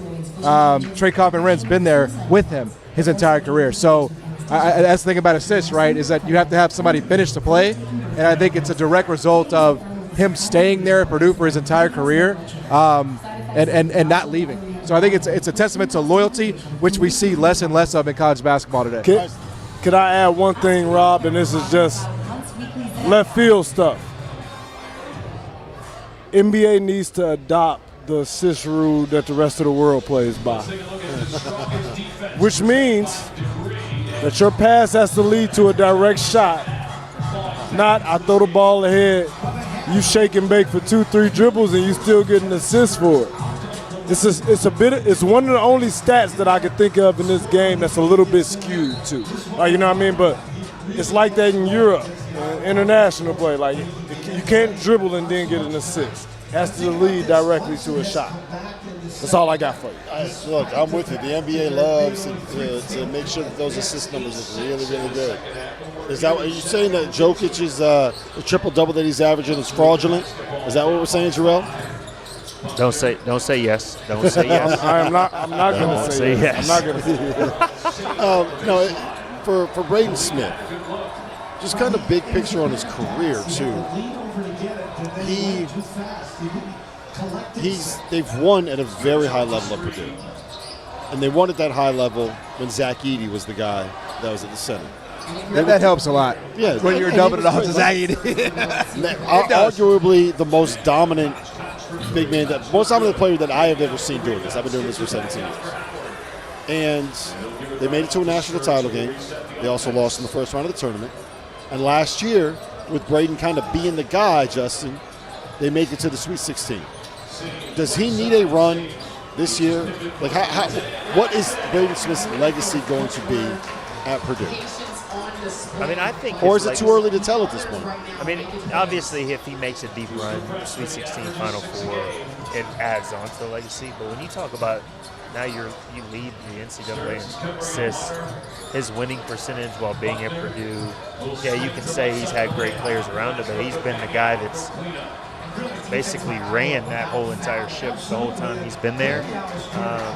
And I think it's just, for me, when I watch Braden Smith, it's like the unselfishness, and he plays the right way all the time, right? And for me, that adds even more respect from my perspective, because it's like, it's not like this was a guy who was just out there trying to get his numbers. This guy was, at times, he passes up his own shot to get another guy a shot, right? And so I think his legacy is cemented as far as being one of the best point guards to be in college basketball.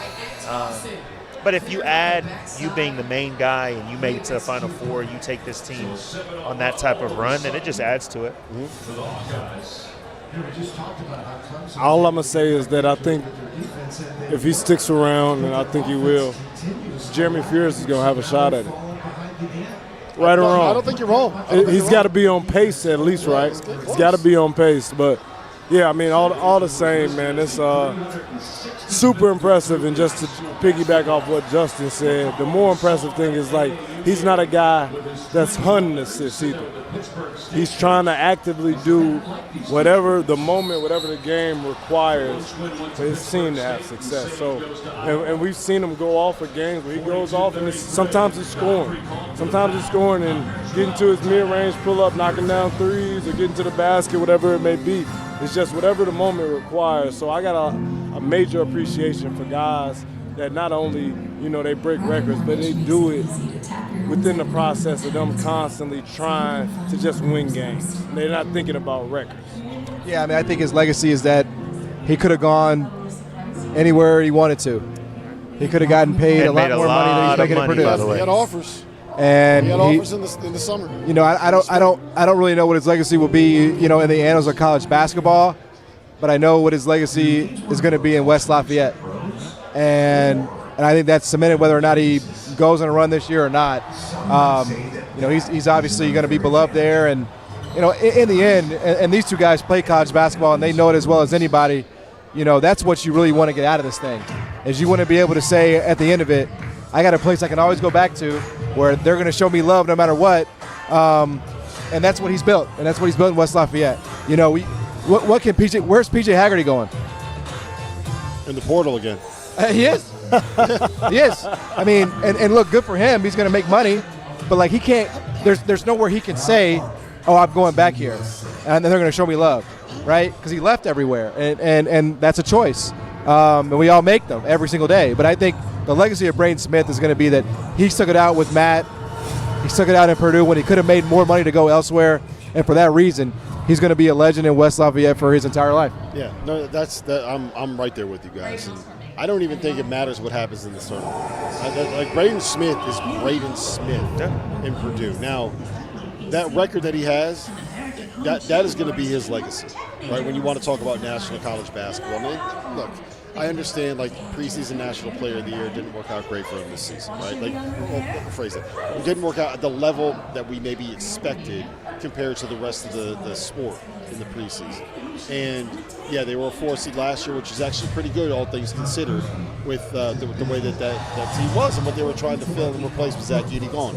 And you made a national title game, and you lost to one of the best champions that we've seen in the last decade, right? Like, one of the best. Like, they're I think you're kind of editorializing. Either way, he's trying to sneak shit in. We don't need to let him do that in your host role. Can you just keep it black and white without editorializing, please? Okay. Editorializing. We don't need to get in the whole Wow. best champ we've ever seen in the history of the world. But, I mean, they might be. I ain't gonna lie, they were pretty good. They might be. They were pretty good. They were pretty good. They were pretty good. They were pretty good. They were pretty good. No, but it's. I don't like rings culture. Like that stuff bothers me. Like, where the only thing that you could celebrate is the championship, and it really bothers me in college basketball because, like, winning an NCAA tournament's got to matter more than anything else. But, like, let's not pretend that you didn't go out and win a Big Ten. Let's not pretend that you haven't won SEC championships, right? Like, I feel like that stuff has to be celebrated as well. And just because on one night in a one-game knockout tournament you got picked off, we can't pretend like it erases everything else about the other 5 months that were played. Otherwise, why bother doing it? I mean, that's why bother playing it? I mean, that's Don't play maturity, games. right? Maturity is realizing that, like, you can't base an entire career off somebody on one game, right? In an extremely random. Because I used to be like that, like Purdue, man, unserious program. You know, Matt Painter's never going to get there until he does. Ryan Day with Ohio State, he's never going to get there until he does, and then he won it. So, in the end, it is about the work you do from Monday to Saturday, right? For Sunday, if we're talking NFL terms. But, you know, you have to respect the work that gets put in, you know, through the day-to-day. Well, and I think, too, the common fan doesn't truly realize how much has to go right for you to win, like, get to the Final Four, win a championship. Like, there's so many things that have to go well for you to make it to that point. Like, I always go back to, like, when we made the run to win it, we should have lost against Arkansas. We should have lost against Kentucky if it wasn't for an unbelievable shot by my boy Luke. Like, but it went our way, and we ended up making it to the championship game and winning it, right? Like, and to the whole, you know, the preseason player of the year, he just had a guy that came into college that was better than and put up crazy numbers. It's also, it's like, those expectations were us. Right. Like, we didn't put that on him. We didn't say he's the best player in college basketball. They did say, when we went out there in the preseason, we did ask, like, we talked to Payne, we talked to Braden about it. We said, preseason player of the year. He's like, yeah, I want to be that. And we asked Payne, is it national title or bust this year? He said, yeah, it's national. So they wanted that level of expectation, but it's us putting that on them. Right. It's not them necessarily doing that for themselves. Well, and I also wonder, too, and y'all can tell me if I'm wrong, is his game National Player of the Year game? You know what I'm saying? Like he can average 10 assists a game, but is 13 and 10 is that national? Like 15 and 10 is that national? I think so, unless you have a guy averaging 23, 10, 4 for the number one. They gave Steve Nash an MVP for it. Yes. Valid. And it probably should have been Kobe's, but at the same time, and this is just my point in saying that, is that winning is always at the forefront of everything. So you can have a great example, I think, is Jaden Bradley. Big 12 player of the year, right? People didn't like it, by the way. You didn't like it? I'm fine with it. He didn't like it. Oh, I'm just saying, but you didn't like it. But no, I'm good with it. Okay. But look, either way, John, I'm sure there's some people out there who don't like it 100%. because they're going to go back and they're going to because he's not the leading scorer on his own team. They're going to look at the totals and they're going to say, how is he the best player in the Big 12? But at the end of the day, a lot of these individual awards that guys are able to rack up, it's primarily based still on your team's success because this is still always going to be a cut line. Like, you can't be shitty and win player of the year. Your team can't be shitty and you win player of the year. You want proof on that? Since 2000, For National Player of the Year, there have been 3 guys that were not on a top 1 or 2 seed in the NCAA tournament that won National Player of the Year. You had to be a top 8 team. There are only 3 players that didn't. Do you know who they are? Can you guess? Let's see your ball knowledge. Since 2000, 3 guys won National Player of the Year that were not a top 2 seed in the NCAA tournament. I'm sorry, since 2006. Andrew Bogut was on a 6 seed. 2000 Since and what? 2006. 2006. The last 20 National Players of the Year. I'm bad at these. I'll give you one. Okay. Kevin Durant at Texas was on a 4 seed, so they were a top 15 team. All right. Jimmer Fredette at BYU was on a 3 seed. National Player of the Year, top 12 team. Doug McDermott at Creighton was on a 3 seed. So if you're probably not going to win it if you're not on one of the top 8 teams in college basketball, and you definitely won't win it if you're not averaging 25 plus on a top 15 team in college basketball. Yeah, those so guys like that's what you 25, 30. It's very much the best player on the best team, because oftentimes the best player is going to be on the best team in college basketball. And yes, I know Braden Smith is on a 2 seed. I don't think that they were like a 2 or a 3 seed, or a 3 or a 4 seed before the Big Ten tournament started. They probably played their way up to a 2 seed after winning the Big Ten tournament. So, yeah, I don't think that he had a Player of the Year season. He had an All-American season, but he didn't have a Player of the Year season. Yeah, is anybody saying he should be the Player of the Year? No, we're just talking about it. Yeah, I mean, but again, it's like he's still. He's still a legend. Like that's the thing. That's the thing about Braden Smith. I was trying to think, is he the best point guard in the country? I'd probably take Jane Bradley. I'll be honest. But I think though, but that's just me. That's a personal preference. I'm not mad at that though. I'm not mad at it, but you're taking Jane Bradley over Darius Aiko. I'm taking Jane Bradley over Braden Smith. Okay. Hell yeah, I'm with you. And part of that is I was going to say is this, like even the 3 names that he gave us, the only one that I'm willing to commit that was the best player in the country was Kevin Durant. And I don't really care what anybody says. Jimmer Fredette was damn good. Doug McDermott was damn good.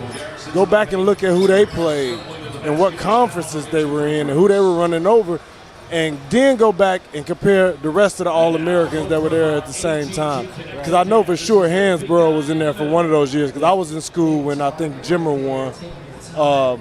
2011. 2011 was Jimmer. Was it? Yeah. Oh, well, maybe he started his run at the end of my year. Maybe he was young. But just saying that to say that National Player of the Year isn't usually the best player in the country. It's a combination of putting up absurd numbers, glaringly being the best player on your team, and also winning a lot. And like you said, anything below 1, 2, 3, like you could completely. It's not in the cards. Got to be Andrew Bogut. Andrew Bogut at Utah. That was the guy that won. Andrew Bogut in 2005. Andrew Bogut at Utah. They were 6 seed. Was Dwayne Wade Player of the Year? Hell no. What was that, 99? Not national. Dwayne Wade's the waitress of the year. What was the year that Dwayne Wade made the Final Four? She's elite, though. She's elite, John. Hey, we're going to have to separate Jarrell and this waitress, man. Hey, Dwayne Wade made the Final Four in 2003, right? 2003, yeah. TJ Ford was the National Player of the Year at Texas. TJ Ford. They were 2 seed, TJ Ford. And listen, TJ Ford wasn't the best player in the country. I'm just being real. Like, he's cold, top 5, top 10 draft pick, whatever it was, but he didn't have nothing for D-Wade. Hey, where's TJ Ford from? Hey, you already know. That's Big Texas there, right? Carry on. I had a question for you about Houston. I wanted to ask you this today. Did you ever expect to see Houston basketball in your lifetime be what it's turned into? When you were growing up, you're from Houston. You played for Houston Hoops. Yeah. And you did not grow up a Houston fan. You grew up a Carolina fan. Because what was Houston basketball when you were coming up? They weren't good. Like, they had just started, I think it was my sophomore or junior year, they had just started kind of building up that program. But, like, up until that point, they were, like, and if you've ever been to Houston, like, Houston's, like, tucked away, like, off in, like the rougher part of Houston. Like there's no like, oh yeah, that's U of H. You know what I'm saying? It's like it was just that's Houston. You know, so it's like to that point, that's something that I feel like has not been talked about nearly as much. Is like the turnaround of the University of Houston and how the last however many years they've been one of the premier teams coming from. I would bet money that when you were coming out, Rice was probably more attractive than Houston. Yeah, I mean, it was right there. Rice was pretty good. For sure. They were pretty good. They were better than Houston when I was in school. Yeah. It's like they were really competitive. We played them 1 year in non-conference at Marquette. Had some really good players, and like they held their own. I forget which league they were in, but they really held their own. They were probably the best team in Houston at that time. Yep. But the only reason why this has happened is because of one man, and that's Kelvin Sampson. Yes. Kelvin, they didn't know what they didn't know until Kelvin Sampson showed up. They didn't have any idea that they could ever get back to the days of Phi Slamma Jamma. He had to come back in. He had to demand facility upgrades. He had to demand that you guys take this more seriously than you're taking it, that you invest money into this and what it could be. Who wouldn't want to play at Houston? There's history. You know, Kelvin Sampson's bringing that tough identity, and it took him 3 to 4 years. Yeah. You know, it took them some time. They got the Fertitta Center done. They got here's the big thing, the move to the Big 12. You can't overstate that. Hey, but they were still like a top 10 team. They were like 4 years. They were, but when you go to the Big 12, it takes to a whole different level. Now it's like you're on ESPN every Saturday. It does. It takes it to another level, but they walked into the Big 12 and they kicked. They were ready. Ass. They were ready. They were 100% ready. It wasn't like it took them like 4 years. But I mean that just cements. They won the first 2 years. They were in the Big 12. No, they did. It cements. That's all I'm saying. And I think you have to also prove that you deserve a spot in that. Yeah, the money aspect becomes a thing. Like you see that in the ACC now, but like they had to prove that they were dominating their conference to say, okay, yeah, it's time for them to move up out of here and get to somebody better. So they were winning 30 games on the regular, in the American. Right. I just remember we used to do this thing at every Final Four. We'd have the media pickup game, and whatever local school was like hosting the Final Four, we would go into their home arena and media would play pickup. There'd be like 25 or 30 of us. We'd play all Saturday morning. 1 year we had a dude dislocate his finger. Another year we had a guy tore his Achilles. I stopped playing about 2017 because of that. But we played in Houston in 2016. Played the game there. And we went to whatever that previous building was called, and that place was a shithole. Yeah. Like, it was a dump. It hadn't been touched since Phi Slamma Jamma. It was literally, there were cement seats. Yep. There were bleachers. It was a gym. It wasn't an arena. It wasn't a place that you could like. It was a high school gym. Yeah. That's what it was. Yeah. Realistically, like the rec center that they had. Hofheinz Pavilion.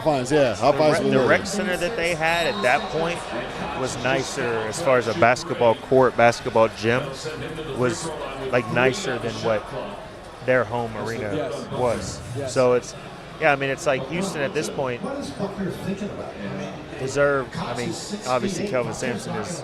If I had a son, I actually do have a son. But but if I had a son who had the ability, which we'll see, he's only 2. But if I had a son who had the ability, I would want to play for Kelvin Sampson. I mean, I feel like that is, it's like kind of boot camp. Like you become a man there. Yeah. You know, he doesn't take no shit. Yeah. You're not going there and getting on Instagram and TikTok and doing your little dances. You know, you're going there to play basketball and be serious about your life. Get better. You know, win and understand what goes into winning. Yeah. You know, all the sacrifices that it takes. You know, even if you don't start or even if you, whatever, just be ready. So I hope that my son, who I love, I have one. I do. You sure? Are you sure? I hope that he's good enough to play for like Kelvin Sampson, I guess it would be. You know, that he continues the legacy there. But that's where I would send him. I will say there might be a little bit of an issue there. I remember talking with a Houston assistant once, and we don't recruit a lot of milk. we're not shopping the milk. That's insane. That's a wild line. That is a wild line. But hey, he might go to Memphis. Not going to Houston. He might end up at Miami. Who recruits milk? Who recruits the milk? You're going to end up at Miami. Hey, we're going to Iowa. Yes. Hey, Jeff Goodman's going to be talking about my kid in 20 years. Just make him be a point guard. He'll be Goodman's favorite player. Listen, we got to get to a break here. On the other side, we'll try to reel this shit back in. Field of 68. Watchalong Marathon.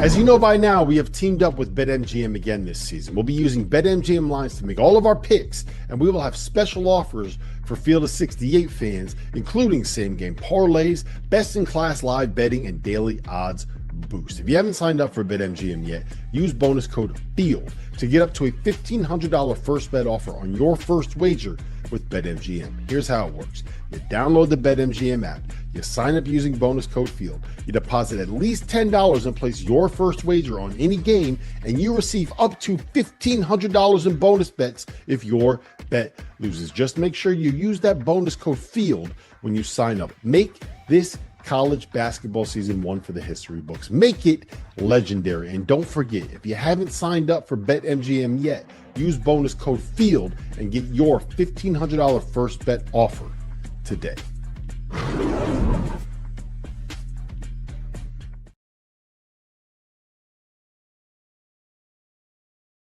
Hey everyone, Jeff Goodman here, and I'm excited to tell you about what's going on with our partners at Voodoo Rangers. You know what makes March even better? Chaos. That 111C that nobody believed in suddenly ruining everyone's weekend. And this year, Voodoo Ranger wants you to bet on 11. Grab a can of G-Force IPA with 11% ABV, then register that beer at bet11.com. If an 11 seed advances, you have a chance to win a juicy prize, $11,000. We're also taking a trip to Vegas, exclusive G-Force merch. And if an 11 seed pulls off an upset, 1,100 fans could win cash for their next round. It's the juiciest bet of the tournament. No brackets, no stress, just cold beer and beautiful chaos. Visit beton11.com to enter. Win or lose, still got beer. Learn more at bet11.com. You must be 21 or older. No alcohol purchase necessary. Legal in all 50 states. Full rules at beton11.com.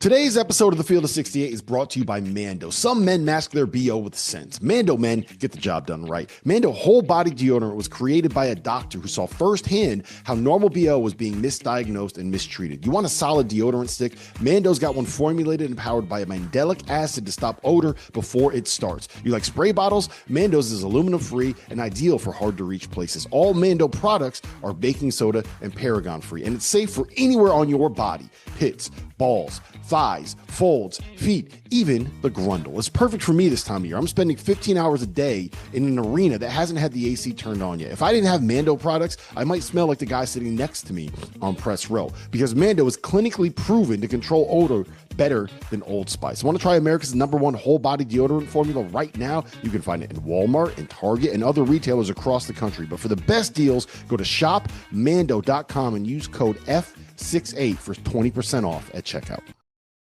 The Cavender twins are facing off in the Court of Legends game, and you can enter the Pick a Twin to Win free-to-play game for a chance to win a share of $2 million in bonus bets. How do you get in on this offer? 3 easy steps. Opt in to the Pick a Twin to Win free-to-play game. Select which Cavender twin, Hannah or Haley, you think will win the Court of Legends one-on-one basketball game hosted at the Bank at the Bellagio in Las Vegas. And 3, if the twin you select wins the game, you'll win a share of $2 million in bonus bets. Well, welcome back to the Field of 68's Watch-Along Marathon. McCall, you missed maybe the moment of the stream so far where John Martin forgot he had a son. John Martin forgot what? Forgot he has a son. He goes, if I ever have a son, wait, I have a son. Here you and Matt are, man, I love coaching my son's team. And listen, if I ever had a son, actually I do. Actually, I do, but I love. John Martin for you, ladies and gentlemen. John Martin for you. Let's talk a little bit about injuries here, because there are a couple notable ones in this late slate.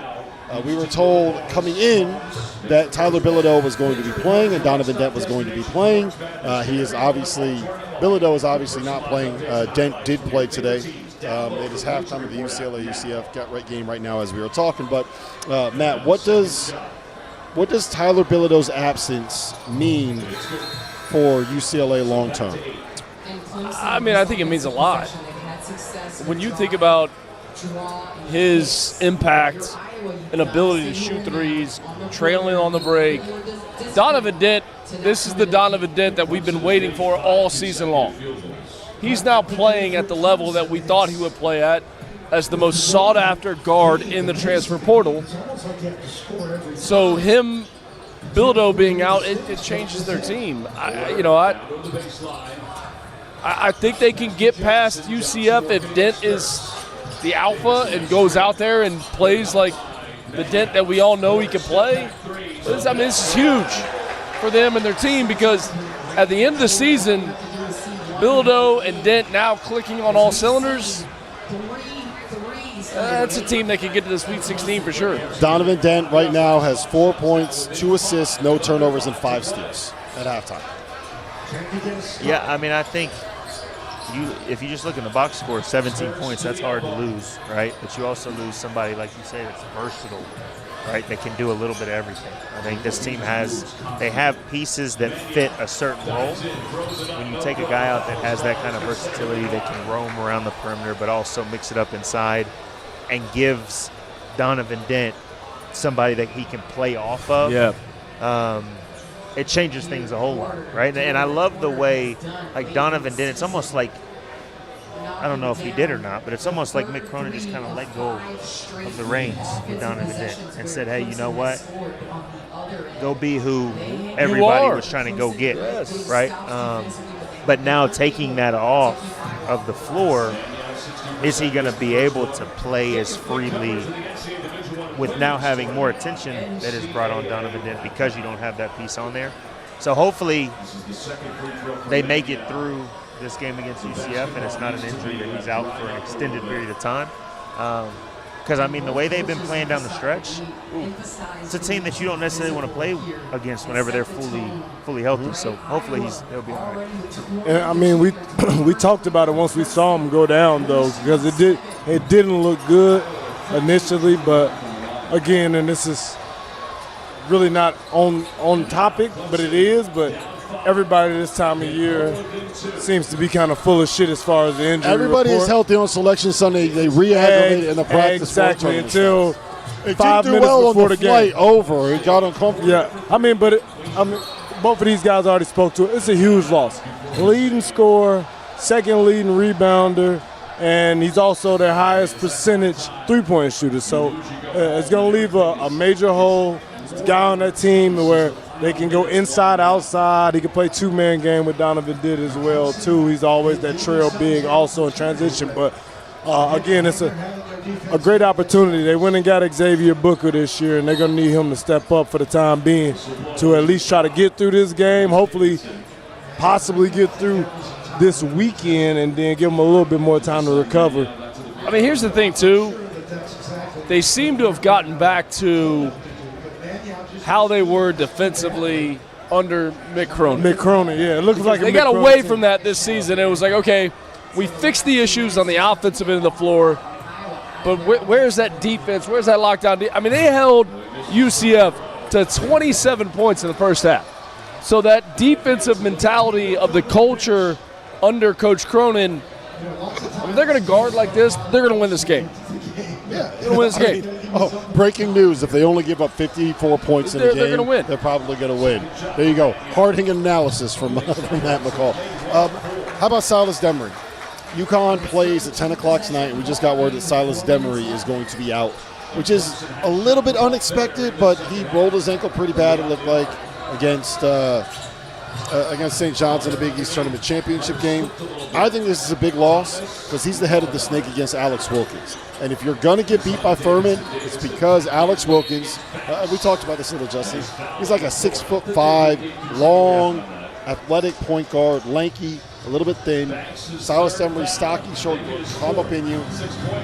That can really affect a guy that's built like Alex Wilkins, and that's not going to be available tonight. Yeah, but I think it's also an opportunity for Malachi Smith to step in and kind of get some mojo going for this tournament. Because eventually, even when Silas Demery comes back, they're going to need him to have a big game at some point in the tournament. So why not have this kind of be the catalyst for him to kind of be that? Because at the same time, you don't want Malachi Smith crawling up in you and guarding you. And so, I mean, thankfully, I'll say thankfully, it's the first round, and it's kind of you have a little bit more of a, we're not going to take this team for granted, but I think we can sit him, and I think we're going to be okay. But, I mean, the other thing is, too, there's no team that's fully healthy either at this point in the season. Such a good point. Good point. And so these aches and pains or rolled ankles or whatever, when it comes time to really, hey, we need to win a game. I played with a guy, Joel Berry. He talked about Joel. And I think he had 3 straight games where he rolled the same exact ankle. And he was just telling me the other day that after one of the games, he had to drive back to Charlotte to get treatment, and then they drove back to Greenville, South Carolina, so that we could play and so that he could get back into it. So there's things you can do when it comes time, like, hey, we really need you to get out there. Is that on your title run? Huh? Is that on the championship run? Yeah, that was whenever we won it. So, I mean, there's things you can do, but I think if there's any time to do it, it's in this. Which is crazy to think about, like you saying that, because all that mattered to Joel Berry was what? Winning. That's all that mattered. And I mean, that's it. Yeah. And there's some players that's all that's that's all that matters. There's some players that are listening to the wrong people and telling them, hey, don't play. Make sure you're okay. Rest your knee. I want to know who you're calling out right now.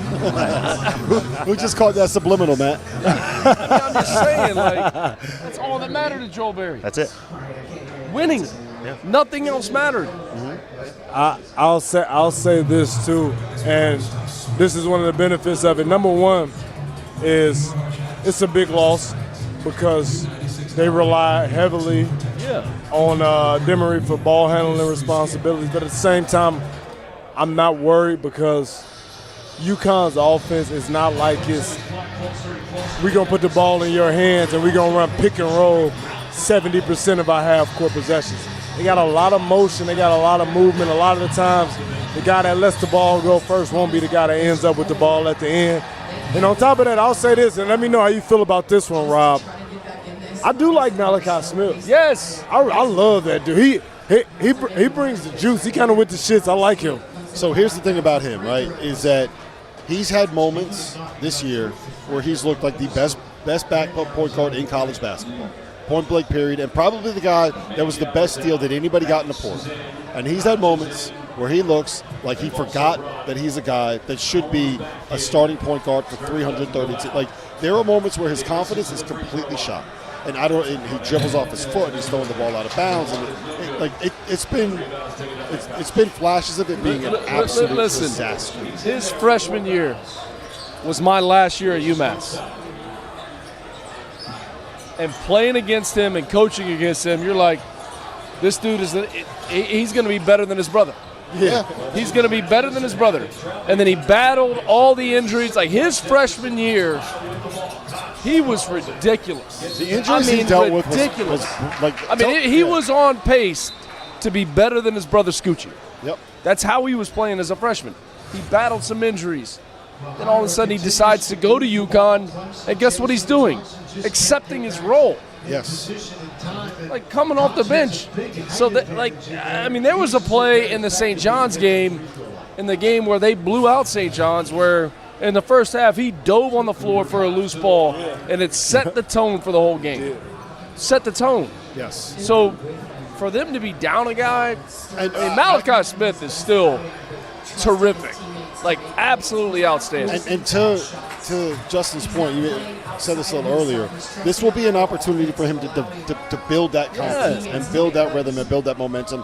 One, if Silas doesn't come back and he's done for the tournament, like, you're going to have to go give us 40 minutes now, Malachi. Now's the time. And even if he comes back, you got a bum ankle, you just sat for a week. you probably aren't going to be able to play 38 minutes. You'll be shaky. NCAA tournament back. Like, you're going to need, especially against a guy like Donovan Day. So, get him going, win the game, get him going, and that'll be a good thing. And that's the thing.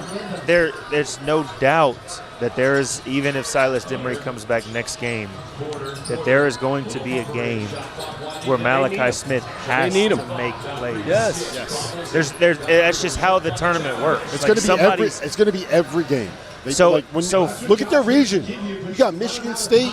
You got UCLA. You got maybe Duke or St. John's. Like, if you get to the Final Four, you got to be some big boys. So at this point, and basketball is all about opportunity and confidence.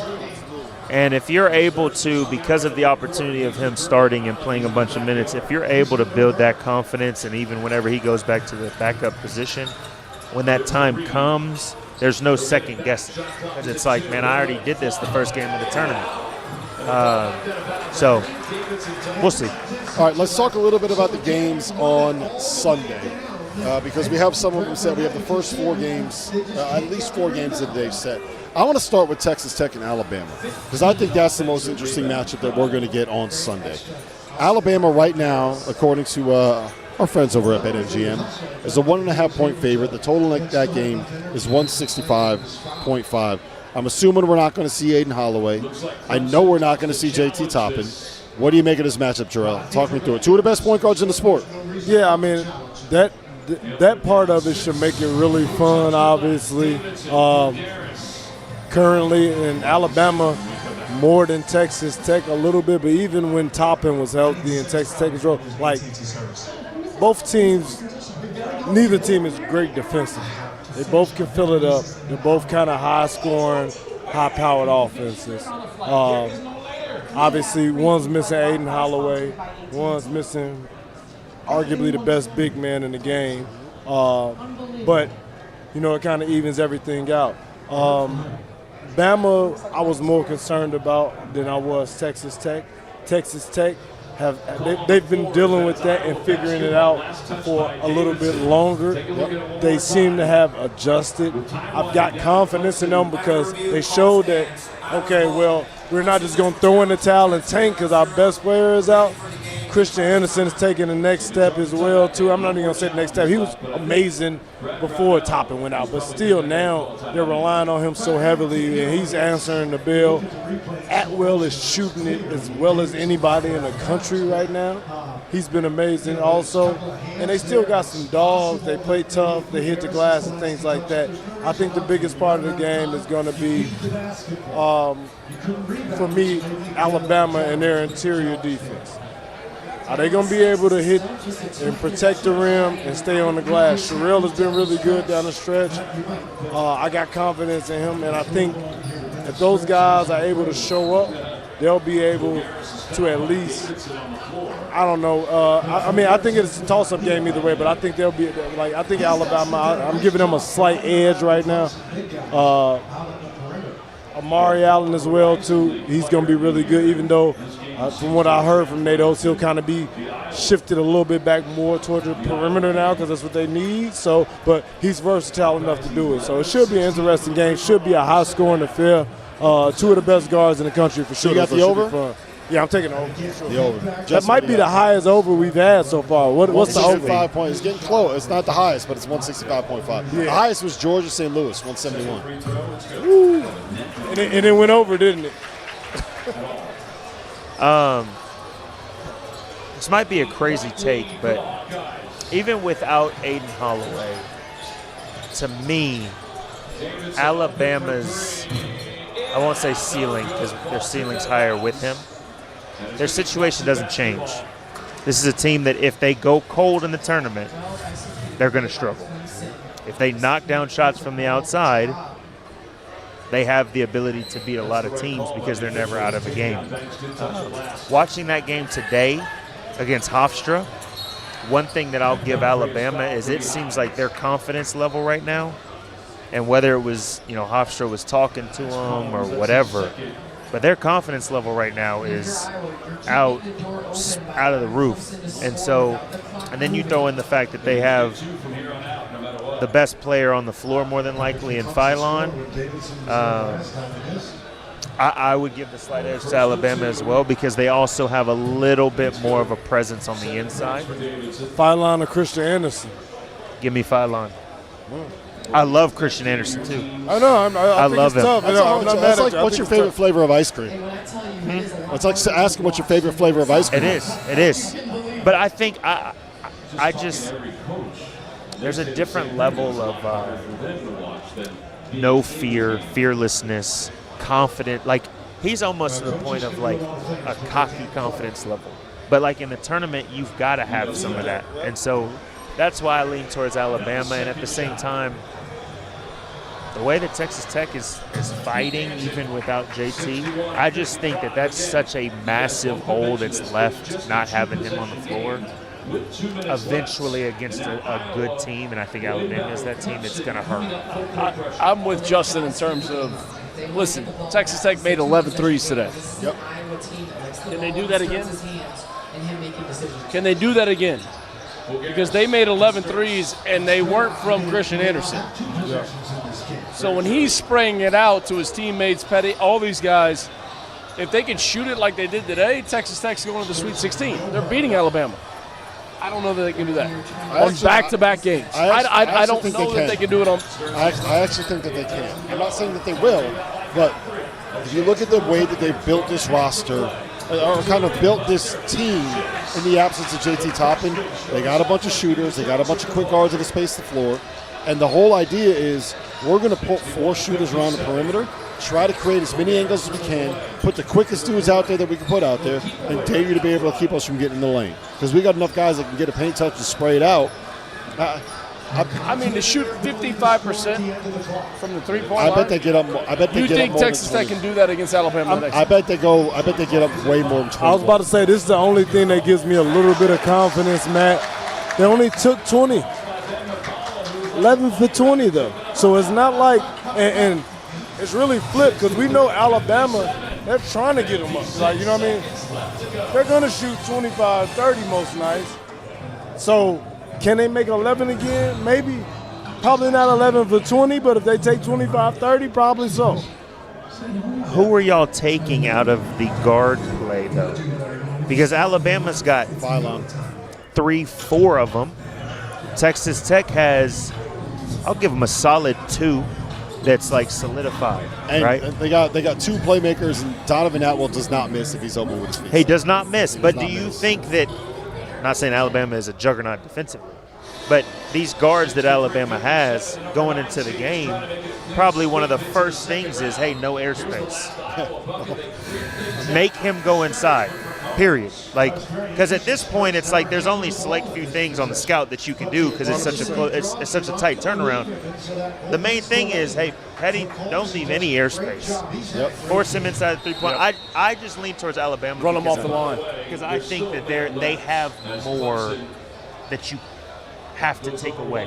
Yep. Texas Tech, if you take 1 or 2 things away, it's going to be really difficult for them. Yeah, well, I mean, I agree. I think Alabama wins. If Texas Tech wins, and Matt McCall is on after dark on Sunday night talking about, I can't believe Texas Tech made 15 threes. I think that's what it's got to be. And I think they can do it, right? I think that they have the shooters. I mean, they proved it today. Yeah, they have the shooters capable of doing it, but that's a big ask.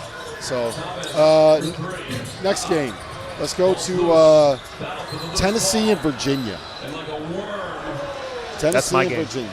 That's my game of Sunday is because I don't know how those. I feel like they match up really well, but I also don't know how they match up. Totally agree. Like Virginia is a massive team, but they're not a massive physical team. Yep. Tennessee is a physical team, but they're not like a.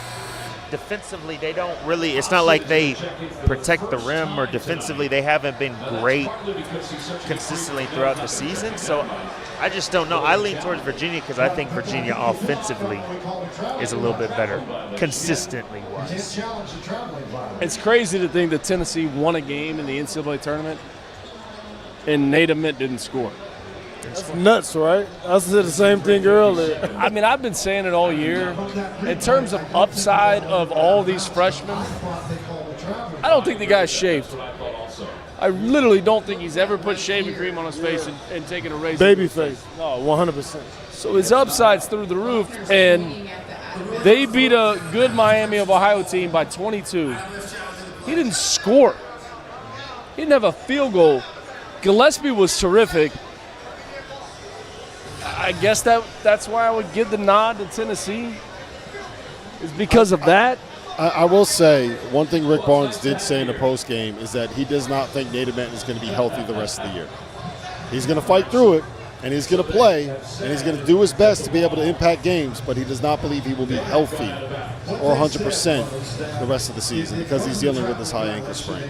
I like Virginia in this one because I think that where Tennessee's strength and where their ability, like the thing that they do best is big, physical inside, get on the glass, score around the rim, guard stolen lobs, and I think that that's where Virginia can match up with them up front, and they have enough perimeter defense to be able to make Jacoby Gillespie work and make Nate Benton work. That's kind of where I'm at. I'm going Virginia. Amen. Virginia's an underdog, by the way. Virginia's getting a point and a half. I think Amen's not 100%. He's not going to be 100%. He didn't play a whole lot today either. They didn't need him to, but Virginia's depth. They'll have enough bodies to throw at Gillespie to slow him down at least, or stop him from beating them single-handedly. And they're going to put up enough points as well, too, to put some pressure on Tennessee. So I'm going Virginia. Well, I think, too, though, I don't think Tennessee's going to outscore Virginia in the paint 40-14, which was obviously where Tennessee dominated Miami. Yep. So if you're not getting that kind of dominance in the paint, where else does that come from? Because if Nate, to your point, Nate is a legitimate freshman. He's a freshman that's unbelievably talented, but that we're used to seeing, that takes time to kind of figure everything out. You know, so it's like in the tournament setting, is that the time when he really figures it out, especially being hurt? And can Gillespie go for another 25? Because we've seen him go cold. Yep. And when he goes cold, that offense is dead in the water.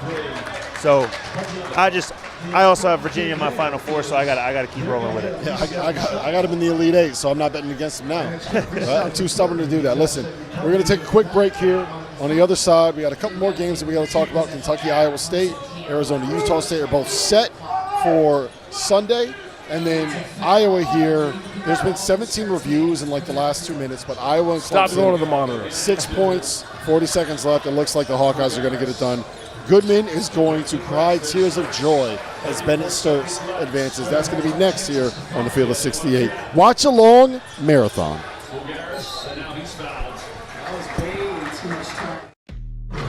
As you know by now, we have teamed up with BetMGM again this season. We'll be using BetMGM lines to make all of our picks, and we will have special offers for Field of 68 fans, including same-game parlays, best-in-class live betting, and daily odds boost. If you haven't signed up for BetMGM yet, use bonus code FIELD to get up to a $1,500 first bet offer on your first wager with BetMGM. Here's how it works. You download the BetMGM app, you sign up using bonus code FIELD, you deposit at least $10 and place your first wager on any game, and you receive up to $1,500 in bonus bets if your bet loses. Just make sure you use that bonus code FIELD when you sign up. Make this college basketball season one for the history books. Make it legendary. And don't forget, if you haven't signed up for BetMGM yet, use bonus code FIELD and get your $1,500 first bet offer today.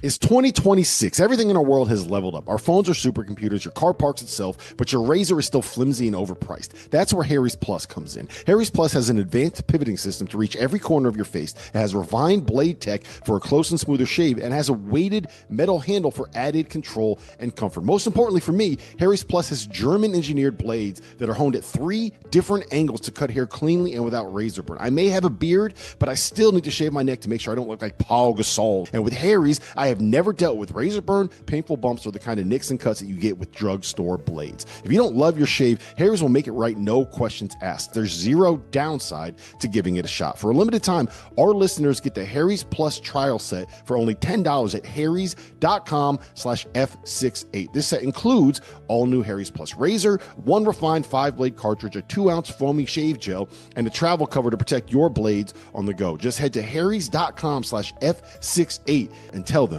we sent you. Today's episode of The Field of 68 is brought to you by Mando. Some men mask their BO with sense. Mando men get the job done right. Mando whole body deodorant was created by a doctor who saw firsthand how normal BO was being misdiagnosed and mistreated. You want a solid deodorant stick? Mando's got one formulated and powered by a mandelic acid to stop odor before it starts. You like spray bottles? Mando's is aluminum free and ideal for hard to reach places. All Mando products are baking soda and paragon free, and it's safe for anywhere on your body. Pits, balls, thighs, folds, feet, even the grundle. It's perfect for me this time of year. I'm spending 15 hours a day in an arena that hasn't had the AC turned on yet. If I didn't have Mando products, I might smell like the guy sitting next to me on press row, because Mando is clinically proven to control odor better than Old Spice. Want to try America's #1 whole body deodorant formula right now? You can find it in Walmart and Target and other retailers across the country. But for the best deals, go to shopmando.com and use code F68 for 20% off at checkout.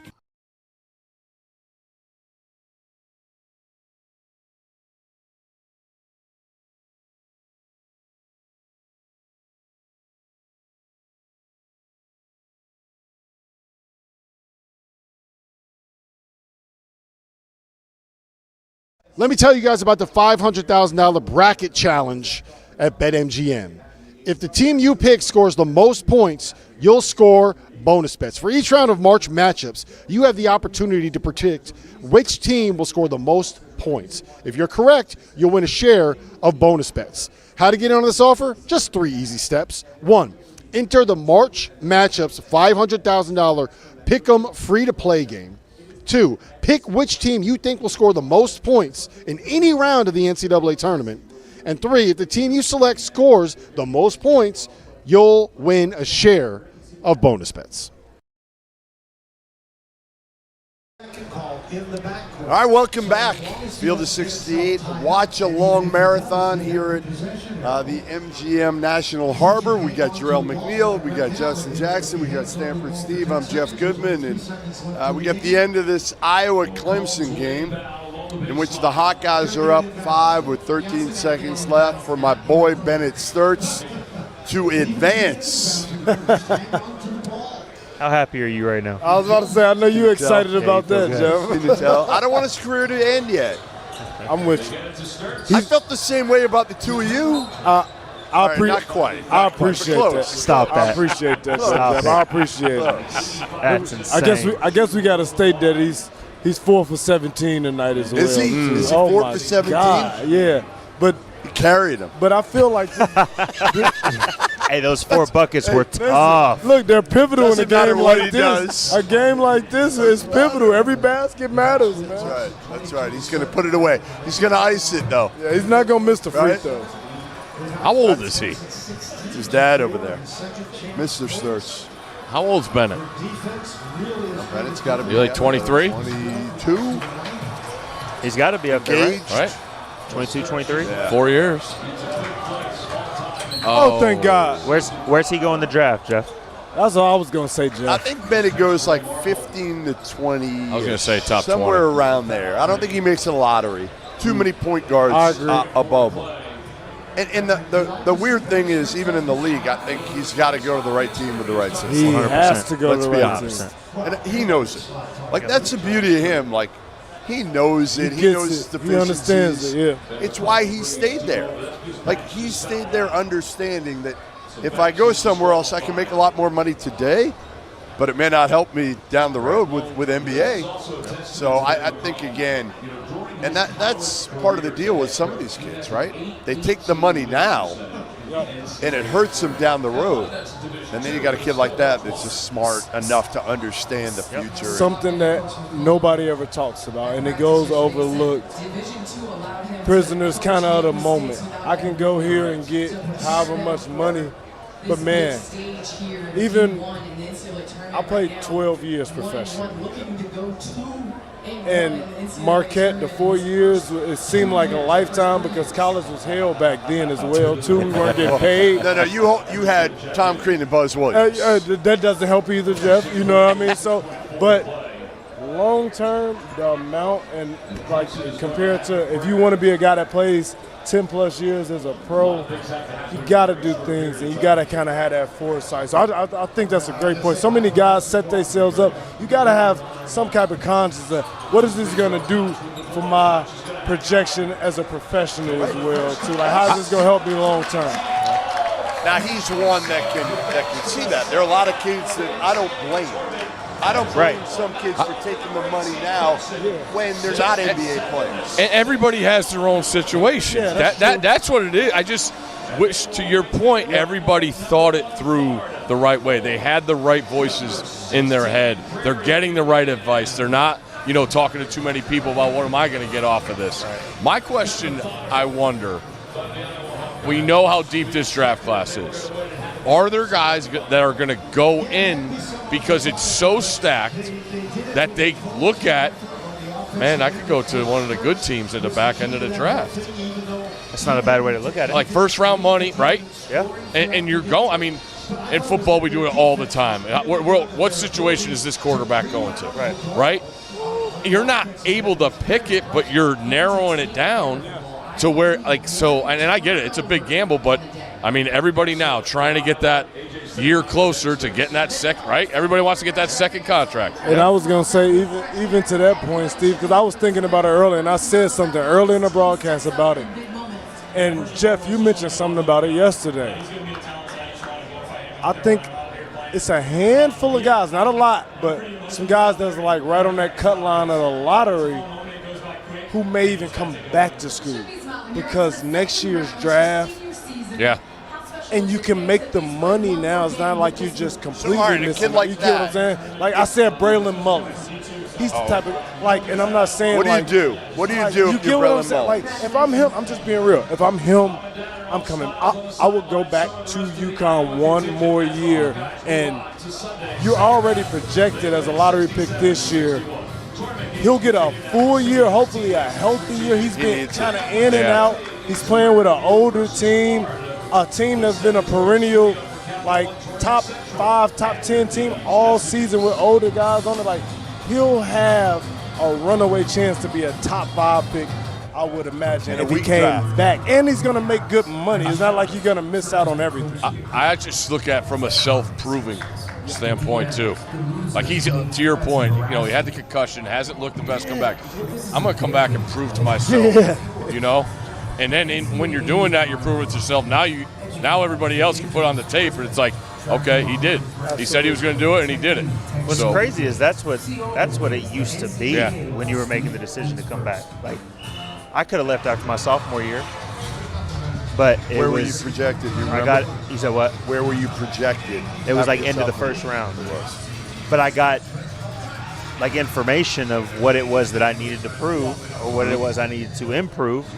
And so it was like, okay, you know what? Like, yeah, I didn't have money that I was going back to, but it was like, okay, well, I want to go back and I want to improve on this. So next time I go through this situation, it's not hey, you got to do this, and this to prove to us. Like, but I think it's the one thing is, and to that point, everybody has different situations. The guys that are the 5th, 6th, 7th guy on a roster, go get your money. Totally. More than likely, you maybe go overseas, but more than likely where you're going to make your big money is going to be right here in college. Yeah, absolutely. But like these guys that have the ability to possibly go play professionally, making a decision based on the money is in the pros. At the end of the day, the most money you're going to make is either in the NBA or playing over in the EuroLeague, yep, absolutely. China. So this $2-3 million that looks great right now, you can't lose sight of, man, but I want to make it to that, right? No, that's like Tyler Tanner. Tyler Tanner is a perfect example of that. Mm-hmm. In a loaded draft, in a loaded point guard draft, like, don't put yourself in a situation where you go 33, because it's a big difference in the commitment by the organization, by the general manager to a kid who goes 28 and 33. You got to show that your first round picks made it. Right. You're going to give them every opportunity. 33, it ain't the same. Yeah. What do you think about my man Ibuka, Corey? Like, I think about self-proven. He's not going to grow. Yeah, he proves plenty to me. Yeah, he proved a lot. You know, like he played, man. Like whereas Mullins, you want to play better. I mean, the shit he did this year, I couldn't believe some of the things. Unbelievable. I mean, and it got better and better and better. And I'm like, he's going to hit the freshman wall. Nope. Another 30-point game. And I think about the amount of times, and I just look at it because I'm obviously a Stanford fan. But if it wasn't for Cam Boozer, he's freshman, ACC freshman, everything. Yeah, he takes everything. So I think he's in an interesting standpoint. Yeah. Of when we talk about that self-proving, but like, hey man, I mean the mixtapes are already out there his season. Right. I've been watching them all week. Right. Yeah, hoping I was going to get to see him in another game, but going back again though, then everybody is different. Everybody's situation's different, and these games right now, not great. Purdue's pulling away from Queens, up 30+. St. John's, last I looked, what were they up? They're up 20 with about 8 minutes left. And UCF had cut it to, I think, 4. UCLA's pulled back away. They're 12. Up 14 at the under. 14, yeah, 14. So I don't know if any of these. Now, the big news is, I know we just talked about it a little bit, the guys talked about it, Silas Demery out for UConn. They're already down Jalen Stewart. Yeah. So now Malachi Smith is pushed into probably 30+ minutes for the first time all year, really. I would think Reed's going to play a lot more too. Yeah, you're right. And I think he's been one that's been getting. Yep. I mean, he's got a ceiling. Yep. That dude's freak athletically. Any worry about Furman? That's a program that's. They struggled a little bit this year, but they were hurt. But they got some older dudes. They got some size with Bowser. They got a freak athlete and a terrific freshman in Alex Wilkins. Any worry that UConn could? I mean, they played a lot of close games this year. Yeah, I mean they got sucked into that playing down in their competition a lot. Again, I keep saying they got to confirm and make 15 threes. No, I don't think they can make 15. That's what I say. I'd like previous Furman teams better than this one, but a credit to this team that got to the tournament. This one's got high upside, though. Yeah. I think this is going to be a game where in the Big East, the motion offense that UConn runs, everybody scouts it well, right? And they take them out of kind of what they want to do. I think this is a game where Furman might get lost a little bit in all the actions that they do. I think with Malachi Smith, I love this opportunity for him because we were talking about it. To win a championship or to make a run, there's going to be a game where he's going to be called upon, whether that's tonight or whether it's Elite Eight, whatever it is. So tonight could be that catalyst of the confidence for when that time comes. There's no wavering from it. It's not like, man, I haven't played more than 20 minutes in 15 games.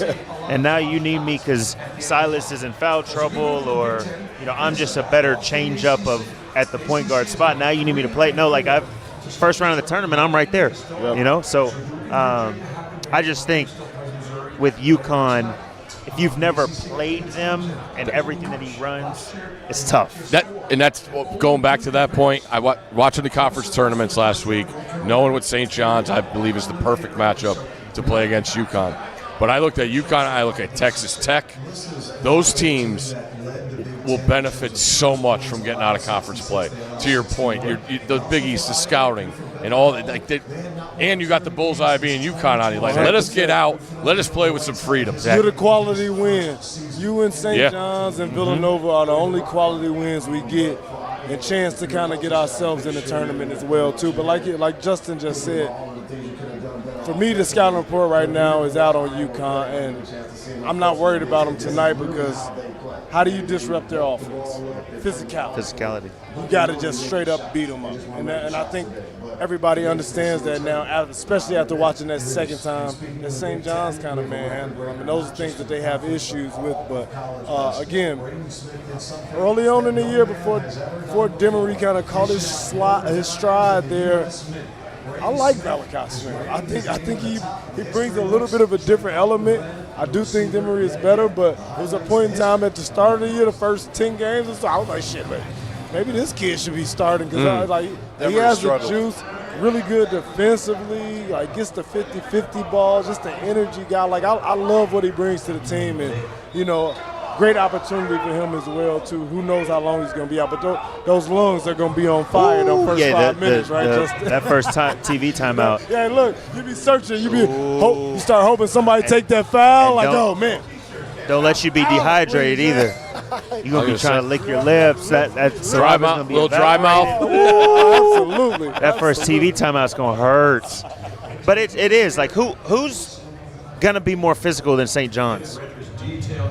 Not many teams. There's not many teams. Maybe Michigan State, like maybe Michigan whenever they're really rolling. Like, so through the tournament, like you're going to be playing against teams that's going to kind of allow you to play the way that you want to play offensively, and that's where I think UConn is at their best when they're able just to be free-flowing.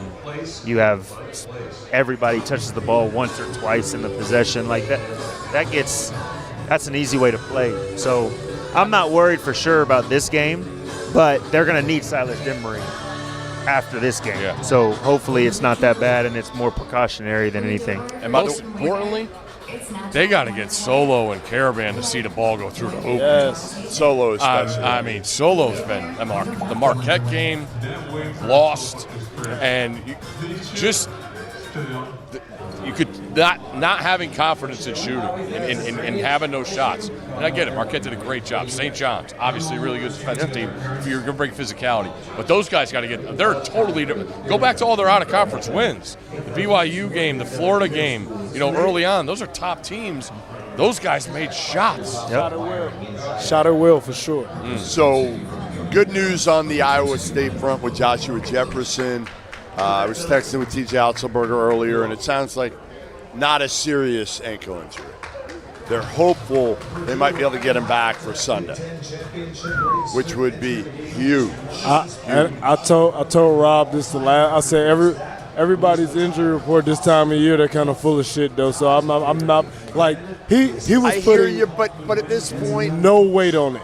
No weight on that thing getting off the court. He tried. That's a big boy too. Well, man, he's a big guy, and I'm boy. like, man, he was like, he wouldn't put his foot flat on the floor. Like that scared me a little bit because initially I thought he might have broke, maybe his leg or something or his ankle. But I hope he is below the rim though. TJ is not playing me because no. I've known him for 25 years. I'm gonna kick his ass. I was about to say I don't think he's playing you, but the X-rays are negative, so that's still either way, Jeff. It's a good sign. Yeah. Hopefully, either way they make it to next weekend. That's the thing. That's what I was saying. Does he get the extra day? Are they Friday, Sunday if they win? Next week? Yeah. Midwest. I know the East is Friday, Sunday. But here's can they win? If they don't have Joshua Jefferson, can they beat Kentucky, Justin? I still lean towards yes. They can beat Kentucky without Jefferson. I do think they can. It's already hard enough for Kentucky to score the basketball, and you got to play against that defense and try to manufacture some sort of offense. Like I just don't. I don't see it, me personally. And they're not going to let Oweh beat them. Only way Kentucky can beat anybody you got Torre. is Oweh goes on him. Crazy. You have him lock him up. Yeah, they're not going to let him beat him. And then the beauty is the other guy that you got to worry about is Aberdeen. You got Lipsy on him. Yep, and you still got Lipsy. Yep, absolutely. I mean, their defense could effectively be better. They're just going to have trouble scoring points. I think it's going to come down to discipline. I think that's what it's going to come down to. Iowa State's so disciplined. They are. Even without Jefferson, there's still a certain level of this is what we do. and there's no changing that. Kentucky at times, they go through spurts where it's like it's just sporadic, So I think that's gonna play a part. I mean, before Owe makes the shot to send it to overtime, they go 4 straight empty possessions. They had 1 point in the last 336. Like, to your point, Iowa State's way more buttoned up. Right. No, totally. The chemistry there. Kentucky, somebody said earlier, consistently inconsistent. You can't be that in March and be successful. There's no way. Yeah, the question is, do you then go Buchanan and the kid Plata? I mean, you can play a couple different ways, right? You can play with those 2 bigs, or at times you go small and put Bateman in there. I think you go Bateman. You do? You don't think you set a tone early against Dybantsa and Moreno and come out with those 2 bigs? Yeah. You might have to, because you might have what to. you don't want to do is get crushed in the glass. That's early. true. Yeah. That's true. You want to set a tone early, get a lead, and then who knows how much you'll even have to play Bateman at that point. I just don't think you want to be small against Kentucky. I just like it because Bateman can shoot the hell out of it, and he can stretch love the him floor off the too, bench. offensively. Like, you know what I mean? Like, Yeah. and he's not afraid of the moment. Milwaukee No. kid too. He's tough. I tried to go get him for our team. I love that kid. Yeah, he can play, man. He's gonna be good for those guys. Well, maybe those guys. You never know with the transfer portal, but no, I think Iowa State's track record. I couldn't of imagine retaining guys. Couldn't imagine you playing as much. Like, he played a lot his freshman year. Like, you know what I mean? You watch Lipsy come back. Yeah. You watch Milan come back. Retention. The retention is there. I think that's the culture too, right? That's the culture. Part of the culture is you're watching the older dudes be retained maybe for a little less money, but you're saying to yourself, like, it's going to help me in the long run. Milan's probably going to be drafted. I don't know, this year, next year, whatever, but he could be a late first rounder. Jefferson could be a late first rounder from a guy that really nobody was talking about as an NBA player, before he got there when he transferred from St. Mary's. True. Nobody had him on their board. True. Boris Diaw. I like that comparison, Justin. There you go. Boris Diaw, one of the most underrated players in NBA history. So walking 12, 6, and 5. Yeah. You know what I mean? Every night. Just easy, too. Bad body, don't matter. Yeah, don't matter. Don't matter. Athletic, Can't jump over a phone book, don't matter. It completely played underneath the rim. Oh, my God. yeah. He never thought about It rising. was a wizard. It was a wizard, man. Never. All right, St. John's, again, they're coasting here. They are coasting. All right, what are we looking forward to? Hold on. Go ahead. What do you got? This sets up, now it's on Kansas. Oh, I think St. John's, Kansas would be the that best second so round bad. game. I'm so in the whole excited. thing. Like, we get Right? Peterson I'm so against That's that. the game. I love that. And that's why, this is partially why I picked Kansas to go to the Final Four. Because, number one, I predicted Kansas, St. John's. And for whatever reason, I don't know why, I've seen too much of St. John's. I've seen too much of both of them. But I think Kansas matches up really well with St. John's. Mm-hmm. And Duke is short-handed right now, so I think whatever team wins this game probably gets Duke. I had Kansas playing UConn in the Elite Eight. I just like the length they have at that point to affect St. John's. St. I John's just not going don't to be out. trust Kansas. What's that? Yeah, I know. No, it's just something about him, man. You know what I hope that we see is DP just goes absolutely bananas. Let's lose. I mean, just goes. Well, how about this? How about Bill Self saying, you know what? Let's just give him the ball. Just give it to him. Give it to him and go. And Give you it know to what? We know Melvin Council, you're not a 2, you can't shoot, but like our best chance now, give him the ball and hey man, this is your deal. Yeah. This is it. What do we have to lose? We're not winning at all without the highest level of Darryn Peterson. Right. Yes. There's no way. Right. And I think that's the tough part is he's struggled, but the team has also struggled because there's like this dynamic of, okay, we don't really know. Should we just fully just give it to him? Right. Is he going to be here? You know what I'm saying? It's like, and so it's like for this game, dude, just give it to him. Like he's a one. Especially You because think it's should be Darling? able to against Cal Baptist. Will Rick put Darling on him? I hope so. Boy, I don't know. I don't know either. I'm gonna be honest. It doesn't matter to me who you put on Darryn Peterson. If he's playing at his Depends who he is. best level, That's right. We just haven't really seen again, the best level of him all year. We haven't. I know you're going to say one half that's against not BYU. True. Right. But even then, like, he's being utilized in a way that they didn't intend to utilize him. You know? I'll tell you, the Baylor game at home. Yeah, you're right. That The was Baylor probably game the at closest home. thing that I've seen him to the old him. Yes, at every level. I mean, it was easy. All I'm going to say is this, and I've probably seen too much of him because I've seen him in high school too. He is one of the most polished players, freshmen, I have ever seen. And I mean that as far as what his skill set is. He's big. He's probably got a +6 or 7 wingspan. He's athletic. He has great footwork. He has great pace. He can shoot the ball and score from all three. Like, the kid is super polished, and we haven't even gotten close to seeing him at his best. And I think now, after everybody's kind of, took a crap all over him and questioned his work ethic, his character, what better time than right now to just be like, what the hell? They're saying I'm not going to be the first-round pick anyway. Let's just go on a revenge tour. I'm with you, Justin. I said that the other day, and I was like, man, that's partially why I picked him. I mean, I remember watching him in the McDonald's game, and the McDonald's game means nothing, right? It means nothing. Yeah. But I remember watching him, and it was almost like he took all of the hype that AJ was getting and was like, no, like, bring it over here. Yeah.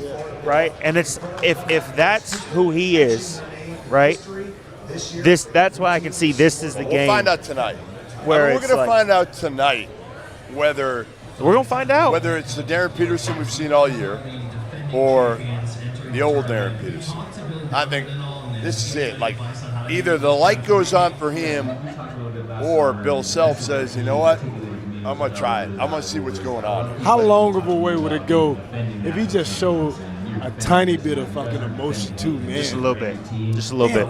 Don't dunk and yell on somebody, even if it's not authentic. Just do it. Just do it. Like, I feel like people want to see that. Like, Any emotion. Any emotion. He's so stoic that it's almost like people are holding it against him. In the limited time we have seen him playing invested ball, it's amazing what he did just off his ability on the defensive end. Deflections and steals, the ball just ends up in his hand. Like, just the way his body, his makeup, his length, you really see how special he is. Nobody talks about his IQ too.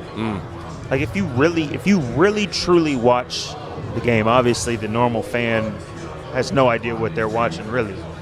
But like something as simple as the way he comes off a pick and roll. And if it's a hard hedge, he waits a moment, the big starts going back, and he just keeps attacking. Yes. Like, those are things that freshmen don't. You're trying to figure out how to run around a screen, let alone, all right, hold on, I'm going to hesitate just for a second, and then boom, I'm right at the rim because nobody can. Like, that's the stuff for me. It's like, just play free. That's all I want to see. Just play free. If you have a bad game, so be it. You're still going to be top 2 pick. Yeah, but just play still free. One of those storylines that we haven't talked enough about going to the tournament. But if all of a sudden the light goes on, man, they can win it. Level. They can win it. And now look. Because, again, they have everything else. Yes, it's not like they don't have it. They got a great defense. I love the surrounding cast. That's part of it. The only thing they don't do, they don't shoot it well enough. Probably to win 6 straight unless Darryn shoots the hell out of it. Yeah, but Trey White has been phenomenal. He's been good. But Dunga has been unbelievable. Yeah. Tiller's even been pretty damn good. Like, Council he hit a wall. He's hit a wall. It's a blur. But it's fine if you don't need that much from Tiller. Yeah, you don't need a ton. But his size, his activity, it makes a difference. And like, the X factor now is that, and we look at it, dybantsa's done. He's done. So now everybody's looking at you. You got the floor, kid. Now you got the floor. If you can go and extend this thing for at least another 2 weekends, and he's playing at a super high level, The best part is the point guard on the other team tonight. He knows everybody's watching him. Yeah. Tommy Daniel, he's going to shoot 35 times tonight. I can't wait. I love it. I cannot wait to see what he tries to do tonight. All right, what else we got? We got, let's go through a couple other games here. Let's go through one of the more intriguing games. I don't know if we've done it yet or not. Dagan, you can weigh in here. Have we talked about Texas Tech, Alabama at all? We already talked about what game have we not previewed for the second round that we wanted? I'm pretty sure right before you came on this hour, they were running through them. But obviously, you guys were you guys were on. You guys ran. Yeah, through we ran through all the Sunday games. We didn't all do all the Utah games State, that are already Arizona. scheduled We're for already Sunday. done. Yeah, you didn't. If you want to hit on before Utah these State. games ended. Let's see what else. I think Arizona is rolling just like everybody expected. Like there was no sort of letdown. Hard to beat, man. They're gonna be hard to beat. I don't see. Especially their path. I don't see It's it. an awesome path. And Wisconsin got beat. I mean, their hardest game. Yeah, that's what made it open up for me because I thought, obviously, Wisconsin with the wins that they've had and seeing how good their good is, but now they're not out there. It's crazy that. Today yesterday was such a great day. Today has just been kind of blah. Yeah. Right. Yeah. What's the storyline from today? What's the biggest I story? think it's Kentucky. Yeah, it's got to be that. Right? And that's not Miami of Ohio. Yeah, Miami of Ohio getting blasted. Yeah, they got Cinderella lost a slipper. Clock struck 12. High Point's the one, and again, Cinderella, but they're Cinderella with about a $3.5 million budget. So But do you I want to wouldn't. see any of those teams that lost today go on? You know what I'm saying? Like as the tournament goes on, for me, it's like because we were talking about this. No, you want the great matchups. We want the great matchups. You want one or two. Like you want one a day. For sure. I feel like you want one a day. But we didn't have one today, but we had great games. Yeah. You know? Great games today. Virginia was good. Really good game. Virginia Kentucky. was good. I think we all could agree we want Arizona, Arkansas in the Sweet 16. Yes. Oh, for sure. Like Absolutely. that, we need to have Absolutely. We Arizona, need to get that Arkansas. done. Yeah, we need that. That needs to happen. We need that in the Sweet 16. That'd be absolutely a fun game to have. Missouri, Miami will be good. That's the one I am looking forward to. I think Missouri, hopefully Miami. this. I don't know window- which team I trust. Neither. And I think that's part of it too, Steve. It'll be hectic. It'll be fun. Yeah, it'll be a crazy game. And St. Louis. It should be a good environment because essentially a home game for Missouri. Like they'll have Coach a ton Lucas of got to be fans. like, what did we do? Yeah, exactly. 7 seed. We're going to go play deserve them in this. St. Louis? Shoot. UCLA up 8 here now. UCF still got an outside shot. Mick Cronin. And Mick is yelling at somebody. He's yelling, shocking. I said it earlier. I'm pretty sure I said it when I was on with you. God bless the referee crew for Mick Cronin versus Dan Hurley. We're going to find out. Oh, my God. They got to get a Nobody bonus. wants that Oh, assignment, my. right? We'll look it up. Who drew the short straw? Or if you're a ref, can you tap out? Be like, nah, I'm good. Go ahead. Yeah, get me. You can take that. You they can might take have- those 2 hours. Go ahead. Might have to offer him double pay for that game or something. Make the alternate ref sub in. I'm not feeling well. I ain't feeling it. That's right. Get that alternate ankle's jacket kinda off, buddy. I think You're you in. got it. Might fake a gotta cramp do something. early. What else? Anything else, Dagan, that we need to hit on? You want a break? Dang it. All We right, still we'll break. need We'll we come still back. need to see the records. Oh yeah, we do. We We never do. I went don't have the back to the graphic, but I can records read them when off. we come back. Yeah, do it when we come back. We'll wrap up UCLA, see if they can finish up UCF, and then hopefully this late window will be pretty good here. I think there's some opportunities for maybe there's an upset. plenty of possibilities. Some close games. So we'll be back after the break. As you know by now, we have teamed up with BetMGM again this season. We'll be using BetMGM lines to make all of our picks, and we will have special offers for Field of 68 fans, including same-game parlays, best-in-class live betting, and daily odds boost. If you haven't signed up for BetMGM yet, use bonus code FIELD to get up to a $1,500 first bet offer on your first wager with BetMGM. Here's how it works. You download the BetMGM app, you sign up using bonus code FIELD, you deposit at least $10 and place your first wager on any game, and you receive up to $1,500 in bonus bets if your bet loses. Just make sure you use that bonus code FIELD when you sign up. Make this college basketball season one for the history books. Make it legendary. And don't forget, if you haven't signed up for BetMGM yet, use bonus code FIELD and get your $1,500 first bet offer today.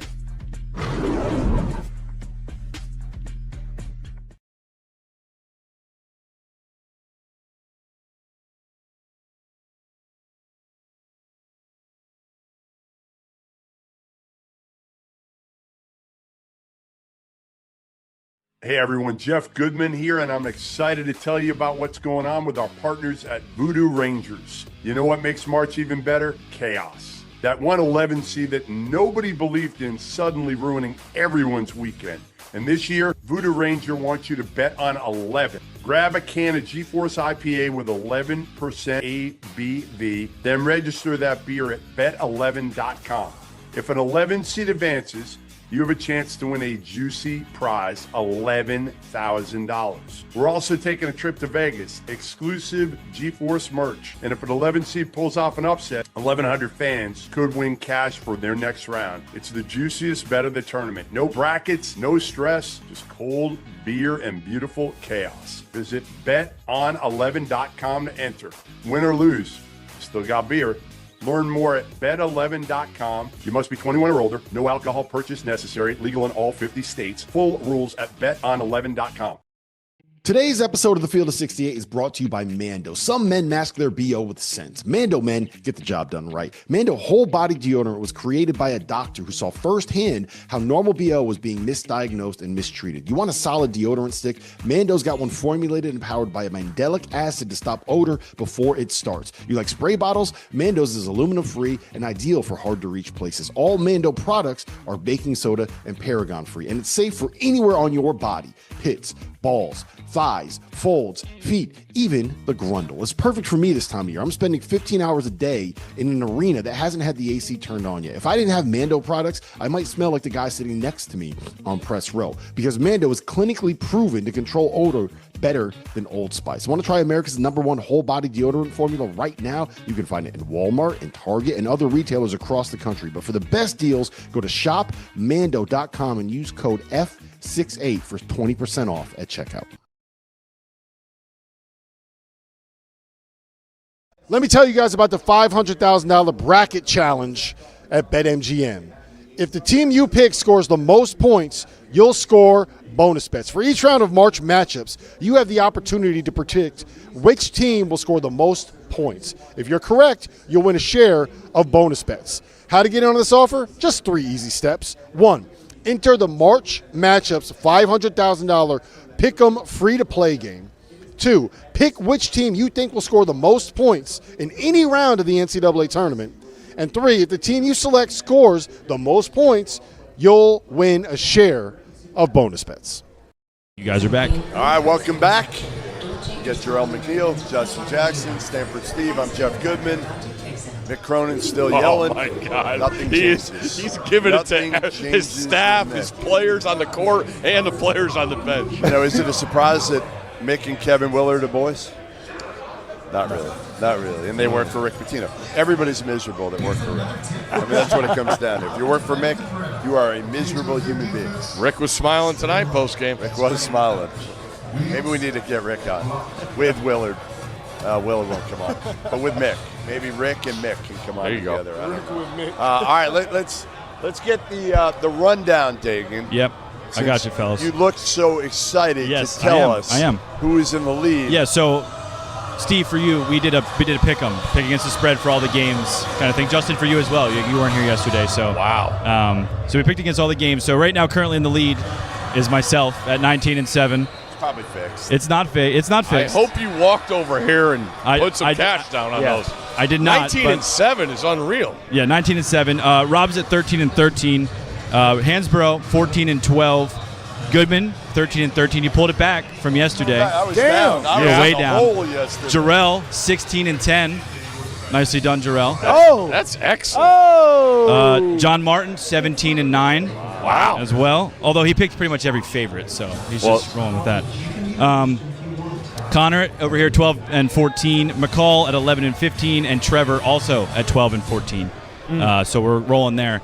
I'm going to go try to get us a guest now, so you guys take it back over. Nice. All right. Well, I think I was like 5 and 9. I was in bad shape. I mean, if you're going with, like you said, to the underdogs, none of them are coming in, so you're done. You're toast. Done. You're out. If you want to go chalky, you're doing all right. All right, Donovan Dent, chance to kind of sort of put it away. I mean, not quite. How about the job, though, that Johnny Dawkins did this year? Love them. You know, this is a guy who was done. Last year of his contract, 13 new players. He comes up with an NCAA tournament appearance. It's going to be interesting to see what they do with him now, right? I mean, you got to give him a new deal, but I always say, like, don't be dumb if you're an AD, though. Don't be dumb. Like, still, you can give him a 4 or 5 year deal. Just make the buyout low. Make the buyout low so if in the next few years they struggle again and you want to make a move, it's not cost prohibitive. So I think Johnny, again, love him. What a great dude. But, again, you got to be a little bit cognizant of, like, the market now, too. You don't have to overpay. You go somewhere else. Like, I've heard his name a little bit at Boston College. I don't know if I believe it, but it might be to get leverage. It might be to get leverage, too. I think, too, UCF was a perfect example of scheduling according to the strength of your team. Yep. And then it ended up helping them out. It wasn't like they were playing Division II teams, but, I mean, because at one point they were undefeated at, like, 11-0, 12-0. And then they kind of got hurt in conference play, but obviously it didn't hurt them too bad from the standpoint of it. They weren't on the bubble by any means, you know. So, but I mean, you have to give Dawkins a ton of credit. Just his the way you take. I can't imagine coaching, but I can't imagine taking a brand new roster and saying, okay, guys, we got to figure out how we're going to play together, how everybody's going to fit into their roles in that conference. Like learning as you go, but you got to deal with some unbelievable teams. So yeah, you got to give him all the credit. So we're going to bring on, guys, we're going to have Ben McCullum coming on here in a few minutes, Iowa head coach, who, man, talk about a guy who's done a really good job. I mean, you know, in D2 a couple of years ago, goes to Drake for 1 year. Now, again, going on to the second round. Now he's going to have a mammoth task in front of him in more than, you know, one way. I don't know. I don't love the matchup. I don't love the matchup here, but hey, you're playing with house money at this point, aren't you? At some point, you just have to say, man, we're just moving on. Right. And we'll take on whatever's in front of us. If you say that to Ben, he's going to get pissed off. No, I'm going to tell you, it's like my conversation with Kurt Signetti before his first season when I told him I made the mistake of telling him, I said, hey, man, like, if you guys go 3-2 in your first 5 games, like, you'd sign up for that in a heartbeat, right? And he looked at me like, no way, MFer. And he said it. He's like, no, we're going 5-0. I love that. And I walked away, and I was like, this dude's nuts. What a dumb. He is. No, seriously, that's He what is. I said. I was about to say I he walked is. out He being like, is. this dude is out of his mind. Doesn't he know he's at Indiana? And Ben McCullum has some of the same attributes where if you try to tell him that, you try to tell him right now that they got no chance, he's going to look at you Which is why I think this IO team had success. Like, because if you look at this roster, besides Ben and Sturts, you wouldn't say it's an NCAA tournament team, right? But like, if the team takes the mentality of the coach of like, you're not going to tell us that we don't belong. I also think it's just with the conference in general, it prepares you really well for this time of year. All the different styles of play. Now you got a Big Ten that isn't primarily just in the Midwest anymore. You got to travel. You got to go out west for a couple games, or the West Coast team's got to come back this way, whatever it may be. it just prepares you for this time of year. And you got a ton of different styles, different coaches, different philosophies, different type of game plans and systems that you got to prepare for. It'll be interesting for me kind of what the plan is moving forward after Bennett Sturz is gone. Like, you know what I mean? Like, does he stay true? And Jeff, you'll know this better because I know how much time you kind of spent either from the time where they were at Drake and moved on, or either way, but you'll have a better gauge. It's kind of like, is this pace? Is this his system? Is this his staple? Is this what he's going to do? Or is he a guy who is doing what's best or gives him the best chance to win for the personnel that he has on his team? Yeah, no. Because he'll be able to get better or more talented players now in the Big Ten at Iowa. Especially, and again, with winning. Like, it helped them so much having Sturz because now you're winning, you have some momentum. You have some momentum. By the way, Florida pitching a shutout early against Prairie View, 7-0. And this could get really ugly really quick. I almost feel bad for Prairie View because, again, this Florida team, we know what they're capable of. And coming off that loss against Vandy, you're telling me they're not pissed off? Oh, there we go. Prairie View. You're telling me Todd Golden's wasn't pissed off. Like, I can't imagine what those practices were like right after that game. I mean, you telling me you got a week before the tournament games start? That was the worst as a player. Terrible. The coach got all the freedom in the world. It don't matter how long you're in the gym. Oh my God. No matter how hard, you're gonna have some recovery time. Yep. You never wanted that. You wanted that short week so you had like what 2-3 days. Like he can't kill us. He can't kill us that bad. He can't kill us. Yeah. We got to go get on this plane. No. And then you got the open practices. So it's like coach is gonna behave in front of the open practices. You ain't got to worry about that. If we get through the film session, we're gonna be all right. Yeah, we're gonna be okay. Yeah, you wonder like how Golden, because this team has been really good for the last 2 months. So you wonder how much he had to really get into it. I mean, they play hard normally, and I actually didn't think it was a lack of effort in that game. The biggest thing for them is taking care of the ball. All right, we got Ben McCullum coming on here, Iowa head coach after a big NCAA tournament win there. It was a grinder. It was a grinder, Ben, and my boy goes 4 for 17. 4 for 17, you get a win. I know. Man. I still said listen, these guys know what I think of Star. Everybody does. I've made it no secret. Like, he might be my favorite player in the last 10 years. But what happened? And to get a win with him going 4 for 17, what does that say about your supporting cast? Yeah, I'm thinking about not starting him next game. We'll probably only play him about 35 minutes instead of 40. Heck of a deal. Everything was back iron. I thought he just missed. I think it was back iron. He took some good shots. He'll make them. I'm not real worried about him making shots. But I thought our kids were tough. It was a ugly meat grinder physical game. Probably more our style anyway. We do a lot of not smart things sometimes, but the one thing we will do is fight. Like, we're not afraid of a fight. And so I thought our kids did a great job of that. Coach, you obviously move on, and the 1 seed looks like they're going to take care of business early on in this game. Have you, or when will you talk to your team about the opportunity that this possesses? Your first year at this program, getting ready, the opportunity. How do you talk to your team about that? Yeah, I mean, they know what it is. Like, they know what it is. It's we're excited about the chance, and they said we're going to play a road game, and good. It's more fun that way.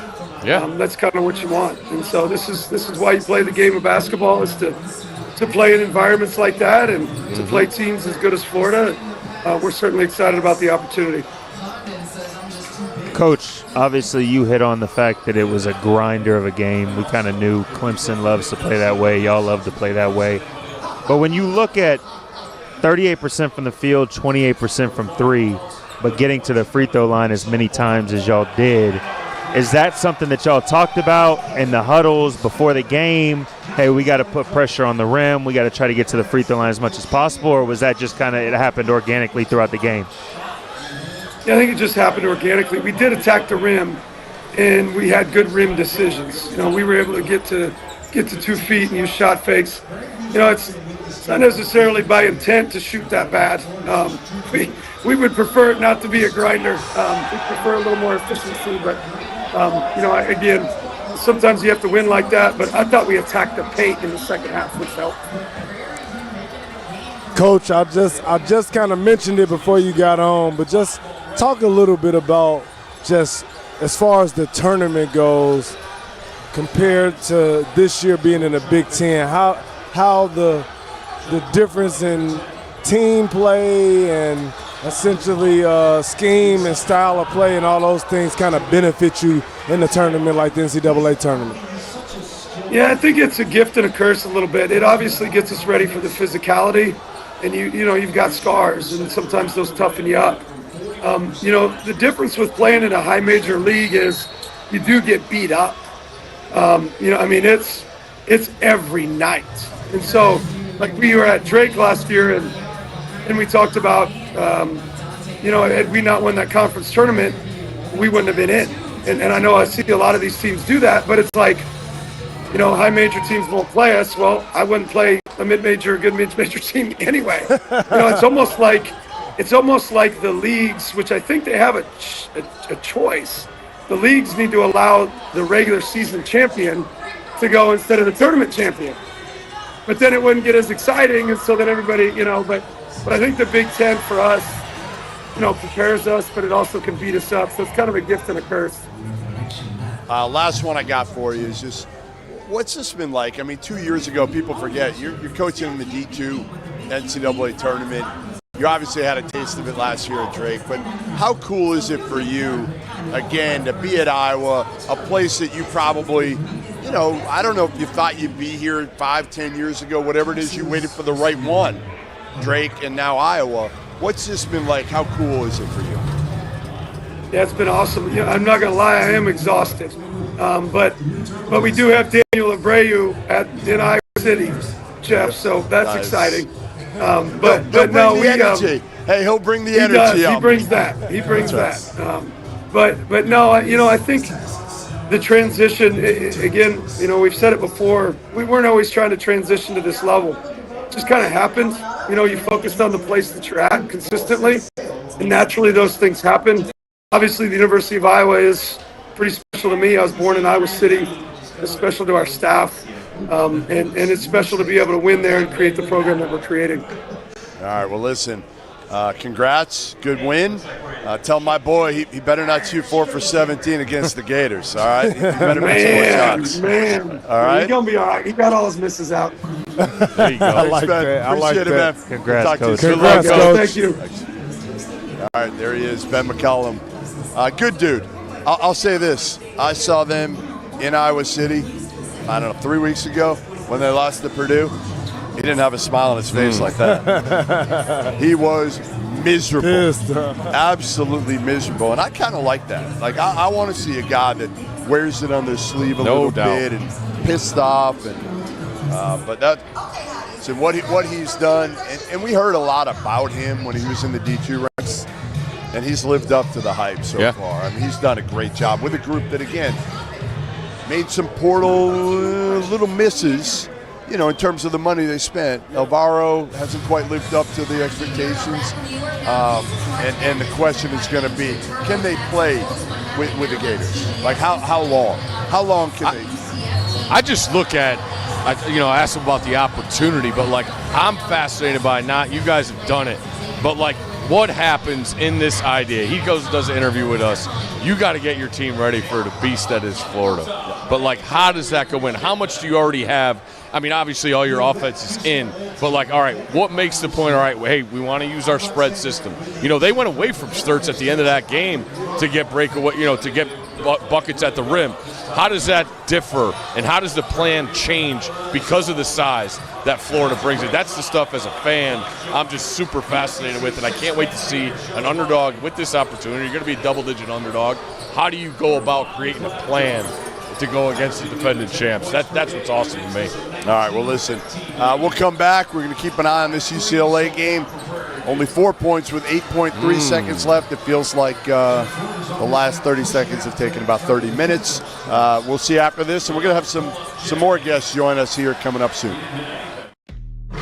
As you know by now, we have teamed up with BetMGM again this season. We'll be using BetMGM lines to make all of our picks, and we will have special offers for Field of 68 fans, including same-game parlays, best-in-class live betting, and daily odds boost. If you haven't signed up for BetMGM yet, use bonus code FIELD to get up to a $1,500 first bet offer on your first wager with BetMGM. Here's how it works. You download the BetMGM app, you sign up using bonus code FIELD, you deposit at least $10 and place your first wager on any game, and you receive up to $1,500 in bonus bets if your bet loses. Just make sure you use that bonus code FIELD when you sign up. Make this college basketball season one for the history books. Make it legendary. And don't forget, if you haven't signed up for BetMGM yet, use bonus code FIELD and get your $1,500 first bet offer today.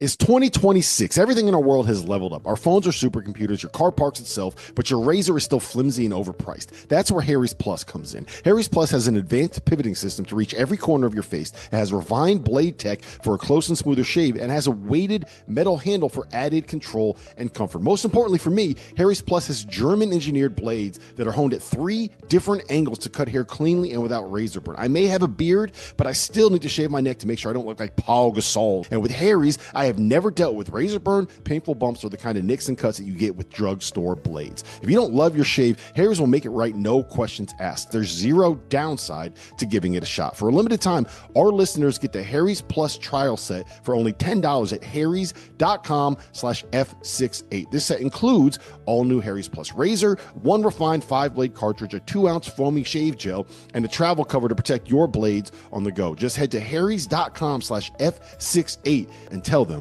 we sent you. Today's episode of the Field of 68 is brought to you by Mando. Some men mask their BO with scent. Mando men get the job done right. Mando whole body deodorant was created by a doctor who saw firsthand how normal BO was being misdiagnosed and mistreated. You want a solid deodorant stick? Mando's got one formulated and powered by a mandelic acid to stop odor before it starts. You like spray bottles? Mando's is aluminum free and ideal for hard to reach places. All Mando products are baking soda and paragon free, and it's safe for anywhere on your body. Pits, balls, thighs, folds, feet, even the grundle. It's perfect for me this time of year. I'm spending 15 hours a day in an arena that hasn't had the AC turned on yet. If I didn't have Mando products, I might smell like the guy sitting next to me on press row, because Mando is clinically proven to control odor better than Old Spice. Want to try America's #1 whole body deodorant formula right now? You can find it in Walmart and Target and other retailers across the country. But for the best deals, go to shopmando.com and use code F68 for 20% off at checkout. Hey everyone, Jeff Goodman here, and I'm excited to tell you about what's going on with our partners at Voodoo Rangers. You know what makes March even better? Chaos. That 111C that nobody believed in suddenly ruining everyone's weekend. And this year, Voodoo Ranger wants you to bet on 11. Grab a can of G-Force IPA with 11% ABV, then register that beer at bet11.com. If an 11 seed advances, you have a chance to win a juicy prize, $11,000. We're also taking a trip to Vegas, exclusive G-Force merch. And if an 11 seed pulls off an upset, 1,100 fans could win cash for their next round. It's the juiciest bet of the tournament. No brackets, no stress, just cold beer and beautiful chaos. Visit beton11.com to enter. Win or lose, still got beer. Learn more at bet11.com. You must be 21 or older. No alcohol purchase necessary. Legal in all 50 states. Full rules at beton11.com. The Cavender twins are facing off in the Court of Legends game, and you can enter the Pick a Twin to Win free-to-play game for a chance to win a share of $2 million in bonus bets. How do you get in on this offer? 3 easy steps. Opt in to the Pick a Twin to Win free-to-play game. Select which Cavender twin, Hannah or Haley, you think will win the Court of Legends one-on-one basketball game hosted at the Bank at the Bellagio in Las Vegas. And 3, if the twin you select wins the game, you'll win a share of $2 million in bonus bets. Let me tell you guys about the $500,000 bracket challenge at BetMGM. If the team you pick scores the most points, you'll score bonus bets. For each round of March matchups, you have the opportunity to predict which team will score the most points. If you're correct, you'll win a share of bonus bets. How to get in on this offer? Just 3 easy steps. 1, enter the March matchups $500,000 Pick'em free-to-play game. 2, pick which team you think will score the most points in any round of the NCAA tournament. And 3, if the team you select scores the most points, you'll win a share of bonus bets. All right, welcome back. We got a new crew for this hour. Can you smile, McCall? Are you mad at me? Why would I be mad at you? I don't know. You look mad at me. No, Matt we McCall. got Robbie Hummel right Rob now. Dauster. Matt McCall. I'm mad at you. Stanford Steve. I'm Jeff Goodman. And A lot finally, of pressure on Jeff Goodman this Finally, hour. I'm in the host chair. The hosting so chair. I control things. So it took long enough. Huh? It took long enough. To get in the host chair? Yeah. I suck as a host. I've been told, but I'm going to try to see what I can do here to hold it down as long as I can. UCLA finally puts a capper on this thing. It felt like it took for an eternity. Now we got the night session. Your Florida Gators coming out of the gate strong against a tough team. What do you think? I mean, it's a 1-16 matchup. I don't know if it's a tough team, but You never know. And we've had a couple of 16s pull off big upsets. Were you worried about your Gators? I'm not worried about the Gators in this one. No, I'm not worried about the Gators. Next one? What about the next one? Steve's with me on this one. What about the next one?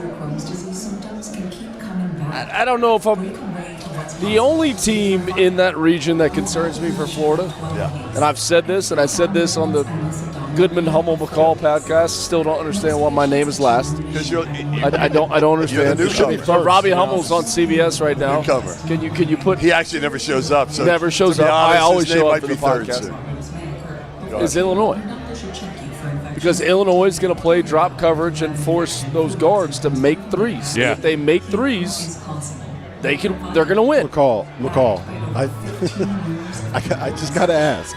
So the only team in the region that concerned you is Illinois, but the team that just beat Florida by 20 doesn't concern you? Doesn't concern me. Wow. Doesn't concern me. I love it. Why not? If you're Florida, you're concerned about Vanderbilt? No, I'm not. I'm just saying they just lost by 20. No, I'm not concerned about it. I'm not.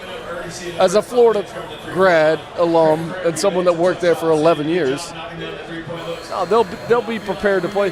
Vanderbilt's got to get to the Sweet 16. They do, and that might be one of the better. They put them in the same bracket. It's ridiculous. I hate it. Why? Why? Obviously, they couldn't avoid it. There must have been a reason. There must have been a reason for it. They're not doing it on purpose. You guys think there's some conspiracy theory? No, I think it's laziness on the committee. You know what's worse than that? Missouri at home tonight as a 10 seed. And you know what's worse than that? Agreed. You got 2 teams in the Big East that matter. That's And they're both in the same bracket. It's horrible. Dumb. Yeah, but we kind of want to see round 4. Do we? I kind of do. I don't. I'm tired of watching those 2 teams. Right. I don't. I don't want to see it again. It's not yet. not pretty, man. It's just To go to the Final Four? It turns into rugby. You're nervous. Yes, exactly. Yes, I don't want to see them. You're nervous. Are you nervous tonight without Silas the Virus? Silas the Virus? Yes. Are you nervous without Silas Demmer? Nervous? No. I'm much more nervous about the fact I need Miami to win for this $1,000 parlay. All right. That's what I need. Prairie View's Hey, all right. I got a question for you, Steve. Yeah. We don't have player props at BetMGM, but if we did, and I set the over of 35.5 for the number of shots that Dominique Daniels takes tonight against Kansas, what are you taking? I'd like to know what if they get run, is he pulling them? Yes. Yeah, no doubt. No. I'm saying is the pull him out coach of the pulling game. out of the game? Because he is going to get his, man. I don't think I was so happy I stayed up for that game Saturday night. That was awesome. To see him make it was down 6 with minute 40? Yeah. He makes 3 straight threes. It was so good. I heard a ton about him all year, but we were talking earlier before you got on, Rob, everybody's like, all right, Kansas, Peterson. Let's see him put it together. And I said, Dobby D's looking at it like, oh, yeah, everybody's watching because I'm playing. Not the guy that can be the number one pick. He will get his shots up. 5'10", 185. I can't wait to see what he does tonight. Some might say that is an All right, well, we are ready to bring on another guest, a guy who's had a little bit of time to get through this first tournament win this year. Always drinking water, always. His voice is probably shot. Nate Oates, Alabama head coach. How's your voice? You got anything left? Yeah, I think it's still there a little bit. You're good? You're good? Well, that win, I mean, that was a good win. Like, they made it close at the end. Hofstra gave you a little bit of an effort at the end there. But I thought the biggest key for me, for you guys all season, has been the front court and Aiden Sherrill. And I've said it over and over and over. I think he's the key. He's the X factor. You have as good of a guard. Well, it was 5. Now it's 4 guys in the country. Aiden came up with 15 and 15 tonight. How big was that for you guys? No, it's huge. I mean, he had 9-0 boards. You know, we needed them. Thought he was great for us, 15. So. And you're right, Hofstra played tough. We were down 10 in the first half. They cut it to 5 2 different times in the second half, too. That was not an easy game. Their backcourt was good, but I think you're right. With our front court outplayed theirs. Well, they were both over there breaking in 2. Wide, our front court came around. Coach, you got the warm-up jacket on. I'm just wondering, you always got a great sport coat on for the games. Does the sport coat in the NCAA tournament game weigh a little more because of perspiration than a regular season game?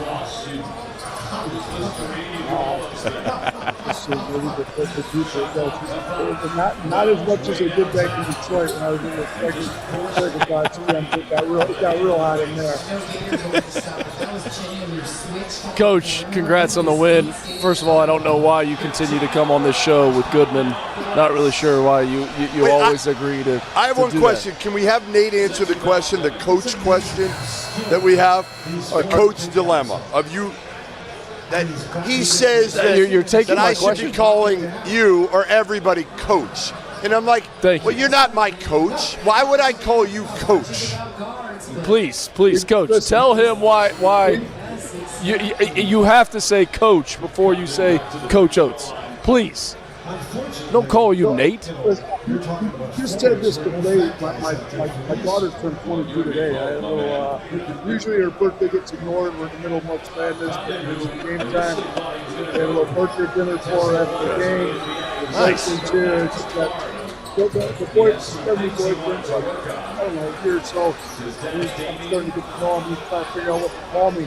That's why he coach me. He's like, I'm not his coach. He's called Mr. Oates, Mr. Nate. I'm like, I don't know what's going on. I mean, as your daughter's boyfriend, no, Mr. Oates. Mr. Oates. Please, That's Mr. right. Oates. Mr. Oates. He can make you feel old. He settled it. That's what he's going to call me. There you go. Nice. And Jeff has to call me Coach Oates. Yes, he does. No He chance. should. Zero chance of that happening. Zero. All right. You got Texas Tech coming up next. We've seen how good their backcourt is. We've seen how good Christian Anderson is. What are you doing to prepare for him and kind of the way that they play, the way they space you out? Yeah, I really good, man. It's not. He's really good. But you just got to know this such guys. We got 2 other guys who really good. Christian obviously makes his own with the ball in his hand. I mean, that one missed the open shot, so it's not like he can couple up and take the gaps off that well. Petty doesn't miss the open shot. Petty can get the paint. So, I mean, just happy they didn't top him because then you got worried about how to guard him one-on-one. You got a double and then you get a wide open shot. So, they're tough. I mean, ever since the skills you guys have seen, they've done this shot, off the dribble, go right, left, pull up. He's got it all. And then the other 2 guards are really good.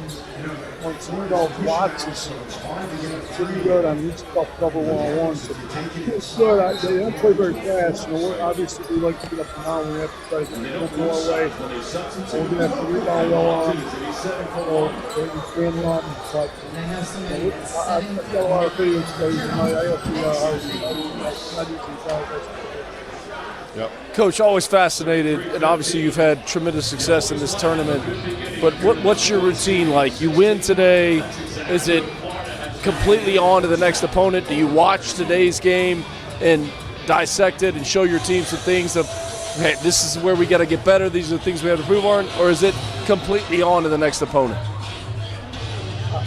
It's completely on to the next opponent. We may, if we get by Sunday, go back and do a short cleanup on these 2 games, we'll do on Monday. But I don't think there's enough time to really do much cleanup from tonight's game. We got to get prep for tomorrow. There's not even that much time to go through it with the guys. So we met tonight. Do a video session tomorrow and practice with the video, and then we got different times. Guys got to be there for media and this stuff tomorrow. So it's like one video session at breakfast, and then you got your practice time where you walk through stuff, and then you practice, and then we'll have dinner, do a video session. And I still don't know what time to play Sunday, but we'll figure it out. Goodman's very distracted over there, but he's ridiculous. No, it's a real idea. For holding the show in a casino because he can't concentrate even when he's in a room by himself. Nate, you know what the best? You're distracted. Nate, here's the best part about this is that he has no idea that you're making fun of him right now because his earpiece to hear the interview, the battery died in it. So you're sitting here ripping on him, making fun of him, and he just has to sit there and smile and take it and say nothing back. Oh, I can't hear. And say nothing back. This is the best interview we've ever done because Goodman has no idea that we're making fun of him. Steve, I know you have one more. Yeah. Coach, I saw you talking after the brackets came out, and you were asked about your team, being the big dog, being the 4 seed now, and you talked about being on the other side when you were Buffalo. Now that you get a big time program in this next round, you're not facing a double-digit seed. Does your message change at all to your team? The idea of just worrying about yourself. How do you go about that knowing it's a 5 versus 4 with a chance to go to a Sweet 16?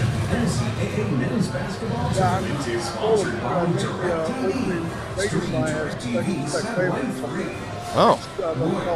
There you go. It's not one of those Goodman's out there and she gets No, messaging definitely changing. Like, to me, before we talked about, like, you got to kind of, put some real doubt in their minds of whether they want to say towards us or not. And we forced them to call them out before the first media come out, first thing that man said tonight. Tech knows they're going for it. Old NBA players, but they know. So, dogs like Keith the Nail, we're going to have to, we may play great teams. Still not going to stop on a lot of possessions because they're that good. We're just going to have to keep fighting, hang in there, do a great job on our own bit, and have to force enough tough shots and do enough stops when you got rebounds. Well, listen. I'm done talking now. I heard you on that one. I heard you. I hope you can hear me. Save your voice, Coach. Save your voice. Appreciate you coming on, Mr. Oates. And good luck in the next game there. Thanks, Nate. You got it. See you, man. All right, there he is, Nate Oates. Can't believe I missed it. I don't know what he was ripping on me for, but because you were distracted. You're trying to fix your earpiece. I know. You're like, trying to figure it out. All over the place. I mean, I don't want Nate Oates, and you were I'm worried about my hosting duties. They're going to be taken away forever. He said it before too. As they should be. The reason he can't stand hosts is because he can't tweet. Can't tweet. Drive him nuts. According to his sources. According to his sources. Yeah, according you to love my your sources. Yeah, you love your sources. My sources, you might be on the move soon. My source says. Here we go. Where? Down the street? My house is on the market in Jupiter. You looking for? Oh, where we go? Where we moving? What's property? We're just everything's for sale. What is property? What do you think it is in Chapel Hill these days? It's got. Next subject. Next subject. Nice blue moon. No wonder you been on the Bud Light. No wonder why you haven't been smiling today. A little stressed, aren't we? Oh, trust me, I'd be smiling ear to ear to put that baby blue on with the Jordan logo. Good Trust point. me. Good Yeah. point. All right, we got Miami just started up against Missouri. One of the better games, I think, anticipated of the first round. Evenly matched. You got the Miami Hurricanes that have done an incredible job. First year, Jay Lucas against Missouri in St. Louis. Dennis Gates' team, that program's kind of been up and down a little bit throughout his tenure, but as Rob said, there's some things here in terms of Charlton Young being on the staff at Miami, from Miami, came from Missouri. So those guys are boys. And what's the biggest key to this game, Rob, is what? Whoever wins the battle of physicality. What Miami wants to do is they want to be strong, they want to be physical, and they want to get in the paint. What Missouri wants to do is kind of try to play a little bit of bully ball, and you just saw Ernest Uday get a shot swatted right there. Mark Mitchell is a really good player, but he's turned a corner, put his shoulder in you, he's trying to get to the front of the rim. Right? And I don't know if you can do that against Miami. At least ACC teams weren't able to do that against Miami. So, how does he fare against that? How does he fare against that physicality? I just see a tip in there from Malik Reneau. I mean, Malik Reneau's got to be the difference maker for Miami. There's no question. But for Jay Lucas, year one, to be in the NCAA tournament with where this program was, and to win a game in the NCAA tournament. I mean, what a job. Yeah. I mean, completely turning this program over for where it was when he took it over. I mean, it's really impressive to see what he's doing. It is, and obviously this is a team that he put together. It's funny because when I talked to him in the preseason, he was like, listen, I don't know if we can really score. I think we're going to have a lot of trouble scoring the ball this year, but one thing I know we're going to be able to do is guard.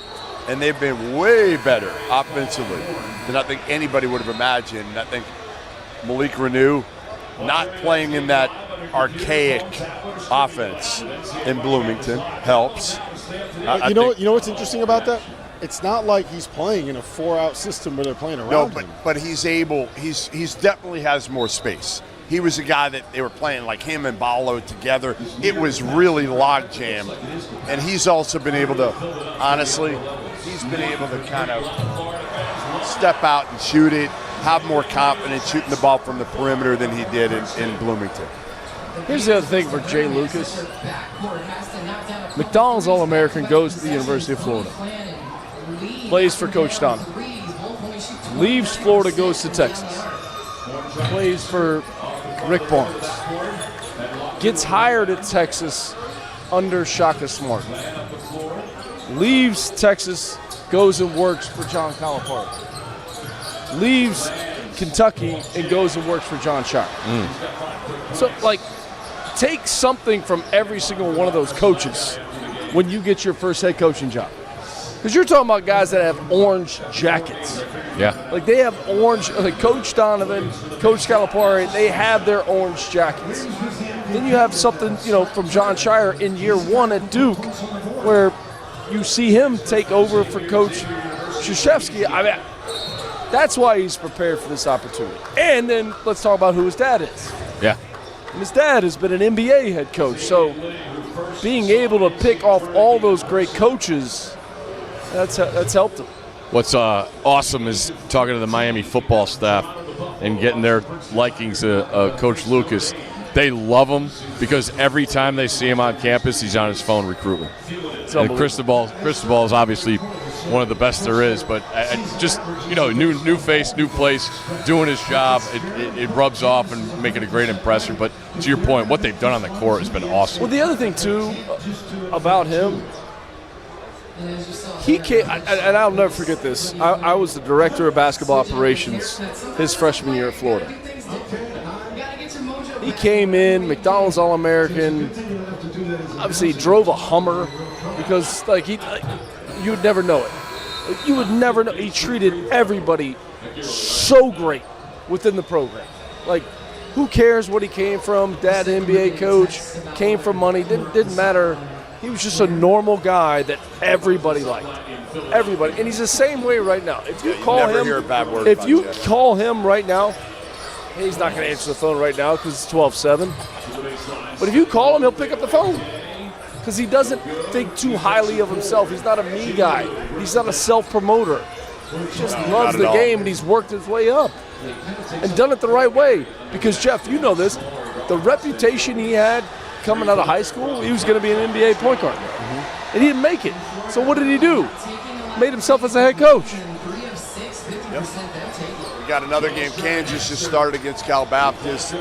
This is one I think a lot of people are looking forward to, really to see what Darryn Peterson looks like in the NCAA tournament, if he looks any different than he has over the last month or so. And misses on a drive there, but he's aggressive, although I think he could have finished with a little more authority on that play. Yeah, they've gotten shots at the rim. They missed a bunch of layups early on with Kansas.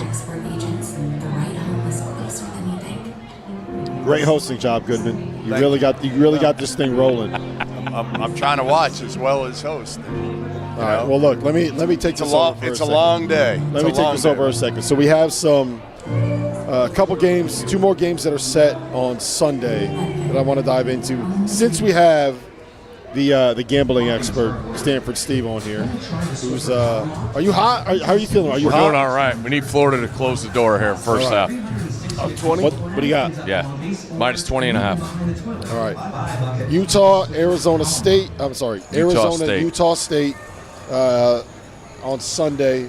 The line there is 11.5. Total 156.5. Talk to me about this matchup. What do you like? I'm really interested in the approach of what Utah State does. You know, pace of play. Obviously, they don't have the athleticism of Arizona. It's obviously a brutal matchup. It's your typical, you know, what are they at a 9 or to 8? They were at 9. I loved Calhoun coming out the night of the bracket saying it's atrocious that they were a 9 seed. Like, give me all that. I just worry about them matching for 40 minutes. You know, coming from the Mountain West, I didn't think it was a great Mountain West year. You know, the talent across the league.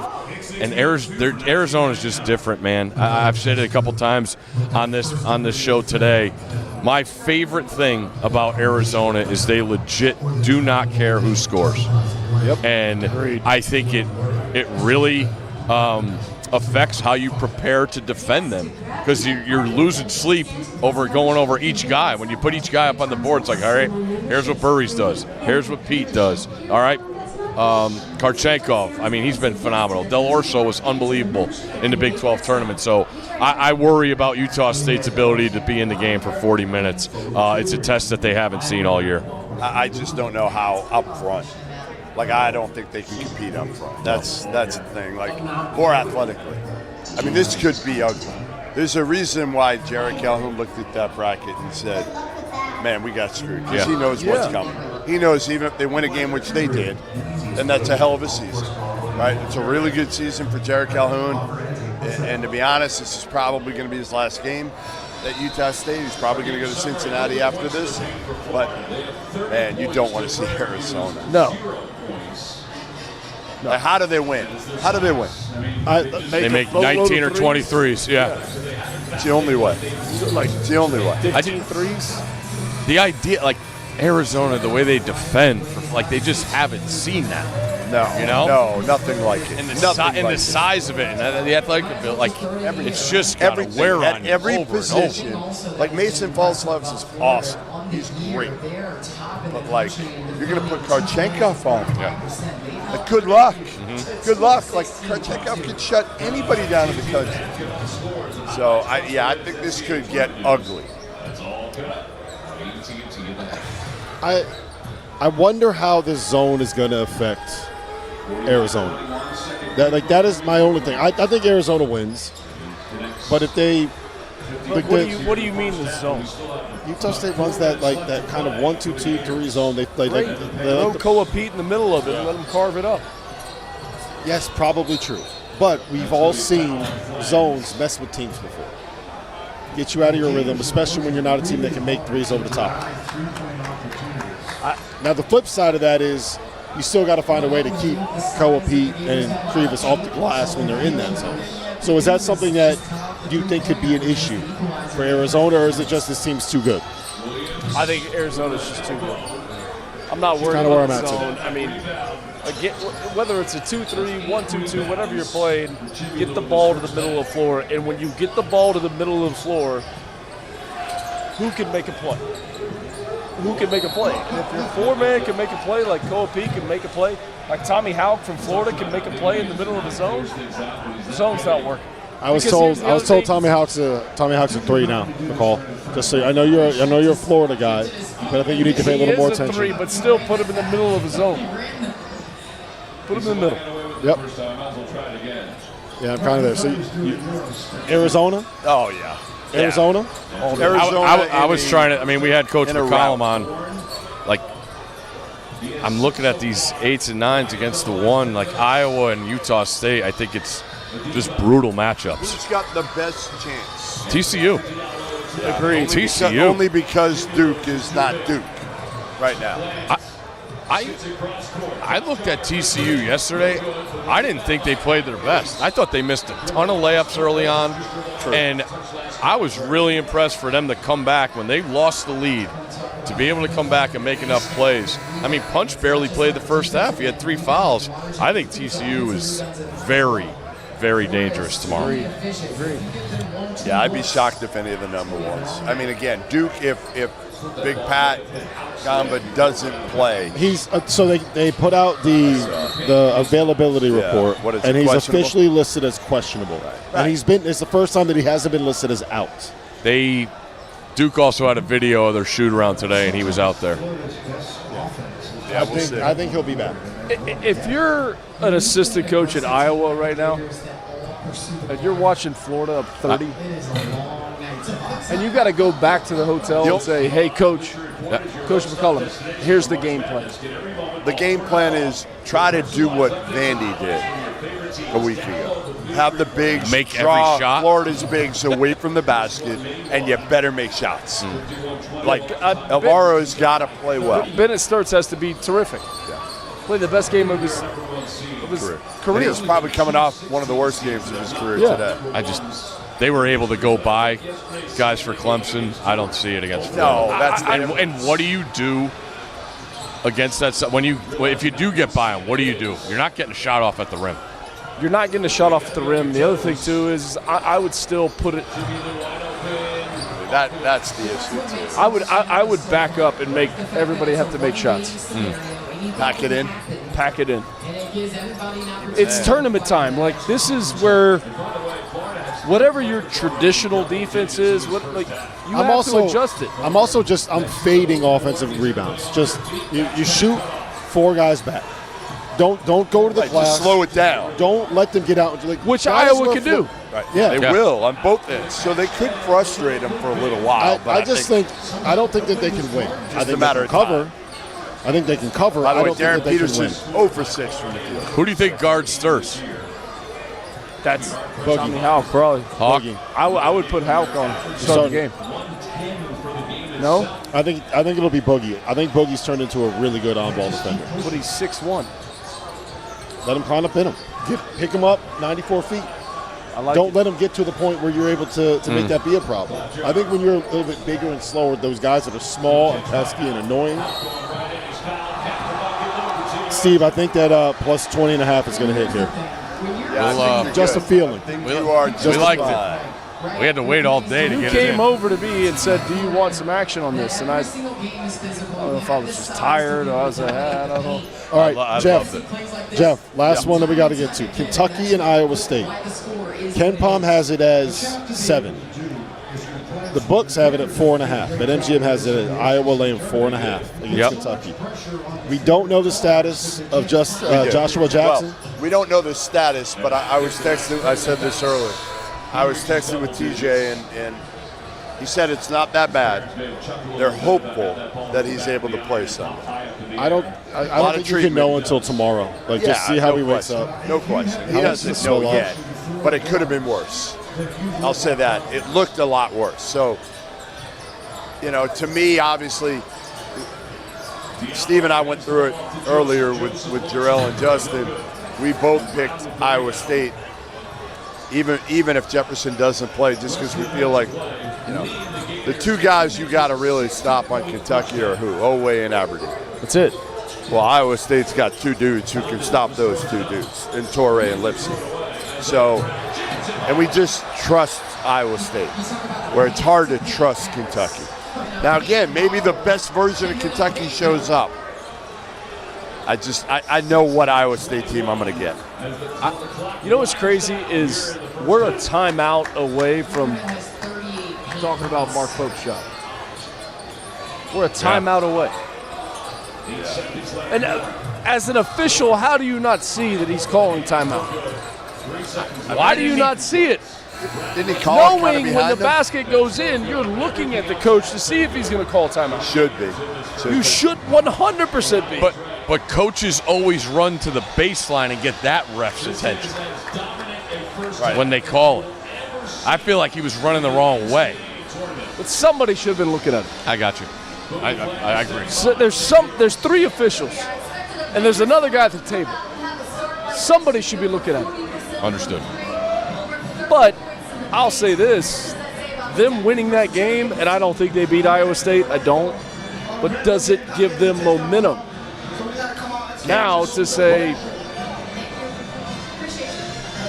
I don't know. If you are Kentucky, I think that this just kind of broke down exactly the way that you want it to, though. Of course. Yeah. I mean, you might get Iowa State without Joshua Jefferson. Of course. The other thing I love is that they made plays defensively at the end of the game. Yeah, 100%. I mean, the block shots, the rebounding, that's what you want to see. Right. And it was different guys. And then Oweh made plays, that you're banking on. But defensively, they got stops and block shots when they needed them. I mean, they scored before the three-pointer. They had 1 point in the last 3:36.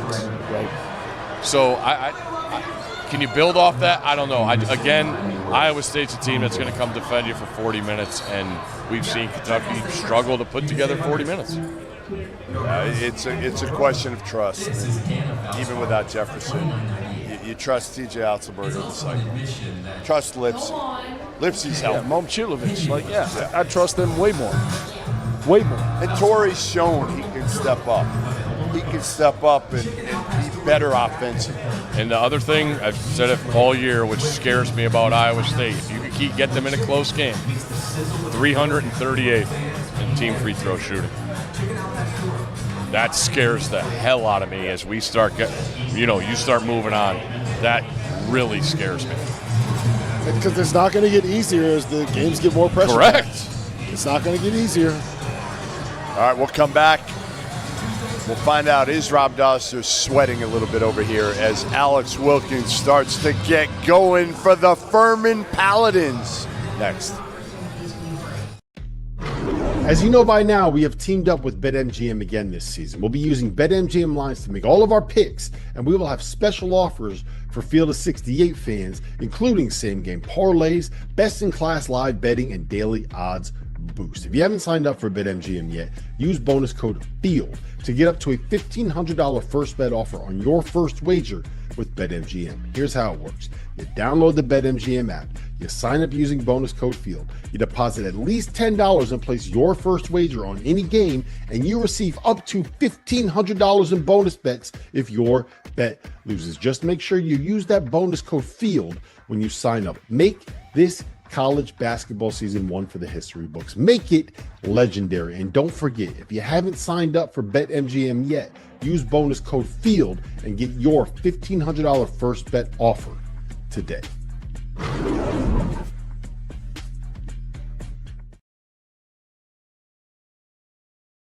Hey everyone, Jeff Goodman here, and I'm excited to tell you about what's going on with our partners at Voodoo Rangers. You know what makes March even better? Chaos. That 111 seed that nobody believed in suddenly ruining everyone's weekend. And this year, Voodoo Ranger wants you to bet on 11. Grab a can of GeForce IPA with 11% ABV, then register that beer at bet11.com. If an 11 seed advances, you have a chance to win a juicy prize, $11,000. We're also taking a trip to Vegas, exclusive G-Force merch. And if an 11 seed pulls off an upset, 1,100 fans could win cash for their next round. It's the juiciest bet of the tournament. No brackets, no stress, just cold beer and beautiful chaos. Visit beton11.com to enter. Win or lose, still got beer. Learn more at bet11.com. You must be 21 or older. No alcohol purchase necessary. Legal in all 50 states. Full rules at beton11.com.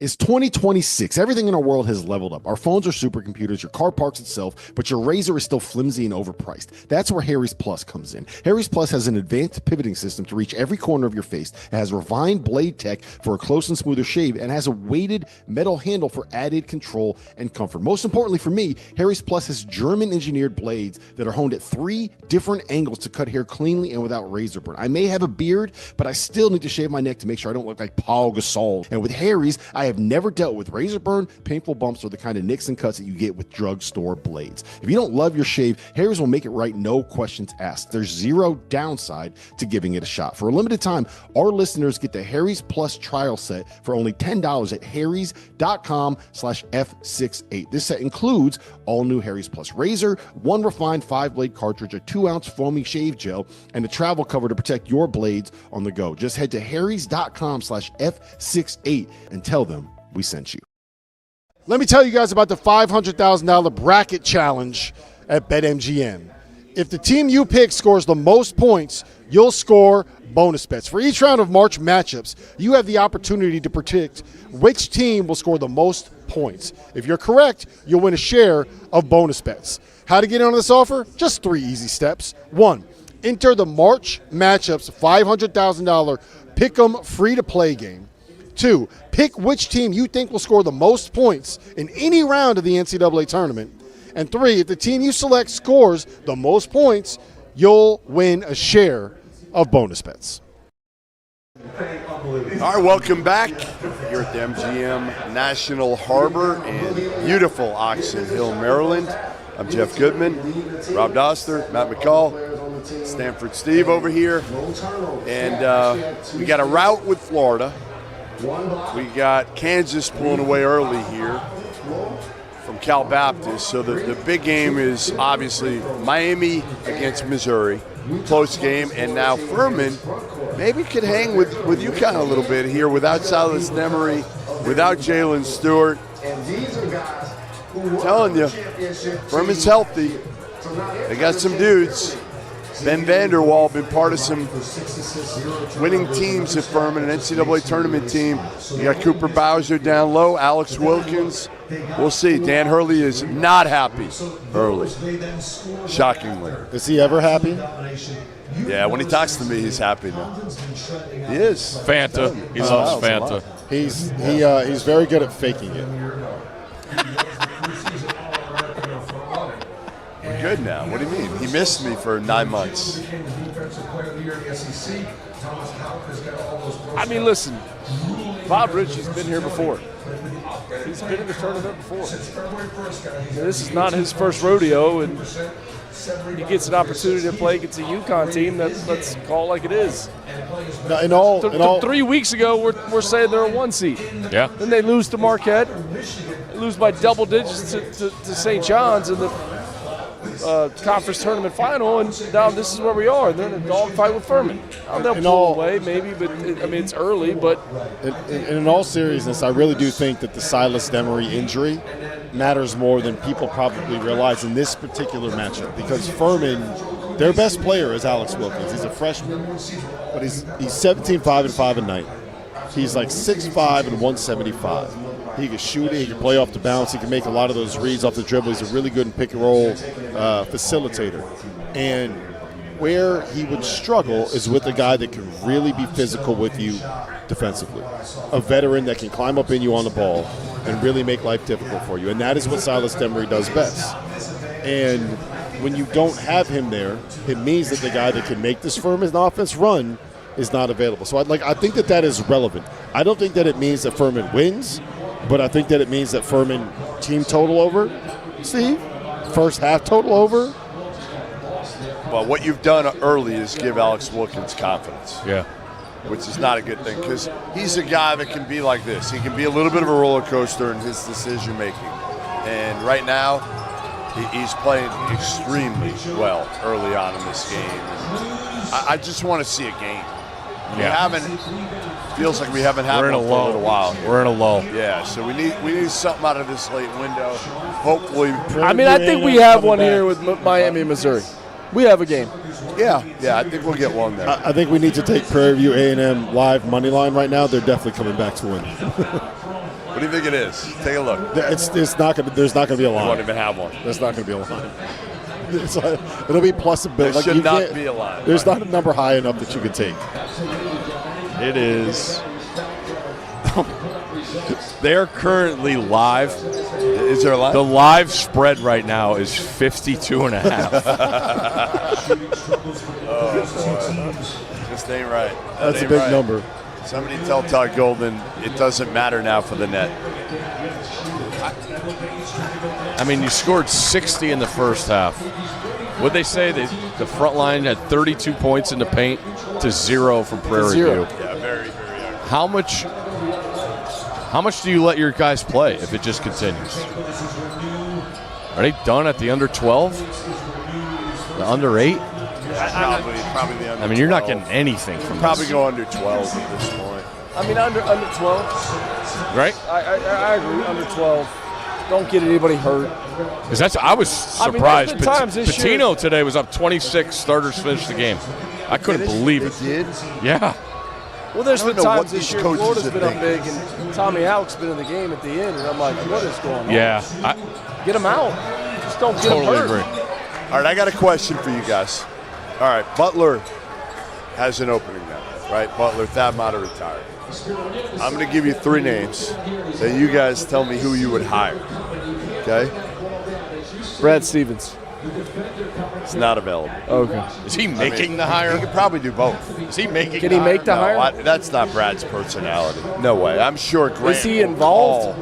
He's got to be sure, involved. Yes, of course, a call. Okay. All right. But I don't. Brad's not the type of guy that's going to, demand anything. He'll give his opinion if asked.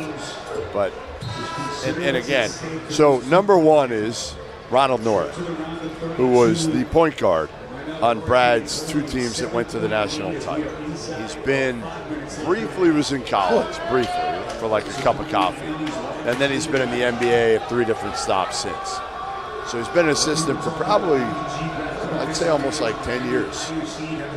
Almost 40 years old, probably 36, 37 years old. So that's number 1. Number 2, Travis Steele. Graduated from Butler. Just took Miami University, obviously the tournament, got to win. 4 years at Xavier. I think Butler's a job he would leave for. Really? I do. John Gross. Another one who's got obviously Butler ties, done a great job at Akron. They got knocked out today. I expect Butler to move here fairly quickly, over the next few days. Micah Shrewsbury, another name that's been thrown around, a Brad Stevens assistant at Notre Dame. Could he see the writing on the wall? He's got a big buyout, so got another year, maybe partially because of that. He's had some bad luck with Marcus Burton. So those are the 4 names I'll give you. Who are you hiring? I think Gross. The consistency factor. Now listen, Travis, what he did this year, I mean, they got pounded today, but that season and being able to watch them as much as it did, and then him, you could talk more about this, Coach, but like he talked about how they don't have, there's the offense is just constant movement. We don't have set plays, and we go about it, and you saw that be successful in all the close games they won. I thought the personnel was perfect, and then you go down, they're down to their 3rd point guard. It was an incredible job. I just look at the longevity of Gross and having a little more trust in that. I mean, I think both those guys. Listen, these guys have heard me say this a million times. When you get fired, you hit reset and you become better. Mm-hmm. for when your next opportunity So comes. no matter what, when you get fired, you're telling me you become better. You become better. You become better because you're looking at yourself. Yeah, differently. Yeah. And saying, all right, where did I go wrong? wrong? And you have time to do it, right? You have time, and you say, where did I go wrong? What did I do wrong at this point? For when I get my next opportunity, I'm going to be better. That's what good coaches do. Richard Pitino gets fired at Minnesota, goes to New Mexico, and becomes better because of what he went through at Minnesota.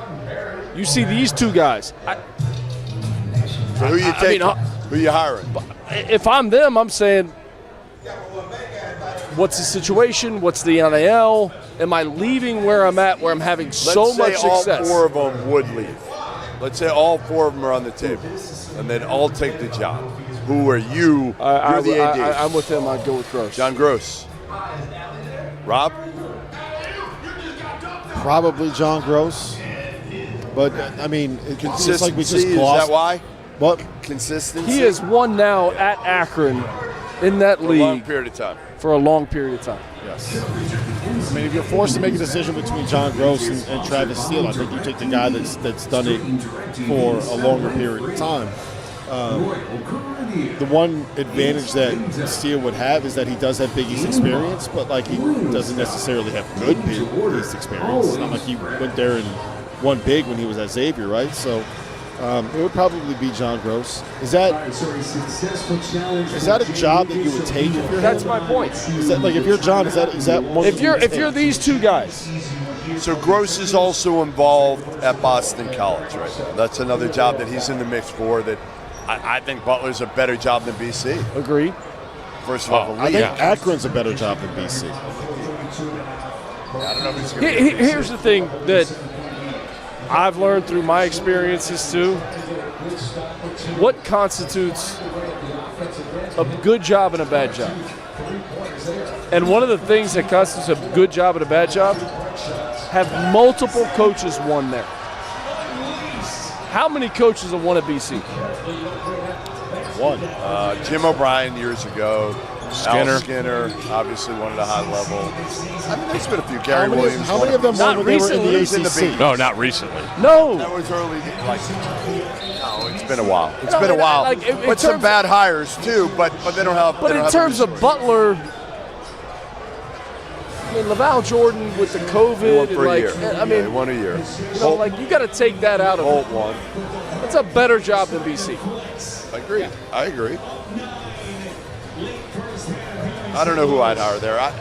NORAD, you know how I feel about NBA guys. He'll probably get it. I like Ron a lot. But he's not in NBA. No, he hasn't made that money. Right. No, agree. There's still like a level of. He just hasn't been a college coach. He hasn't, that's the hard part, the transition for Ronald Norad. I think he's young enough. His personality's really good. So I think he probably figured it out with the right staff. The difference is, like, Travis Steele and John Gross can bring their I mean, if either one of those guys want the job, if those two guys, Travis Steele or John Gross, want the job, I mean, flip a coin. Yeah. Yeah, Flip a coin. they're both. I don't think you can go wrong with either of those You're not guys. going wrong with either one. Alex Wilkins now at 11 of his team's 15 points. Cooper Bowser and Alex Wilkins have all 15 affirmative points. You didn't believe and me. They're both. You didn't believe me that Alex Wilkins would be the best player on the floor. Jeff, I to tell you. Can you improve the financials at Butler? Yeah. I mean, not to the extent where you're going to be able to be St. John's or UConn. No. Villanova, but you better get to the above. Like, how much more money does Xavier have than Butler? I mean, Xavier has more. They just didn't spend it. They're going to have it this year. They're going to have $10 million, supposedly. And that's the question is, can Butler get to 8? And that's got to come from fundraising, right? Yeah, I mean, I don't know. I feel like it's probably hard to say no if Brad Stevens asks, don't you think? Goodman, who just made that shot for UConn? I wasn't watching. Who was it? I didn't see it. Watch. I want you to tell me who this. Who's on the ball right there? Who's this right here? Nice play. Who is that? Who was that? Who made that shot? I didn't see. Do you know who that is? No. Who was it? If you don't know who that was, you can't make fun of UConn until you know. Who was it? They're playing in the NCAA tournament first half. Big and one. Alex Millender. If you don't know Alex Millender, you can't make fun of UConn. Wow, Alex Millender get minutes early. That's He's crazy. got to be the first person ever to wear number 9, Rob, for UConn. Yeah, probably. Never seen Look that at him one. pressure the ball. Yeah, he's getting up in it. Who would have thought we would see Alex Millender today? Give me the bio on Alex Millender, Rob. He's a fifth-year transfer. They brought him in. From where? To be a practice player. From where? Literally, I think he was Lemoyne. Lemoyne. Yeah, they brought it just to be a practice player. That's just his job, is to come in and be a practice player. They brought a couple of Euros in to be practice players. It's smart. It's something that John Calipari did not do. Go out and get he averaged double figures as a Division I player. Bring him in. What's Demery's injury? What is it? It's an ankle. At the end of the St. John's game, right? Yep, and according to what they said publicly on Selection Sunday, he's completely fine and ready for the NCAA tournament. They say that? Everybody's healthy until the game rolls around. And then guys mysteriously get hurt. He re-aggravated it in practice. Just like Tyler Bilodeau re-aggravated it in practice. Just like B.J. Edwards re-aggravated it in practice. And Everybody's just like healthy. the NCAA tournament committee, selection committee, told me they trust everybody. They trust everybody. Well, maybe you shouldn't. Maybe you shouldn't trust everybody. And I don't know how they're going to get to the bottom of all the info. I mean, that's the reality. No matter what, they're going to be lied to. Because there's no penalty for it. Maybe there should be a penalty. I don't know. Alex, Don't you feel like these SoCon teams always make a game in the first round? ETSU, Furman, Chattanooga, like everybody. It's a good league. That's why. It is a good league. A great league. You would know that. I do. It's a very good league. UNC Greensboro. Rob, Dami D currently 1 of 9. Still Not shooting, good. though. Not good, Steve. That's not good. Still got the green light. He's got to keep getting them up, though. Oh, yeah. 1 of 9. Let's see what's Peterson at now? You know?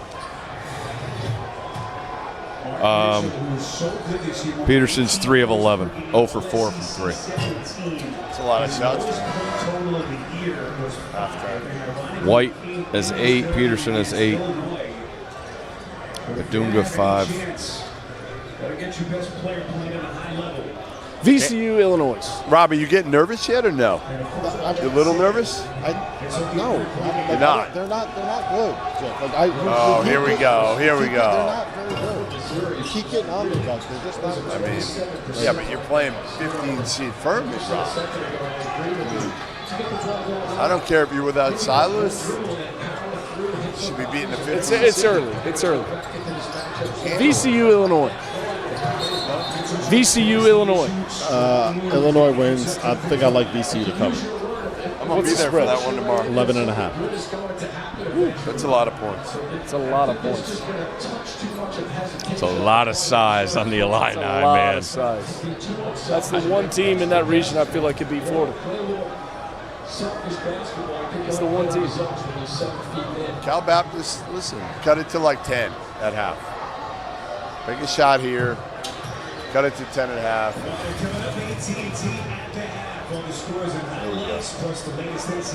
It's going up.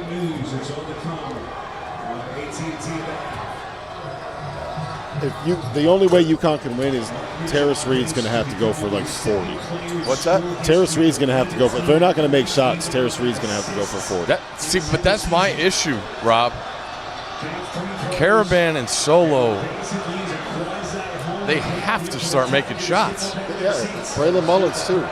They're just like those guys. If they're not making shots, they don't have a chance. Yeah. To really do anything in this tournament. Some of Alex Wilkins' passes, though, they're just so baffling.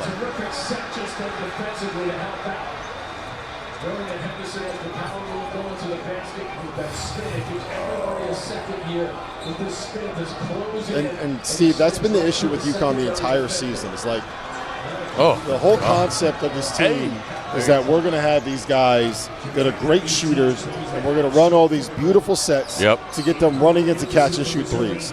And those guys can't make catch-and-shoot threes. No. The season Solo has had is honestly, like, I don't understand how it's, like, what has happened there. It's got to be a confidence thing. Like, he's got to be completely shot. Why have those assistant coaches at UConn not taken jobs? What's that? Why have they not taken jobs?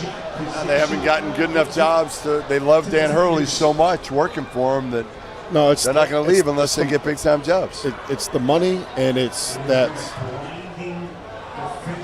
You can't tell me that they have not been offered jobs. Luke Murray is very selective, super selective. I don't think Kamani's been rumored, right? Huh? Kamani? Yeah, a little bit. Not enough. Not enough. And Luke's in the mix at Boston College right now. Well, that's the thing is that, like, the guy that's gotten the credit as being the mastermind behind Dan Hurley's offense is Luke Murray. And it kind of is because he's like the X's and O's, the guy that goes and studies all that.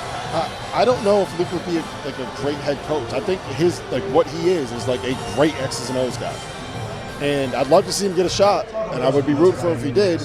I don't know if that is the role that best suits him. I think he's best suited as the guy that does all of the X's and O's, all the plays. We get into this business to become a head coach. Yeah, no, I agree. But you don't want to be a lifetime assistant coach. You don't want to be? No, you get Nobody into the does? business. No, if you're a coach, you want to be a head coach. Always. No, I agree, and I think he's going to get a shot, and I think he should take the shot to see if it works.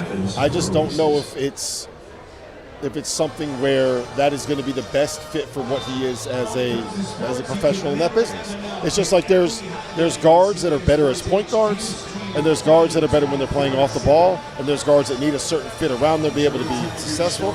And I think that Darryn Williams was great as a number 2 guy when he was at Texas Tech. And he wasn't great when he was the lead guy. You know what I mean? Like, I just think that his fit and what his skill set is, he's probably the best there is at being the number 2 guy on the coaching staff. And I don't know if there's... So if you're Luke Murray and G-Mac goes to Syracuse, you don't want to see him a job? He would. I doubt he would take it.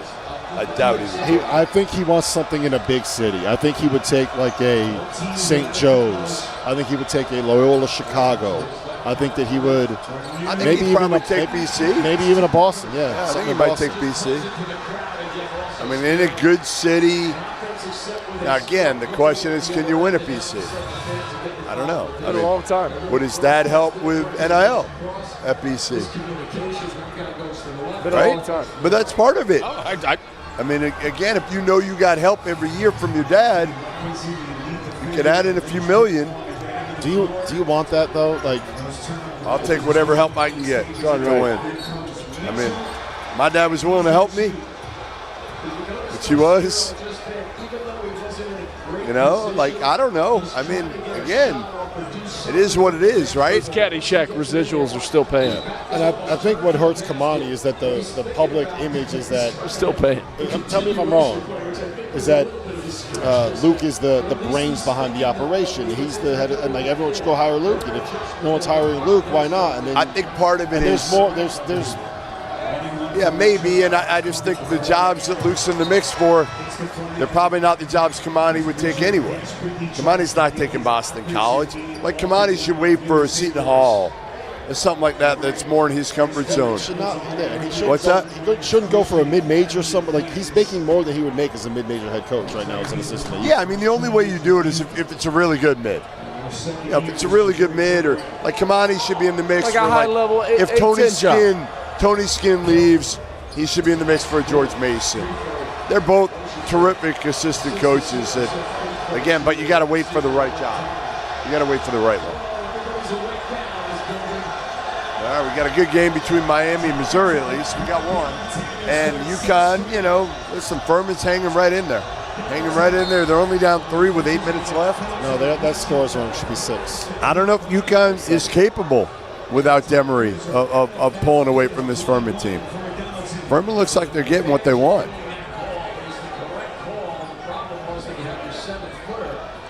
Foul. A lot of it is tough shots, though. Like, if you're going to survive on tough Alex Wilkins jumpers, that it's He might be good enough right. to do it, but that's... All right, Rob, we're going to take a break. We're going to give you a minute to regroup here.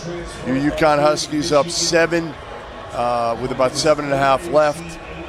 We'll come back with a different group, and then we will be taking a break at 11:30 up till after dark at midnight. Correct, Rob?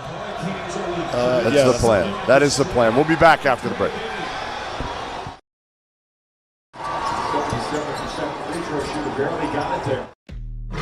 As you know by now, we have teamed up with BetMGM again this season. We'll be using BetMGM lines to make all of our picks, and we will have special offers for Field of 68 fans, including same-game parlays, best-in-class live betting, and daily odds boost. If you haven't signed up for BetMGM yet, use bonus code FIELD to get up to a $1,500 first bet offer on your first wager with BetMGM. Here's how it works. You download the BetMGM app, you sign up using bonus code FIELD, you deposit at least $10 and place your first wager on any game, and you receive up to $1,500 in bonus bets if your bet loses. Just make sure you use that bonus code FIELD when you sign up. Make this college basketball season one for the history books. Make it legendary. And don't forget, if you haven't signed up for BetMGM yet, use bonus code FIELD and get your $1,500 first bet offer today.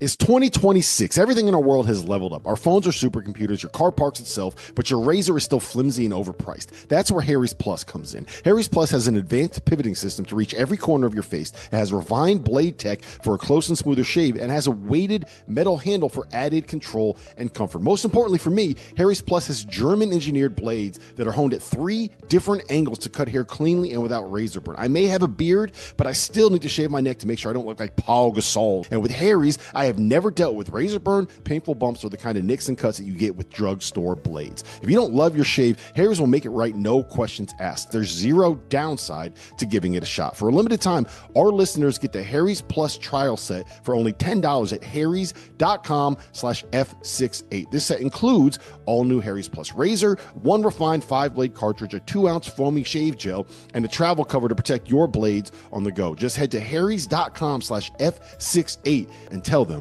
we sent you. Today's episode of the Field of 68 is brought to you by Mando. Some men mask their BO with sense. Mando men get the job done right. Mando whole body deodorant was created by a doctor who saw firsthand how normal BO was being misdiagnosed and mistreated. You want a solid deodorant stick? Mando's got one formulated and powered by a mandelic acid to stop odor before it starts. You like spray bottles? Mando's is aluminum free and ideal for hard to reach places. All Mando products are baking soda and paragon free, and it's safe for anywhere on your body. Pits, balls, thighs, folds, feet, even the grundle. It's perfect for me this time of year. I'm spending 15 hours a day in an arena that hasn't had the AC turned on yet. If I didn't have Mando products, I might smell like the guy sitting next to me on press row, because Mando is clinically proven to control odor better than Old Spice. Want to try America's #1 whole body deodorant formula right now? You can find it in Walmart and Target and other retailers across the country. But for the best deals, go to shopmando.com and use code F68 for 20% off at checkout.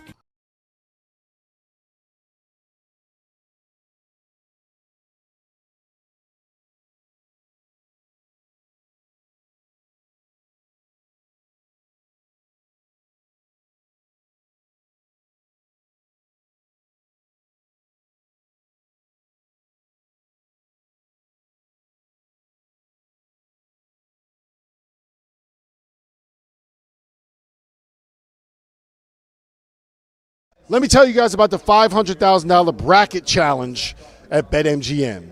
If the team you pick scores the most points, you'll score bonus bets. For each round of March matchups, you have the opportunity to predict which team will score the most points. If you're correct, you'll win a share of bonus bets. How to get in on this offer? Just 3 easy steps. 1, enter the March matchups $500,000 Pick'em free-to-play game. 2, pick which team you think will score the most points in any round of the NCAA tournament. And 3, if the team you select scores the most points, you'll win a share of bonus bets. Welcome back to the Field of 68 Watchalong Marathon. We are live We are still trucking along from MGM National Harbor at the BetMGM Sportsbook and Lounge. Looking amazing as always. John Martin, Justin Jackson, Rob Dauster, Jarrell McNeil.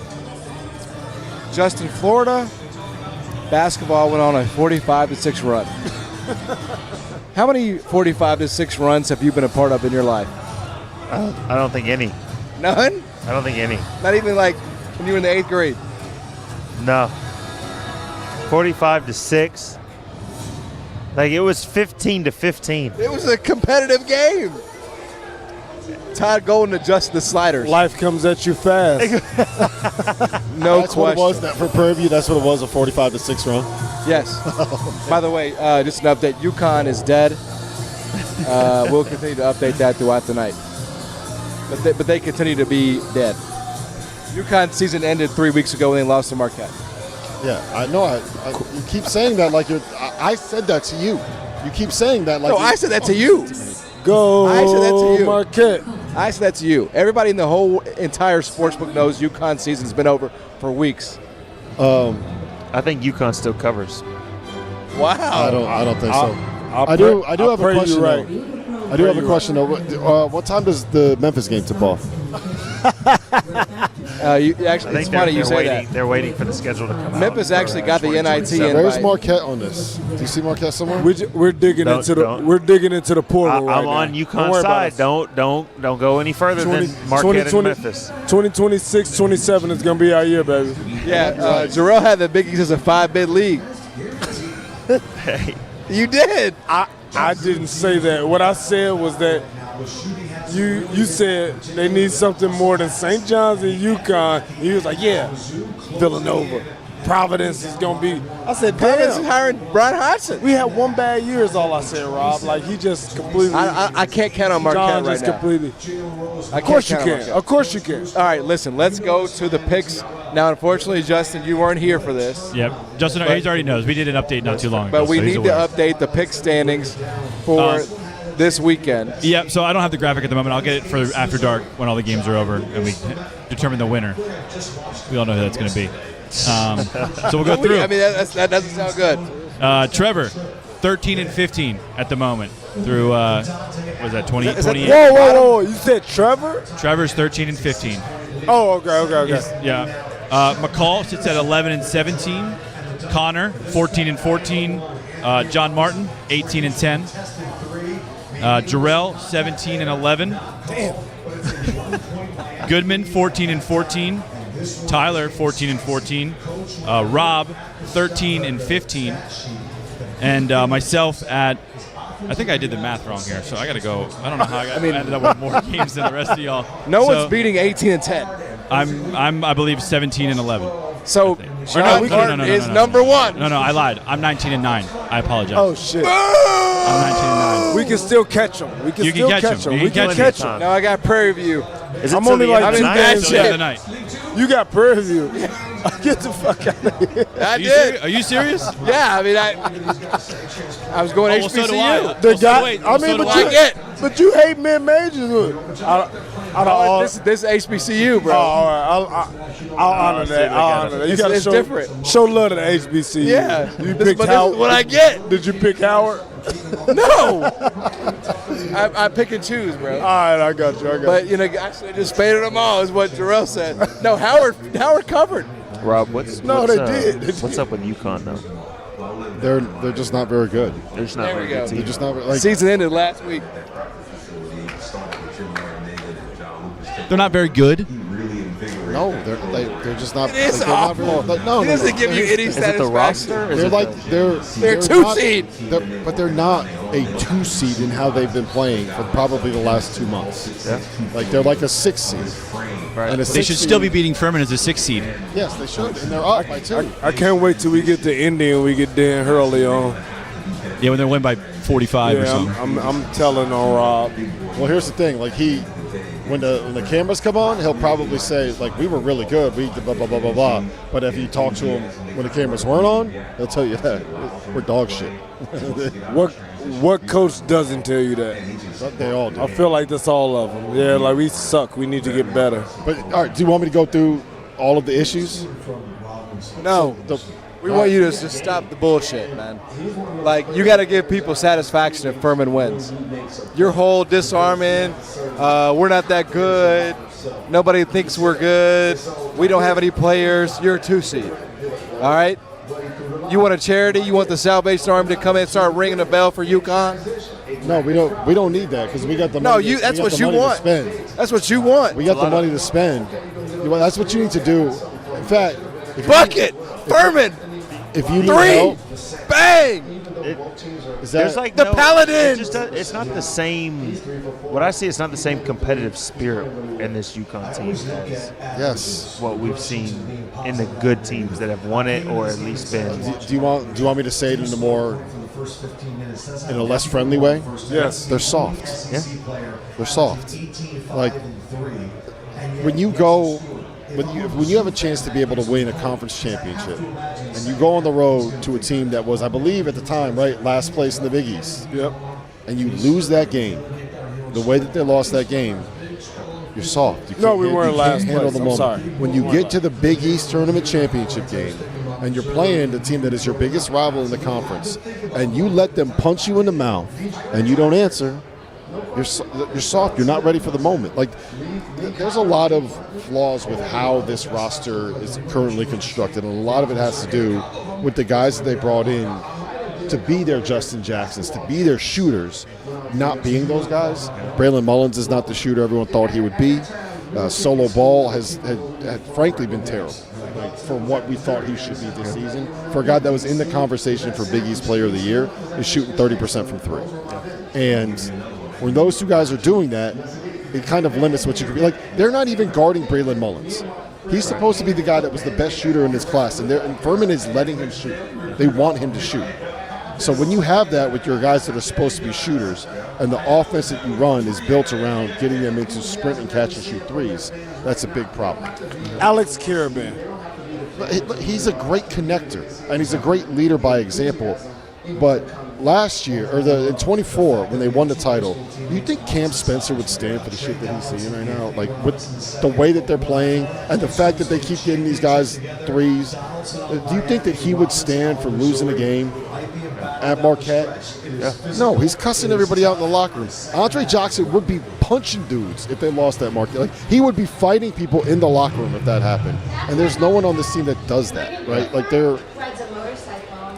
Terrace Reed is a monster, but he's inconsistent and he's too nice. Like, it's just a team that has good pieces, no great pieces, a lack of leadership, and they're just not tough enough. And I think when you put all that combined, and a guy that has a certain expectation for toughness, some of it I wonder is like, are they just kind of tired of getting screamed at?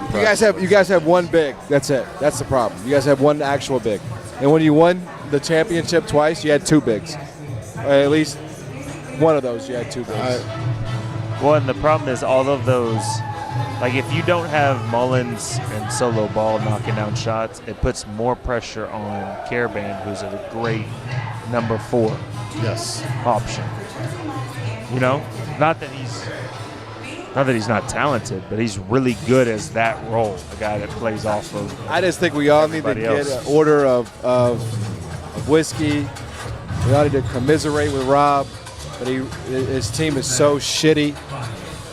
We all need to just come around and gather around and feel bad together. Kumbaya moment. You want to come on? After the year that me and you suffered, John, we are not giving Rob any fucking sympathy. I'll tell you that much. No, bro, you're playing the victim. They are about to advance to the round of 32. They're going to advance. This is no Rob's defense no sympathy mechanism, from me. We're talking about Alex Caravan. Right. Arguably the most decorated player in Connecticut basketball history. Would you agree with that? Possibly, right? Him or Shabazz. Okay, I'll take that. But even still, we're talking about him being the 3rd, 4th option. Tyler Olander's got 2 championships.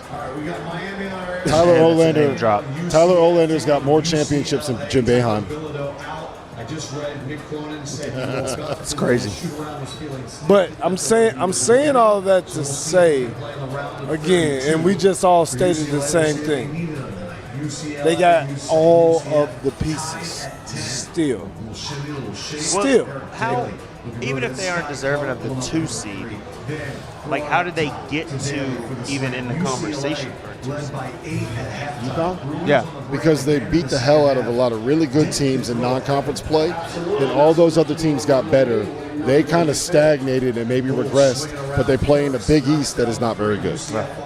And they did their work early. Yeah. You know, coach used to say that in practice, fighting in the post, all that. So do your work early. UConn did their work early. I still don't necessarily agree with it. My only issue with this thing, Justin, was this: you can't have them as a 2 and have St. John's as a 5. Right.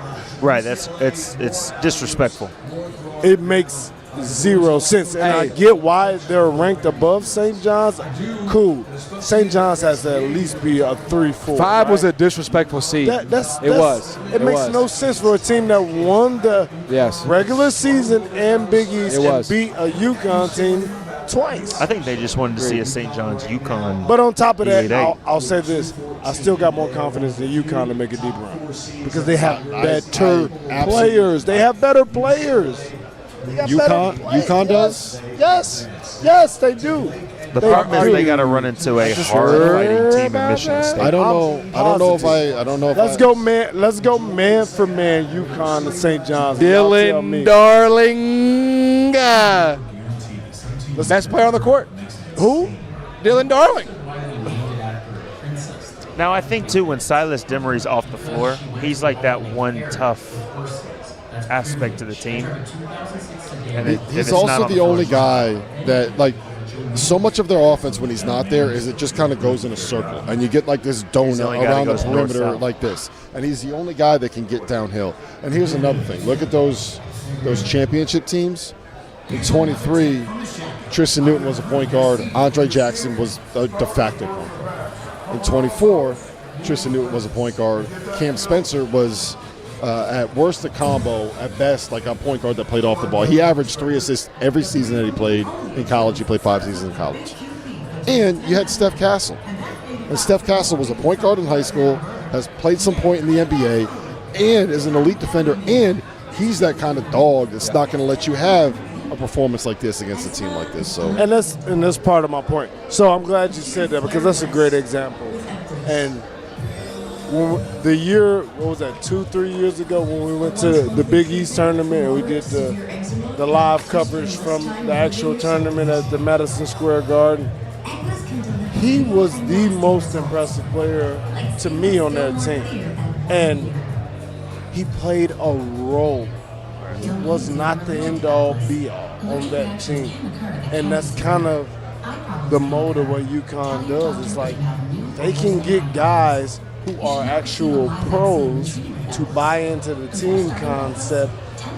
He's better. He was better than everybody on that team. Like Stephon Castle's going to be an elite NBA player. I don't give a damn what anybody says. He's going to be one of the best. He's going to be one of the best two-way players. By the way, in can NBA. we talk about this for a second? There's a minute and a half left in the first half, and Terrace Reed has 19 and 15. Exactly.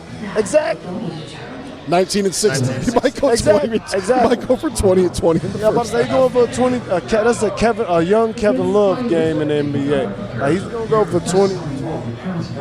And I don't even think did he make first team All Big East? He did. Did he? 3 UConn players made first team All Big East for some reason. Oh, it's him. Who else? Solo and Caravan. God, damn. How many open looks from 3 have they gotten? That's been the entire season. Yeah. And that's the thing there. It's the guys you want shooting. Mm-hmm. If you are UConn, you want Braylon Mullins shooting open 3-point shots. Yes. I agree. They don't fall. I want to talk about what crime the Florida Gators are committing on Prairie View A&M. And Jarrell needs to stop getting drinks, man. How many you get, man? I think what happened to Prairie View A&M, if you're Prairie View A&M, are you happy at the fact that you made it to the NCAA tournament, but you took and this you won a trophy? game. No, you didn't. And you won a game. Yeah, you won a game. I'm still confused. Is that considered a win Yes, in the NCAA tournament? Yes, it counts as a win. Like That's why I've always Officially. said, yes, I said for a long time, like it's You can text unfair. Dan Gavitt right now and it's a win. It's unfair to take the 16 The answer is no. seeds and the HBCUs and some of these smaller programs and put them in the playing game where they don't get the full NCAA tournament experience, right? Where they don't get to go to these sites and have the private flights and deal with the Thursday, Friday stuff. And I completely changed my mind on that for two reasons. One, the first four is kind of turned into an event. Like that's not just like something you have to do. I think there are actually people in Dayton that look forward to it, and I think some of these programs look forward to it. And two, like winning a game in the tournament, even if it's against a number 16 seed, for some of these smaller schools, especially the HBCUs, that need that money, like I think someone told me the revenue you make for the league overall is $2 million coming in for one win in the playing game. And if you got 12 teams in a league, that's like a couple $100,000 that you're going to get coming in to programs that need it. And I think I no longer think that that's a bad thing. I no longer think that that's a negative. Let those kids go celebrate a win. Give them a private flight to Dayton and then a private flight to another site if they can win. Like that makes you feel like you're in a real event. That makes you feel like a pro. Like a big-time program like a as well. Big-time program, big-time player. The lights are brightest. People are paying attention. We get them on field of 68 when they win a game. They get celebrated. They get talked about. It's national television. People get hyped about them. Like I love it. I'm actually to the point where I wouldn't mind seeing like all of the 16 seeds be playing games because you get those moments for those guys, but then it nullifies what that event is. No, and it's really cool again, and that's part of the reason why we say this is special, because these schools who don't get acknowledged, they get zero airtime all year. Yeah. I was in a room and I just so happened to have the news on, and they had a whole segment on the big game of Howard versus Michigan, because you know we're local with that right now, and I watched the segment, and you know that kind of stuff is really cool, and it does kind of put an influx of excitement and also monetization into the programs as well too. Justin, let me ask you this though, and this is kind of a sidebar. What's the biggest kind of like telltale sign of a school who is just there and they're happy to be there? And you'll know it better than me. I'm sure all your seeds were probably higher than the ones we got. So like you play a HBCU or a super small school in that first game, like what's your biggest sign where it's just like, all right, we about to beat the hell out of them because they're excited to be here? I don't know, because I think everybody's excited like to play in the tournament. But I think you can tell very quickly, like if it's gonna be a fight of a 16 or a low seed, or if it's just gonna be they gonna roll over. But like with Prairie View, they came out, it was tied 15-15. But then once you go on a 20-0 run, then you're like, okay, we're gonna walk away with this one. I'm gonna give you my. And it's no disrespect, but it's just one thing. If I was the head coach of one of these schools, one of the things that I would change right away, shitty jerseys. Shitty jerseys. Look out. Small thing for me. Pay attention to the jersey that they're wearing and the quality of it. I like that. You find the team, Dagan, you find the team out there with a shitty jersey, and that NCAA patch looked like somebody he pressed it on. Steam ironed it on. I'm like, oh yeah, we about to beat the hell out of them. That gives me a question on my sheet. A miscellaneous question on the sheet. That's a good one, right? That's a good one. Who has the best uniform? Who has the best uniforms in college basketball? If I'm a head coach, I'm like, hey, no, we gotta get new jerseys before this. I don't care if it's the same design. Let's upgrade the quality. Real quick, just get a brand new one. Oh, let's get some new jerseys. So who's got the best jerseys? Who's got the best? Basketball? Who is it? You know, I'm biased. Well, yeah. Marquettes are nice. If you look over the team has a terrible we're jersey top with five. that patch on it, Sure. then you know you about to get Not the current ones, but the throwbacks. You see, they brought the throwbacks back. The powder blues. I think Houston's jerseys Powder blues are awesome, pretty sick. but the ones with the striping on the side. got an awesome. I'm not gonna I love front. black jerseys. I can't help. Yes. I can't hate on You don't like that. black jerseys? I love them. Oh, that's right. I wore black jerseys one game. UConn And has I agree. like them, and they were so fire. The throwbacks. They actually had Like, these Cal Baptist UConn. jerseys. Yeah, they're ugly. Bro, They're ugly. these Cal Baptist those jerseys are like awesome. garbage man, bro. Them Cal Baptist jerseys are I ugly. feel like they're coming Yeah, out to those my bad- house to bad take out the jerseys. trash. They are ugly. You are not giving your team Like, a yo, chance are you gonna to take my win. garbage bags? Come on, Like, man, bro, give them a chance. disgusting. Hey, but I talked about this. Darryn Peterson Say it, Justin, because I was about to go to it. is quietly having a very dominant game. Dominant? He's got 19. He's the only player He in started double over. figures. He missed his first 7 shots. He has 3 less points. He's than got Cal 20. He's got 20. He got 20, Rob. 8 for 18. 8 for 18. He's being ultra That means aggressive. since he missed all those shots, He missed his first 7 shots. He took over. and he's played 22 minutes. Come on. Okay.